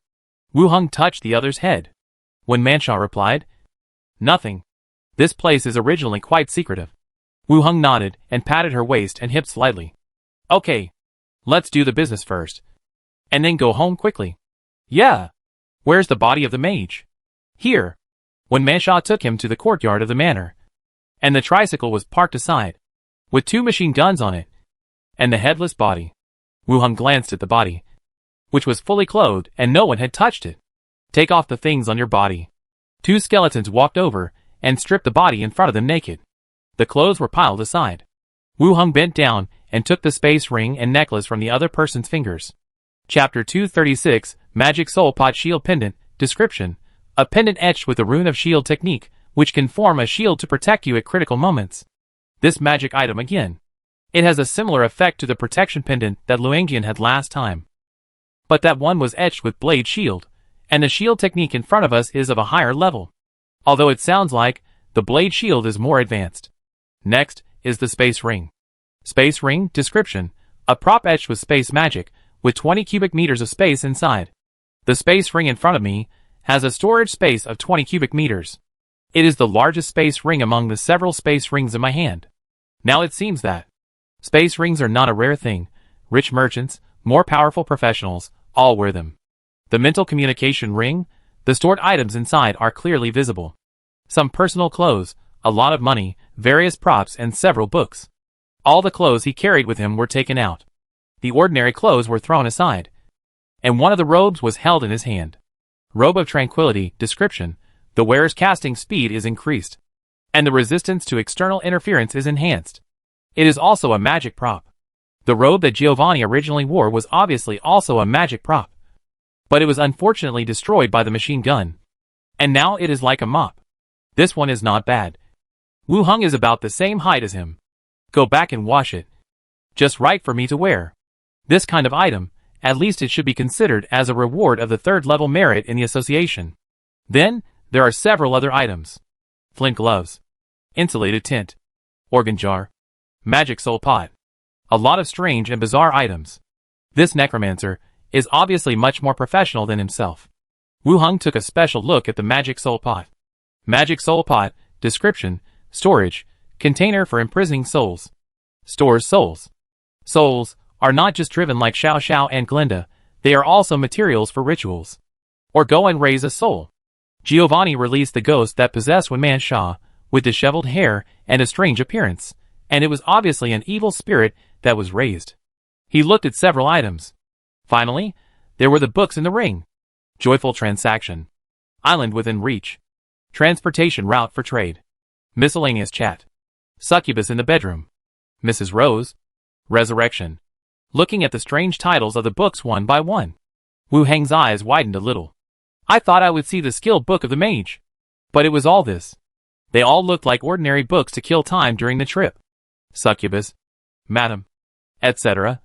Or porn books. Skinny. But this one is good. Putting the rest away, Wu Hung picked up Resurrection and took a quick look. Resurrection, description, you can turn creatures that die within 1 minute into a severely injured state. This spell cannot revive creatures that died of old age. Nor can it restore lost body parts. Resurrection? Is he learning Resurrection? As for the books in the space ring, the skills he has learned will not be put in it. There is only one skill called Resurrection, which is probably what he is researching.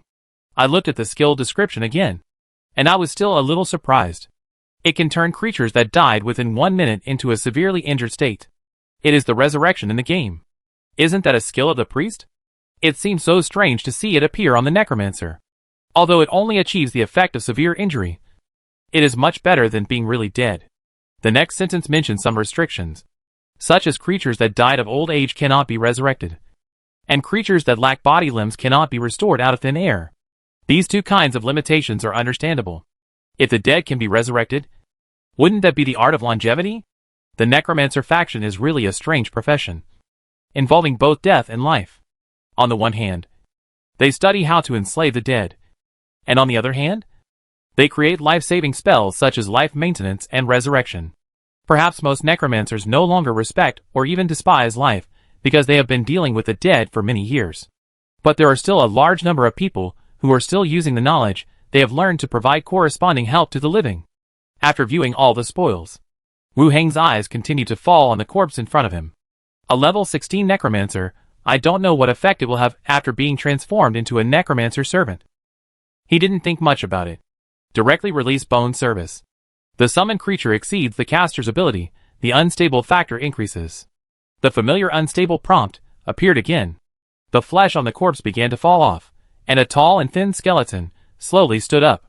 In the hollow eye sockets, a faint blue soul flame burned. He glanced at the scene and walked to the side slowly. From now on, you will be called Dead Bone, Wu Hung said. A 16th level necromancer may be involved with other people or forces behind him. Therefore, Wu Hung changed the name of Giovanni to Dead Bone, in order not to attract other people's attention with the name. The skeleton bowed slightly and walked to the side. Wu Hung took out some ordinary clothes from the space ring and handed them to him. Put these on first. The skeleton began to put them on. Wu Hung began to check its attributes. Skeleton Mage, level 16. Level 16. Attributes: Constitution 27, Strength 16, Agility 18, Intelligence 36, Perception 25, Charisma 18. Features: Hollow Skeleton, Advanced Soul, Undead Adaptation, Necromancer. Features: Cloth Armor Expertise, Advanced, Staff Expertise Advanced, Dagger Expertise Intermediate, Arcane Echo, Soul Knowledge, Haunting Knowledge, Untiring Focus, Spellsmith.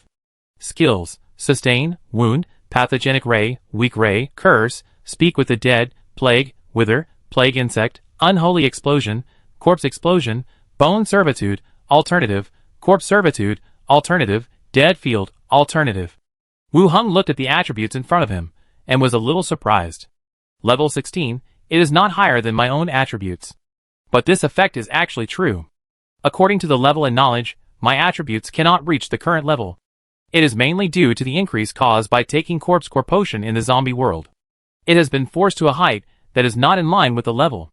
It is not that its attributes are low, but my own attributes, which can no longer be measured according to the normal level.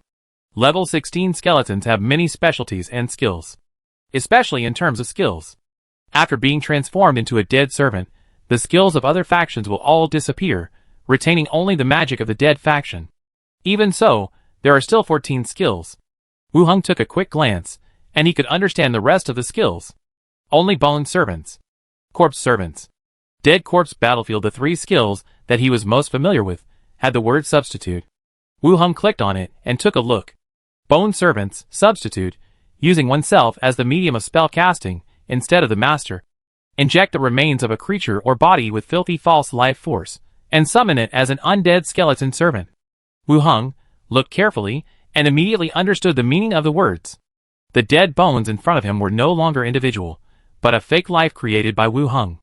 So, even if the skills retained Bone Servitude and Corpse Servitude, the ownership after casting the spell still belonged to Wu Hung. It was just a substitute for the target of the spell. It was reasonable. At this time, the dead bones had already put on their clothes, put their hands behind their backs, and stood aside. Compared with Wu Hung and Wen Mansha, the gang's sister-in-law, she really looks more like a noble. She continued to collect the tricycles and the looted weapons and equipment. Let's go back. The army began to move, heading towards the direction of Rentam City. Wu Hung put his arm around Wen Mansha's shoulder. Are you scared today? No. I'm not afraid as long as my master is here, Wen Mansha said softly. In fact, if you think about it, Wen Mansha's position is indeed a bit dangerous. Her own level is not high, and she relies entirely on the title of a sister-in-law. Tomorrow, let dead bones follow you, so that you can be safe. Really? It's a waste to protect me with a level 16. Wen Mansha looked up. Wu Hung hugged her. Safety is important. What's the waste? Thank you, Master. The city wall is guarded by skeletons. Although the city gate has been closed, it has been reopened to let Wu Hung and others enter the city. Return overnight, so as not to be seen by others. The next day, early morning, several maids left, going about their own business. Wu Hung also went directly to the association. He pushed open the door of the lounge, and saw his 3 team members, all sitting inside. What? Is there a mission today? Wu Hung asked curiously. Duke stood up and said, Captain, the other team said someone was looking for trouble with you. If you didn't come today, we would have gone to your house to find you. When I was talking to Giovanni in the city yesterday, I met the association team on a mission. It seems that they talked about these things with Duke. It's okay. Who dares to trouble me in the city? It's just some misunderstandings. Wu Hung walked in and sat down at the desk. Oh, I'm glad it's okay. Duke scratched his head and said. Marta and Galubali also nodded and said it was okay. Wu Hung continued to ask, has our team's merit not been issued yet? The second level merit can be used to select good high-level props or rare items. It has been so many days, and there is no news at all. I don't know, Duke said. Galubali thought for a moment and said, maybe the process is complicated. The captain's merits are enough to appoint a deputy deacon. Appointments of this level are more rigorous, and will definitely take longer. Well, it's possible. Wu Hung nodded. Duke continued to ask, Captain, you are the deputy deacon, and you can assign us some better tasks. It's not certain whether it can be done, and even if it is appointed, it should be transferred to other places. Wu Hung said. Then you're transferred. What will happen to half of the city? Duke asked. We'll see what happens then. Several people sat in the room and chatted for a while. After confirming that Wu Heng was not in danger, and that the association would not give them any tasks, they left the association and went about their own business. Wu Heng also returned to his residence. He went directly through the boundary gate and headed to the zombie world. Inside the bus station, it was still quite busy, with several cars trading at the door. When he walked out of the building, he saw Xiangzi and others repairing a van in the yard. "What's wrong?" Wu Heng asked. Xiangzi and the others turned around and saw that it was Wu Heng who came out. They immediately stood up and saluted. "We came to exchange supplies. Our car was attacked by zombies on the way. We couldn't move after we came in. We helped to repair it." Xiangzi patted the van, and it made a clattering sound. "Oh, where is Li Yang?" Wu Heng continued to ask. "Sister Hong is at the door." Xiangzi said to the person next to him, "Go and call Sister Hong over." The person left. Xiangzi pulled him aside mysteriously and whispered, "My king, I have an idea for weapon improvement, and I want to tell you about it." "What idea?" Wu Heng glanced at him. Xiangzi took out a crumpled piece of paper from his trouser pocket.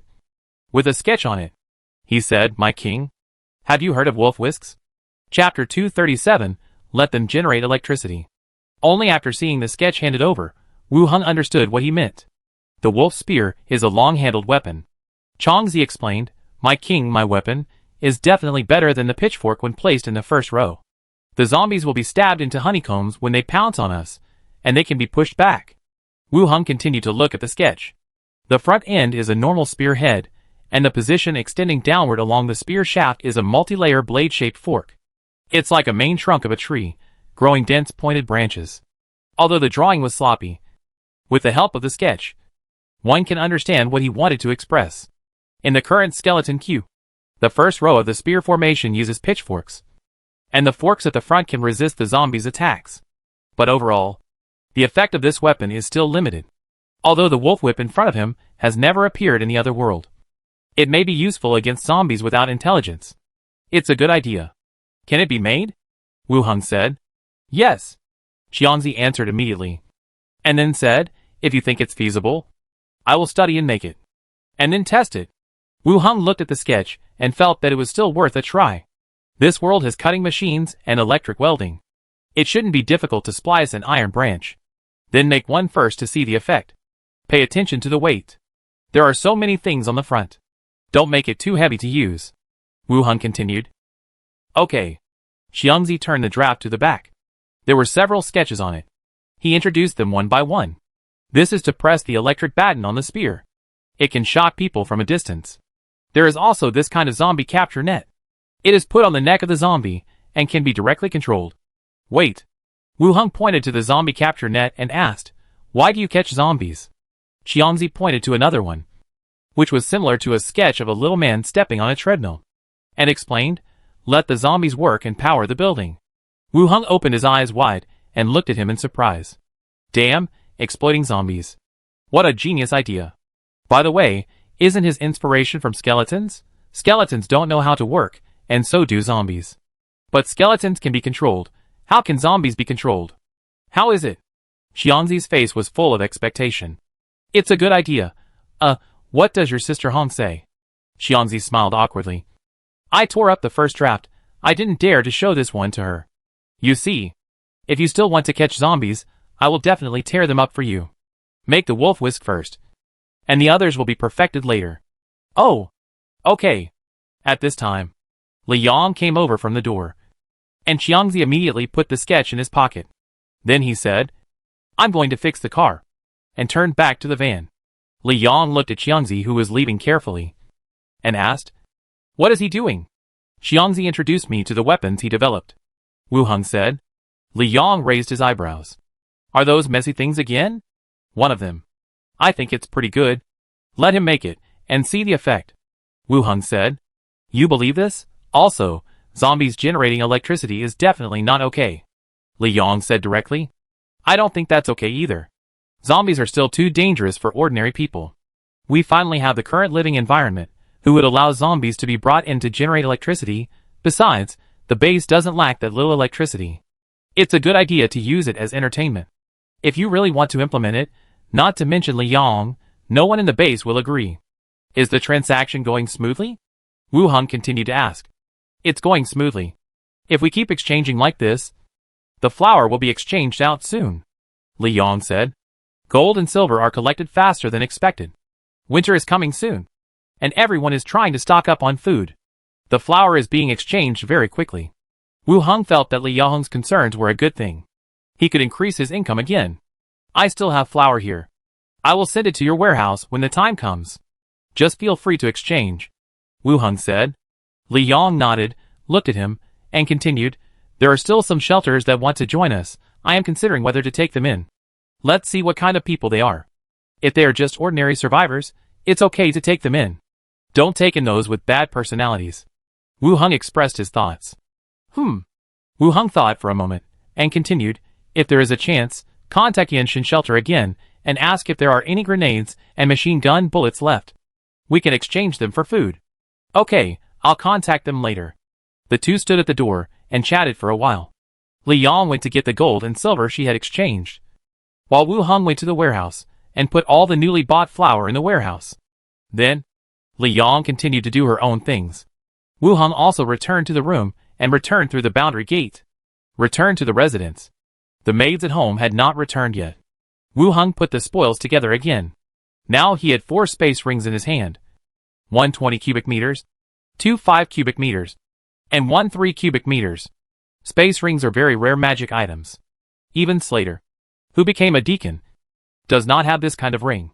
But this kind of ring, among some specific people, seems not to be a rare thing. Otherwise, I would not have collected 4 of them. I can only say that this kind of magic item requires special channels to obtain. There is no requirement to wear the ring.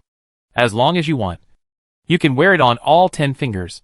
But it is a bit exaggerated, and there is no need to use it this way. Keep 2 for yourself, and give the remaining 2 to Wenmansha and Anwar. After thinking it over, put all the things in the space ring into one ring, and put the rest into the space ring. Then, take out the resurrection obtained by killing Giovanni and read it. The overall magic effect is actually more like the reversal of necromancy, to achieve the phenomenon of resurrecting dead creatures. At the same time, in terms of content, it is more advanced than the books unlocked before. The magic terms and graphic components in it have reached a very complex level. It is definitely a higher level magic. Wu Heng read it carefully from beginning to end. The prompt also appeared immediately. Unlock skill, Resurrection. This means that I have already learned this spell. My method is more efficient. Unlike Giovanni, the book was curled, but I still didn't learn it. I unlocked it after reading it once. In fact, think about it, I can survive from this world to now. The panel played a crucial role. Otherwise, I can only choose a melee profession, or an archer profession to transfer. At this time, there was a voice of conversation downstairs. Minnie, Anwar and Wenmansha came back at the same time. They chatted about something. After dinner, Minnie continued to practice boxing with Ba Wudong.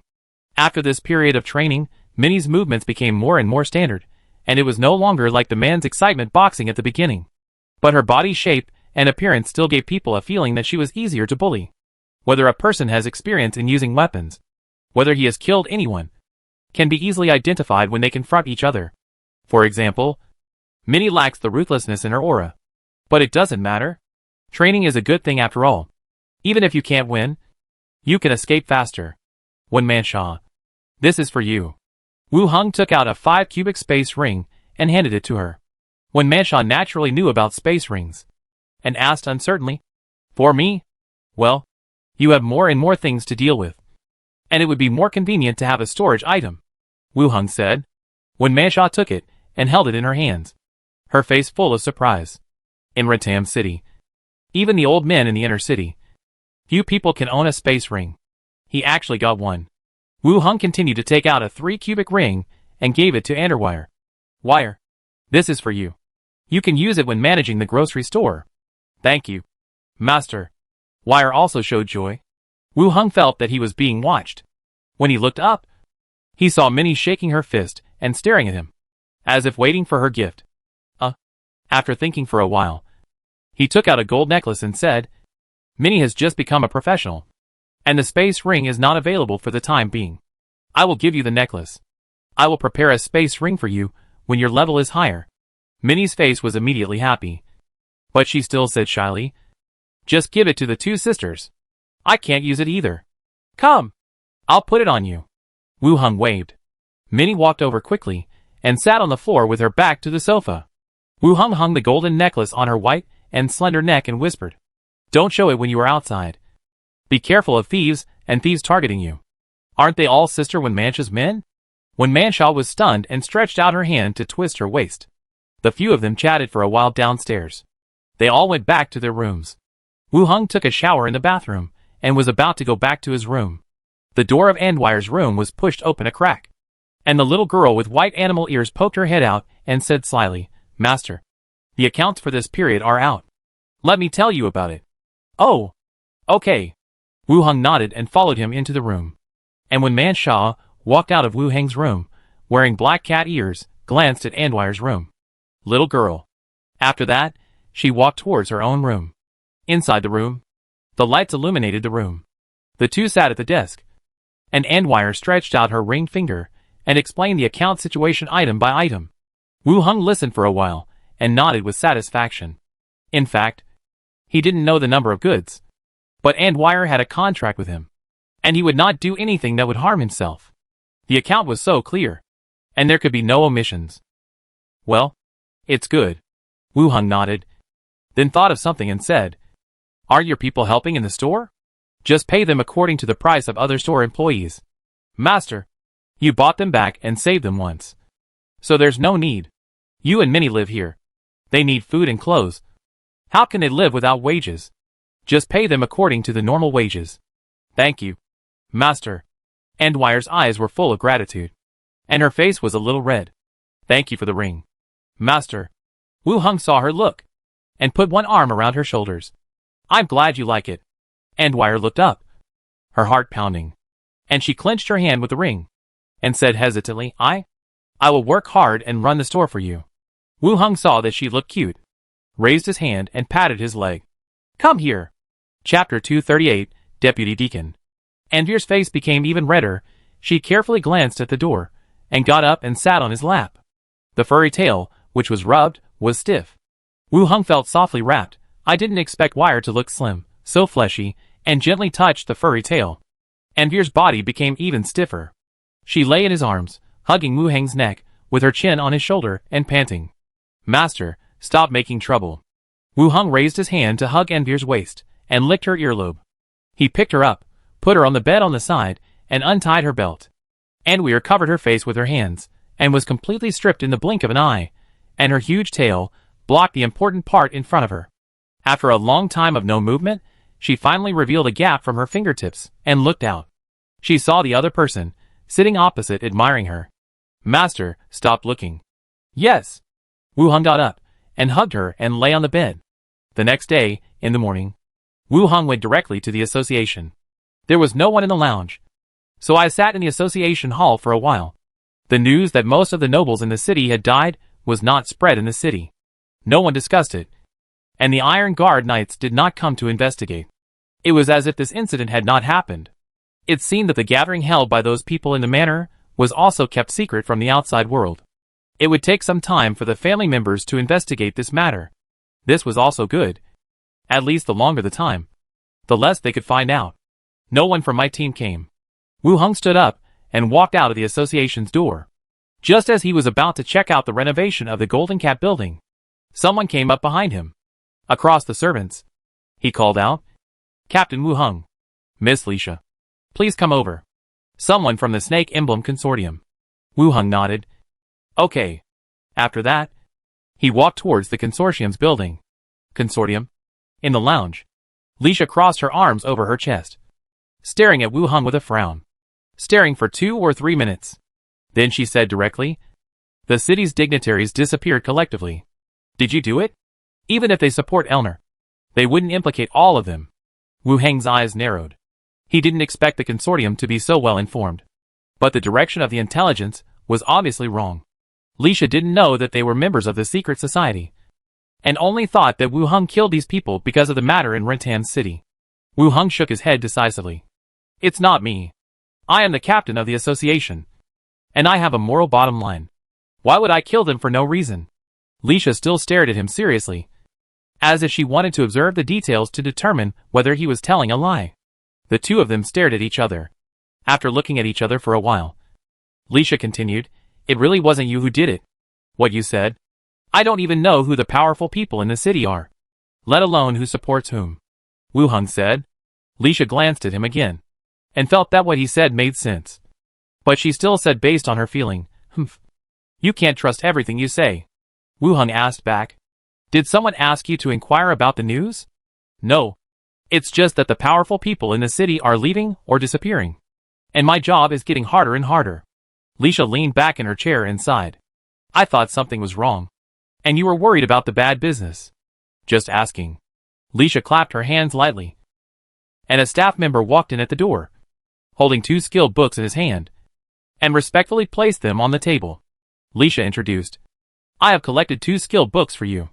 Wu Heng nodded and looked down. Withering, Fake Death. Both books are skills of the undead. Wu Heng took a look and collected them directly. "This kind of skill is not very effective," he said directly. "Help me collect Plague Insect and Corpse Explosion."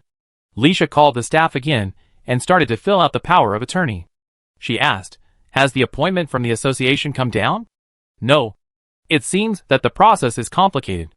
You will not be transferred." "Will you?" Lisha looked at him again. Wu Heng raised his eyebrows and asked jokingly, "Can't bear to leave me?" "Of course.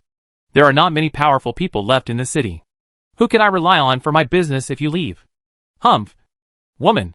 The two chatted for a while, and the letter of authorization was signed.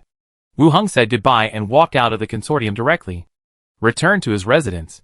Wu Heng went back to the study and took out the 2 newly acquired skill books to check. In the afternoon, skills were unlocked one after another. Unlock skill, Withering. Unlock skill, Fake Death. Go to the zombie world and appear from the room. It must have rained last night, and the air was filled with a damp and fishy smell. It would be better to flush it. Otherwise the streets would be full of blood and rotten meat left after the battle. He was about to take out the walkie-talkie to call Li Yong.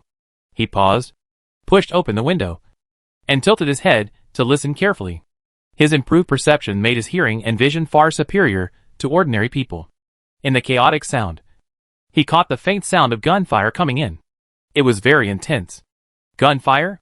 The auto repair shop did not have guns, and the location where the gunfire came from was also a long distance away from here. The Yinshin shelter is clearing zombies? That shouldn't be the case. They have a safe route through here, and they shouldn't fight zombies. They are still shooting here, aren't they? Courting death. Press the intercom again, call Li Yong. When opening the door and going downstairs, Li Yong walked up from downstairs. Go out? Li Yong asked. Wu Heng didn't answer but asked. Nearby, someone shooting? I don't know, I didn't see anyone shooting. Li Yong shook her head. Call the convoy. Let's go out for a while. Okay. The convoy moved in the direction of the gunshot. At this time, Li Yong and others could also hear the harsh gunshots. The zombies along the road were also attracted by the gunshots. Wu Heng did not let the convoy get close, but stopped far away. Not long after, the ghost Xiao Xiao flew back from the air, and the gunshots in the distance stopped abruptly. Xiao Xiao got into the car, gestured and said, There are a few bad guys over there. They should be dead now. Bad guys? How does Xiao Xiao know they are bad guys? Li Yong asked. They just had a quarrel, saying they had to block the intersection to rob things, which attracted a group of zombies. And then the two of them started fighting, and the guns were fired randomly. Wu Heng and Li Yong looked at each other. There was some surprise in each other's eyes. Good guy. Someone is blocking here, waiting for the shelter to come to trade, and robbing on the road. It's really a good idea. Let me take a look, Wu Heng said. Oh, Xiao Xiao agreed, and circled half a circle and drilled into Wu Heng's body. A picture immediately appeared in his mind. Xiao Xiao flew over following the sound of gunfire and easily found the place of the battle. In one place, in a ramen shop on the side of the road, bullets were fired continuously, knocking down the zombies outside. Xiao Xiao flew into the shop. There were 6 people inside. Only 2 of them were holding rifles, and the rest were spears made of iron pipes. Someone cursed loudly. Fuck. You insisted on robbing things, and now you are going to die here. Fuck. I'm not doing this for everyone. You didn't play with the woman you caught before. Or you didn't eat the food. And now you are afraid of danger. Another person turned around and cursed back. Fuck you, that's what I deserve if not. One of them cursed loudly, and accidentally, the back of his hand holding the gun was bitten by a zombie. The rest of the people, seeing him being bitten, were all shocked. They pointed the muzzle of the gun at the bitten man. The other man also showed fear, looked at the wound, looked at his teammates beside him, and shouted, "If I die, no one else will live." Bang bang bang. The gunshots rang again, but not at the zombies. They shot at each other, and the bullets hit the wall, spattering a cloud of dust. The zombies outside also rushed in directly, killing the survivors inside. They devoured them completely. "How is it?" Li Yong asked. "Those people are dead," Wu Hung answered, and continued to say to the big-headed skeleton behind him, "Let all the skeletons get off the truck and prepare for battle." Crash! Skeletons jumped off the truck and formed a tight formation in front. "Move forward." Crash! The skeletons thrust their spears forward and began to move forward in big strides. Walking out of the street, the zombies who were about to disperse immediately found the approaching group of skeletons. They roared heartbreakingly and rushed over. Wu Hung looked at the distance of the target. Throw the spear. Release. Whoosh whoosh. The spears fell from the air again and again. A large number of zombies were pierced through the body and lay on their backs on the ground. After the spear throwing, Wu Hung continued to order the attack. The skeletons transformed from the deformed zombies, such as the big guy led the ordinary skeletons to charge forward. They knocked a large number of zombies to the ground and started a close-range fight. The skeleton spear team began to advance and fought against the zombies. For a moment, the sound of fighting filled the air. Night fell. The scattered and incomplete zombies dragged their bodies and continued to crawl over. They were crushed into pulp by the big guys. Wu Hung walked over and checked the vehicles of the survivors. There were 4 vehicles in total, 2 of which were loaded with flour and photovoltaic panels, which they should have intercepted.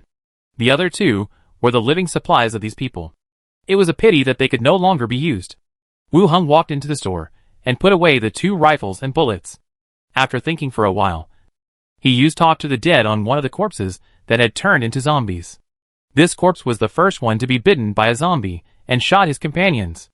The corpse opened his eyes and made a hoarse sound unconsciously. "Where did you get the gun?" Wu Hung asked. "There is a military station in front. And we got it there," the corpse replied. "What landmark buildings are there?" "There is a beefing life plaza." "What supplies are left there, or weapons?" Wu Hung continued to ask. "Many military vehicles and weapons." After answering the questions, he lay down again. Zombies can only answer 3 questions, which are what they saw before being infected. These guys are quite lucky. They can even get 2 guns. Walking out of the store, Wu Hung said, "Let Xiangzi and the others drive these cars back." "Okay." Li Yong took out the walkie-talkie, and the convoy in the distance turned on its headlights and drove directly over. Wu Hung continued to let the skeletons start cleaning the battlefield, collecting all the corpses. Then he released Dead Corpse Battlefield, and a large number of skeletons stood up. They were busy until late at night, and then they returned to the bus station. Li Yong followed and returned to the room. The next day, early in the morning, Wu Hung returned to Rentam City, and first went to the association to take a look. Just sat in the lounge for a while. Knock knock. The door was knocked. "Come in." The door was opened a crack, and the staff looked in. He said respectfully, "Captain, Deacon, please come over." Wu Hung narrowed his eyes, and had some guesses in his mind. "It seems that the result is out." "Okay." He walked out of the lounge, and went directly to the deacon's study. Pushing open the door, Deacon Gomez showed a gentle smile. "Deacon, you are looking for me?" "Yes. The appointment of the headquarters has been issued, and you are now the deputy deacon." Chapter 239, I'll get it back for you. "Deacon?" Hearing Gomez's words, Wu Hang's heart moved. After so many days, there was finally a result, and he was appointed as a deacon. Seeing his calm expression, Gomez said curiously, "You are not excited at all to be a deacon. At your age, there are probably not many people who can become a deacon based on their merits." Wu Hung smiled appropriately and said, "I am still quite excited." "Congratulations," Gomez said again, looking at the appointment letter in his hand. He still felt a little sad. He had read Wu Hang's resume. From an ordinary field envoy in Blackstone Town to a team leader in Rentam City. And now in just over a month, he was appointed as a deputy deacon. His growth rate was too fast. If he hadn't worked under him and witnessed the amazing things he did, he would have thought there was something fishy. Scary. Thank you. It's also thanks to the deacon's cultivation. Wu Hung followed with a polite word. You are growing so fast. I can't even cultivate you in time. Gomez handed over the appointment letter in his hand and continued, here is the appointment letter. Keep it safe and give it to the new deacon at the place of appointment. You can also receive the meritorious rewards there. Place of appointment? New deacon? Isn't he staying in Ratam City? Place of appointment? Yes. It says on it. The location is called Treasure Island, Gomez said. Wu Hung took the appointment letter and took a look. The upper part is the approval document for the deacon to appoint the deputy deacon, and the lower part is the appointment location. Brilliant C. Treasure Island. Position, deputy deacon. Join within 30 days. How far is this place assigned to me? I am actually going to see. Wu Hung suddenly felt that this appointment had become a burden. Although Ratam City only has half of the city, it is enough for its own stable development. It can complement the materials with a base in the zombie world. The original plan was arranged, and suddenly I was transferred to another place, which is somewhat unacceptable. Deacon, can I apply to stay? Gomez glanced at him and said, the appointment of deputy deacon is not as simple as that of captain. It is not easy to find a vacant position. There is no such thing as picking and choosing. Seeing that Wu Hung looked a little unhappy, he continued to comfort him. What is there to worry about? It's nothing more than going out to try first, and then applying to be transferred back when there is a chance. Hearing this, Wu Hung felt a little relieved. The identity of the association cannot be given up. It can save lives at critical moments. According to Gomez, apply for transfer back in 2 years, or transfer to a nearby city, and also take care of Ratam City. Wu Hung nodded, put away the appointment letter, and continued to ask, Deacon, where are the others? Duke will take over your position as captain. Marta and Golubari have not been appointed, but their merits are recorded in the files, and they will be promoted if they have the opportunity in the future. Gomez took out another appointment letter. Give it directly to Duke. From now on, you are no longer a member of Team 12, and the association will also announce it. Duke is the captain. He is just 14 years old, good guy. Marta and Golubari did not issue the appointment letter. The association should have its own considerations on this point. Especially Golubari just joined the team for 2 days. With 1 second-level merit, 2 third-level merits, I am afraid it will be considered that he was specially arranged. Wu Hung took the appointment letter. Then I will go back first. Gomez nodded. Go back and prepare. Tell me when you leave. I will send you off then. Okay. Wu Hung replied, opened the door and left. On the way back to the lounge, called 2 staff members, and called all the other members of the team. City Lord's mansion. In the hall, there were 2 figures sitting. One was the City Lord Elner. The other was burly, with brown hair and a beard, and was wearing a blue dress, which was bulging, and looked like he was wearing armor inside. The maid filled the 2 people's drinks, and was about to leave. She was grabbed by the burly man, and his hand reached under her skirt. The maid was startled, but did not dare to resist. Looking at the City Lord not far away for help, Elner just glanced at him, and said nothing more. The burly man said directly, So, you gave up half of the city because of a newly transferred captain? Elner sighed, with a helpless tone. What can I do? Either give up the whole city, or give up half of the city. I will suffer the least loss by doing this. Heh, next, what are you going to do? Help me get it back. You signed the agreement, and he is the captain of the association. Can I still kill him? How can I get it back without a legitimate reason? Elner said something, but he didn't know what to say. There really is no good solution for the current situation. Just when both sides were silent. Tap, tap, tap.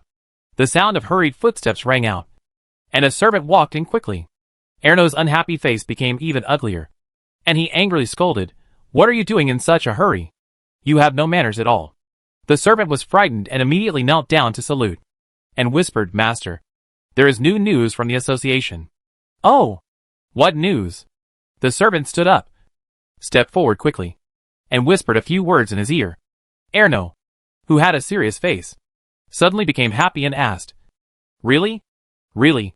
According to the news from the association, Team 12 will be led by that orc boy. Erno immediately said, Continue to arrange people to keep a close eye on him. If he leaves Ratam City, notify me immediately. Yes, sir. The servant left quickly. The burly man opposite pulled the maid into his arms and cast a questioning look. What's wrong? That Wu Hung was transferred by the association and will leave in the next few days. The man's eyes also lit up. Oh, really? It must be true. As long as he leaves, everything will be easy. The man continued to ponder and said, okay, arrange my army to enter the city. If he leaves, I will help you take back half of the city. If it's done, I will give you 20% of the profit every year. Okay. The man stood up, patted the maid. Go to my room. Association. Team Lounge. The 3 members have returned. Wu Hung first told the story of his transfer. Before he could say anything else, Duke shouted at the top of his voice, "Ah, Captain! You are not the deputy deacon here. What should we do? You will be the captain of Team 12 from now on." "Ah, I am the captain? I can't do it!" Duke exclaimed again. Galubri sat aside, covering his ears, and asked him to sit down first. "Captain, where were you transferred to?" Wu Hung said, "Treasure Island, over the brilliant sea." The 3 looked at each other. It seemed that none of them had heard of this place. In this world, transportation is not as developed as it is now. Most places are not heard of, let alone visited. "Are you planning to go there?" Galubli continued to ask. "Well, the appointment letter has been issued, and there is nothing we can do." Duke scratched his head. "Why don't you stop being a deputy deacon and continue to be our captain?" Galubli retorted, "Everyone wants to move up. How can they go back?" "Captain, I can't bear to leave you," Duke said. "I am being transferred, not dying. What's there to be reluctant about? You will be the captain from now on. Keep everyone safe, and be careful when you act," Wu Hung said. Duke scratched his head again. "I can't do it." "Why don't we let Marta do it?" Wu Hung said. "They have enough merits. After a while, they will also be captains. You don't need to give up your position." "Captain, do you have any secrets? Write them down for me, and I will go back and memorize them." "What secrets are there?" "Just improve your strength and don't do tasks that are not in line with your strength." "No. Why is it different from when you led the team?" Several people sat together and chatted for a while. Wu Hung continued to instruct. "The props rewards from the association will be delivered in the next few days. Duke, don't forget to take everyone to collect them." "Oh, okay." Wu Hung stood up again and said, "Don't be so depressed. It's a good thing after all. I'll treat everyone to a good meal." Several people nodded and walked out. The atmosphere was still a little depressed. When they were put back to their residence, it was almost dusk. They sat in the living room for a while. 3 maids came back one after another. Seeing Wu Hung at home, they all smiled. "Master," Wu Hung nodded, and seeing Minnie putting on an apron and preparing to cook, he said directly, "Minnie, wait a minute. I have something to discuss with you." "Oh." Minnie went to pour water for the others. And when Manshaw also sat down, Wu Hung said directly, "The appointment letter from the association has come down, and I am now a deputy deacon." "Really? That's great. Master finally became a deputy deacon. Congratulations." "Master." The 3 women were delighted, and they flattered him generously. The position of deputy deacon in the association system has a certain status. It has greater power and is more valued by the association. Then, seeing Wu Heng's serious expression, he immediately realized that something was wrong and fell silent.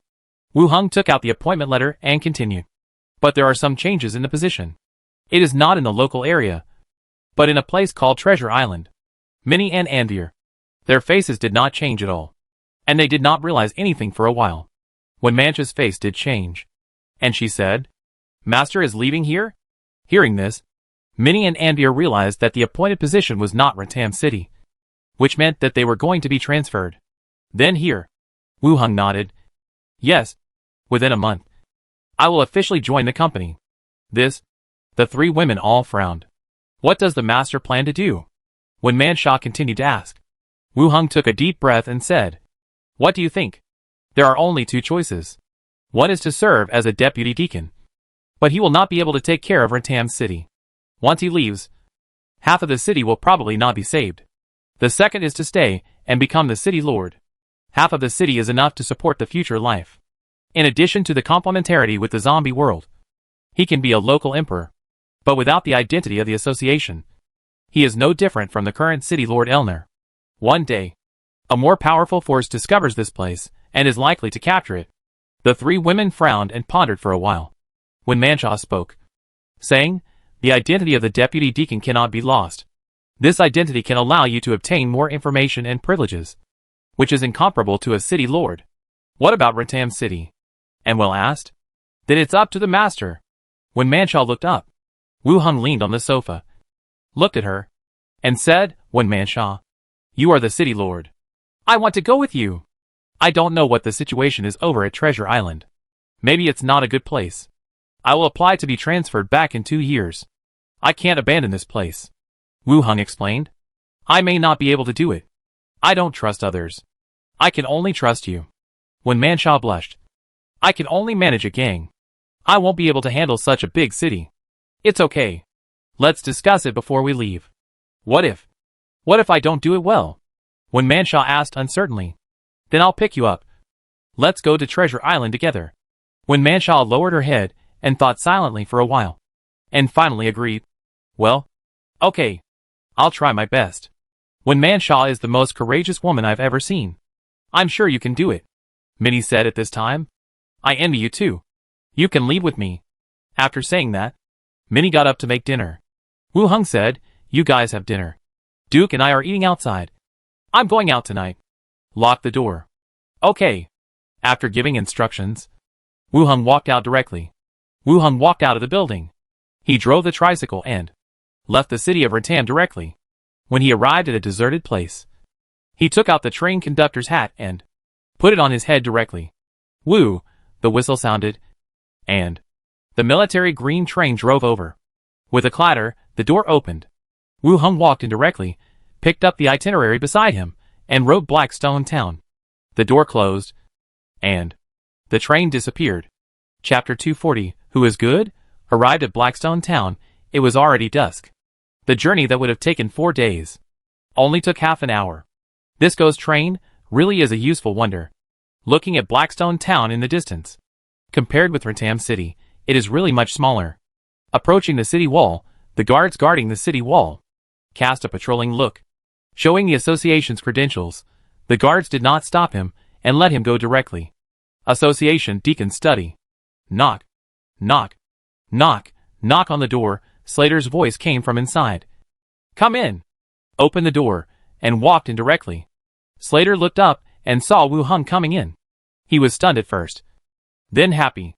Then he quickly put away his smile and said, "Why are you here?" Wu Hung walked in, sat down on the sofa, poured himself a cup of tea, and said, "I missed you. Don't talk nonsense." Slater quickly glanced at the door, and then asked, "Is the Golden Cat built? Didn't you say that you can just write to me?" After saying that, Slater immediately reacted and asked uncertainly, "Have you been appointed? Otherwise, how would you have the time to rush here?" This woman reacted really quickly. Wu Hung drank a sip of tea, smiled and nodded. "Yes, the appointment letter came, and now I am also a deputy deacon. Are you here to show off to me?" Slater raised his eyebrows. "No. The place of appointment is called Treasure Island. Have you heard of it?" Slater frowned slightly, thinking about the location of Treasure Island. He took out a map from the drawer and compared it carefully, and his face became more and more ugly.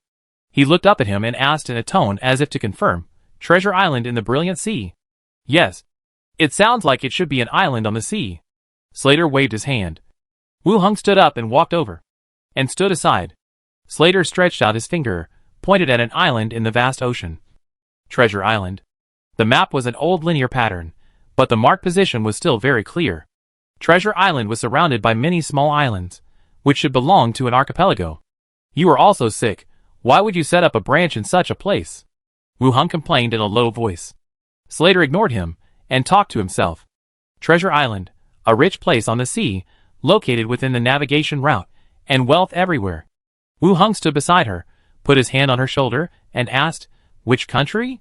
Does it exclude necromancers?" Slater picked up the teacup and put it down again, lightly tapped the hand that was hugged, and said, "It should not exclude necromancers. As for the country, it belongs to the territory of pirates." Wu Hung was also stunned, and asked back, "Is the association also setting up a branch in the pirate territory?" "Normally, it wouldn't, but you were transferred there, which proves that there is a branch. Damn it! Slater took a deep breath, his collar bulged as he breathed, and said, "What's wrong with you? Why are you always assigned to such a messy place?" Wu Hung defended. "I wanted to stay in Rentam City as a deputy deacon, but I don't know why I was assigned there." Slater sighed, frowned and thought for a while, and said, "The evaluation of the deacon has a great influence on the transfer of subordinate members. With the strength you have shown in Rentam City, if it were me, I would also transfer you out, the farther the better." Wu Hung frowned, and immediately understood what she meant. His own strength made Gomez feel pressured. It was difficult to control him if he stayed in Rentam City as a deputy deacon. Moreover, the Warhammer Party's affairs had a greater impact on him. The deacon ran away quietly, and Wu Hung returned to the association to maintain order for a period of time. Inside the association, the staff's attitude towards Wu Hung was obviously more trusting and enthusiastic. How could he be allowed to stay? Even if Wu Hung hinted in his application that he wanted to stay in Rentam City, Gomez would transfer him to a distant place. Even if there is no hostility towards Wu Hung, it is just to reduce the threat and pressure on himself. Now that the appointment has been made, there is no other way, Wu Hung said. Slater leaned against him and said softly, "It's okay. Since the association has established a branch and is transferring people there, it means that the safety of the personnel can be guaranteed." Wu Hang's hand on his shoulder fell down and landed on Chin Tian. "Hearing you say that, I feel relieved. It's just that I'm leaving Rentam City, and I'm still a little worried about that place." "Yeah," Slater snorted, looked down at the other person's hand, and grabbed it. "Don't go too far. Your clothes are wrinkled. What are you going to do with Rentam City? I'll support a subordinate to manage it for me. You have to pay more attention to the Golden Cat at that time." Slater looked up and said, "Female?" "Yeah. At that time, when we were cleaning up the gang members, we signed a contract with a maid who could be fully trusted." Slater sneered and shook his hand away. Wu Hung lowered his head and whispered in her ear, "What? Are you jealous? I still love you the most." Slater's face suddenly became redder. Just as he was about to speak, there was a sound of bouncing footsteps at the door. Slater's face changed, and he pushed him under the table. At the same time, the door opened, and Yuri came in bouncing, sitting on the sofa. "Aunt, when are you going back? Hey, is it so hot?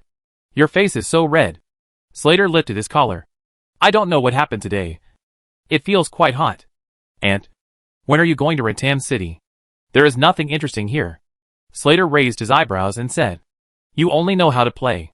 Wu Hung is a deputy deacon, and you are still a team member, and you don't have any merits." "Ah? He was appointed? When did you receive the news?" Yuri leaned forward and asked curiously. "According to the time.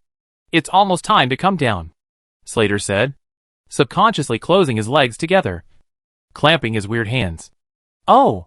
Yuri took out a candy from her bag, opened it, and put it in her mouth. "Shall we go home together?"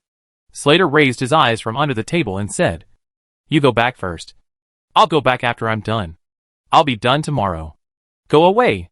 Don't bother me here." Yuri pouted, put her hands behind her back, and left the study. Closed the door. "Oh!" Yuri turned around and closed the door. After Yuri left, Wu Hung crawled out from under the table.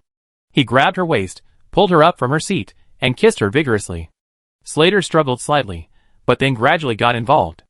After kissing each other for a while, he saw that his clothes were getting less and less, turned his head away, and said, "Here again, someone is on duty at night. Let's go somewhere else." Wu Hung didn't want to ruin Slater's reputation in the city. "Then where are we going?" "Put on your clothes and follow me."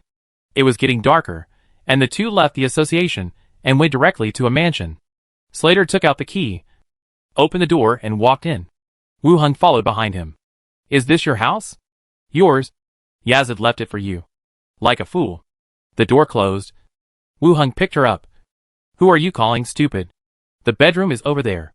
Slater wrapped his whole body around her, kissing her while stumbling into the bedroom. They fell on the bed together. Slater exerted force on his waist, pushed him directly onto the bed, picked up the ribbon beside him, covered his eyes. "Don't move." Then he began to slowly unbutton his clothes and the armor robe on his body, wearing a black corset. She climbed onto the bed. The ribbon was not dense, and her white, tender, and smooth flesh swayed with her movements. The action of possessing her body put a huge pressure on the corset, and the ropes on her chest became tighter and tighter. She pretended to be confused and asked, "What are you doing?" Wu Hung felt his body sink, and she sat softly on his waist. Until late at night, the two leaned against each other. Slater looked up and said, "Tell me, who are you going to hand over the city to? How did you know each other?" Wu Hung was stunned. "Damn. How come you still remember this?" After thinking for a while, he told her how they met and signed the contract. "I am better. Or she is better." Even if Wu Hung had a low EQ, he knew how to answer. "Hello. Your appearance, figure, and your status. And why do you ask this? Don't you know how charming you are? You still have a conscience." Wu Hung smiled. "Don't compare yourself with others. You are unique." Slater hit him a little embarrassedly and continued, "Then I will prepare. Bring people over in the next 2 days. And take care of everything before you leave." "Well, okay."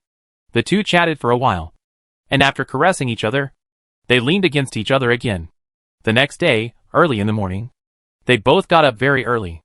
After Slater packed up, he went directly to the association. Wu Hung also left the city, used the train, and returned to Rentam City. When he returned to his residence, the maids were not at home. Wu Hung called the skeletons of Skull Crusher and Blood Axe, who were on standby last night, opened the gate, and walked in together. Zombie world.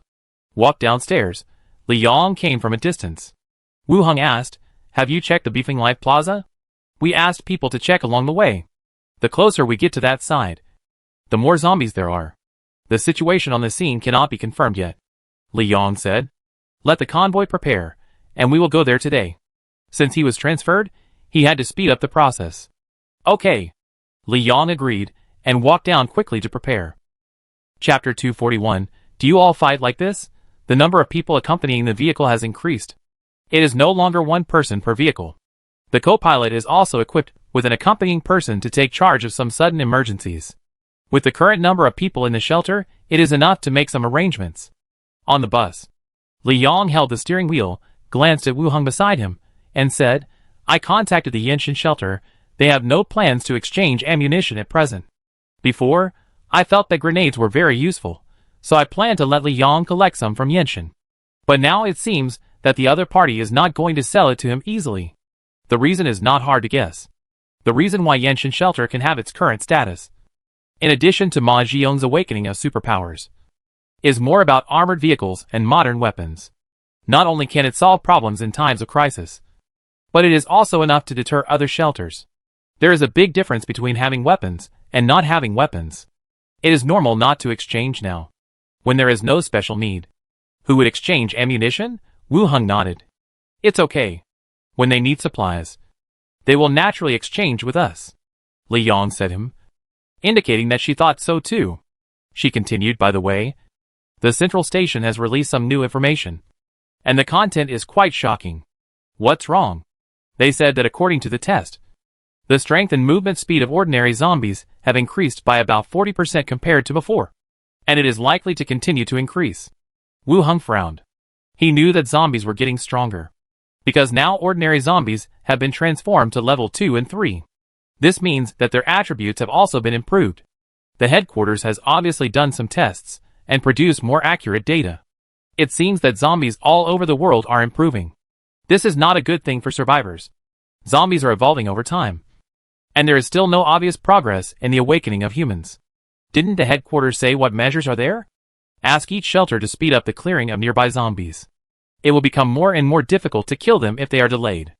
Also urge the disaster relief commanders in various places to rescue the survivors around them. After saying this, Li Yong added, also, many shelters ordered crossbows from us, which should be intended to clear zombies. 10 of the crossbows were exchanged by the Yenshin shelter. Li Yong only had 2 left, and she had to keep them for herself. She wanted to sell them, but she had nothing to sell. Well, I'll find a way to deal with this matter, Wu Hung said. He was about to be transferred out. I don't know if he can catch up with the first batch of crossbows. The convoy continued to move forward. The zombies began to increase in number. On both sides of the road, zombies were constantly attracted by the convoy, rushing onto the road and banging against the car body. Even with the addition of a rear steel plate, The car body was shaking constantly with the hammering. Li Yang took out the intercom and asked, "Are there any problems with the front and rear cars?" "Soon," the intercom replied. "The front car is fine and can continue to move forward. The rear car is a little bumpy, but it's not a big problem." The drivers of the convoy were all old people who had been with Wu Hung many times and had seen many zombies. Facing the zombies' attacks, their voices did not fluctuate much. Li Yang continued to press the intercom and said, "When you get close to the intersection, be prepared to slow down and clear the zombies." "Got it." The front car accelerated, and the entire convoy also began to move forward quickly. The convoy continued to move forward for several hundred meters against the zombies. The lead car sent a signal and began to slow down. The convoy pulled over, and the skeleton army quickly jumped off the truck bed and attacked the zombies approaching from the surroundings. At the same time, the long spear skeletons quickly formed a formation and quickly faced the zombies chasing from behind. Wu Hung opened the door and looked back. He ordered the big-headed skeleton, who was still sitting in the car. "Long spear skeletons, get ready to throw the spears." Walala, the long spear skeletons formed a formation, took off the spears hanging on their bodies, and got ready to throw the spears. "Fire!" Whoosh! The iron spears fell from the top of the head like raindrops. The chasing zombies fell one after another, and were trampled into pulp by the zombies behind. "Keep firing." Whoosh, whoosh, the iron spears fell again and again, and the zombies fell one after another. When the iron spears were all thrown, the zombies rushed directly to the spear formation, and began to fight fiercely. The old man from the auto repair shop faced the scene in front of him, was not surprised. While parking, drank water and ate, and replenished his energy. The newcomers, who came with the car, had already started to tremble in their legs, unable to suppress their panic. There were so many zombies. Were we going to fight them like this? And with cold weapons. "Are you cold?" Xiangzi looked at the man with glasses in the passenger seat. He was young, gentle, holding a machete in his hand and shaking constantly, and looking back through the rearview mirror. "Not cold." The man with glasses swallowed his saliva. "Can we win?" Xiangzi unscrewed the water cup, took a sip of water, and said, "What are you talking about? If we can't win, why did the team stop? We are just going to die."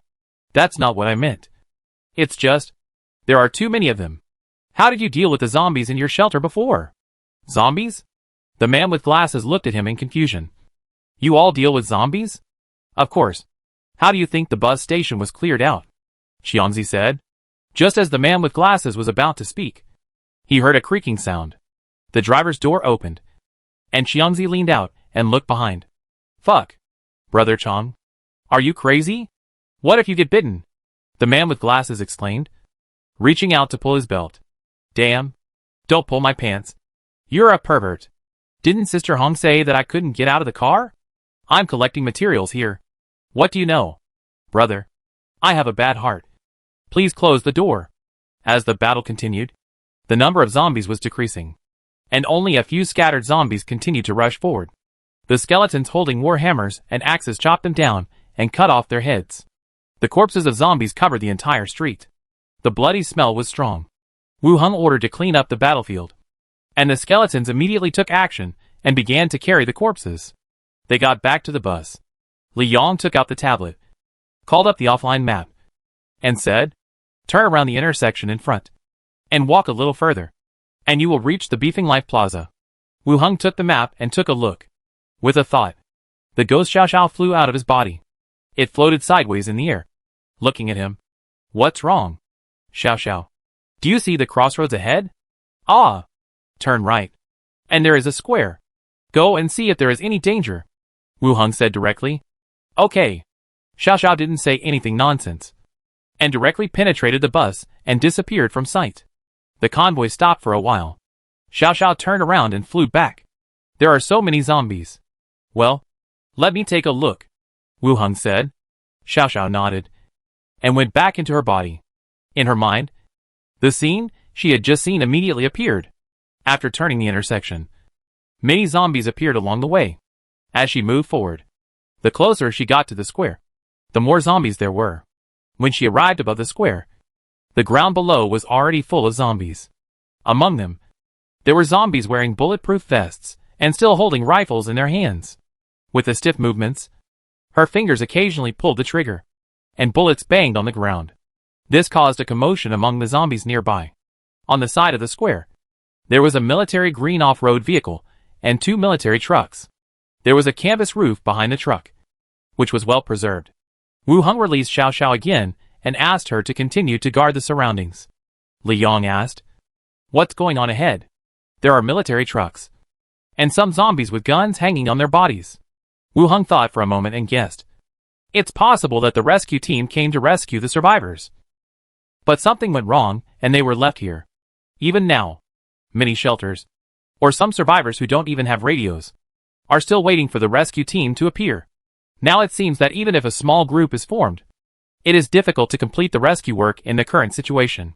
On the contrary, bases like Yenshin Shelter or Auto Repair Shop can take in nearby survivors." Li Yong sighed and asked, "What should we do now?" "It's not far from the square. The convoy will stay here first. We will take the skeleton over there." "Yes." "Are there Molotov cocktails in the car?" "Yes." "Have someone take them down." "Okay." Li Yong picked up the walkie-talkie and explained the next plan to everyone in the convoy. Then he and Wu Heng got off the bus together. Soon, several drivers moved down the Molotov cocktails packed in beer boxes. Wu Heng put them directly into his space ring. The skeleton army put down the work of carrying corpses. They began to quickly gather in the middle of the road. They formed a skeleton army that blocked the entire road. At Wu Heng's command, they stepped over the scrapped vehicles and corpses along the way and began to move forward. Turn right at the intersection ahead. The appearance of the skeleton army immediately attracted the attention of the zombies. After the zombies on the road roared angrily, like a chain reaction, the zombies behind all turned their heads and continued to roar. More and more zombies were attracted here. Gradually, they formed a dense group of zombies, with no end in sight. Bang, bang, bang. A burst of gunfire rang out in the group of zombies, and the zombies with bared fangs and claws pulled the trigger, knocking down a group of zombies around them. At the same time, it was also like a signal. The group of zombies rushed over like a torrent. Throw spears, release. Whoosh, the iron rain fell. The zombies fell in groups. When they tried to stand up, they were trampled into pulp by the zombies running behind them. After several waves of spears fell, a large number of zombies fell. But more zombies were still rushing forward. Soon, like waves, they attacked the skeletons in the front row. The roars, the sounds of weapons slashing, and the gunshots mixed in with the zombies, filled the entire space. Wu Heng took out boxes of Molotov cocktails. Without lighting it, he directly handed a few skeletons to the skull crusher and blood axe beside him. Throw them into the zombies. Whoosh whoosh whoosh. The glass bottles kept flying out, smashing into the zombies, while knocking over a large number of zombies. The glass bottle shattered. After throwing all of them, Wu Heng directly released fireball above the zombies. The fireball exploded in the sky, and the flowing flames fell into the zombies. Whoosh! The flames rose to the sky, and quickly spread to the surroundings. The entire street was blocked horizontally, and the zombies kept passing through the fire, and continued to attack the skeletons. Grease has a certain casting distance, needs to be close to the front of the skeleton to release. Just now I missed the release time, but the gasoline bomb can also play a better effect. The fire kept rising, engulfing the zombies one by one. Wu Heng continued to look at the Lai behind him, and said, "Find a position, kill those with guns, don't let them walk into the fire." Lai walked away quickly with the gun on his back, and climbed onto the second-floor platform of a store on the side. He didn't use a sniper rifle, but set up an ordinary rifle, pulled the trigger. Bang bang bang, shooting one shot after another, killing the zombies holding weapons. Chapter 242, it was like this. The fire gradually died down. The zombies instantly crashed into the skeleton team. The spears pierced the zombies' bodies, and the skeletons holding iron swords and iron axes in the back chopped the zombies that squeezed in from above their heads to the ground. Blood and broken limbs splattered everywhere. The whole sky seemed to be covered by red blood, a dark red. "Big guy, demon claw monster, you guys go up too." Wu Heng observed the scene and continued. The big guy hit his chest armor twice, and rushed into the zombies with the rest of the deformed skeletons.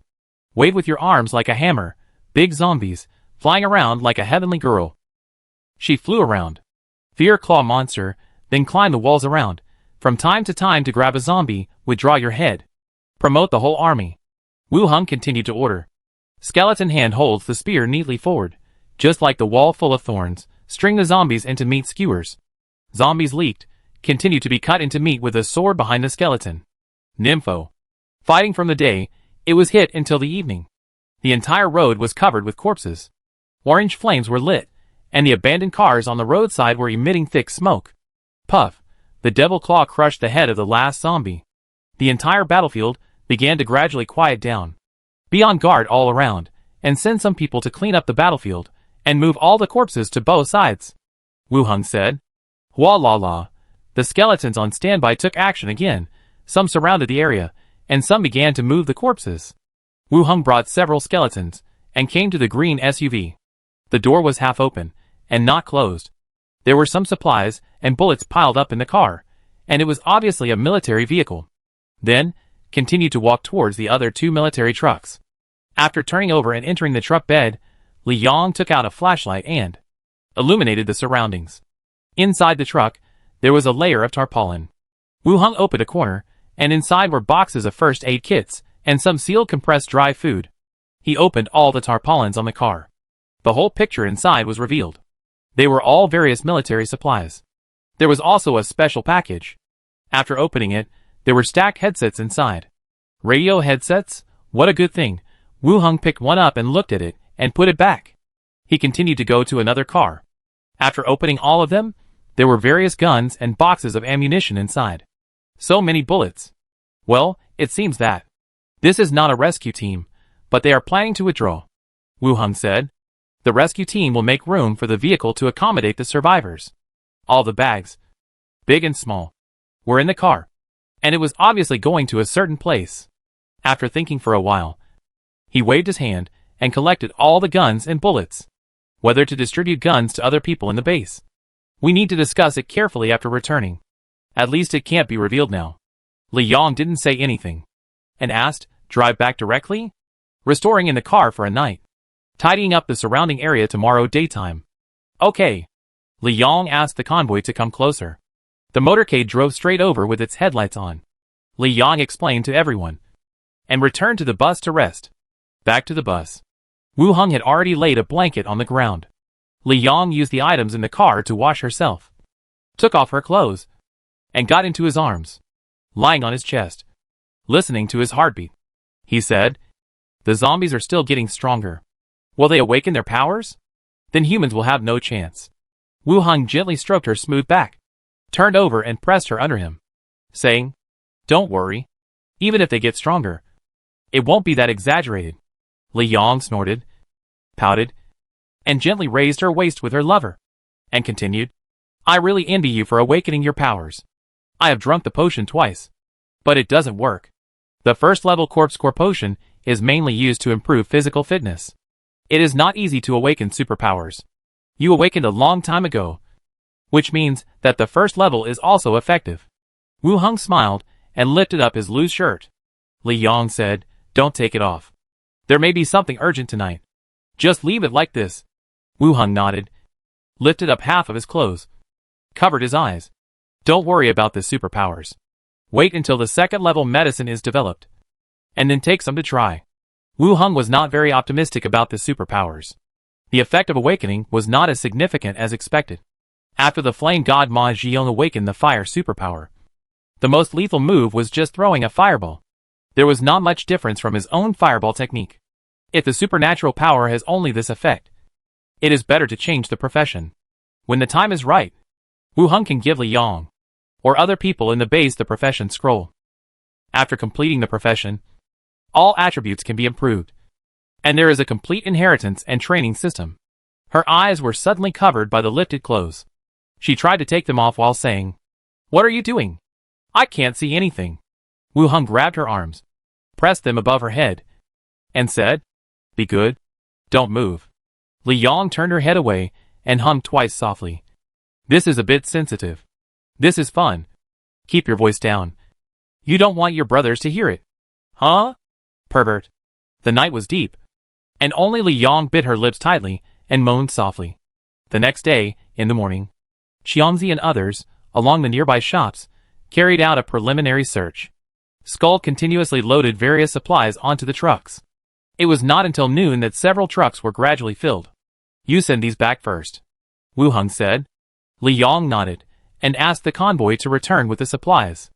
In addition to the looted goods, there were also the military vehicles, and the supplies on them last night. This was a considerable gain.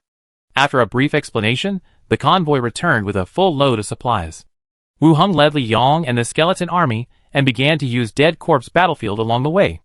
The gray-white light circle spread again, and a large number of skeletons stood up and joined the queue.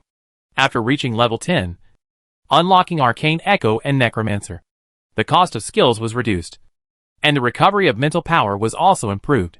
The efficiency of transforming skeletons was greatly improved. Near noon, the convoy returned. Some skeletons were left behind to guard this place, making it convenient for Li Yong and others to carefully search for supplies later. I followed the convoy and returned to the bus station. I returned to Rentam City through the boundary gate. Rentam City. It was still daytime. Wu Heng had lunch at a nearby tavern and went directly to the association. As soon as he entered the hall, the staff and some team members greeted him. Good afternoon, Deacon Wu Heng. Deacon, when you leave, we will see you off. My kid has some talent. Let him be your apprentice. He almost let himself go by calling him Deacon. Wu Heng smiled and nodded, saying, Deputy, don't say that. It's not nice. The others continued to joke, saying that everyone in the association called him that, and they got used to it after hearing it many times. After exchanging a few pleasantries with the others, he went straight to the team lounge. Although he was no longer a member of the team, no one would object to using the lounge temporarily. He pushed open the door, and there were not many people inside.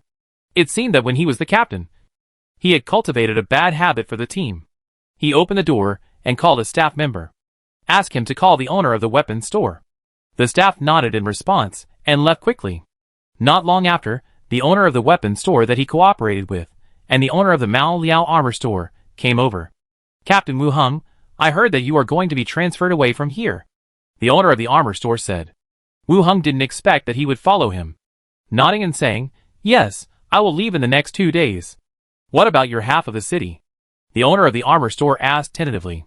Seeing his nervous look, I also understood the meaning of this question, and said, This half of the city will still be left to Wen Mansha to manage, and the cooperation we discussed before will also proceed normally. You don't have to worry about this. The armor boss smiled. We are not worried. But it's a pity that you left so soon. Wu Heng stood up, poured tea in front of the two. The association has its own considerations. It's nothing more than going out for a period of time, and then apply to be transferred back. Hearing that they could be transferred back, the two were obviously more relieved. The smile on his face became even brighter. For a gang boss, they were more willing to cooperate with Wu Heng. After all, in various rumors, the young master of a rich family, the apprentice of a master, and various identities raised him to an unfathomable height. That's right, just come back after a short time, they can all be mobilized. The owner of the armor shop echoed. Wu Heng continued to look at the owner of the weapons shop, and asked directly, How is the production of the crossbow going? Some were rushed out, but the quantity is not large, and it has not yet reached the conditions for delivery. The owner of the weapons shop said. How many have you made? Wu Heng asked after taking a sip of tea. 17 iron swords and knives. 5 crossbows. It's not easy to make a crossbow, so the progress is not fast. The owner of the weapons shop said. The crossbow is indeed complicated to make. Otherwise it wouldn't be sold so expensively. Wu Heng nodded. Tomorrow. Send the 5 to me first, and I'll settle the money for you. Oh, okay. After the 3 chatted, they walked out together. The 2 bosses were relieved to confirm that Wu Heng would be transferred back after a while. Introduce your plan to Wu Heng. Recruit more craftsmen, and increase the production speed. Wu Heng did not stop them, but just let them produce with peace of mind. As soon as they sent the 2 away, a member of the Spike gang ran over quickly. He said, Captain, my sister-in-law has something urgent to ask you. Let's go and take a look. The Spike gang's base. Wu Heng looked at the corpse parked in the middle of the yard, frowning. A young-looking girl wearing a local-made outfit. Her skin was covered with bruises and scars. It looked like she had been treated badly before she died. What happened? Wu Heng asked. When Mansha glanced at the girl, who was grabbed by the gang member's arms. After breaking free, she knelt on the ground and kowtowed twice. She cried and said, "Captain, please avenge my sister." Wu Hung looked at the thin young girl and asked, "What happened?" Chapter 243, Leaving Tomorrow. When Manshaw sighed softly, explained, "This child's sister was a servant in the city lord's mansion, and was sent back like this today, said to have fallen to death, and was given 2 silver coins as burial expenses. Even if Wu Hung could not do an autopsy, he could tell that she definitely did not fall to death. Moreover, 2 silver coins not only could not buy slaves, but even an iron sword. 2 silver coins seemed more like a casual dismissal. When Manshaw glanced at the child beside her, and continued, "This child dragged the corpse, knelt down to half of the gangs in the city, and finally heard from someone that, 'I am not afraid of the city lord, so I came here.' Dead people are nothing in Rentam City. The people who died in the gang fights, there is no money for burial." When Manshaw let her in, because she knew that this was a body from the city lord's mansion, and maybe she could get some information. Bang, bang, bang, the little girl kowtowed again, and cried with tears in her eyes, "Captain and madam, please avenge my sister, I will definitely repay you." She kowtowed and cried. "It seems that the sisters have a deep affection. Help her up," Wu Hung said. 2 gang backbones came forward and lifted her up. "How do you want us to help you get revenge?" Wu Hung looked at her. "I don't know. As long as we can get revenge."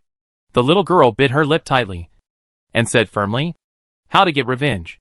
She didn't know who killed her sister, but she was unwilling in her heart, and she only knew that she could get revenge for her sister. Wu Hung thought for a while and said, "We need to discuss it. Can I give you an answer later?" "Okay," Wu Hung said to the gang member. "Take her to the tavern opposite to eat something, and bring her back later." The little girl broke free from the other's arm. "Can't I wait here?" When Manshaw walked over and touched her head. "We need to discuss it internally. We can't let outsiders stay here. You go eat something first, and come back later. We will tell you the result." "Well, okay then." The girl looked back at her sister's body, and was taken out of the courtyard. "Wait for the girl to leave." The 2 of them looked at the corpse again. Wu Hung walked directly to the corpse, and released talking to the dead. The already cold corpse suddenly sat up, opened its eyes, and looked over here with its turbid and lifeless eyes. Wu Hung asked directly, "How did you die?" The corpse replied, "A master named ETF came to the city lord's mansion, and he killed me." "A new master to the city lord's mansion?" Wu Hung thought for a moment, and continued to ask, "Is there any information about Wu Hung?" The corpse was silent for a moment, and continued to speak. "That day, Master Elner wanted to take back the half of the city that was divided after Wu Hung was transferred away, and Master ETF. Wu Hung and when Manch's pupils shrank. The news of my departure was announced within the association, and it would definitely reach the city lord's mansion and some forces. This ETF was a helper hired by the city lord. He planned to take back the city directly after I left. As long as there was no conflict with me, the association would not intervene. And some civil wars in the city were not within the scope of the association. What detailed plans do they have?" The corpse replied. After Wu Hung left, "Immediately seize the city." He repeated the answer. And the corpse did not know the detailed arrangements for the follow-up. "There are 2 more questions left." Wu Hung thought for a moment, and then asked, "Master Atef, what level is he?" "I don't know. The city lord was very polite to him." Wu Hung asked, "Did Atef bring any troops?" "Yes, they have already entered the city." After answering the 5th question, the body fell down with its head raised. The whole thing was already very clear. After the city lord's mansion received the news that Wu Hung was transferred, they planned to join forces with another person to take back the half of the city that had been handed over. And the death of this girl. It is possible that she heard these information, or it may be the habit of that ETF. In short, she died in the city lord's mansion at a young age. "What should we do?" When Manshaw asked. She was already under pressure to manage half of the city, and now she knew the plan over there. The pressure was even greater. Wu Hung sat aside and thought for a while, and replied, "It's just right. I was also worried about having no reason to kill him." Squeak! The courtyard door was pushed open, and the gang members came back with the little girl. "She will be back after eating a few bites," the gang member said. When Manshaw nodded, and motioned them to come in, the little girl walked in. Looking at her sister's body, tears fell again. "What's your name?" Wu Hung asked. "Turn, my sister gave me that name." the little girl said, looking up with anticipation. Captain, I will definitely repay you in the future, please. Wu Hung rubbed her messy hair. You don't have to repay me, but you have to promise me one thing. Hearing this, the little girl's eyes lit up. You say.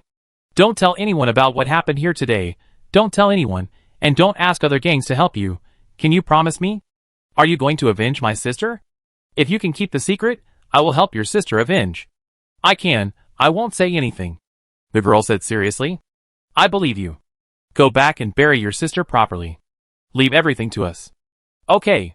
The girl knelt down and kowtowed to everyone present. She wiped her tears, carried the body and walked away, looking back every step. Watching the girl leave, Wu Hung winked at the door. Arrange 2 people to watch her. Don't let other gangs cause trouble for her.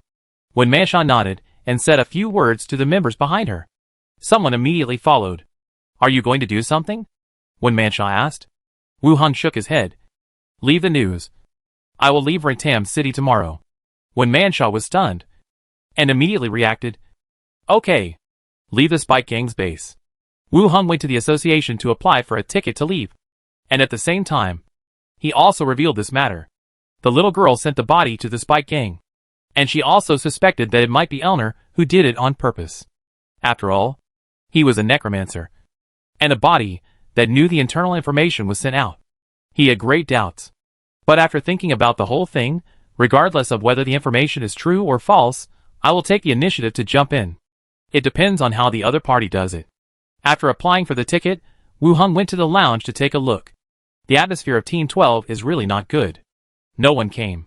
He closed the door again and left the association. He walked straight to the opposite side of the Snake Emblem Consortium. In the lounge, looking at Lisha, who was wearing a blue dress and exquisite makeup, asked, Are you going out? It's just a boring party. Lisha sat down on the side, and her white and round legs were exposed at the slit of her skirt. Why did you think of coming to my place today? Before leaving, I came to see you. Leaving? Didn't you say it would take a while? Lisha rested her chin on her hand and looked at him. There are some things to do. And the journey there is quite far. So we should leave a few days in advance. Wu Hung said. Lisha also knew the importance of the association's identity. But still said, the value of half of our tam is not less than that of the deputy deacon. You can consider staying. Without this identity, I can't get this half of the city. So, after setting a date, you come to say goodbye to me? Lisha picked up the fruit tea and took a sip. Wu Hung leaned lazily on the sofa, with his arms open and resting on the edge of the chair back. Before I leave, I want to ask one of my few good friends how much Gold's performance is still missing. Maybe I can help her before I leave. Puff. The fruit tea that Lisha had just put into her mouth sprayed out. Wu Hung, while wiping the corner of his mouth, he shouted angrily because of his ungentlemanly behavior. What? It's not my fault that the water is scalding. Lisha quickly tidied herself up, looking at him suspiciously. I'm still 200 grams short this year. Can you help me? You scared me just now.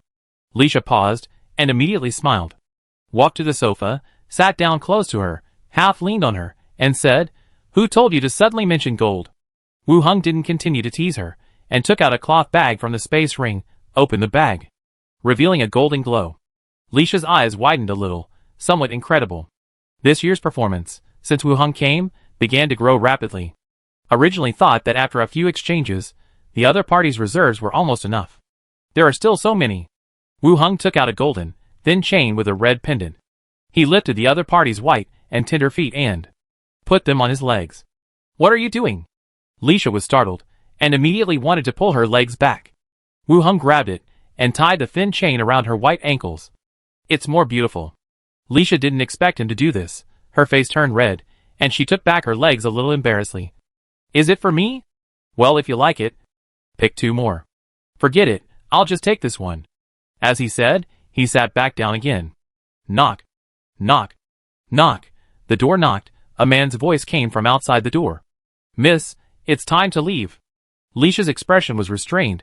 She said directly, No, let Phyla and the others come in, with the equipment to test the gold. Okay, miss. Soon, the door knocked again. Several staff members came in. Looking at the 2 people sitting close together, she bowed slightly. Lisha said directly, Test the gold, and then exchange it for silver coins at a price 10% higher. Okay, Miss Leisha. Coming out of the Snake Emblem Consortium, Wu Hung went back to his residence. No one was at home. Minnie and Anweer probably didn't know about the departure. After a simple wash, he opened the gate and headed to the zombie world. He went downstairs. The survivors were still busy with their own things. The convoy that was originally parked in the compound was gone. They should have gone to the square that was cleared yesterday to search for supplies. My king. A man passed by and said hello. Wu Hung glanced at him. Military helmet, radio headset, bulletproof vest, a crossbow in his hand, electric baton on his waist, flashlight. Except for the lack of a gun, the whole outfit looks more like a special forces soldier. When he walks, he holds his head high and puffs out his chest. He probably thinks he is handsome. Where is Li Yong? Wu Hung asked. The other party did not answer, but held the headset with one hand and asked, checkpoint location. Has Sister Hong's convoy returned? Chapter 244 Jump in. Wu Hung raised his eyebrows. Good boy, I was really impressed by this set of moves. Then, the man turned around and said, My king, Sister Hong hasn't come back yet. Where did they go? Brother Qianzi and his men went to the square to search for supplies. Sister Hong received a message from the prison last night, saying that she went to get some medicine and left this morning. The other party replied, Medicine? Normal medicine. Obviously there is no need to go back to the prison to get it. There are many pharmacies nearby, and they were all ransacked. There is enough for the people here to use for several years. The only thing I need to get is the alchemist's potion. The healing and mental potions in my hand are indeed almost used up. Is there anything going on at the bus station today? Wu Hung continued to ask. No. The people who come to exchange things are also very well behaved. They leave directly after exchanging things. Well, you go ahead. Okay. If you have any instructions, you can find me later. The man nodded and left with his head held high. Wu Hung continued to look around the courtyard. The courtyard wall was adding wire mesh, and on the other side of the garage, a new warehouse was being built with red bricks and cement. The entire bus station, it seemed, was undergoing construction. Everyone was busy. Calling King again and again, Wu Hung turned around. Then he returned to the building and returned to the gate. Waited until dusk. Minnie and Anweer came back from outside together.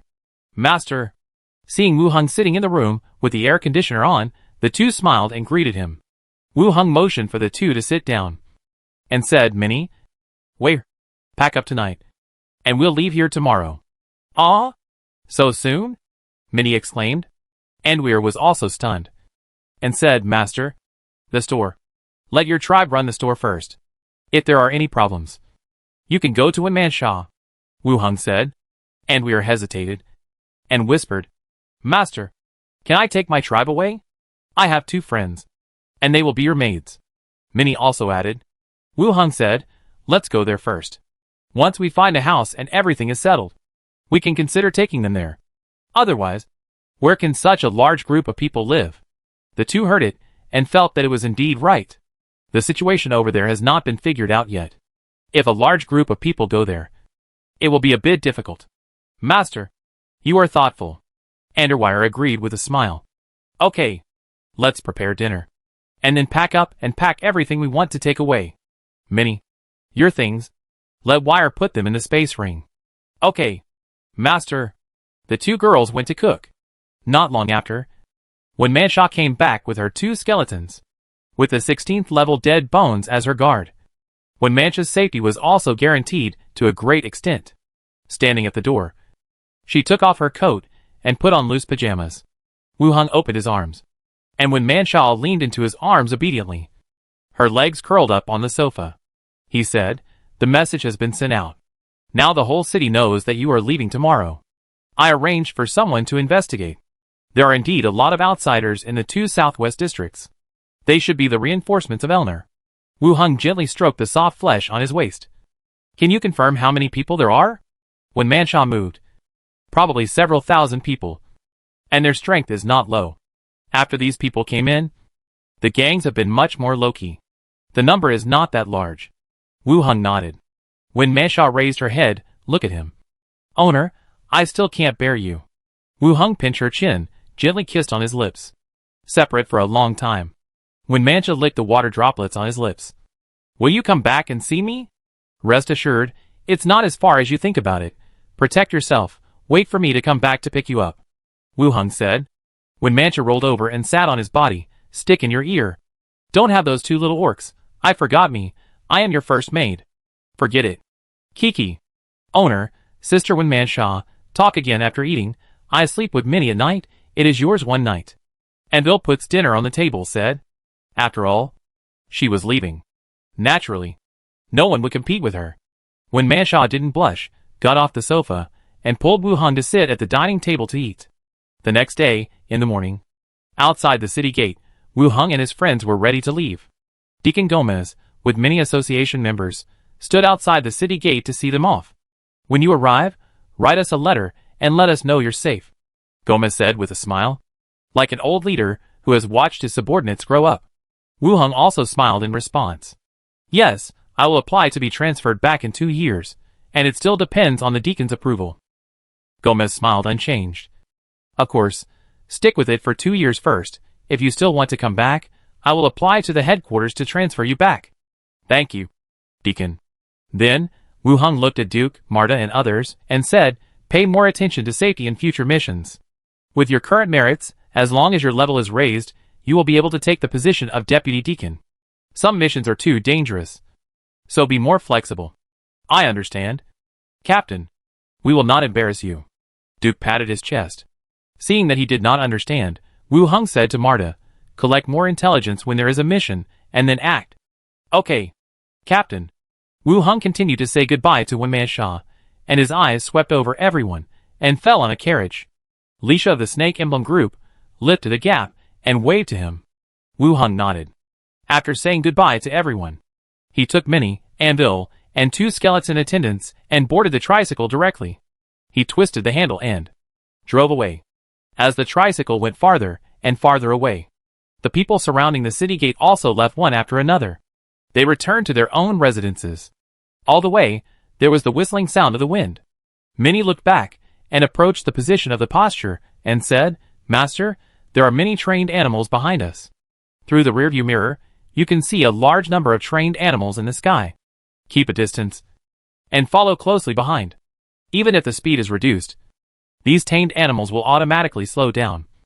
Keep a corresponding distance, and continue to follow. Wu Hung turned his head and said, Don't pay attention to them. Oh! He accelerated again and rushed forward. He rushed all the way to the border city of Yek Kingdom. Had a meal nearby. Bought some supplies. Took out the ticket and boarded the train. The moment they boarded the train, crash! The tamed animals in the sky scattered and flew in the direction they came from. The city lord's mansion. In the magnificent hall, the city lord Elner sat on the side. Beside him was the invited reinforcement Etef, and several commanders wearing the armor of the Iron Guard Knights. Everyone was silent, just waiting silently. At this time, intensive footsteps sounded. More than a dozen rangers dressed in various styles walked quickly into the hall. After the salute, the leader said directly, Lord City Lord, Wu Hung and the 2 maids have boarded the train. Nothing unusual happened during the journey. Elno's eyes flashed, and he stood up suddenly, but paused and asked, Has the train started? It has started. Are you sure it's him? Didn't he change people or use any props during the journey? The ranger said firmly. Lord City Lord. He has never left our sight. And he used the association ticket. And his identity will be verified when he gets on the train. After hearing this, Elno also nodded.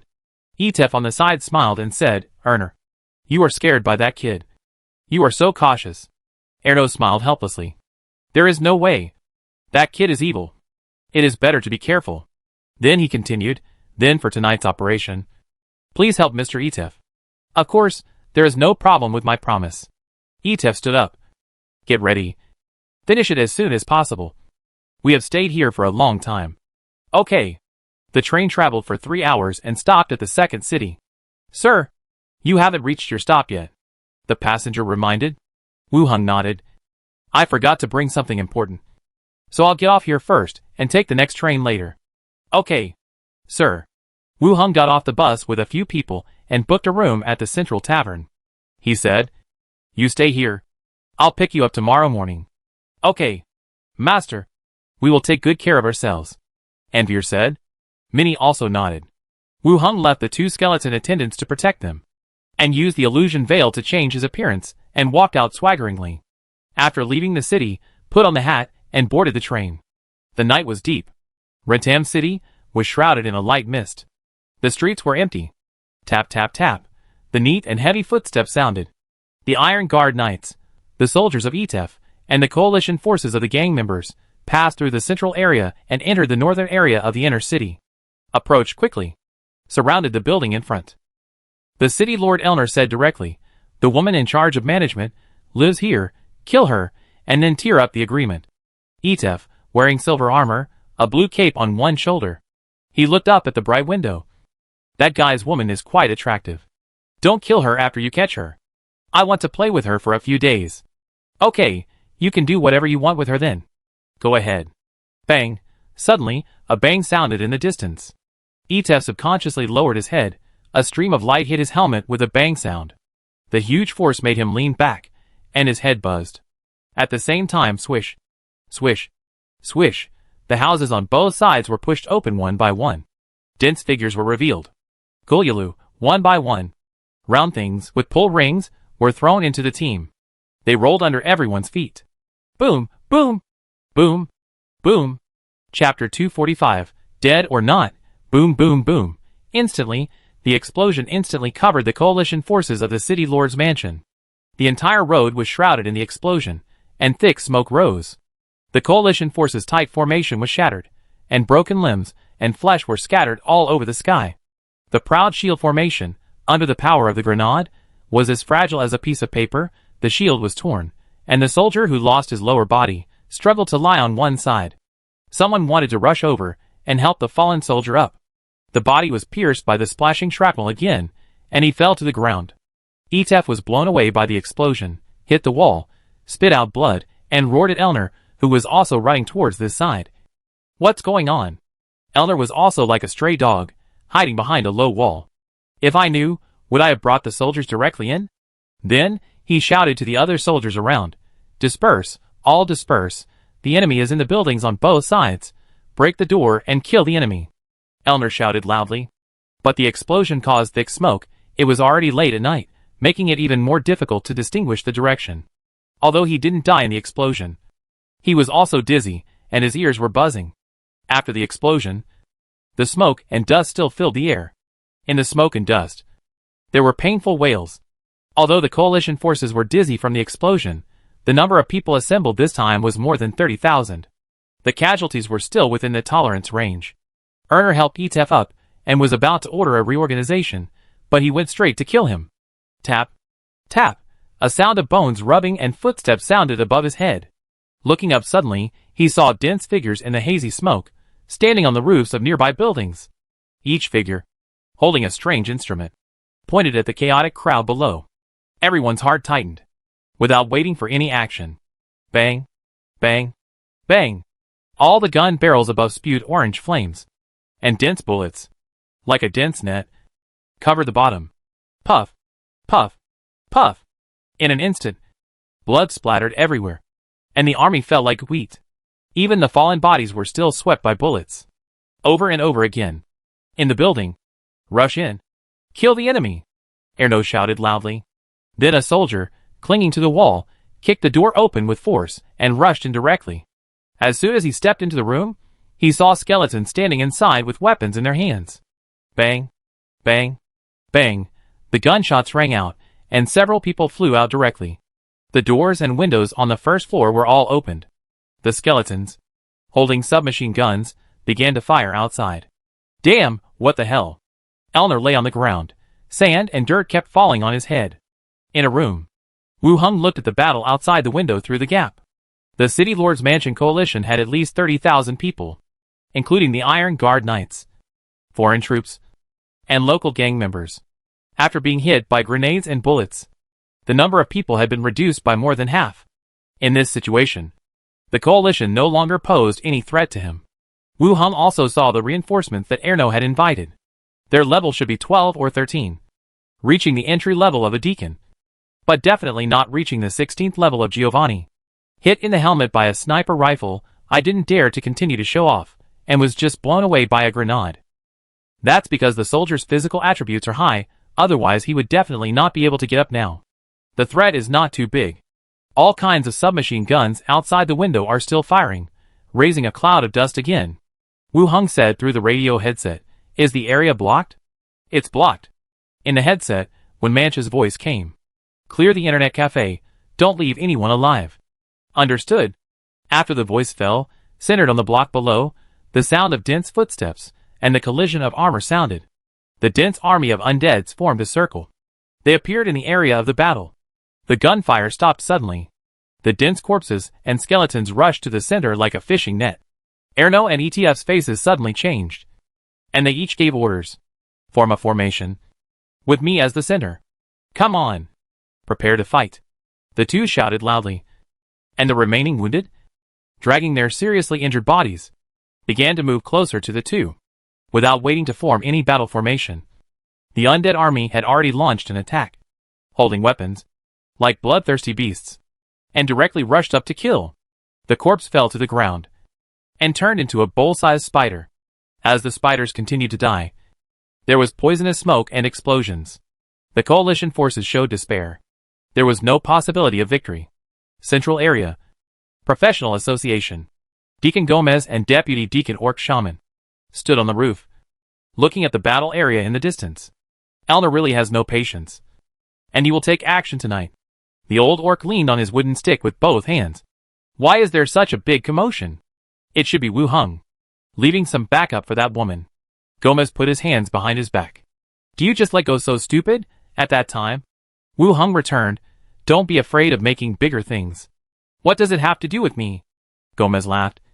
"The association does not interfere with the dispute between the city. The association is a place to talk about the rules." The old orc said. "It's Eluo who is not suffering from losing. Disaster. Elno has been holding Lorem City for so many years. Can't get the next gang woman. It is really not that it will not pass." Toned slightly. "Unless Wu Hung didn't leave." "If he didn't go?" Gomez looked at it, the tamed animal that gathers the sky towards the battle zone. "If he didn't go, members of the association kill the local city owner, enough to hang him on a wanted order." Nympho. Snake Emblem Consortium. On a balcony. Leisha leaned on the fence in front of her, stirring the teacup with a silver spoon, looking at the battle zone where the strong light kept on. "Leave, I still worry about you." The door behind her knocked, a guard came in, and said softly, "Miss, you want me?" "Take people to keep an eye on the outside. If the Winman Shah of the Spike Gang can escape, escort her to my side." Leisha tapped the spoon lightly, and took a sip. The guard glanced at her, and did not move, and was silent for a while, reminding, "Miss, it would be a bit inappropriate for us to get involved. Wait outside, and if she can escape, we will help her. If she can't escape, it's her fate." "Okay, miss." The guard said nothing more, and turned around and left. Leisha shook her ankle, feeling the anklet hidden inside. She said to the night sky, "Whether your mate can survive or not depends on herself." In the fierce fighting, the green poisonous smoke covered the entire battlefield. The undead continued to attack, and the coalition forces could no longer be seen from the periphery. But the battle continued, proving that there were still people on the other side resisting. The Bone Mage, wearing a mage robe and a high crown, put his hands behind his back and walked around the periphery twice. With a wave of his hand, Dead Corpse Battlefield release, the fallen allied soldiers stand up from the ground, join the battlefield, continue to fight forward. And in the sky, a lot of tamed beasts have been hovering. There should be many people watching this fight. It also represents the final ownership of this city. Stop fighting. We were forced to come here by the city lord. Stop fighting. When Manshaw, I know Wu Hung. I am from the Scorpion Claw gang. I know Captain Wu Hung. Andy, we were wrong. Please forgive us. Please forgive us. Cries of begging for mercy sounded in the crowd. The current situation is very certain. They can't win. Nor can they escape. They will only die here. They just want to beg for mercy loudly, so that the sister-in-law of the Spike gang can let them go. However, there is no response. Only the fierce spiders jumped into the defense and blew up the formation. They continue to be hacked and killed by other undead. The battle is over. The poisonous smoke that filled the surroundings gradually dissipated. Two skeletons dragged the seriously injured and vomiting blood Elner out of the crowd and threw him at Winmanch's feet. The invited reinforcements, a sharp sword pierced their chests, had already died. I admit it, this city is yours, Let me go this time. Elnor vomited blood, said with difficulty. As long as he was not dead, he could still live after taking the potion. It was too late to regret, now he had to find a way to survive. When Manshaw looked at him. When our gang does things, we are most afraid of leaving people alive. As soon as the words fell, the skeleton on the side raised his knife and slashed, and the head rolled to the side. The skeleton mage began to release dead corpse battlefield, transforming the corpses on the ground. When Manshaw tilted her head and said in a low voice, "All dead. Not a single one alive." Wu Hang's voice came from the intercom. "Tonight, directly occupy the city lord's mansion." When Manshaw looked up and said to the dense army of undead, "Forward to the city lord's mansion." The army moved, heading towards the city lord's mansion. Inside the association, the deacon and the deputy deacon were drinking tea and waiting for the result. Tap, tap, tap. The sound of hurried footsteps sounded, and a team member ran in quickly. "Is that woman still alive?" Gomez asked directly. The team member took a deep breath and said, "She's alive. Talk to Elno and ask her to come over. After all, Wu Hung is a member of our association." Gomez said softly. "No, Deacon." The team member glanced at the two of them and continued. "Elno is dead. When Manshaw ordered him to behead her." Chapter 246, How come it was her? When Manshaw who won and Elnor was beheaded, the deacon and the deputy deacon both paused. Elnor had gathered so many people in the city. How could he win with the number of undeads left by Wu Hung? Moreover, some of the undeads were arranged in the outer city. How could this be the result? Gomez turned his head suddenly. Wu Hung didn't leave. "I don't know, I didn't see Wu Hung the whole time, but there was a skeleton mage who could also transform undeads," the member said. Both of them understood instantly. Wu Hung left, but left behind a skeleton mage with the same ability. As long as the situation on the battlefield allows, the effect of constantly converting troops can be achieved. What's going on over there now? When Manshaw is leading the team, heading to the city lord's mansion, the team member asked again, "Do we need to stop them?" Gomez frowned slightly. "We won't participate, just let the beast trainer keep an eye on it," Gomez continued. A gang member who is bloodthirsty may not be able to calmly analyze the pros and cons. There is absolutely no need to do these thankless tasks. Understood. Deacon. Snake Emblem Consortium. The same news was also passed on. When Lisha heard that the undead had one, her eyes widened a little. Sure enough, Wu Hung had made a backup plan when he left. This man, how could he not have thought that Elnor would take action? What are they doing now? When Manshaw is leading all the undead soldiers, and is rushing to the city lord's mansion, the guard said. Lisha yawned and said, "I understand. Let's not worry about the rest. By the way, have someone prepare a gift. Don't make it too expensive. I'll go and congratulate the new city lord tomorrow." "Okay, miss." The guard left. Lisha took off her armor and changed into pajamas. She walked towards the bedroom. "Everything is ready. I've been waiting until now." Then, the battle in the city lord's mansion was without any suspense. The undead army directly attacked the building. They occupied the power center of Rentam City, the city lord's mansion. When the first ray of sunlight shone into the room, when Manshaw was already sitting on the city lord's throne. Tap, tap, tap. The backbone of the gang walked in excitedly.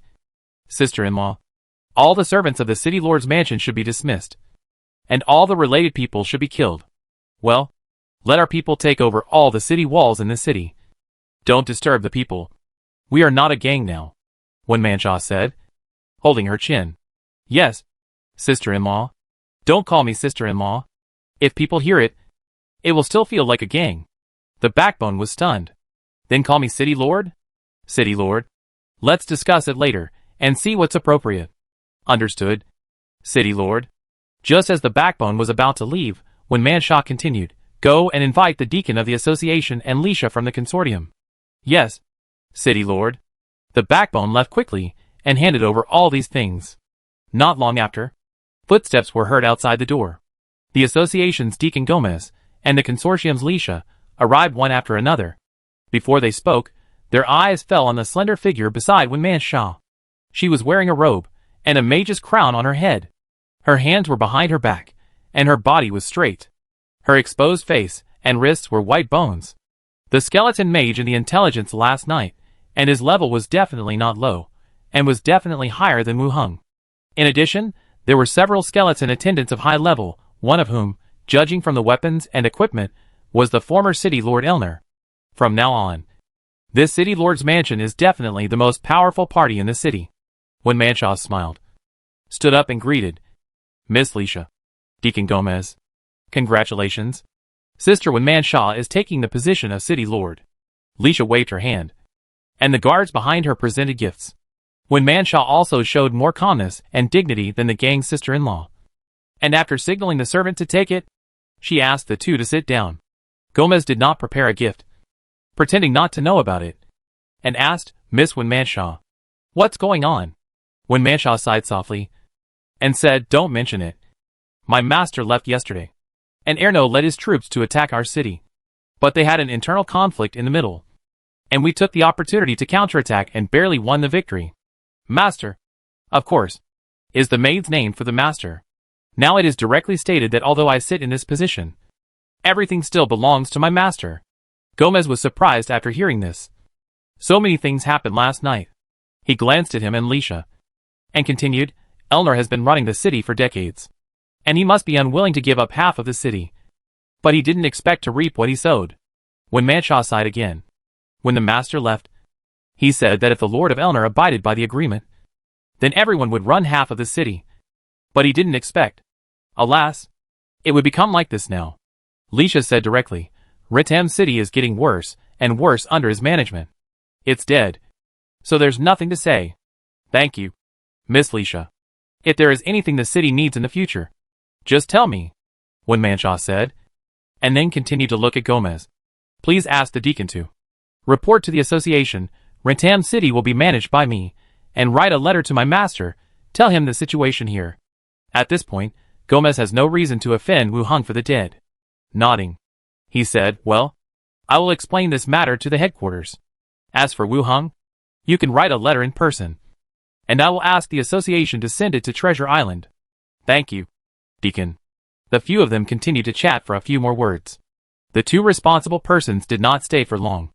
After saying hello, they left City Lord's mansion. Wu Hung asked Glinda and Xiao Xiao to act separately. They searched throughout the City Lord's mansion.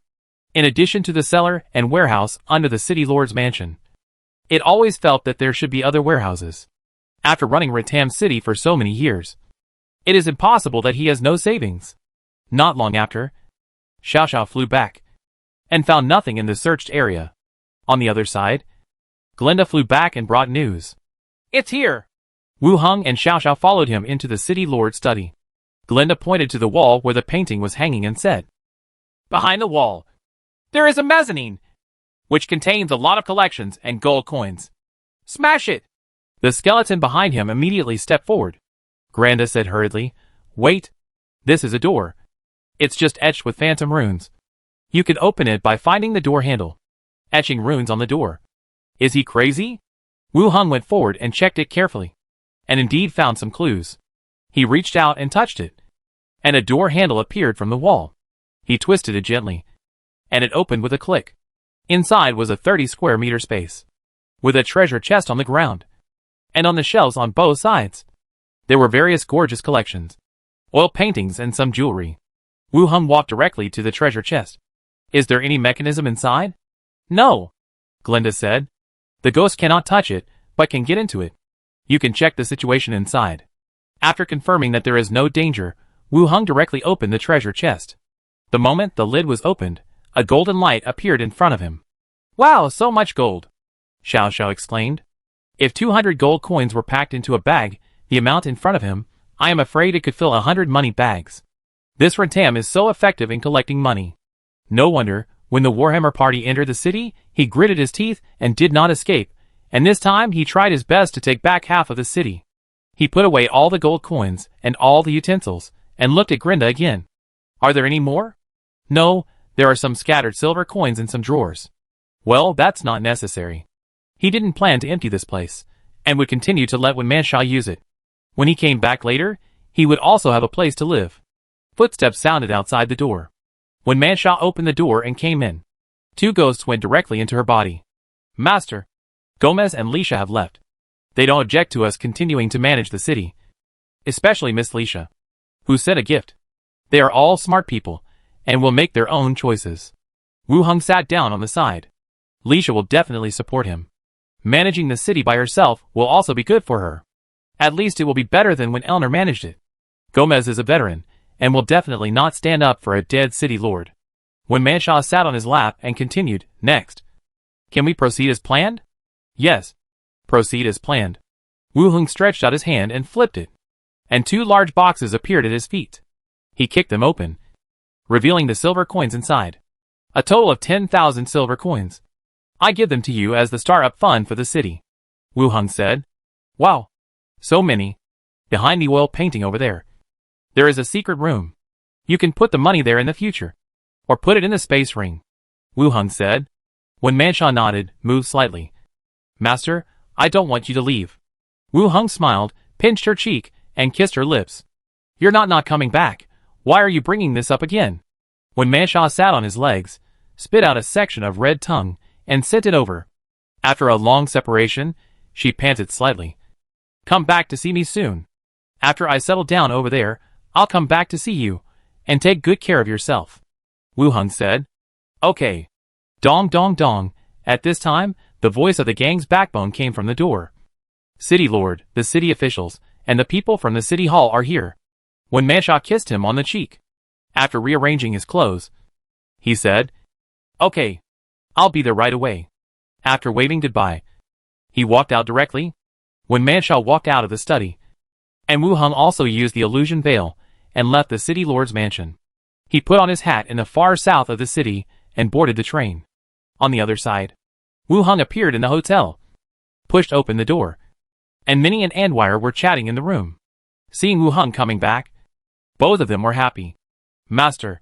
Wu Heng walked in. Have you eaten? Yes. Master. Have you eaten? Andwire moved a chair for him. Wu Heng sat down. Yes. Andwire asked softly. Master. Is everything going well? The tribesmen are still in Rentam City, and their fate is linked to Manshaw. It's going well, and the whole city will be ours from now on. Chapter 247, Discordant and Evil Words. Hearing Wu Heng say that the whole city belongs to him, the 2 girls also showed joy on their faces. Minnie jumped up and cheered. Great, I will be the city lord's maid from now on. Andwire was calmer and said, Congratulations. Master, you have become the city lord. Well, Rentam City is our backing. Even if you don't do well outside, you can come back and be a city lord. Wu Heng said with a smile. With such a city, you will have more confidence outside. Next. Shall we go directly to Treasure Island? Andre continued to ask. Wu Heng said directly, Yes. Wei Air. Minnie. You check out of the room. And wait for me at the door. Oh. Okay. Master. The 2 nodded and walked out. Wu Heng took advantage of the fact that no one was around. Opened the door. And sent the 2 skeleton servants to another world. After going downstairs, the 2 women stood at the door waiting. Wu Heng called the 2, and walked out of the city together. After leaving the city, Wu Heng took out the train conductor's hat, and put it on his head. Then, a deafening whistle sounded. In the horrified eyes of the 2 girls, a military green train stopped in front of them. Ghost train, Minnie exclaimed. Envier also muttered. It really exists. In Rentam City, there are some rumors about ghost trains. The 2 of them have obviously heard of it. Let's see. Can we get on? Wu Heng said. Minnie looked inside through the open door, raised her foot to get on, and was pushed out by an invisible force. I can't get on. It's like there's a wall in front of me. Minnie looked back. Wu Heng nodded. Don't worry. Wait a minute. After boarding the train, he found the number of passengers on the back of the itinerary and wrote 2. Wu Heng stood inside and waved. Minnie tried to board the train and stepped on it directly. I'm on it, Minnie shouted. Andwire followed him up. According to the description of the conductor's hat, a maximum of 2 people can be appointed as conductors. So that's how it works. Wu Heng took the itinerary and said, after the train starts, your senses will disappear. Don't be afraid. Just sit aside and wait until we get there. The 2 nodded, indicating that they understood. Wu Heng didn't delay any longer. After a long time, the train would return directly to the departure station. He wrote Treasure Island directly on the itinerary. However, After filling it in, the original ink instantly blurred and reformed the name Necromancer City. Wu Hung was stunned, but immediately understood the reason. The train cannot reach a city that is not recorded. After filling in the name, it will arrive at the nearest station. In other words, it cannot directly reach Treasure Island, but will stop at Untitled City. Click! The door closed and it started to move slowly. The next second, it entered the void, and there was nothing outside the window, and the three people's senses disappeared except for the area of vision. Minnie's eyes widened. Her mouth kept moving, and Anweer was also a little nervous. Wu Hung held the hands of the two, walked into the carriage, and sat down on one side. Two girls, one on the left and one on the right, clung to his arms tightly. I don't know how long it took. The window was bright again, and the train slowly stopped. With a click, the door opened. The three of them were stunned, so fast. Then, a blond man with blue eyes and a short ponytail came in. He was wearing a blue robe with gold patterns and expensive decorations. When he got on the train, he saw the three people in the distance, and his steps suddenly stopped. Obviously, he didn't expect that. There would be other people here, and three of them. The train started to move, and the window was once again in the void. The man glanced at the hat on the other's head, then smiled and performed a noble etiquette. Wu Hung also looked at the other person and opened the holster on his waist. He was not with a skeleton attendant, and someone suddenly came up, so he was quite nervous. But seeing that the other person was quite friendly, he smiled and nodded. The blond man sat down not far away, his body straight, his eyes straight. Wu Hung and the other two also remained sitting, calm and alert to each other. Time passed by little by little. The train stopped again, and the old plate on the door showed the word Kelu, the capital of the kingdom of Yeko. The blond man stood up, smiled at the few people again, and then got off the train. He was indeed not an ordinary person, and his identity was more special than expected. The train started again, entered the space. When it appeared again, the train arrived at Necromancer City. The three got off the train, and immediately felt hungry in their stomachs. Fortunately, they were all professionals, otherwise they would have fallen to the ground from hunger after getting off the train. Wu Hung took out a few kinds of food from the ring, and ate some simply while sitting under a tree. It took about 4 days to get here from Necromancer City. Next time, be careful. Don't let yourself die of starvation on the road, because your senses can't sense hunger and time changes. After filling up his stomach simply, a convoy passed by on the roadside, and the three of them took a carriage and entered the Necromancer City together. Wow! This place is so nice! Minnie exclaimed on the road like a little girl who had just entered the city. The road is flat and wide, and the buildings are tall and unique. It is not comparable to places like Necromancer City. There are crowds of people on the road, and carriages are carrying goods to shops or heading out of the city. In the crowd passing by, you can also see dwarves, as well as tall humans with pointed ears. I am not sure if they are elves. Before coming in, I was worried that the appearance of the two girls would attract some attention. Now walking on the street, no one even looks at them. Walked into a nicely decorated hotel. For 4 silver coins, I booked a suite, 1 living room and 2 bedrooms. After a simple inspection of the room, I continued to bring the broken skull and the fire blade out of the boundary gate. I walked out again. Wu Hung took the 2 girls, found a tavern, and sat down in a corner. While listening to the bard playing the piano and singing, I called the maid to serve wine. I didn't know the rules here yet. The maids were wearing loose clothes, and you could see the fullness and ravines when they stood up straight. But he didn't stuff the silver coin into the other's lapel, but directly handed it to her hand. The maid smiled immediately. Guest, Miss, what can I do for you? I want to ask you something. The maid bowed slightly, pretending to listen. Her chest attracted more and more attention. I heard that Treasure Island is the territory of pirates? Wu Hung asked. The maid nodded. Can you say that? This is my first time here. Tell me about it. The maid thought about the wording and said, Treasure Island was originally occupied by pirates, but now it is called the Treasure Islands. Various countries have pardoned the Occam pirate group and established a new order. Now all fleets will resupply there. Pardon the pirate group? Well, I heard that it was because Occam reached level 18 and gave him an identity. Damn. This is all possible. In other words, the captain of this pirate group was too high level, and the cost of encircling and suppressing them was unacceptable to all forces. After discussion, They directly exempted the other party from guilt and made Treasure Island their territory. As long as they stopped robbing caravans, everything would be fine. To put it bluntly, everything depends on strength. Once you make the other party think that the cost of getting rid of you is too high, they will choose a more friendly way. It's really realistic. So, there will be no pirates. Minnie analyzed. When the maid turned to Minnie, she stood up slightly, tightened her collar a little, and said, "Of course not. The rest of the pirates still exist, but they are not as rampant as before." Wu Hung wanted to continue asking, but heard the voice of the guests in the distance. The maid bowed to them again, and turned to greet other guests. Wu Hung and the other two also understood what they wanted to ask. They started to eat. After eating, they walked out of the tavern. They asked passers-by about the direction of the port and called a carriage to go to the port. As we got closer to the port, the crowd gathered even more. From afar, we could see huge ships docked at the port, and rows of people moving back and forth between the ships and the shore, carrying all kinds of supplies. Trade has always been an important factor in supporting the development of a city. Let the two women look at the sea for a while. Continue walking towards the building on the side. Ship Management Office. Inside the building, a middle-aged man with a mustache lowered his head and fiddled with a quill in his hand. Without even raising his head, he said, "What's the matter?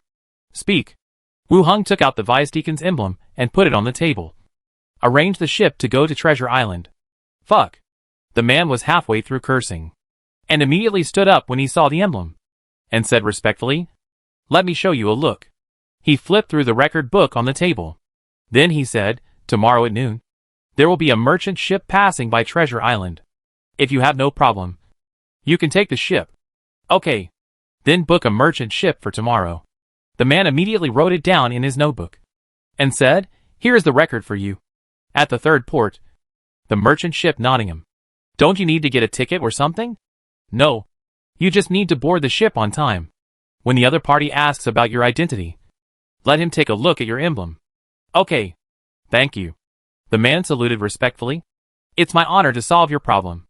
After confirming the travel time for tomorrow, Wu Hung and his companions went straight out of the registration office. "It's so lively here," Minnie said. "Yes, it's much more lively here than in Rentam City, and no one is causing trouble." And we are echoed. "There was nothing to do in the remaining time, so I just strolled around the busy streets. There were shops on both sides, and the business was pretty good. I walked out of a clothing store, and entered a magic prop store across the street. There were quite a few people in the store. The few shop assistants served the wealthy merchants, who were dressed more gorgeously." Wu Hung walked around the store, looking at the various magic props in the glass counter. Luxury goods have their own definition here. They are not just fancy accessories, clothes or bags. They are magic props etched with various magics, with special effects and functions. Beast to Friend Token, Retaining Beauty Vine Bracelet, Discordant Speech Ring, Dancing Light. Wu Hung walked past and back again, his eyes falling on the previous ring. Discordant Bad Words Ring. Description: in a short period of time, you can say a series of curses containing magic power to the target in a rapid-fire manner. The price is 470 silver coins. Damn, a magic item for cursing. How wrong he must have been to have such a magic effect etched on the ring, specifically to help him curse. Guest, this magic item can help you get the upper hand in an argument. You don't even need to compose your own words. It can help you gain the advantage in the argument. A clerk sent the guest away, and came to Wu Hung. "Let's take a look first." Wu Hung retracted his gaze, and continued to ask, "Are there any offensive or defensive props?" "Yes, sir. Please follow me to the second floor." The clerk extended his hand to guide him, and led him to the second floor. Rentam City. The main hall of the City Lord's mansion. Deacon Slater.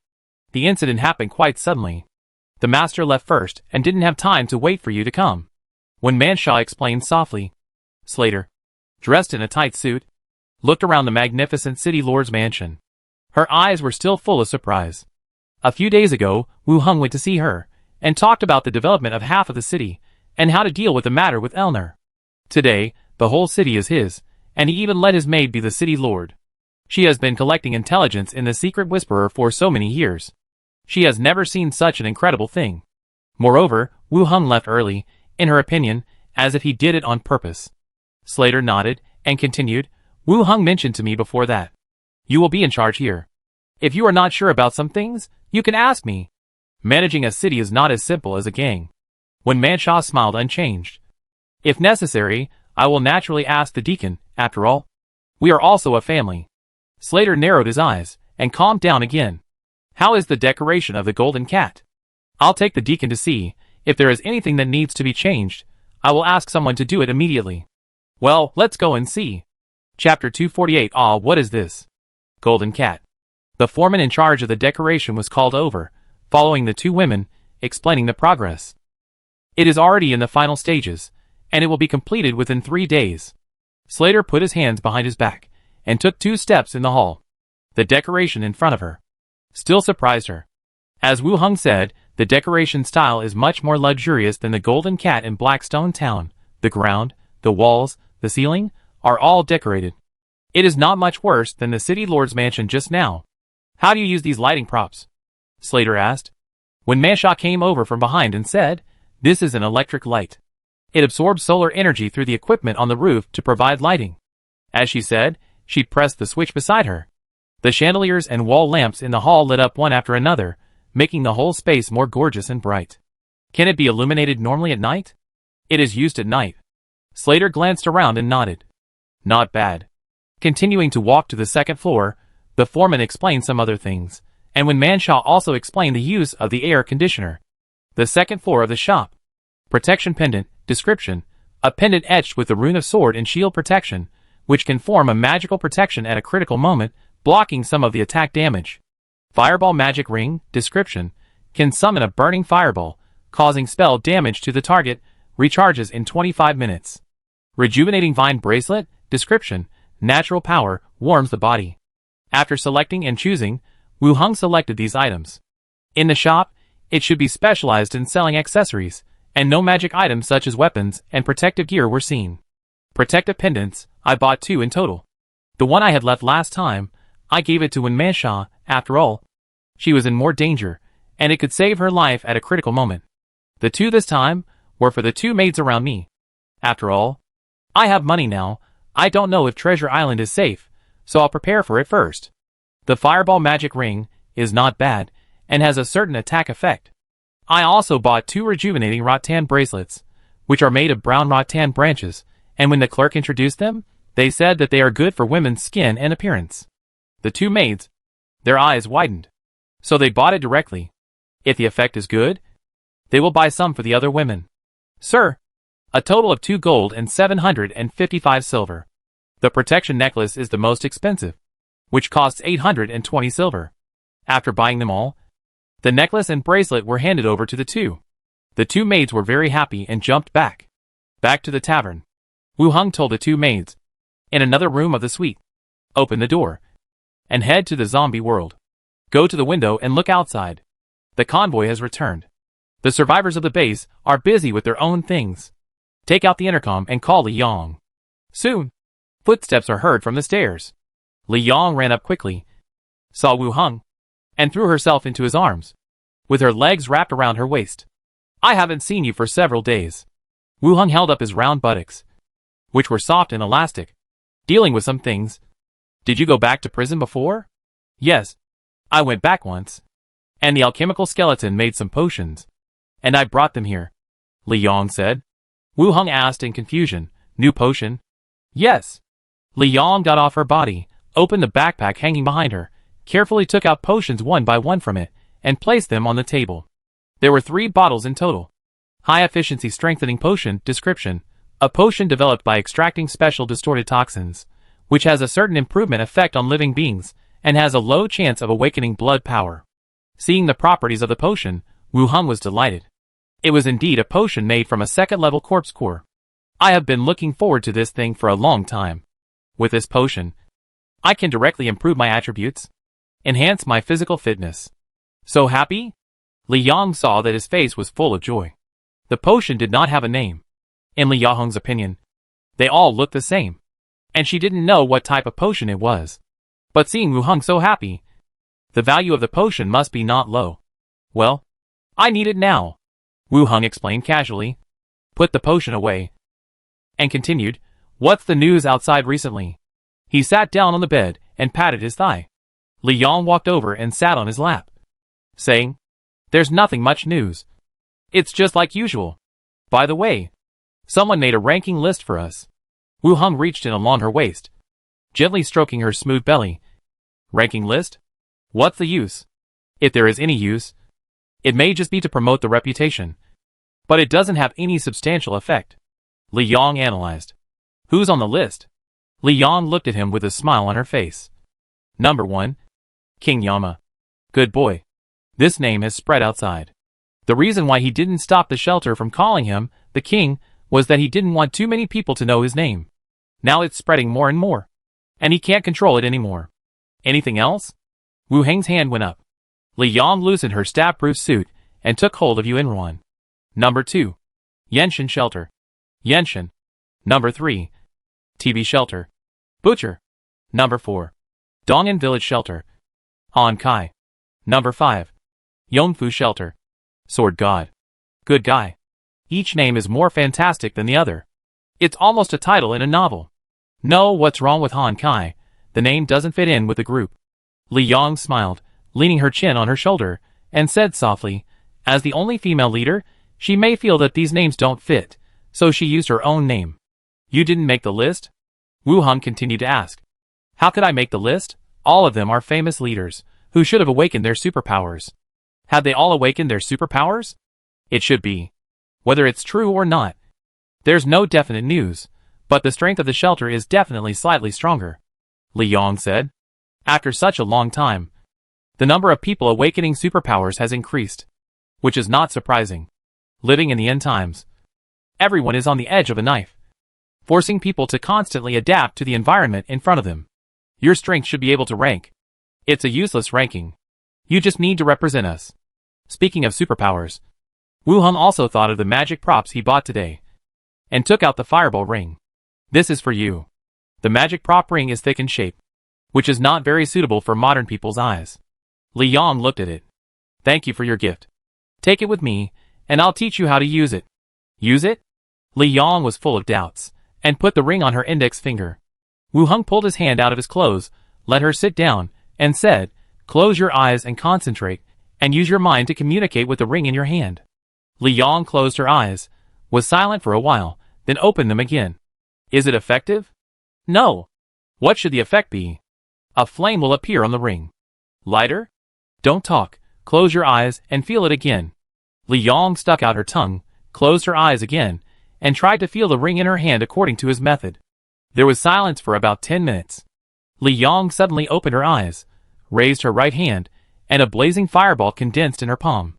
When she saw that a fireball appeared in her palm, instead of a lighter flame, Li Yong's face was not only shocked, but also dazed as if her cognition was crushed. "Ah, it's getting hot. What should I do?" Li Yong suddenly exclaimed in panic. The fireball was not a spell that she condensed. It was okay to manipulate it for a short time, but if it was maintained for a certain period of time, she would feel the burning heat brought by the fireball. Wu Heng immediately opened the window. "Throw it out." "Throw it?" Li Yong threw it towards the window. Whoosh! The fireball rushed out of the window and flew into the yard. It exploded with a bang and turned into 4 streams of flames, falling down. "Ah! What's going on?" "Something is burning. Put out the fire." The yard was noisy in an instant. Then someone hurried upstairs to check where the fire was. Li Yong quickly tidied her clothes, rubbed her sore palms on her buttocks, opened the door, and looked at the person rushing up.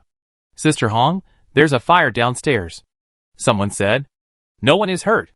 "No, the fire is out. Is everything okay upstairs?" Several people gathered around and asked. Li Yong said, "It's okay, I was just experimenting with something. I hope no one is hurt." Several people looked inside, and saw Wu Heng sitting inside. Immediately said, "I see, then we'll go downstairs." "Okay." Everyone went downstairs. Li Yong ran up directly, hugging his arm, exclaimed, "What is this? You stole Ma Zhiyong's ability." Chapter 249, Pirates in the Sky. Wu Heng pulled out his arm, and put his arm around Li Yong's shoulders. "What do you mean by stealing his ability? It's just a ring that can release fireballs, and the effect is average." "It's average. Ma Zhiyong's ability is just like that, and he ranks 2nd. Li Yong said. "Ma Zhiyong's ability is something that outsiders have never seen. But on the radio, Yinshin Shelter said this matter, which can release fireballs to hit the target and cause explosions, and ignite some flammable materials. It is estimated that the effect is similar to this. Moreover, Ma Jiyoung had to desperately consume corpse cores to awaken this ability. This is a ring, which can be released when worn. The two cannot be compared. Now, you and him are tied for second place. Li Yang used her arm to bump him. What are you talking about? Are you taking this opportunity to scold me? Then she looked up at him. Are there any more? Equip everyone with one, release a fireball, and blow up the zombies. Do you think this is an iron ring? You can have as many as you want. Wu Heng paused and continued, besides, if you have all of them, this ability will not be so precious. Hee, that's right. Li Yang hugged his waist, shaking him gently and acting coquettishly. It's great to have you. As long as you are satisfied. Wu Heng patted his back. Li Yang continued, then I will tell the outside world that I have also awakened the fire ability. Okay. Wu Heng nodded. Whether or not you have superpowers is still very important in the current environment. It is not only your own combat power, but also represents a kind of prestige. The person who no one is willing to follow is an ordinary person with no special features. Especially a young woman. Ma Jiyoung. The reason why he can become the commander-in-chief of the district-level resistance. His own special superpowers played a decisive role. If Li Yang showed the same ability as Ma Jiyoung now, it would definitely cause a sensation inside the shelter. Not to mention how it would be outside. In a shelter, King Yama is the strongest. And now Li Yang has the same ability as the second strongest. It is an encouragement to the survivors. It can also consolidate Li Yang's position. Will you stay tonight? I will repay you well. Li Yang hugged him and shook his body gently. Wu Heng turned around, hugged her in his arms, and said softly, I want to. But there are still some things that have not been dealt with. I will accompany you well next time. It has been a while since I accompanied Li Yang. But he had just received the second-level corpse core potion, and he had to conserve his energy to take the potion. He was about to go to Treasure Island, and the unknown environment still brought him a lot of pressure. Taking the corpse core potion, the attributes were improved, and it was also a good guarantee. Li Yang did not try to persuade him to stay, and said, then I will leave the opportunity to repay you next time. Okay. I will make good use of this privilege then. The two chatted for a while. Li Yang went downstairs to continue her own business. Wu Heng also opened the door and returned to another world. After coming out again, it was still another room in the suite. Outside the window was a noisy street, and one could hear the sound of people hawking goods. Wu Heng walked to the table on the side and took out all 3 bottles of corpse core potion. The first level corpse core potion had no effect on his body. Even if he made more later, it would be used by a few people around him. As for the second level corpse core, he would take it first. After thinking it over, there was not much hesitation. He picked up a bottle of potion, opened the bottle cap, and drank it directly. The sour and bitter taste flows from the throat to the stomach. As it approaches, there is warmth and tingling from the abdomen, and a surge of energy, as if tearing muscles, spreading throughout the body. When I used the second level corpse core for the first time, did it have this effect? I seem to have forgotten it a little. But now it is really unbearable pain. Constitution +2. Strength +2. Agility +1. The system prompt appears, distracting a little, and the pain quickly disappears. The second level corpse core. The effect is indeed remarkable. The attribute was improved by 5 points, which is considered to be an upgrade of 2.5 levels. This potion, in this world, is definitely a very precious potion. Becoming a strong person is the goal of every professional, and the attribute is a necessary condition to achieve this goal. He stood up and moved on the spot for a few times to relieve the muscle soreness when he just took the potion. After recovering almost completely, he sat back in his seat, opened the second bottle of potion, and drank it with his head tilted back. The warmth and tingling spread throughout his body again at the same time. The system prompt appeared immediately. Constitution +3, Strength +2. The attributes increased again. He took 2 deep breaths, muttered a few words, awakened superpowers. He opened the last bottle and continued to drink it. Strength +2, Agility +2, Perception +1. It was still just an improvement in attributes. No superpowers appeared. And the continuous use of 3 bottles of potions made his body also approach the limit of endurance. Sitting on the chair, He leaned his arms on his thighs and breathed heavily. He rested for a while. He immediately checked his attributes. Attributes: Strength 31, Agility 28, Constitution 35, Intelligence 30, Perception 19, Charm 26. Now, Constitution is the highest, reaching 35 points. This value is no less than that of a level 15 warrior. In addition, high stamina means good physical fitness, and high resistance to toxins and abnormal conditions. To a large extent, it determines whether he can survive. Strength has also reached 31 points, and in close combat, it also has a high combat power. Intelligence is still 30 points, and the potion did not enhance this item. My mage route, I started to lean towards physical fitness and strength. But there is no way. The most common improvement of Corpse Core is the improvement of the first 3 items, and the increase of the last 3 items is relatively small. It is a pity that after taking all 3 bottles of potion, I did not awaken the superpower. No matter how bad my luck is, it can't be so bad. This made him doubt that. There is only one kind of superpower awakening, or after awakening one, the difficulty of awakening a new superpower will increase. There was nothing I could do now. The medicine was all gone. I could only wait for the next batch to try again. Standing up, a breeze blew past the window. This season was not cold, but it was chilly when it blew on Wu Hung. Only then did I realize that. My whole body was soaked. Minnie. Wu Hung shouted. What's wrong? Master? Minnie pushed open the door and looked into the room. When she found that Wu Hang's forehead was sweaty and his hair was wet and stuck to his forehead, she immediately came over and asked with concern, Master, what's wrong? It's okay. I sweated a little during exercise. I asked the people in the store to prepare the bath water. Wu Hung said. Oh. Okay. Minnie agreed and walked out quickly. Anweer also came in and smoothed his messy hair. Looking concerned. Wu Hung pinched the white fur ears. And the little girl blushed.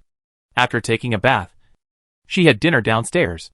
Wu Hung took the 2 of them out for a walk before dark, and then went back to the room to rest. After washing up, Wu Hung changed into pajamas, sat on the edge of the bed, and opened his arms. Minnie, wearing black underwear, smiled and got into his arms, while Anweer, with a blushing face, also walked over carefully and approached his arms. On the left and right, holding 2 fragrant orc girls.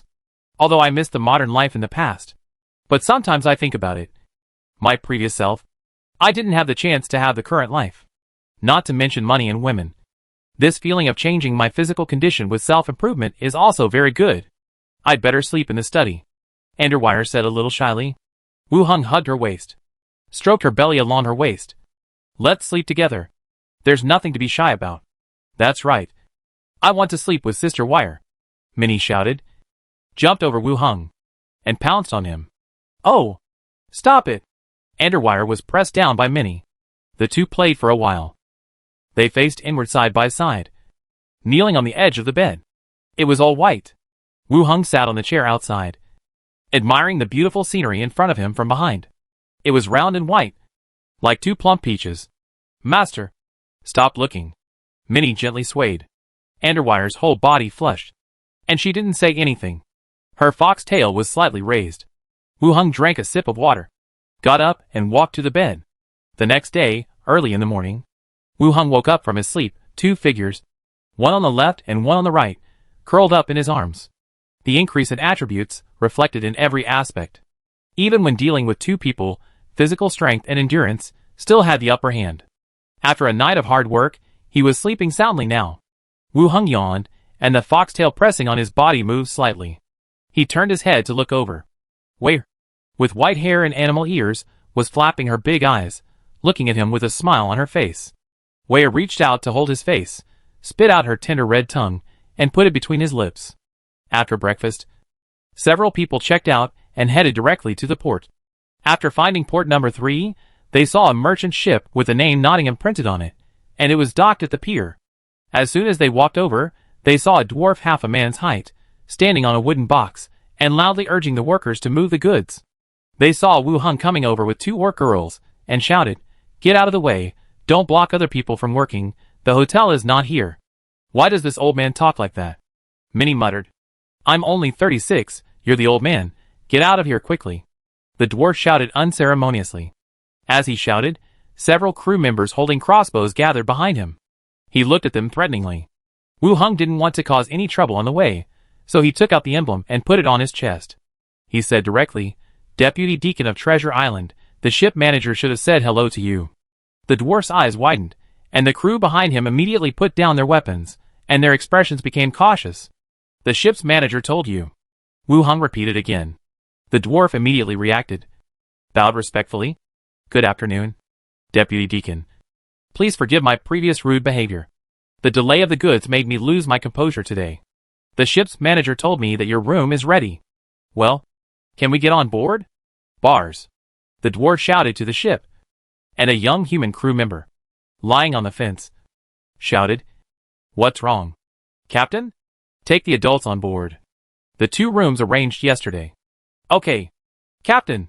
The young crew member ran down quickly, carefully glanced at Minnie and the 2 behind him, and said, "Everyone, please follow me." Wu Hung nodded, took the maid and the attendant, and boarded the ship. There were also many crew members gathered on the deck, naked or wearing shiny leather goods, constantly carrying boxes of goods. It looks like they are in a hurry. Wu Hung followed the young man and asked, "What is on the ship?" "Spices, beer and some weapons and armor." "Is it shipped to the dwarves?" "Not necessarily. It will pass through several cities in the middle. We will try to sell some of the goods along the way, and ship the rest to the dwarves." The crew did not hide anything and answered all the questions. "Oh, it seems that your business is good. You actually have such a big ship." The young man just smiled and did not continue the topic. Entering the cabin, he said to the 2 rooms, "Sir, this room and the next one are provided for you. The conditions at sea are poor, please bear with us." "How long will it take to reach Treasure Island?" "We will go to Treasure Island first. If everything goes well, it will take 6 days." "Is there a time when things don't go well?" Minnie asked. "If we encounter pirates, there are detours or some other things, it will take some time." "Okay, thank you." The crew smiled and turned away. Minnie and Ware tidied the room briefly. The 3 of them sat aside and waited. At noon, the shaking feeling of weightlessness came. From the window, the ship began to sail into the sea. After 3 days of sailing, the 3 of them also adapted to the life on the ship, took out the food prepared before, and ate while chatting. Just after finishing eating, throwing some sundries into the trash can, there were chaotic footsteps outside the room, and shouts of "Pirates coming!" The 3 of them were shocked. "Pirates? Did they really meet pirates?" Minnie immediately grabbed his arm. "Master, what should we do?" And we are also cast a puzzled look. Wu Hung put on his armor, and put on protective gear for the other 2, saying, "Go out and take a look, be careful." "Okay." The 2 girls nodded. After getting dressed, he took the skeleton and opened the door and walked out, followed a few hurried crew members, and walked out of the cabin. As soon as he stepped onto the deck, he saw the crew holding crossbows, shooting dense arrows into the sky. The 3 of them looked up. Their pupils suddenly shrank. They saw 3 dragon-shaped creatures with wide wingspans, riding humans, and approaching this side quickly. Dragons? Is there really such a thing? Chapter 250. Treasure Island. 3 flying dragons with wide wingspans, dragging a human in leather armor on their backs, holding the reins like a knight. If not for the pirate's attire, they would really look like the legendary dragon knights. The 3 flying dragons approached quickly, with their wings flapping. Arrows fell in large numbers. They flew quickly to avoid the remaining arrows. Anti-aircraft crossbows. Shoot! Bang, bang, bang. The anti-aircraft crossbows. The bowstrings made a deafening sound, and shot thick crossbow arrows into the sky.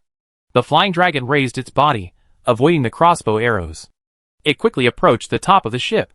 The pirates riding on it, standing on the dragon's back, took out the round grenades, and threw them onto the deck. "Scatter, everyone get out of the way." The dwarf captain ran out quickly, shouted loudly, and waved his hand to signal the crew to disperse. Bang, bang, bang, 3 rolling thunders landed on the deck. The next second, whoosh, the rolling thunder suddenly exploded, forming a whirlwind of flames with a diameter of 2 or 3 meters, sweeping the deck. The crew who failed to dodge were engulfed in flames, and several crossbows were also burned by the fire. "It's wind. Fire and thunder, keep fighting back, you go put out the fire." The dwarf continued to shout. Tap, tap, tap. The crew acted quickly, holding crossbows, avoiding the location of the fire tornado, shooting at the flying dragon circling in the sky. The flying dragon is huge, with a wide wingspan, but it is extremely flexible in flight. When the arrows are shot to a certain height, they lose much power. It also does not cause any damage. Captain, there is a pirate ship approaching from behind. The crew shouted loudly. Looking back, I saw 3 small ships, full of people, approaching quickly. The small boats were very fast. They approached quickly. Drop the explosive barrels. The dwarf continued to shout, cursing. Damn it. How could there be pirates here? How dare they come here? Obviously, today was different from usual. Pirates appeared on the normal route, and they had flying dragons, which meant that they were not ordinary pirates. The sailors ran over in a hurry and carried out heavy barrels from the cabin. Throw it directly down along the stern. With the sound of splashing into the water, the barrels all floated on the surface. It blocked the pursuit route of the pirate ship behind. And the flying dragon above, after seeing the scene, began to circle at the stern. As soon as a crew member lifted the barrel onto the fence, the wind, fire and thunder fell from the top of the head. Forming a vortex of fire, it enveloped the crew and the barrel. Boom! The barrel exploded suddenly, the guardrail was blown off, a big hole was broken on the deck, the wood chips flew everywhere, and pierced the surrounding sailors. A group of people fell to the ground, wailing loudly. The dwarf captain jumped up and slapped his thigh, shouting, throw the barrels of explosives down. Don't leave them on the deck. Throw them down quickly. My ship? My ship! But the sailors around him still fell to the ground and didn't get up. Wu Hun looked at the scene. His face was a little serious. If all these barrels of explosives exploded, I'm afraid the ship would sink. Skullbreaker, Blood Axe, you go and throw the barrels down. Minnie, wait. You go back to the cabin, Wu Hun said directly. Bang, bang, bang, take out a rifle and shoot at the flying dragon in the sky. Puff, puff, puff. The flying dragon was wearing leather armor, but the bullet still did not penetrate its body. But the huge force made the flying dragon feel pain, and it turned around and slightly distanced itself. The 2 skeletons ran quickly to the stern. They casually threw all the remaining barrels on the deck into the sea. The flying dragon circled and began to approach the deck again. Wu Hun looked at the chaotic decks around him, and the flying dragon, who had no good solution at all. After thinking for a while, he said, Glinda, see if you can kill the flying dragon? The flying dragon swooped down, and the pirate on its back screamed awe, his face full of fanatical excitement, and he raised the wind, fire and thunder in his hand, just as he was about to throw it down. Suddenly, the shouting expressions were the same, and there was a look of fear in his eyes. The next second, the arm that raised the wind, fire and thunder was uncontrollable and directly buckled on the flying dragon's head. The flying dragon turned his head and looked back, his eyes full of doubts and confusion. Whoosh! A fire tornado appeared from midair, engulfing the dragon and the pirate, under the gazes of the sailors. Pirates! And everyone else, the pirate was burned to ashes, and the dragon, with its body ablaze, fell directly from the sky into the sea. In an instant, the entire area seemed to fall into silence. The remaining 2 dragons pulled away from the others, and the sailors holding crossbows on the deck also stopped shooting, staring blankly at the location where the dragon fell into the water. Puff, puff, puff. More barrels were thrown into the sea. As the waves spread, the area spread to a wider area. The chasing ship turned to both sides, avoiding the barrels on the sea. The short dwarf ordered to speed up, taking this opportunity to get away from the pirates. Quickly pulling away, the remaining 2 dragons were obviously a little afraid of what had just happened. They did not continue to fly over, wandered for a while, and flew towards the direction of the pirate ship. The pirate ship also gave up chasing, turned away, waiting for the next prey. Thank you. Sir, thanks to you, we can leave smoothly. The dwarf wiped the sweat from his forehead, walked over and said, although I don't know how Wu Hun killed the flying dragon, but I can confirm that it was him who did it. After all, before Wu Hun took action, they had no way to deal with the flying dragon, let alone kill it. I have to make some efforts to take your ship. The dwarf saluted again. My lord, I apologize again for my rudeness when I boarded the ship. Wu Hun waved his hand and continued to ask, don't worry, they won't catch up. Right? As long as you keep a distance, they won't chase us anymore. Oh! Wu Hun glanced at the calm sea, and continued to ask, can the pirates here ride dragons? This is a flying dragon, trained by pirates as a mount, but not all pirate groups have it. Our luck is a bit bad today. After confirming that it was really a flying dragon, Wu Hung was still a little surprised. There are not many horses in Rentam City. And the pirates here are actually riding dragons. It's really scary. Wu Hung thought for a moment. And continued, the flying dragon that just fell should be dead. Is there any chance to salvage it? You want the body? The dwarf looked at him curiously. Well, I'm quite interested. The dwarf thought for a moment. And continued, I'm not sure if the pirates have gone far. I will arrange a small boat to go there. If there is a chance, I will salvage it. But I'm not sure if I can find it. Wu Hung nodded. Okay. The dwarf walked down. And the merchant ship began to slow down. A small speedboat was thrown into the sea from one side and headed in the direction from which it came. It was getting close to night. Wu Hung took a wooden comb and combed the white hair on Ware's tail. Ware lay on his legs obediently. And her upper body was playing go with Minnie. Dong dong dong. There was a knock on the door. And Ware was startled. She pulled up the thin blanket beside her and covered her waist. Wu Hung asked, What's the matter? Sir, the salvage team is back. The captain asks you to come over. The voice of the sailor came from outside the door. Wu Hung asked the two girls to stay in the room and walked out with the broken skull. He walked to the deck. The night wind was howling. And the air was chilly. The two light stones were held in the hands of the sailors. On the deck, a huge charred corpse was left. The head and tail were nearly 4 meters long. And the wings were curled up.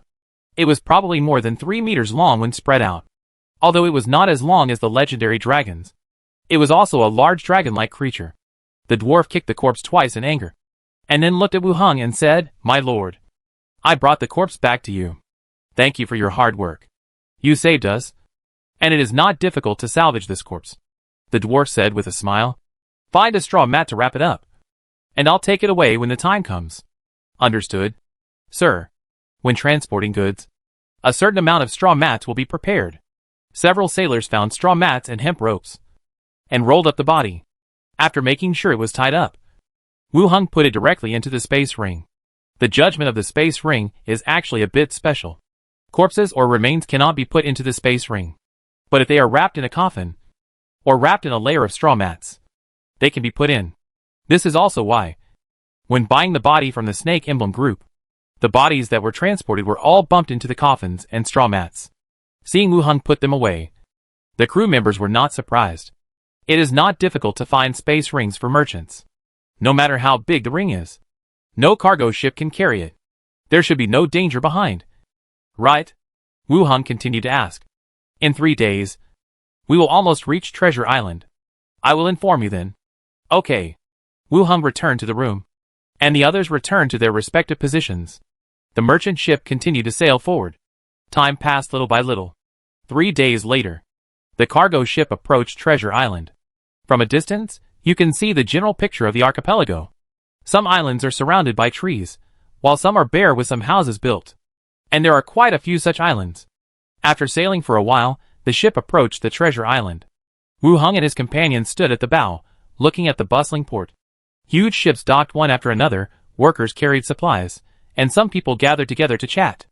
It was completely different from the imagined pirate island, more like an island mainly for trade. My name is Baudina. If you want to go out to sea or purchase any materials, you can contact me. The dwarf stood on the wooden box and said. Wu Hung also said, Wu Hung, if you have anything, you can also go to the association to find me. The ship docked. The dwarf saluted again. Okay. I wish you a happy life. Have a happy life. The workers began to carry the materials. Wu Hung took the maid and got off the ship, called a carriage, and went directly to the association. It can be seen that the entire island is being rebuilt. The road was replanned, and the houses on both sides were also being rebuilt. It was just as the barmaid said. The entire island was previously the territory of pirates, and only after being exempted did it become a port for ships to dock. I walked through the streets. Soon, I entered the central area and saw the magnificent association hall, while the building behind the association was still being expanded. It seemed that the whole thing was not yet completed. Similar to the structure of Rentam City, the Snake Emblem Consortium was also under construction diagonally opposite to it. In the central area again, occupying 2 of the best positions. After getting off the bus and paying the fare, I went directly into the association hall. There were quite a few people gathered inside, Each of them was equipped like a sailor, not a professional from Rentam City. I came to the front desk. A human staff member smiled and asked, "Sir, may I help you?" "I am the deputy deacon appointed by the association. Is the deacon here?" Wu Hung asked directly. The staff was stunned. He looked at him carefully. Such a young deputy deacon. Seeing that the other party did not respond, Wu Hung put the emblem on the table and showed it to him. The staff saluted again. "Deputy deacon, please wait a moment. I will ask someone to confirm it." Then, he said a few words to another staff member beside him. Then he walked quickly to the corridor on the side. After a while, he came back. "Deputy deacon, please come this way. The deacon will wait for you in the study." Wu Hung nodded. He followed him to the corridor. Arriving outside the study, he asked Minnie and the others to wait at the door. Knocked lightly, and walked in directly. The door opened. Behind the desk sat a handsome man with blonde hair and pointed ears. Elf. Wearing a dark blue slim-fitting robe, he sat upright. "Did you bring the appointment letter?" the elf asked. "I did." Wu Hung took out the appointment letter and handed it to the other party. The elf looked down, and then looked up at him carefully. "From the squad? Promoted the deputy deacon by exception?" "Yes." "Deacon?" "Yeah, not bad." The elf said, put away the file, and continued, "My name is Imalo Ibjul. You can call me Deacon Imalo from now on. Have a complete name. Proves that he is over 100 years old." "Okay, Deacon Yamilo. Have you arranged your accommodation?" the deacon continued to ask. "Just arrived here." "Well, I'll arrange a temporary residence for you first, and settle it as soon as possible." "Okay." The two chatted briefly, and Wu Hung walked out of the room directly. Back outside, several people were still waiting. Wu Hung greeted them and said, "Let's go to the dormitory first." "Oh!" Several people went to the assigned temporary residence. The deputy deacon's residence is similar to the suite in the tavern. 2 bedrooms and a living room are enough for several people, even if you don't buy a house. It's pretty good here. The 2 maids began to clean the room and took out daily necessities. Wu Hung went through another room, opened the door, and went to the zombie world. Appeared in the original room. "I haven't been back for several days, and there is no change here. Take out the intercom and call Li Yang directly." When going downstairs, I just saw Li Yang walking up. "Let's go. Let's go outside," Wu Hung said. "Where to go? Are you preparing a convoy?" Wu Hung said.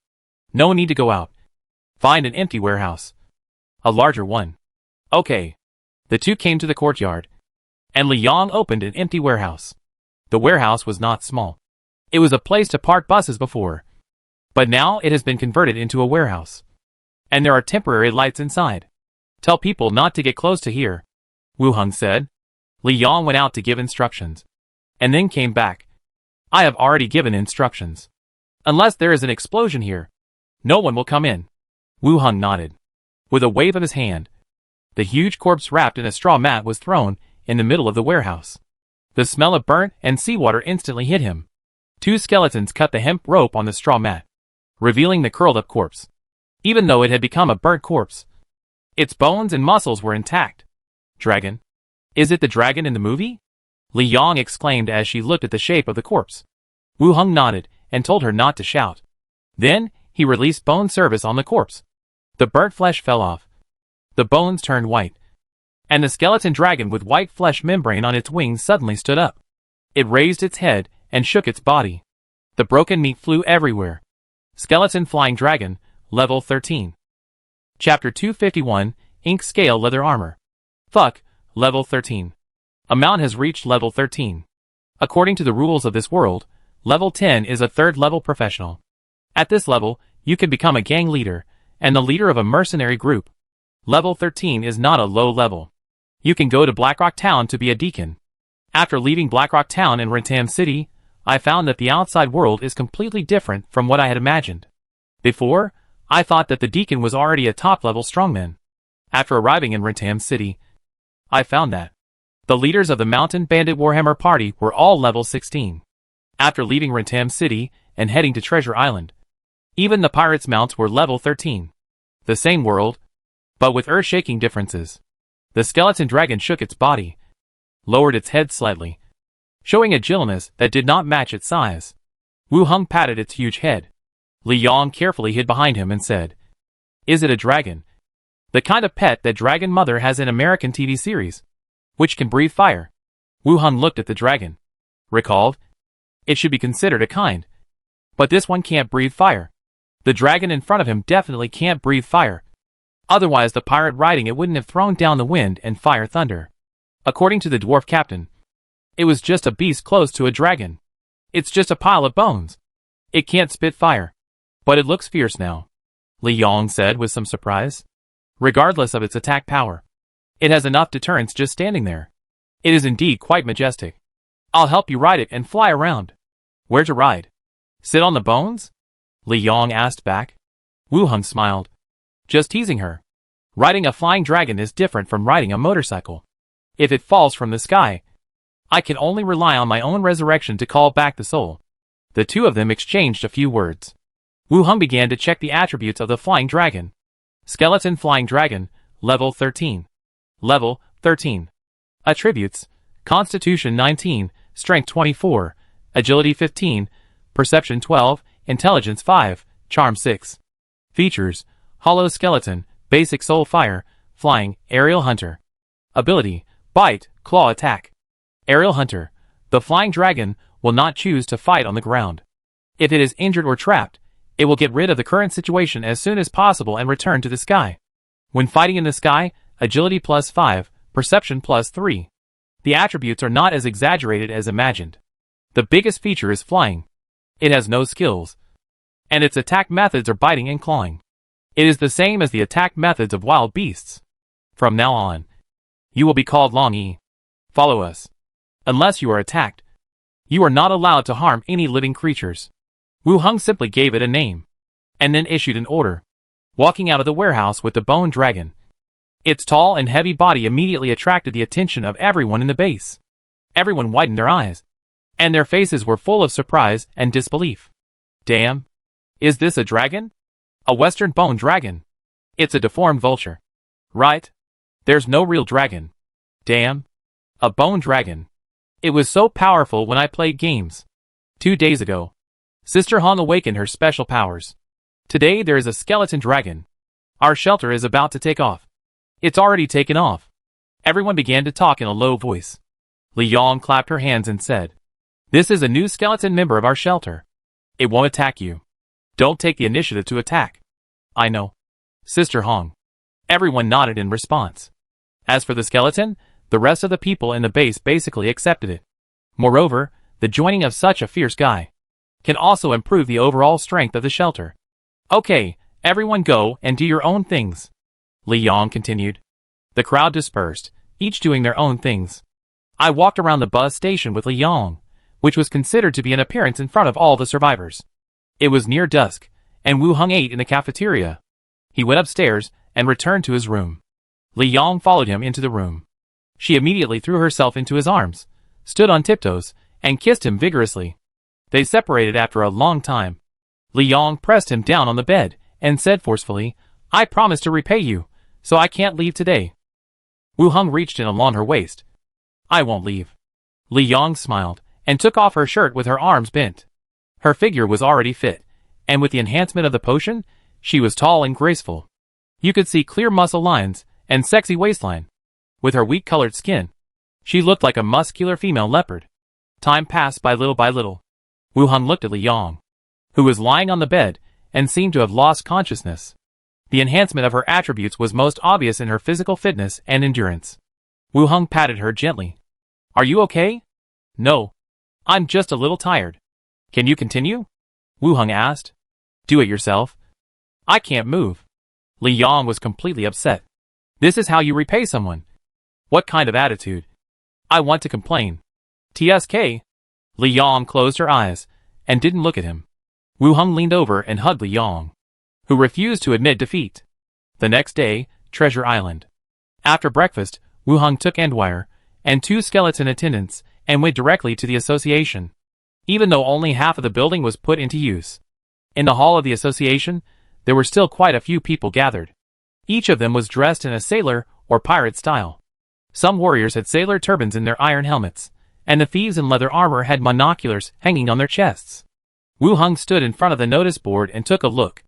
The content of the commission was different from that of Rantam City. It was patrolling the route, killing pirates, and driving away sea monsters. Most of them were related to the ocean. Wu Hung brought Andwire to the counter and said, "I am the new deputy deacon. Which room is the study assigned to?" The staff checked the emblem and immediately saluted. "Deputy deacon, please come this way."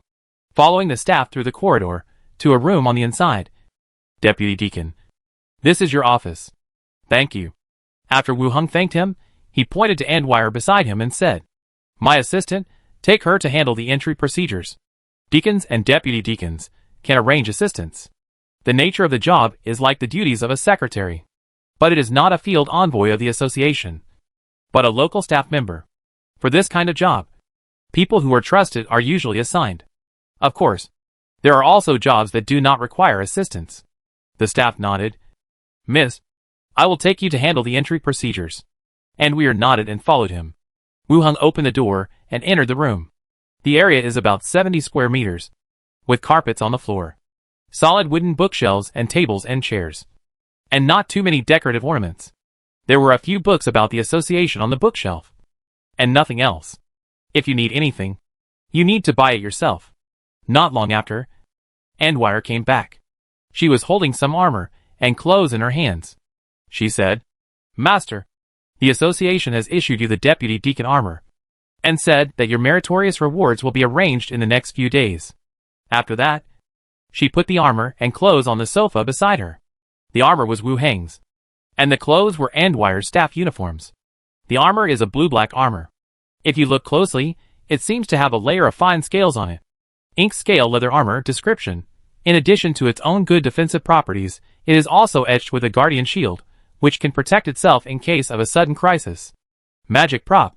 If it is placed outside, it may be sold for several hundred silver coins.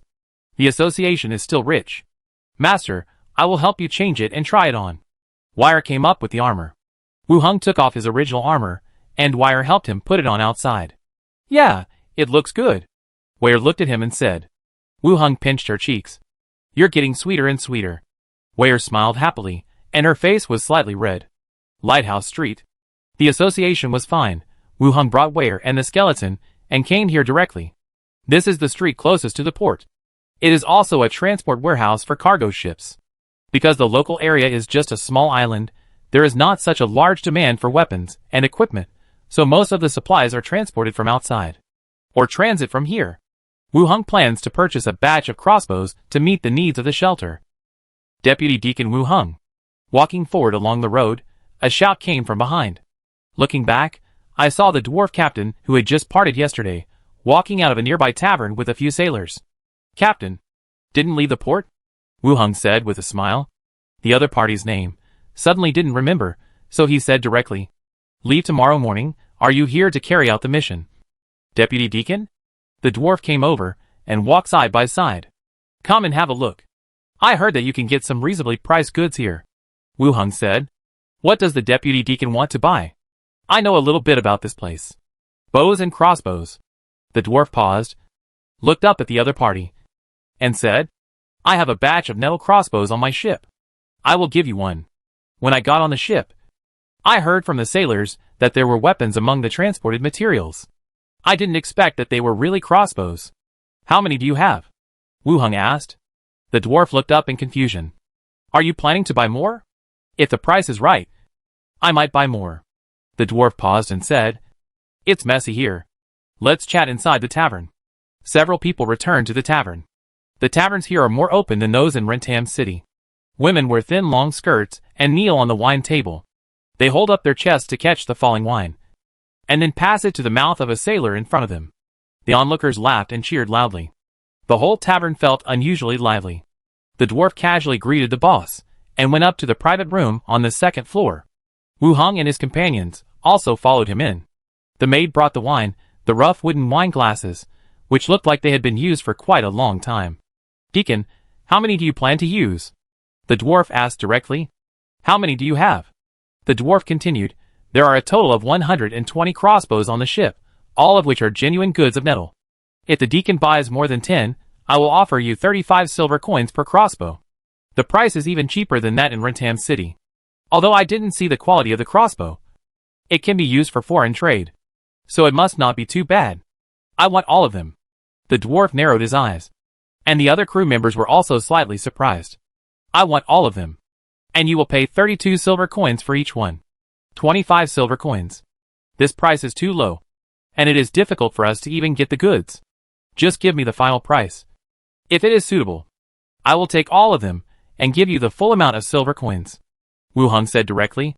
The dwarf calculated in his mind. And finally said, 28 silver coins. Okay. I want all of them. Wu Hung nodded. What about the crossbow arrows? We don't have to transport crossbow arrows. And we can make them locally, the dwarf said. Wu Hung thought about the situation on his side. He was okay for rough work. He was really not competent for some delicate work. Seeing his expression, the dwarf continued, if the deputy deacon wants to buy one, I can recommend you a local blacksmith shop. That's fine.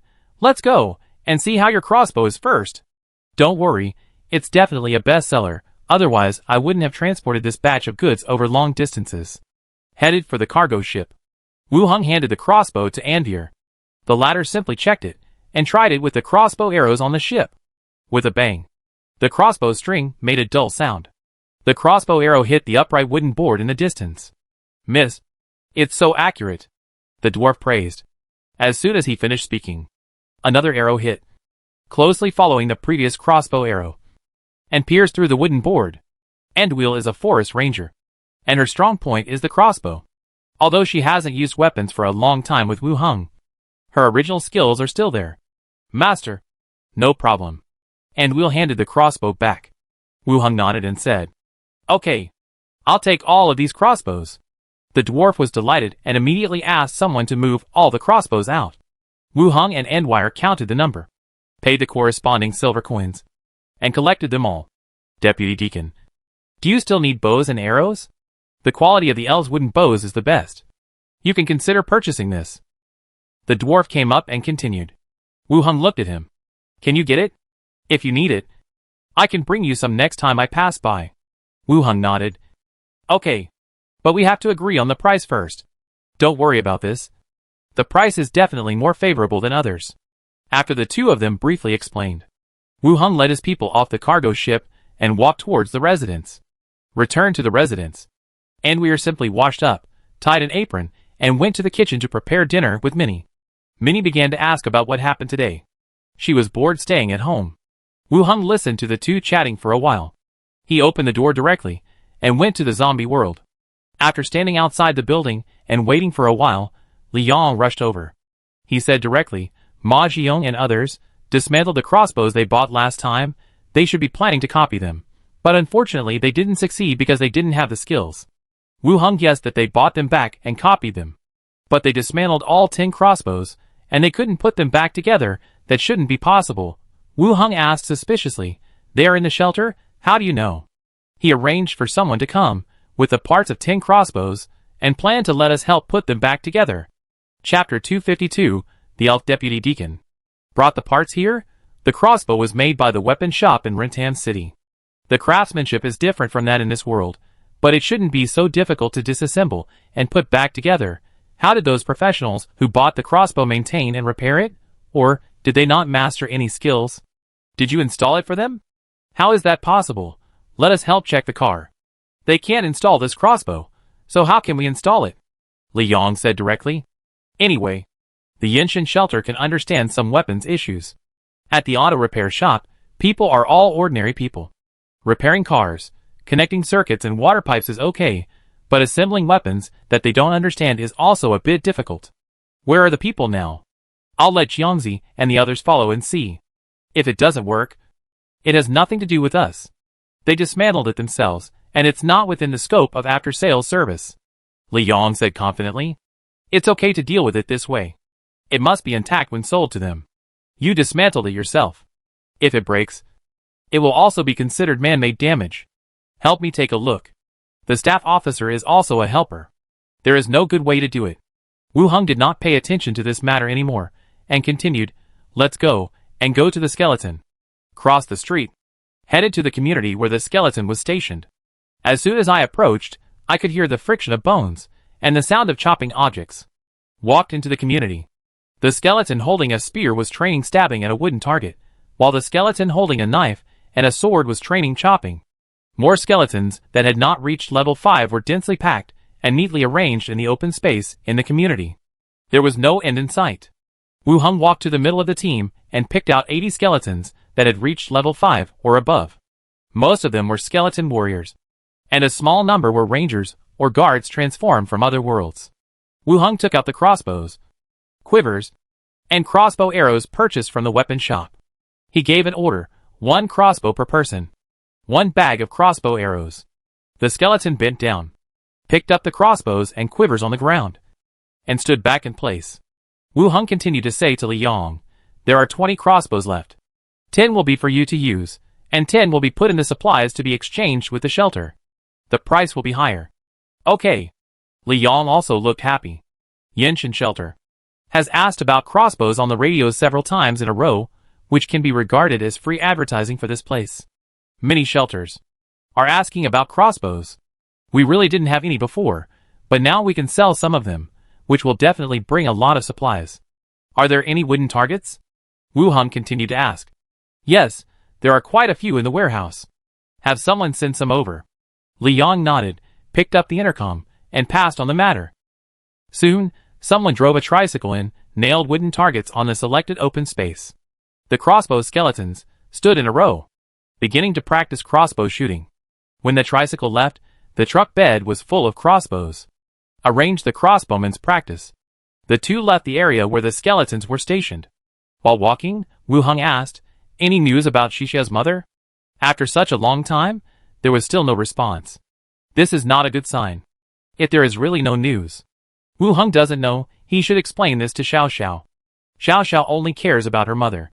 I have been asking, and we have also contacted the shelter where her family lives, but there is no news about her mother.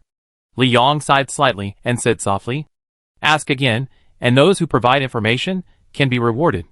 Okay, if it still doesn't work, I will arrange the route, and we will go to that community to search. Li Yong said. Yeah, that's fine. The two walked and talked, and returned to the bus station. When it got dark, Wu Heng did not return to the other world. After Li Yong finished practicing the boxing Wu Heng taught her, they exchanged a few rounds and fell asleep in each other's arms. The next day, Treasure Island. Wu Heng took 2 maids and walked around the streets in the center of the island. In addition to the buildings that were still under construction, he chose a mansion with a very good location and area. There was a swimming pool and a garden in the courtyard, and the central building was 4 stories high. The architectural style is still the local stone structure, but it also has the feeling of an island villa. A few people returned to the association. Soon, the people from the city hall were also invited over. Good morning, Mr. Deputy Deacon. It is an honor for the city hall's Ritter to serve you. The visitor is a middle-aged man, of medium build, wearing the clothes of the city hall, and speaking very politely. The identity of the deputy deacon has already represented an identity in various places. This is not just a change in position, but also means that you are a strong person recognized by the association. Strength is the easiest thing to reason with in this world. I've taken a fancy to a mansion, and I want to ask you about the relevant procedures. Wu Heng said directly. Of course, I wonder which mansion you've taken a fancy to. The other party continued to ask. The building on the second row of the central Snowburn Street that is for sale. Wu Heng glanced at the tablet, which was the name of the memo. This kind of street name is too difficult to remember. Deacon, you have a very good vision. That building is located in the prime location of the entire street. Well, no need to introduce too much. How much is it? For your position, we can provide 2 options, long-term rental and purchase. The other party continued to ask. How much are they? If you rent it long-term, it's 220 silver coins per month, and if you buy it, it's 44 gold coins. 44 gold coins, it doesn't seem like much. But if 1 gold coin is 30 grams, 44 gold coins is 1,320 grams of gold. Even if there is a zombie world as support, it is necessary to search several banks and gold shops. Before, if Wu Heng had enough money, he would choose to buy it. But now, he has other ideas. The house in Blackstone Town is empty, and the house in Rentham City is also empty. I don't know how long I will live on this island. Buying and renting, there is not such a big difference. Long-term rental, what are the requirements? You need to pay 6 months rent together, your status, you can be exempted from other scattered charges. After paying the rent, you can move into the house normally. Right? Wu Heng continued to ask. Yes, during the time you rent, the house belongs to you completely, unless something major happens, otherwise. We will not interfere too much with your living. Wu Heng glanced at the two maids beside him. The two of them gathered together to chat, and did not listen to each other's explanation at all. So he gave up the idea of asking the two of them what they thought. He said directly, "Long-term rental, did you bring the agreement?" "Yes." The man took out an agreement, with the seal of the city hall from his backpack. Wu Heng took a quick look and confirmed that there was no problem. He signed his name directly, and paid 6 months' rent at the same time. "Mr. Deputy Deacon, I will bring the key to you." The man stood up. Wu Heng said, "Wire, you take Minnie with you to pick it up. And by the way, hang a decoration commission at the front desk." "Okay, master." The two nodded. "Follow the city hall staff and leave." Not long after leaving. Knock. Knock. Knock. There was a knock on the door. "Come in!" The door opened. A girl about 1.65 meters tall, blonde hair with pointed ears, and wearing a gray-blue dress stood at the door. Another elf. The elf girl quickly glanced around the room, and then landed on Wu Heng in front of the desk.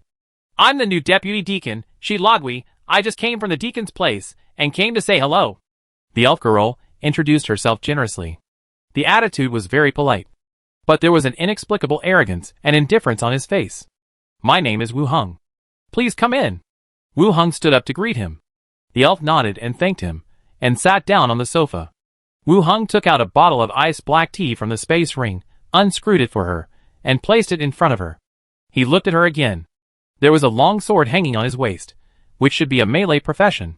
Her long golden hair was tied into a ponytail behind her head, and her almond-shaped eyes, and her thin eyebrows were slightly raised. She looked like a girl, with a delicate face, and the chest of her dress was pushed up high, and the tight opening seemed to be stretched open. Slender waist. Exaggerated bust. With a strong visual impact. In terms of size, it is probably about the size of Slater. Slater is a plump young woman. But the one in front of him looks like a young girl. Deputy Deacon Wu Heng. Where are you from? Yeko Kingdom. Oh, it's not far from here. I've been there. It's a very lively place. Yeah, it's quite lively. Wu Heng followed suit. As an excluded professional, he had to say that he was from the Yeko Kingdom. The two chatted casually for a while. And the elf girl continued, "After you come here? Vice Deacon Wu Heng. What are your plans for the future?" "No plans yet. This is my first time here, and I haven't settled down yet," Wu Heng said. The girl continued, "Treasure Island was originally the territory of pirates. Even though it has been pardoned by various places, it still retains its dirty transactions. Those criminals and cultists even use this place as a base. The association should shoulder the heavy responsibility and eradicate these tumors." Wu Heng was stunned. She looked at the elf in front of her with some surprise. A righteous and broad-minded elf girl. "Deputy Deacon Wu Heng, do you think there is something wrong with my idea?" Seeing that the other party did not answer for a long time, the elf asked curiously. "Deputy Deacon Zalagui is right. I agree with this point." Wu Heng answered immediately. When he was in Blackstone Town, he also thought so, but in the end, he was almost tricked by Yost. Hearing Wu Heng agree with her, the elf girl's expression was obviously much more relaxed. Said, "Then, you can start with the pirates, the sorcerers, or the necromancers on the island. You can find a good entry point, and basically you can find the answer with one check." Hearing this, Wu Heng's eyes jumped. "You did it on purpose, or did you not read my information when you came? You can't look at things that way. You still have to look at what the other party has done, rather than targeting a certain profession. The necromancer also has life-sustaining and resurrection spells, which are also magic developed for living beings. The knife is innocent, and the person who commits the crime with the knife is guilty." The elf was also stunned, and thought about it carefully. Deputy Deacon Wu Heng is right. We cannot rely on occupation to judge whether a person is guilty. Wu Heng just nodded. And the girl continued, "But the profession I mentioned has a higher chance of committing a crime." The elf girl sat for a while, and it seemed that she still had something to do. She stood up and said, "We have met today. If you have anything in the future, you can come to me." "Okay. Then I won't bother you anymore," the elf girl said, and walked out. Wu Heng sent her out the door, and watched her leave. This elf, could it be related to the deacon? They are of the same race. Who was that just now? And we are Minnie, who just came back from the other side. asked the elf as it left. Another deputy deacon of the association, Wu Hung said. Oh, also an elf, Minnie said. Yes. The lifespan of elves is longer. As long as there is inheritance, and they work harder, it is easier for high-level professionals to appear than other races. They have plenty of time to improve themselves. Master, the commission has been posted. Here are the keys. And we are handed over the keys, Wu Hung said. Leave the keys with you. If I don't come, you can order a decoration team and give them the keys. Okay. I'll tell you about the decoration plan then. Yes. Wu Hung nodded and continued to ask. Is there any news about the merit reward? No. Seeing that nothing happened, Wu Hung closed the door directly. Let's go. Nothing happened. Let's go home. Several people walked out of the association and walked towards their residence. Return to the residence. Wu Hung is in the study, heading to the zombie world. In the lobby on the first floor, Wu Hung listens to Li Yong, talking about some things on the radio. The zombies are getting stronger, which is very obvious everywhere. Those who used to be killed with a few sticks now need several more sticks. Some shelters have also appeared one after another, losing contact on the radio. It is very likely that the defense line was breached by the zombies, and the personnel either evacuated or died in the mouths of the zombies. The two chatted. At this time, someone walked in quickly. My lord. Sister Hong. What's wrong? Li Yong asked. Sister Hong. Someone from the Dongan village shelter came. They exchanged some flour, but did not leave. They said they wanted to meet you and talk about killing the deformed zombies. Dongan village? Wu Hung seemed to have heard Li Yong talk about this shelter. It seemed that the leader here was on the list of the strongest. Li Yong looked at him. And Wu Hung said, Since you are here, you can ask about any cooperation. Okay.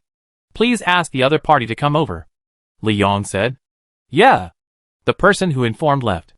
Not long after, 3 figures came in. The leader was a woman in her 30s, with long hair tied behind her head, a windbreaker on the outside, and a stab-proof suit on the inside, with a somewhat elegant temperament, and a sense of maturity. Seeing Li Yong, smiled and stepped forward. Dongan village, Chi Han Kai, nice to meet you, Chiefly. Nice to meet you too, Chief Chi. The two shook hands, and Li Yong asked the other party to sit down. After Chi Han Kai sat down, 2 younger brothers stood behind her in a polite manner. All the major shelters are dominated by men. We women are the minority who can have a say. We should move around more, and help each other in the future, Chi Han Kai said with a smile. Of course. Li Yong nodded in response. And then asked directly, Chief Chi said he wanted to discuss the zombies with me. What is it? Chi Han Kai looked up at her, and then looked at the people guarding the surroundings. The smile on his face faded. And he said seriously, Level 3 deformed zombies. I wonder if Chief Li is interested. Chapter 253, All Our Skeletons. Hearing about the 3rd level zombies, Li Yong's expression also became serious. For the current survivors, the 2nd level zombies have already threatened to destroy the shelter. The 3rd level deformed zombies are not only enhanced in ability, but also have higher intelligence. You use some tricks, the other party will not be fooled at all. And in a head-on confrontation, humans are no match for the 3rd level zombies. The living space of the survivors has been greatly compressed. The best way is to avoid them. Stay away from them wherever they are. Li Yong heard what the other party said, and her brows were still furrowed. She asked, Are you sure it is a level 3 deformed zombie? There are many possibilities.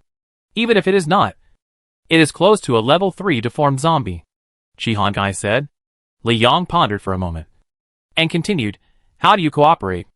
Chi Han Kai smiled again and said, Kill the zombies together. The corpse core will be yours, and the spoils of that area will be divided equally between our 2 shelters. Oh! In this case, isn't it a bit disadvantageous for Chief Chi? We are not strong enough to take that place, so we have to rely on the auto repair shop to complete it. Chi Han Kai lifted up another leg and continued, We just provided some intelligence and a little combat power. After thinking about it, he knew why Chi Han Kai chose this. The success rate of taking a level 3 corpse core is very low, and I can't reach the combat power of the auto repair shop. When dividing the spoils, I will definitely take a small share. Giving up the corpse core and dividing the other spoils equally is the best way. It seems sincere, and I won't suffer any loss. Li Yong tilted her head and waited for a while, then said, We agree on the distribution method. Let's talk about other details. The location of the deformed zombies is in a community not far from our village.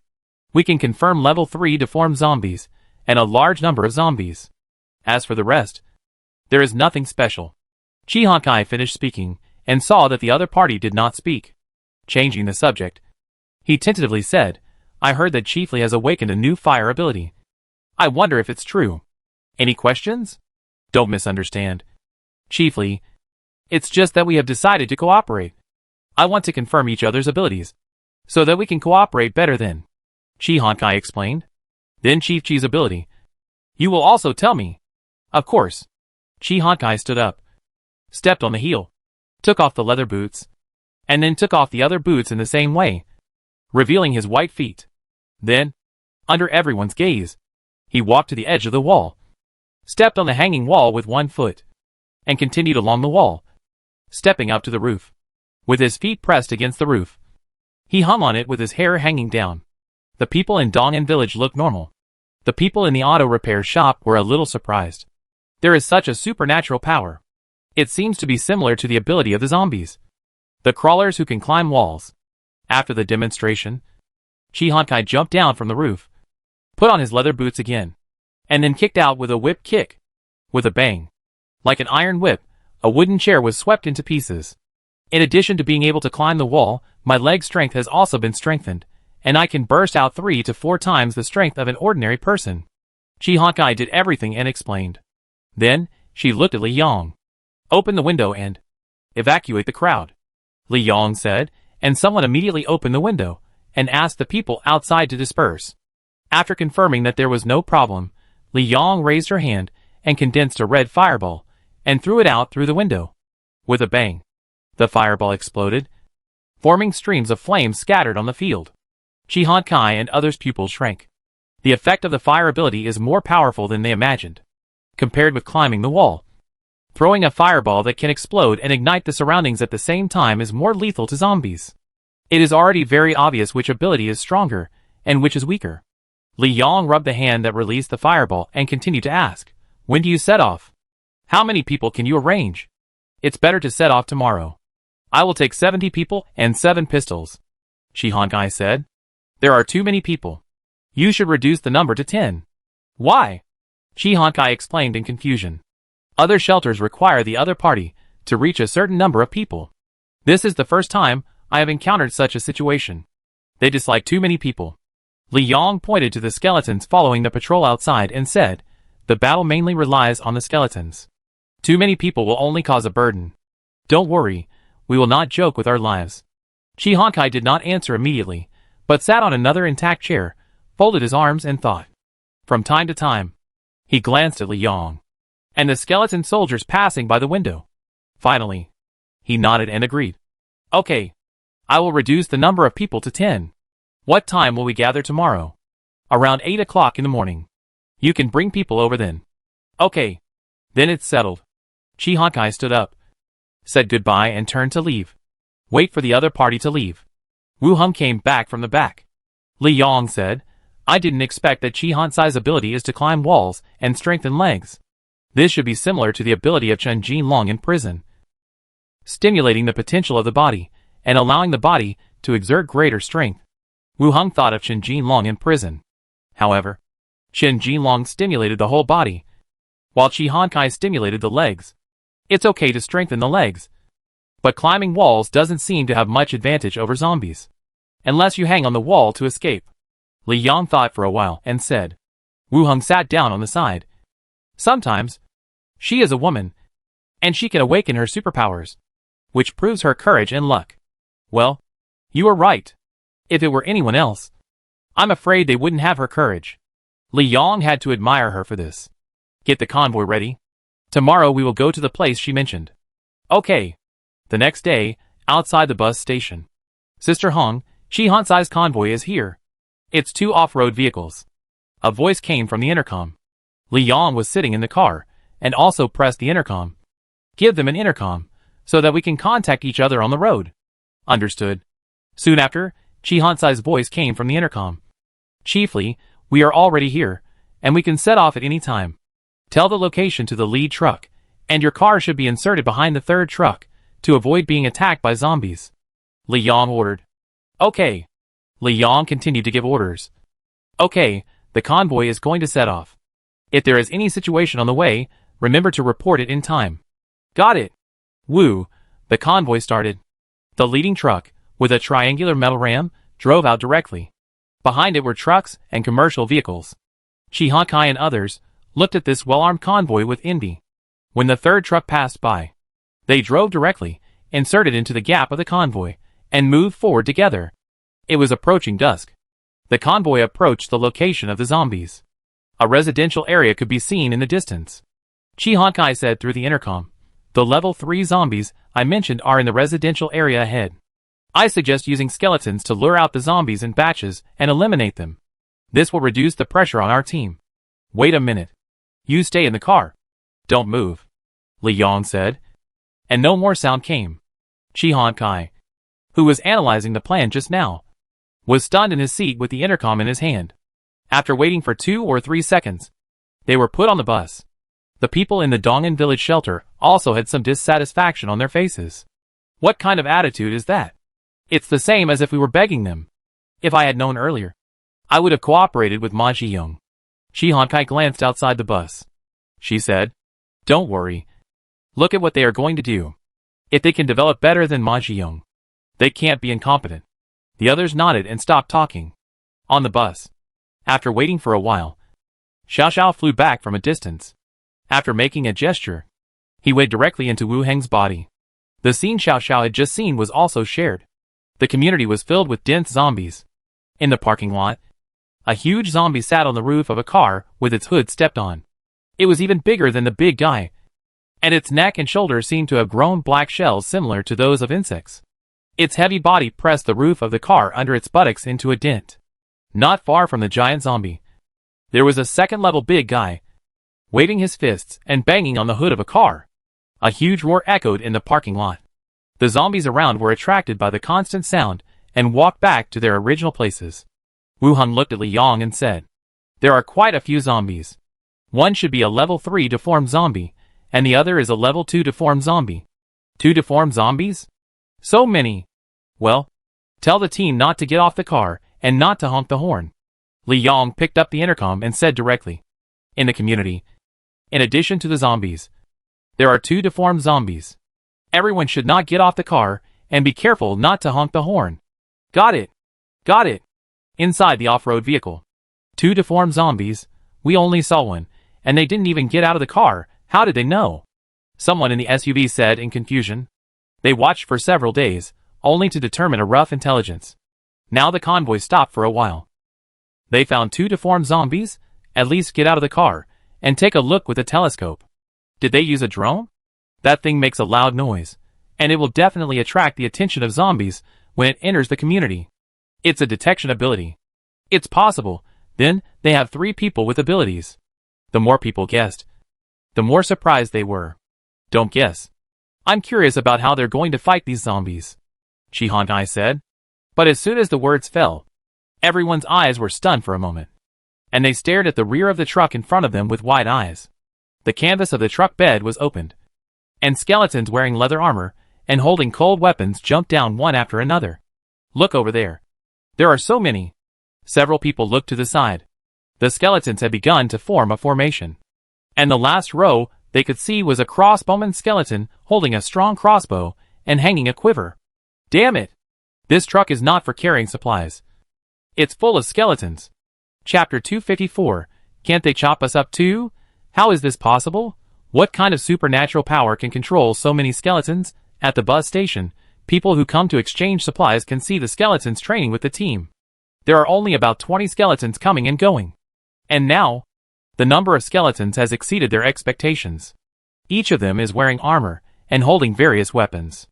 They are like soldiers from ancient times. The people in the Dongan shelter were all stunned in the car. The anger of being ignored that rose in my heart also disappeared the moment I saw the skeleton army. Compared with this, my side really didn't have the capital to be taken seriously. "Sister, is this Li Yahong's ability?" someone asked in the car. Chi Honkai shook her head. "No. Li Yahong's ability is the fire type, like Ma Ji-young's. This ability should be the ability of King Yama. They have 3 people with abilities? According to the guess of several people, the one who explored the intelligence in the community should be a person with abilities. Li Yong is a fire type, and the legendary King Yama controls skeletons. This auto repair shop, 3 superpowers gathered at once. That's not right, 3 superpowers. Why is Li Yong the leader? She should be responsible for the planning of the entire shelter. Chi-Honkai didn't say anything. His eyes fell on the position of a bus.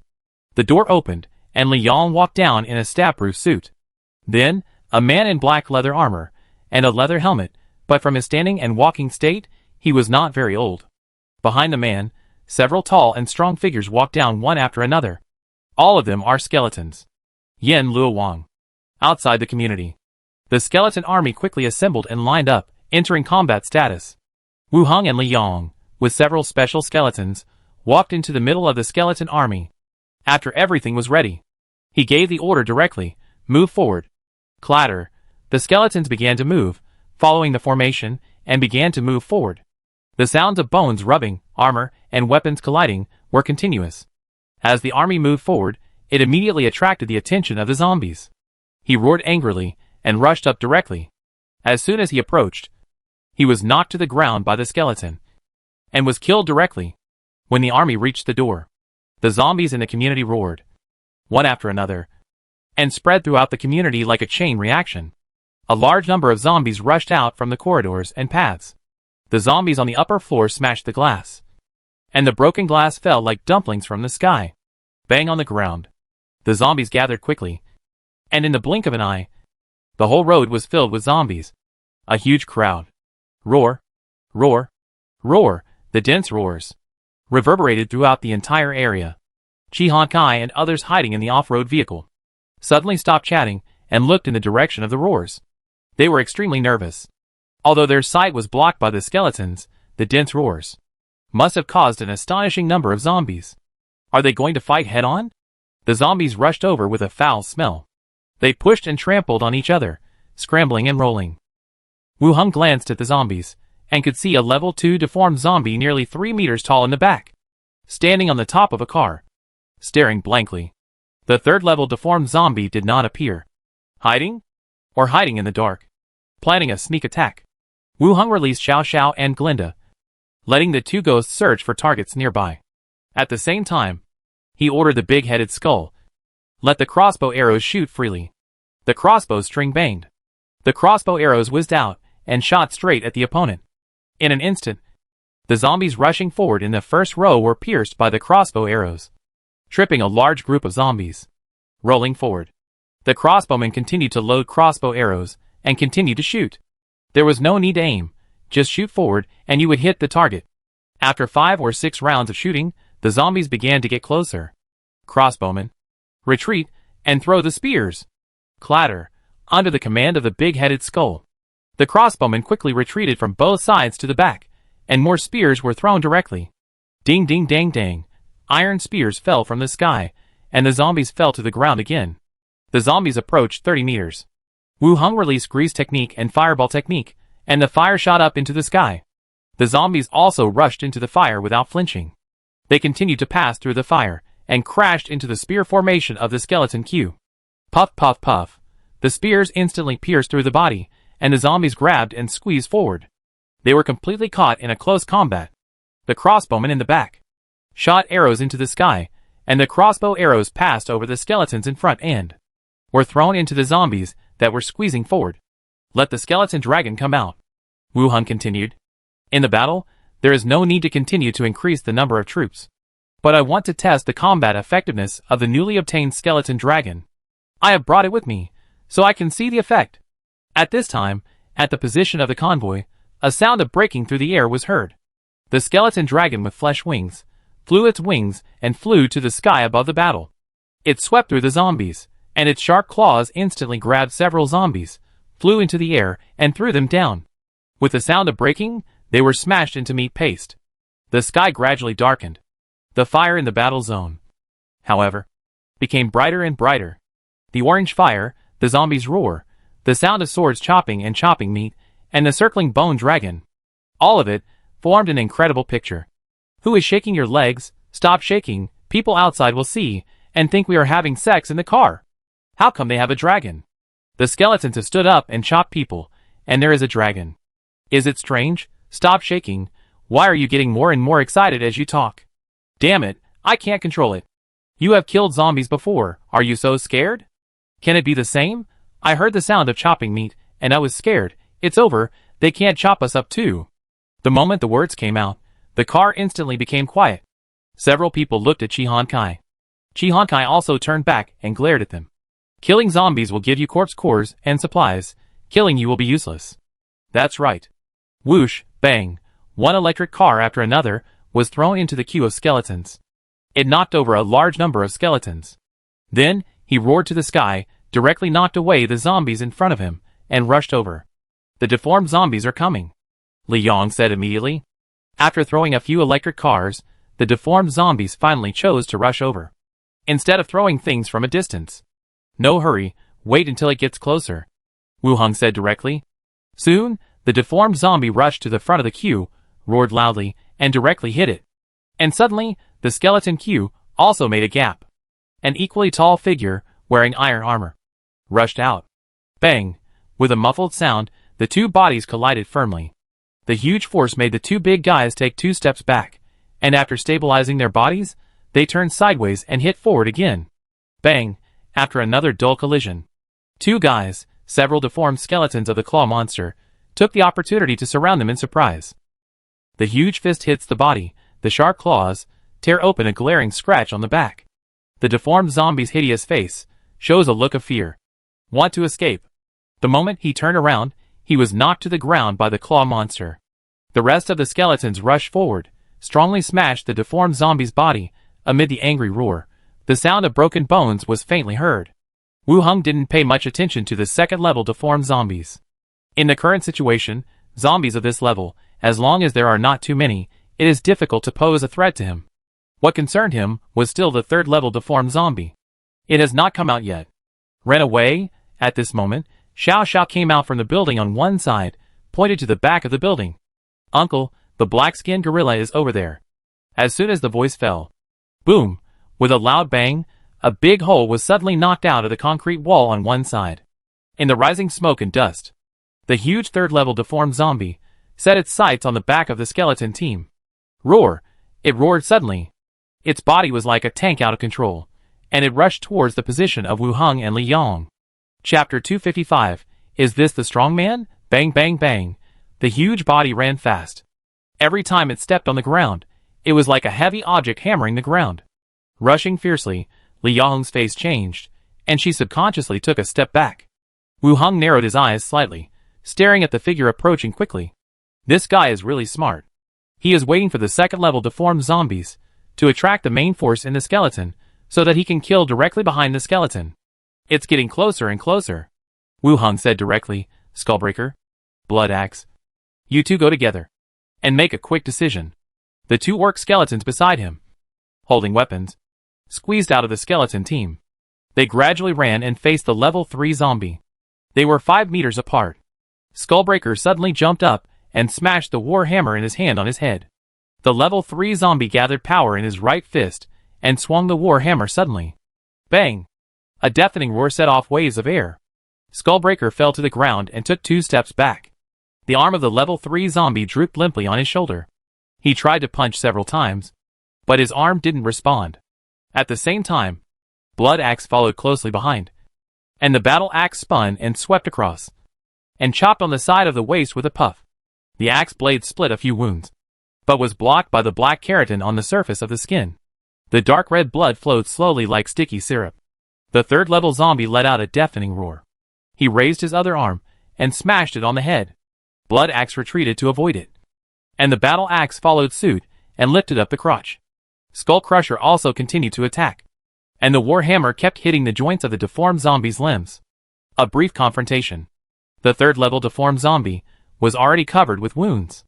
Even with the black keratin on his body, he still couldn't completely block the axe's slash and the hammer's blow, compared to the zombies with only deformed bodies. Skull Crusher and Tomahawk, they were professionals with combat systems. Their attributes were not low, and they also had combat experience and skills that zombies didn't have. When they fought, they were crushed. Seeing that the attack was hopeless, the third-level zombie, with his huge head, looked around. He raised his other intact arm and repelled the broken skull.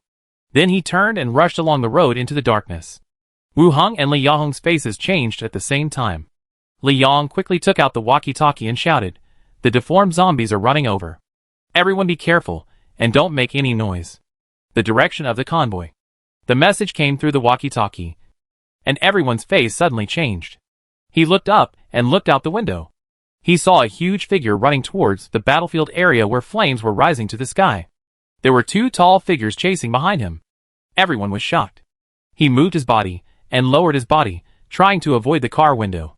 "Damn, how did this zombie escape this way?" Li Yahong's voice came again on the intercom. "Keep quiet, the car has been reinforced enough to stop it for a while. Don't get out of the car." No one answered, and even turned down the volume of the intercom. The footsteps outside the car were getting closer and closer, and one could even feel the vibration of the ground coming into the car. The third-level zombie ran wildly, glancing at the strange convoy. Then, turning direction, running towards the shortest vehicle. Off-road vehicle. Several people curled up in chairs, looking ashen. The third-level deformed zombie directly avoided the truck with thickened iron plates and rushed over here. A sense of crisis of impending death rose in everyone's heart. Even Chi Han Kai, facing this level of zombies, the supernatural power had no effect, and could only pray that the other party was just passing by. "Big brother, stop shaking, the zombies are coming." Someone whispered. "I'm sorry, I can't control myself." "Stop talking, I'm coming."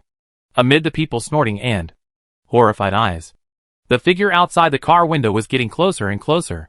Just when the huge hand was about to grab the car body, swish, a sharp claw sound was heard.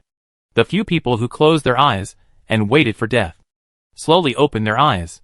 Then, they saw the skeleton flying dragon blocking the car, flapping its wings, and its claws tightly grasping the arm of the third-level zombie, tearing it madly. And the tall figure holding a long-handled war hammer and a long-handled war axe in the back also caught up with them. The warhammer in his hand smashed down suddenly. Bang!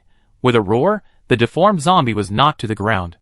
The flying dragon flew up into the sky again, and two figures holding weapons gathered on both sides of the zombie.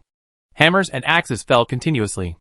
The deformed zombie struggled hard, scratching the ground hard, trying to crawl under the SUV. But as soon as he moved, he was dragged by the ankle and dragged back to the original place. He continued to be beaten, like a helpless girl, trying to get rid of the vicious villain. Inside the off-road vehicle, the few people who were in danger did not show any joy. Lying on the seat, looking outside in horror, the 4-meter-tall, level 3 deformed zombie with black keratin on its body was pressed to the ground and beaten like mud. When did the roles of zombies and survivors begin to reverse? Zombies are no longer hunters, and survivors are no longer just prey that escape. Perhaps, the strong who can survive the end of the world should be like this. "Is Chief Chi okay?" A questioning voice suddenly came from the intercom. Chi Han Kai shuddered, and almost threw the intercom out. He looked out the window, and saw the zombies were still being beaten. So he carefully pressed the switch. "It's okay. Are you hurt?" "No." Chi Han Kai carefully looked out again, and his voice trembled. "The deformed zombies and your people are fighting outside. What should we do?" Li Yahong's voice continued to come out of the intercom. "It's okay. You won't be in danger. Stay in the car and don't get out." "Okay." Chi Han Kai lowered his body again, signaling several of his men to quiet down. Level 3 deformed zombie, the limbs were broken by the warhammer. The back and waist area were also covered with scars left by the battle axe. The black keratin played a strong defensive role, but it still couldn't stop the blood axe from slashing. The skin was torn and the flesh was exposed, looking miserable. Puff, the battle axe fell on the head. The neck that had already been chopped off was directly cut off. The dark red dirty blood splattered all over the off-road vehicle in front, and the head rolled to the side. Two orc skeletons, one holding the head, the other holding the ankle of the corpse, walked towards the main battlefield. The people in the SUV. Through the window stained with blood, they watched two figures carrying the corpse away. They breathed a sigh of relief.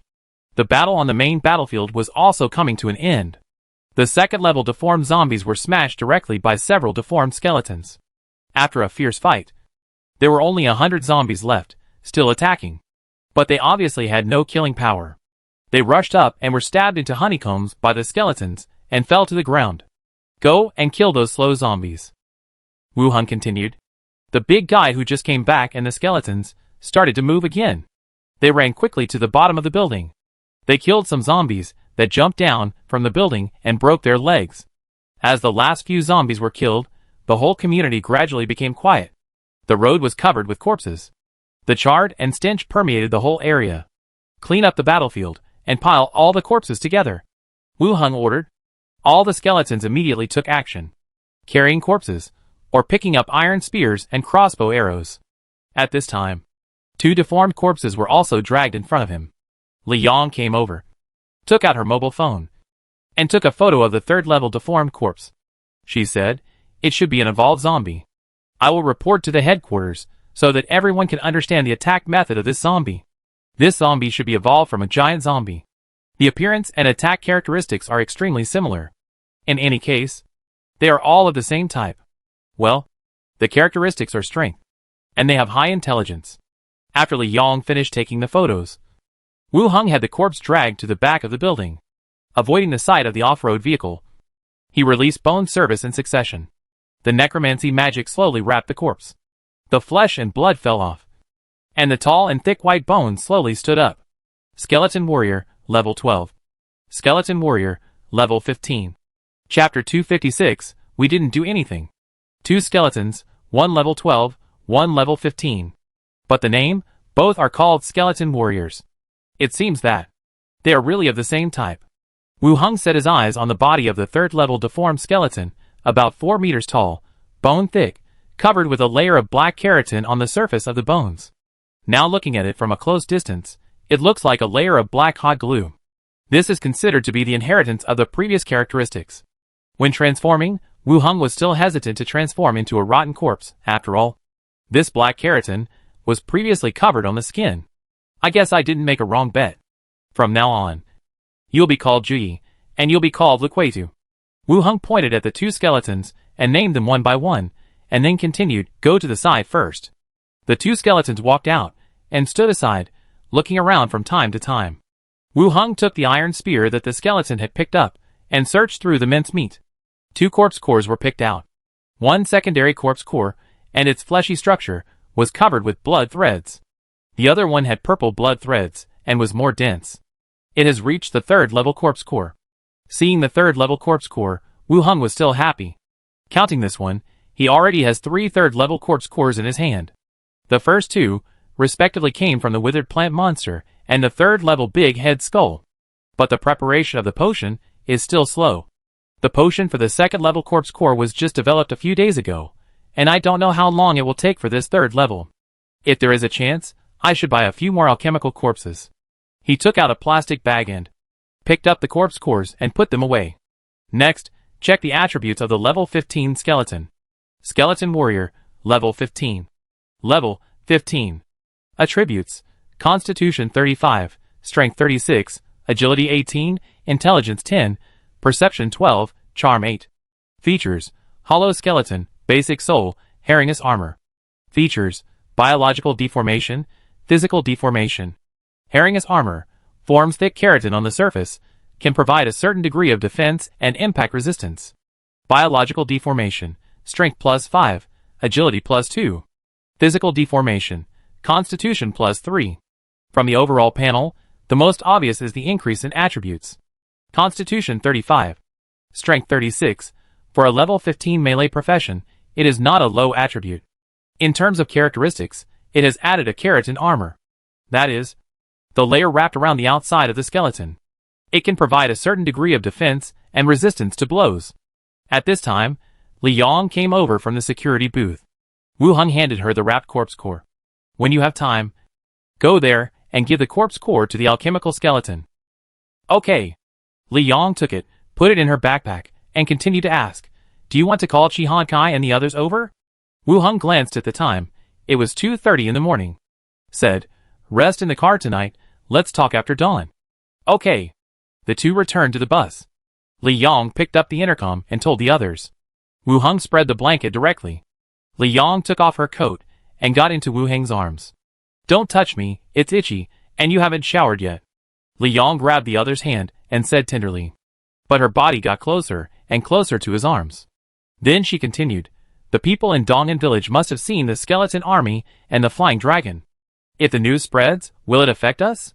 Wu Heng put his hand into Li Yahong's waistband, rubbed it gently, and said, it's not a big problem. If they are smart enough, they won't spread it deliberately. Even if they spread it, it won't matter. In the whole area, there is no other shelter that can threaten us. If it spreads, it won't do them any good. Moreover, among the current shelters, the auto repair shop is definitely the strongest. But as for the threat, it actually exists. The power of modern weapons can completely destroy the entire skeleton army. But with such weapons, there is no need to fight Wu Heng after all. Everyone is in the same camp now. Well, looking at the way Chi Hankai speaks and acts, he should not be stupid. Li Yang said, looking up and continued, tomorrow's spoils, will we still split them in half? Split them in half, we agreed before, and they will only search for some food at most, other things are useless to them. Wu Heng said. Okay, I'll tell her tomorrow. As he said that, he curled up in his arms and slowly fell asleep. The next day, in the morning, Chi Hankai walked quickly to the gate of the community. Seeing the dark red ground, and the piles of corpses on both sides, his face changed. Suppressing the panic in his heart, he walked over quickly. Li Yang was waiting at the door. Chief Chi, the battle ended a little late last night. I'm sorry that you rested in the car. Chi Hankai smiled awkwardly, and said, where is it wronged? We have been in more difficult environments, it's nothing to be in the car. The two exchanged a few polite words. Li Yang said directly, according to our agreement, after the battle, we will each take half of the community. You decide how to divide it. By building number, or by the left and right sides of the main road. Chi Hankai looked back at the pile of corpses again, thought for a while, and said, in yesterday's battle, we didn't help at all. We just came along. So let's forget about this half of the spoils. Yesterday's battle was too shocking for them. Even after it was over, they rested in the car. Chi Hankai and others still couldn't calm down their hearts, and didn't sleep all night. This morning, I discussed this with Li Yang. The other parties still followed the original agreement, and gave them half of the community. But it was Chi Hankai's turn to hesitate whether to accept it. Let's still follow the agreement. I still remember what Chief Chi said. We are all women, and should support each other. Chi Hankai did not refuse too much. Nodded and said, thank you. Then we will divide it from the main road. We want the left side. There are fewer buildings on the left side, which is considered to be a concession to Li Yang. Then divide it this way. Li Yang nodded, and continued. There may be zombies in some houses, so be careful when looting. Okay, I'll arrange for someone to come when I get back. Chi Hankai nodded, and planned to return to the SUV. After walking a few steps, Li Yang spoke again. Chief Chi. Chi Hankai turned around and asked, anything else? The battle is the secret of the shelter, and I hope you can keep it as secret as possible. Chi Hankai nodded. Don't worry, I'll tell others when I get back, and won't reveal it to the outside world. Okay. Chi Hankai nodded again, and turned and left. Before getting on the SUV, I looked at the busy people in the auto repair shop. I didn't notice that during the battle last night. The young man in black leather armor got on the SUV directly. The vehicle started and left quickly. Not long after, Wu Heng came from the direction of the convoy. Li Yang said, Chi Hankai chose the residential building on the left. It doesn't matter which side you choose. We don't lack this little material. Well, after we go back, I will arrange people to plunder. Wait for me for a while, and then we will go back together. Wu Heng said. Then I'll ask Jiangzi and the others to turn around first. Li Yang left. Wu Heng went directly to the pile of corpses, took out his staff, and began to release dead corpse battlefield. A grayish-white halo spread out. One after another, skeletons rolled and crawled down from the pile of corpses and joined the queue. After releasing skills several times in succession, the community was already full of skeletons. Arranged some level 5 skeletons to guard the community, and the rest all boarded the truck. Returned to the bus station. Li Yang began to gather people, preparing to send them directly over to plunder supplies. Wu Heng did not leave immediately. He shouted to the distance, Jiangzi. Jiangzi, who was chatting with others, ran over quickly. My king, what do you want? Wu Heng pointed at the flying dragon in the distance. Did you see the battle yesterday? Jiangzi nodded. I saw it. It was quite fierce. The attack method is a bit monotonous. What do you think? Chapter 257. Magic arrows. Xiangzi thought for a moment and asked. Your Majesty, what do you mean? The skeleton dragon is slow in killing zombies? Well, during this period of time, think about how to improve the dragon, Wu Heng said directly. Last night, the skeleton dragon's fighting style was very obvious. It swooped down, grabbed the zombies in the sky and tore them apart, or threw them down and killed a bunch of zombies. In terms of attributes, it was no problem to kill ordinary zombies. But in terms of efficiency, it was a bit too inefficient. After the whole battle, the skeleton dragon didn't kill many. As a level 13 skeleton, its efficiency was too low. Okay, let me think about it. I'll report to you when I get the result. Xiangzi agreed directly. He liked to study these things. Now that he has been recognized by Wu Heng, he is even more motivated. Wu Heng then asked, how is the iron wolf whip you mentioned last time? Xiangzi scratched his head and said, it's still being made. The two versions we made before were too heavy. We are studying how to reduce the weight. Don't worry about it. Think about the skeleton dragon. Our first skeleton that can fly for a long time. We must make use of it anyway. Don't worry, my king. I will think about it carefully. Yes. Xiangzi turned and left. After Li Yong finished explaining the task, she also walked back. I will take the convoy back to the prison later. Bring the corpse core and some supplies, and then rest in the prison for one night. When I come back tomorrow, I will go to the community to search for supplies. The two places are separate. The supplies are transported from outside, and the prison is constantly producing spears, javelins and machetes. They are then transported here and distributed to the skeletons. The skeletons are guaranteed to have weapons to use. Wu Heng nodded. Don't be so anxious. And you should also pay attention to rest. You are also exhausted because of these things. Yes, I know. The two chatted for a while, and the convoy was replenished. Li Yong waved her hand and left with the motorcade. Wu Heng also returned to his residence and walked into the gate. Association dormitory. Wu Heng walked out of the study and saw Minnie and Anduir sitting in front of the coffee table and chatting.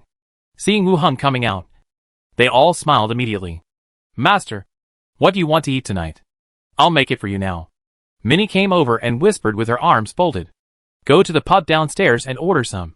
So we don't have to cook. Then what does the master want to eat? Anything is fine. You can choose it yourself, Wu Heng said. Okay. Minnie changed her clothes, carried her small bag, and went out with the skeleton.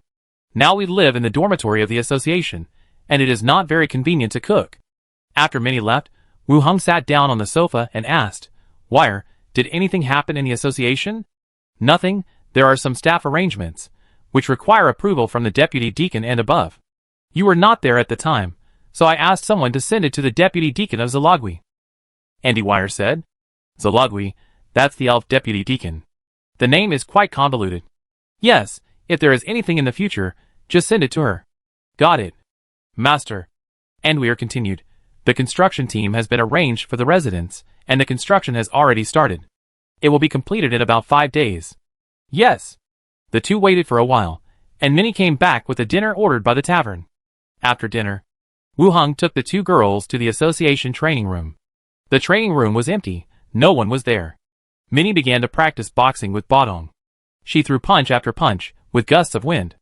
Although her figure and face were still attractive, her boxing moves were no longer the kind that made people more excited. Wu Heng looked at Anderwire. Wire, what weapons are you good at? Bows and crossbows. Anderwire answered. Anderwire's profession was a ranger, and she was proficient in the use of bows and crossbows. But after becoming a slave, there are few opportunities to use weapons. Wu Heng took out a rifle and a pistol from his space ring and handed them to her. You will often go in and out of the association in the future. It is still very important to have some self-protection methods. I will teach you how to use them. But don't take them out at ordinary times, so as not to be noticed. Seeing the weapons handed over, Anduir was stunned. She had seen this kind of equipment before, and its power was also very amazing. Now it was suddenly handed to her, and she was a little overwhelmed. For me, master? Don't you need it yourself? I still have some, don't worry about that. Okay, thank you, master, Andyville said. Wu Heng began to show her how to use it. In fact, it's not difficult to use. As long as you understand a few special positions and functions, You can use the gun. After 2 times. Andyville has become familiar with it. According to Wu Heng's method, reoperate it, pointing the muzzle of the gun at the round bull's eye of the crossbow in the distance. Pull the trigger. Bang! A startling sound. The wooden target in the distance instantly exploded into a hole. It was quite accurate. Wu Heng was a little surprised. Although it was not the bull's eye, if the wooden target was a person, it would definitely hit the body. Thank you, Master. Anweer was happy. She did not continue shooting. She put it directly into the space ring and kissed Wu Heng on the face. Then she ran to Minnie's side and practiced some boxing and kicking skills with her. Wu Heng also took out the silver wing water pattern sword and practiced actual combat with Huoren. Sword shadows were swung out quickly. Huoren held his sword to block the counterattack. Wu Heng and Huoren had completely different fighting styles. Wu Heng used a one-handed sword, and his sword was fast and sharp, while Huoren used a two-handed sword, and his sword was powerful and heavy. Ding ding dang dang, in the fierce battle. The system prompt suddenly appeared. Unlocked features, combat intuition, beginner, pause. Wu Heng spoke immediately, and stopped Huoren from rushing up. Huoren put away his sword and stood aside. Wu Heng opened the properties, and took a look at the newly unlocked features. Battle intuition, beginner, actual combat makes your battle intuition become extremely sharp, enabling you to discern the enemy's plans or moves, and thus gain the upper hand. Perceive the enemy's moves? Do you know what the enemy wants to do before he makes a move? Fire Blade, keep attacking. Fire Blade held the sword again, and rushed over quickly. Wu Heng concentrated and felt, and when a sword was swung down on his head, he quickly dodged. Damn it, I have some feelings, but it's useless. Wu Heng didn't think about it anymore, and continued to fight Fire Blade with the sword. Wait until the whole training room is dark. Wu Heng led a few people, then left the training room, and returned to the dormitory. In the bathroom, Wu Heng sat in the bathtub, leaning on Anveer in his arms. His furry ears were wet, and his body was soft and tender. Minnie stood outside, massaging his back, and said softly, Sister Wen Manshaw always yelled that she would give birth to a baby for you. I don't know what's going on. Do you miss her? Wu Heng asked. I was a little afraid of her before, but now I miss her a little. Actually, Sister Wen Manshaw is pretty good, but she has been in the gang for a long time, so she doesn't sound very friendly. Minnie said softly. Wu Heng thought for a moment, and said, When we settle down, let's take her here to stay for a few days. So far, have you forgotten how we got here? Ah! Minnie exclaimed. Yes, the master has a train. Wu Heng nodded. Minnie massaged while saying, Great, so we can see each other more often. Wu Heng didn't say anything. Anveer, who was sitting in front of him, began to have a more rosy complexion. He turned his head and carefully glanced at Minnie, who was chatting, and raised his body slightly, and then sat down again with his lips tightly bitten. The next day, Wu Heng went to the association. He sat there until noon, and it seemed that there was nothing to do. He handed the documents to Anweer, and then quietly left the association. He went to the trade warehouse on Lighthouse Street again. He chatted with the staff of the association, and they said that this was a warehouse set up by various trade organizations. In addition to storing items, there were also goods on display for customers to order. Of course, they were all ordered in large quantities, and they would not sell single items. When he entered the street, it started to get noisy. People come and go. You can see sailors, and merchants and dignitaries in fancy clothes entering the shops to inquire about the goods. On both sides of the road, some people are selling some fruits or new things on the roadside. Wu Heng looks around casually as he walks and stops, passing by the door of a shop. On the wooden table at the door, in a delicate grid wooden box, are several arrows without shafts. Poison arrow, description, can cause poison damage to the hit unit. Explosive arrow, description, can cause explosion effect to the hit unit and apply burning status. Static cloud arrow, description, can cause thunder damage to the hit unit and form a static cloud environment in the target area. Chapter 258, Send Her There. There are several kinds of arrows, all with different effects. Poisoning is actually easy to understand. Smear some poison on the arrow. But those arrows that explode or produce static electricity clouds are really special. These magic arrows are carefully made by our senior craftsmen, and we can ensure that each one can play its role. The human man walked out of the shop. Touching his mustache, he said softly. Wu Heng looked up at him, and continued to look at the arrows. Are these magic props? There are indeed runes etched on them. but they are disposable consumables, and cannot be classified as magic props. The man explained, and then asked, would you like to buy one and try it? It will be very effective against some difficult enemies. I'll take a look and come back when I need it, Wu Heng said. The man smiled. Take care, guests. Then, he continued to greet the guests behind him, and introduced the function of each type of arrow. Walking through the shop, Wu Heng was still thinking, arrows with various special effects. He had thought about this question before. In terms of long-range damage, there is such a shortage, so no one has developed firearms, after all. There are things like poisonous smoke bombs, wind and fire bombs. Now it seems to be completely different from the development direction of the Earth. Humans have developed explosive bombs, armor-piercing bombs, luminous bombs, and the explosive arrows, static cloud arrows, special arrows developed here. And because of the professional reasons, bows and arrows can be shot farther and more accurately. And in terms of effect, they are not necessarily inferior to bullets. Etching equipment is really a good development direction. Wu Heng continued to move forward. He found his target this time. The elf shop. Behind the open door, you can see a woman in a green long skirt and elegant appearance standing behind the counter. Wu Heng walked directly into the shop with a skeleton attendant.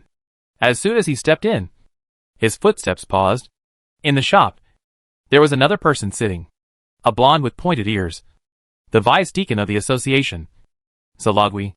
The other party was also stunned when he saw Wu Heng coming in. Is there something? Zalagui spoke first. Nothing. Come to see what's on sale here. Is the deputy deacon also here to buy something? Wu Heng asked. Zalagui glanced at the woman behind the counter, nodding. Yes, come and take a look. The middle-aged woman behind the counter smiled and walked out. Asked, who is this guest? Zalagui introduced. The deputy deacon of the association, Wu Heng. The woman suddenly realized, and was surprised that such a young human sat in this position. With a slight bow.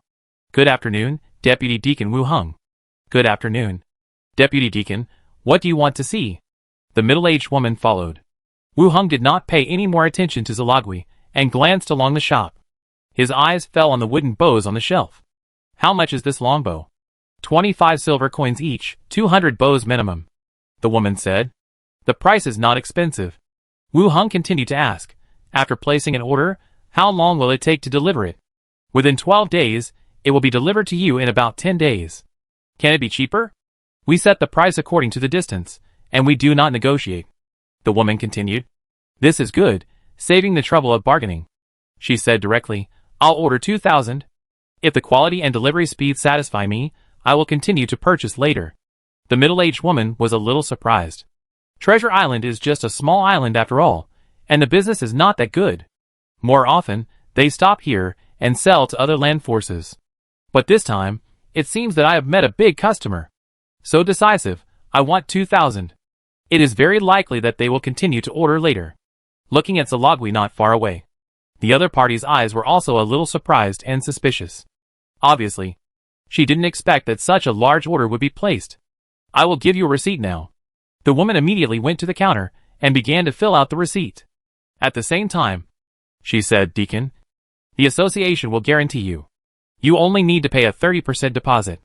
When the goods are delivered, it will be used as a deposit. Yes. Wu Heng directly took out bags of silver coins and placed them on the counter. The two women both looked at this scene in surprise. Carrying so much money with you. After the woman counted and confirmed that everything was correct, she smiled and said, the goods have arrived. I'll ask someone to go to the association to inform you. Okay. Putting away the receipts, Wu Heng was about to leave. Walked to the door. The elf Zalagui followed out. Where are you going? Back to the association. That's perfect, I want to go back too, let's go together. Zalagui said, and took the lead to walk forward. Wu Heng glanced at the elf's figure, and also walked side by side. Why did you buy so many bows? Zalagui asked. I heard that the elf's bows are very good, and I plan to take them back to my hometown. Wu Heng said directly. It was not a lie, but it was a little vague. Buy them in person? Isn't there an elf store there? It's quite remote, and it's the first time I see elves. Wu Heng glanced at the exquisite elf. It seemed to notice Wu Heng's gaze. The elf turned his head and looked over, and continued to ask, if I ask you to evaluate it, how would you evaluate it? Wu Heng thought for a while, and said, elegant. Exquisite. Zalagwi also smiled. Thank you. Then he continued to ask, by the way, I am a magic swordsman. What is your profession? Let's get to know each other, which will be helpful in future battles. Magic swordsman? Another special profession. Seeing that the other party was still staring at him with wide eyes, Wu Heng said, my profession is quite special. It is easy to be misunderstood if I tell others about it. What's the big deal? It's just a profession. At your age, it's rare for you to become a deputy deacon. Why do you still care about other people's opinions? Zalagwi smiled, and said in a counseling way. Wu Heng glanced at her and said, are you sure you want to hear it? Very special? Quite special.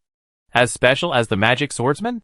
The spread of the necromancer outside seems to be more widespread than the magic swordsman profession. Anyway, in Blackstone Town and Rentam City, I have never heard of such a profession. It seems not as special as this profession. Wu Heng said. Zalagwi said, you will know it sooner or later, so just tell me. Necromancer. Zalagwi, who was walking forward to persuade him, suddenly stopped, looked back, and touched the long sword at her waist. Wu Heng narrowed his eyes and said calmly, with the knowledge of Zalagwi, the deputy deacon, you should not have any prejudice against the profession. Zalagwi also noticed her action, and immediately took her hand away, saying, sorry, I didn't react for a while. It's okay, I'm used to it. The two chatted as they walked. They returned to the association together, and each of them went their separate ways, heading to the deputy deacon's study. In the study, Wu Heng came back, and was about to ask Ann where to go home.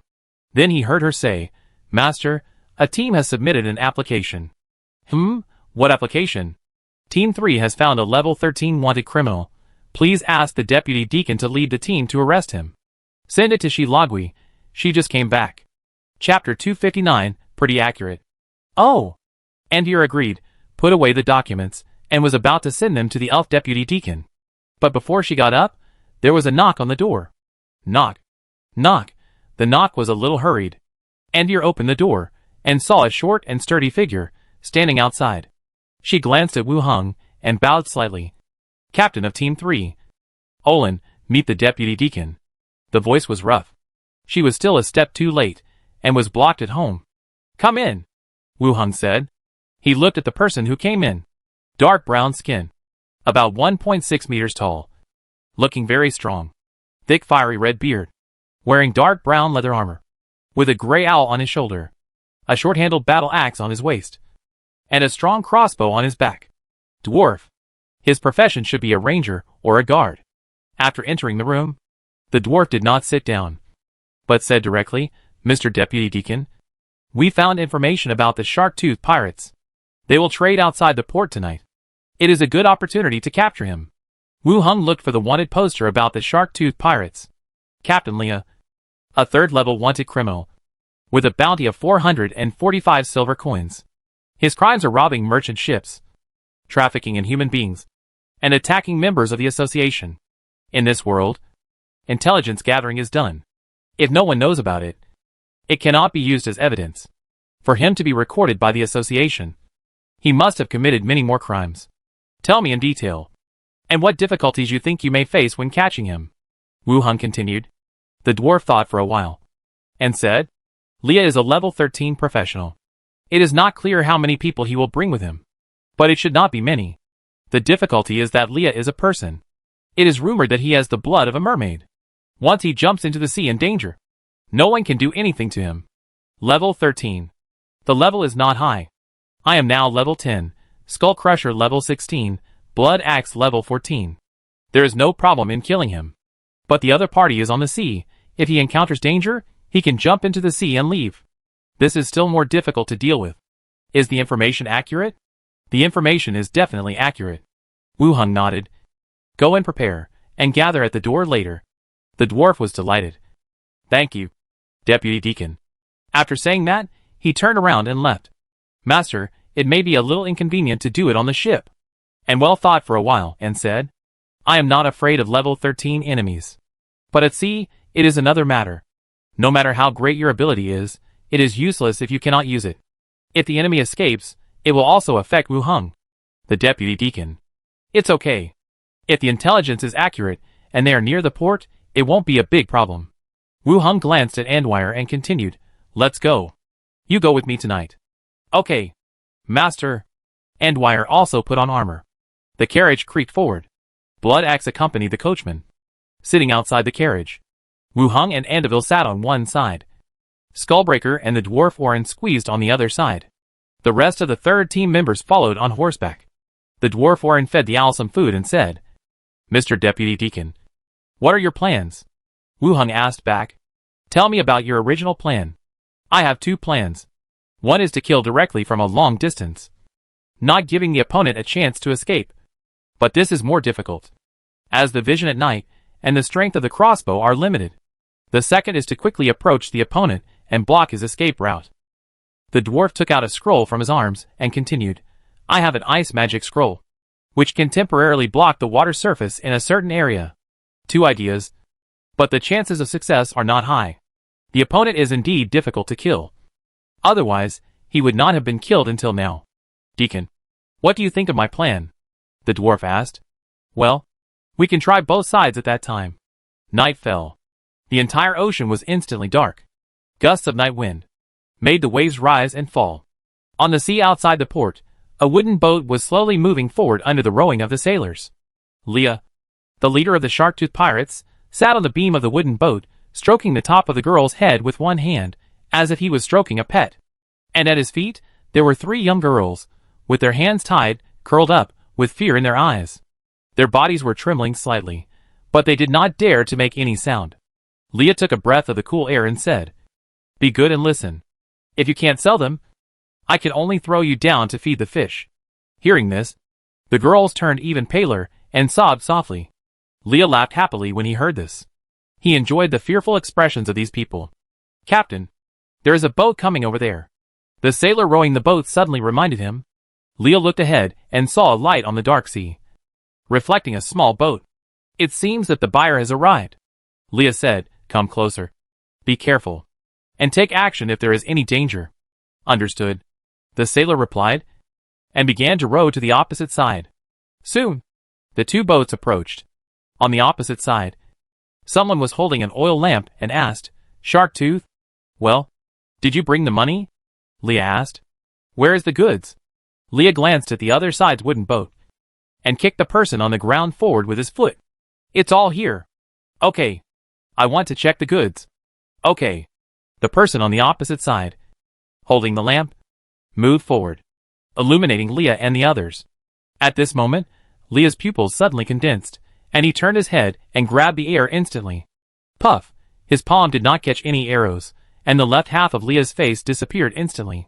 Hot and sticky blood splashed all over everyone. Leah touched his face, and immediately wanted to jump off the ship and escape. The next second, the sound of breaking air came again, and the back of Leah's head exploded again, and the whole person fell on the deck. "Damn it, they killed the captain, revenge for the captain." The other members of the Shark-Tooth Pirates immediately drew their weapons.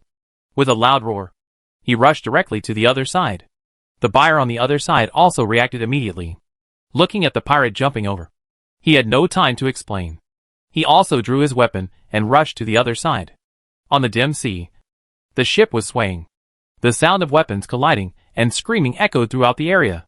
In the distance, on the deck of a cargo ship, Wu Hung looked into the distance with a telescope, while Andwire lay on the deck, holding a sniper rifle in her hand.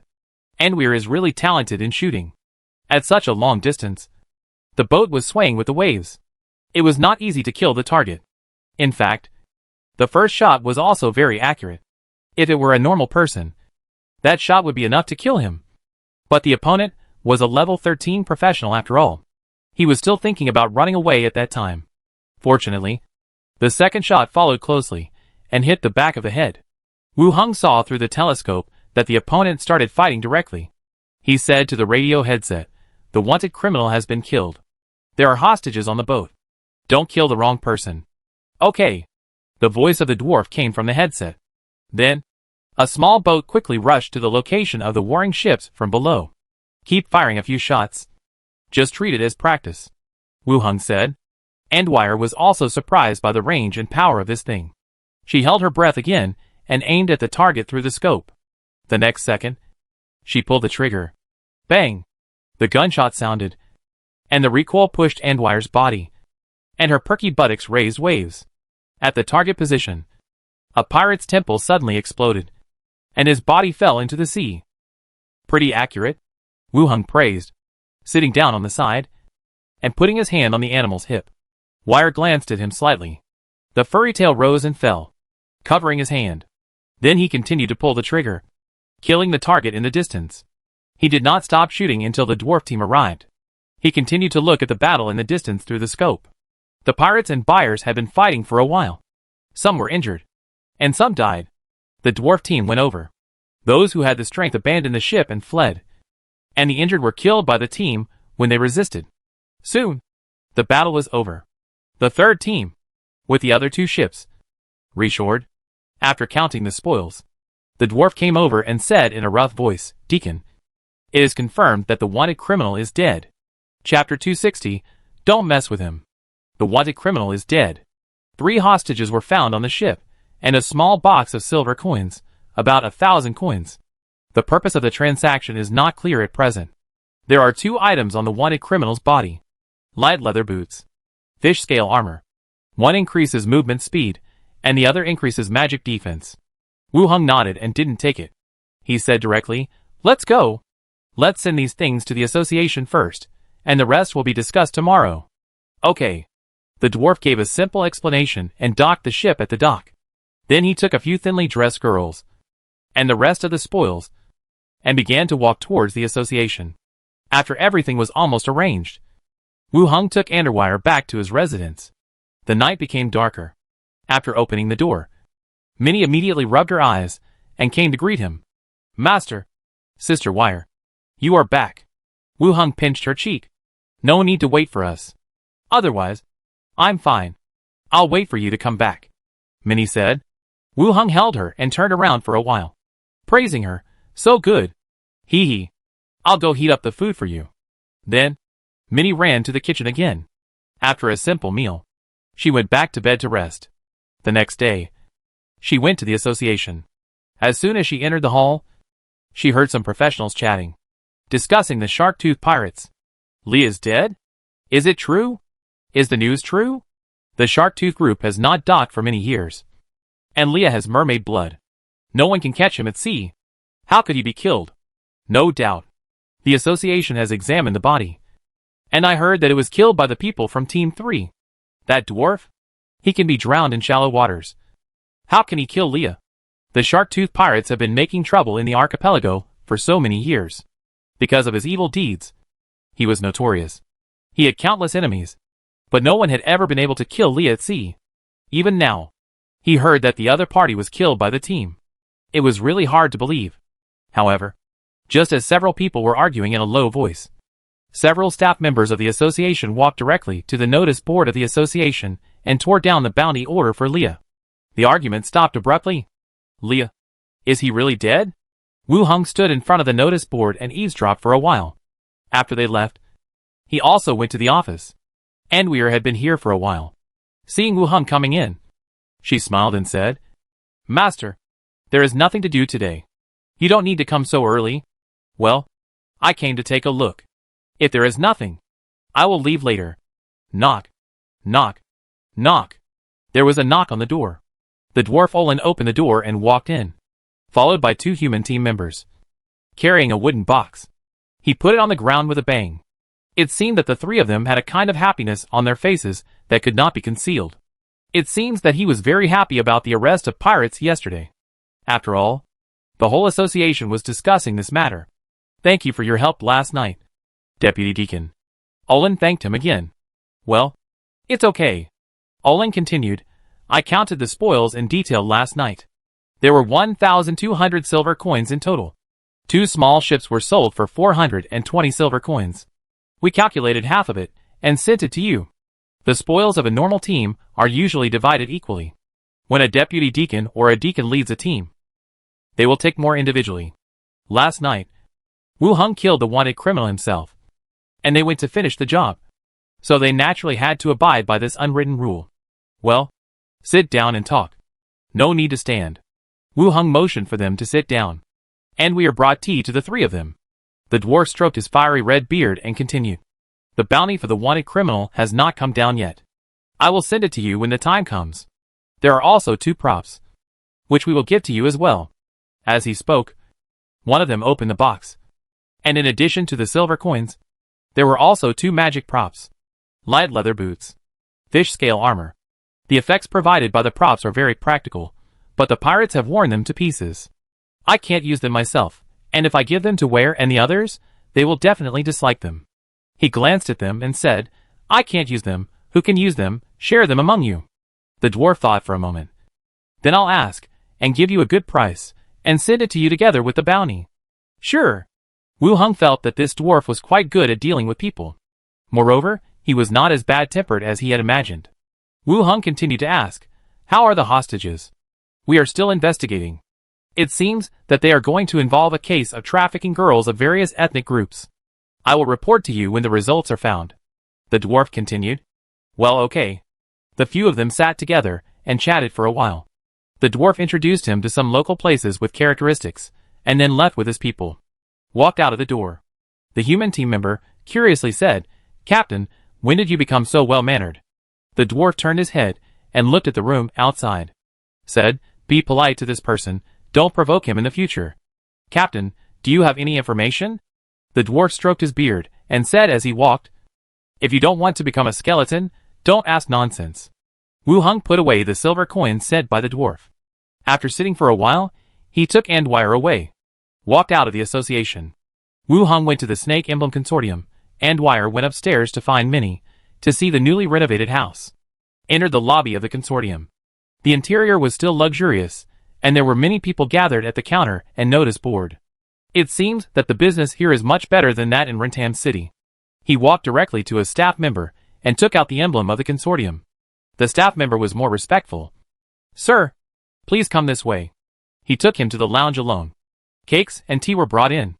At the same time, a middle-aged man in a formal dress came in and bowed slightly.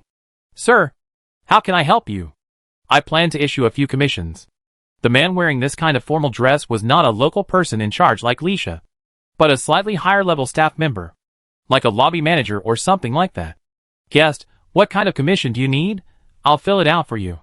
"Help me collect some advanced skill books of necromancers, and corpses of professionals above level 15, especially alchemists, and rune masters above level 10. Wu Hung said directly. When he heard the corpse of level 15, the man's expression was slightly choked. Level 15, a 4th level professional, is a top figure in any force. He actually wanted to buy corpses directly. "Is it difficult?" Wu Hung asked. "It's not that difficult, but it may be a little troublesome to collect, and the time cannot be guaranteed," the man said. "There is no big requirement for this." Wu Hung said directly, "It's okay. Just collect as usual." "Okay. Customer. I will fill out the power of attorney for you."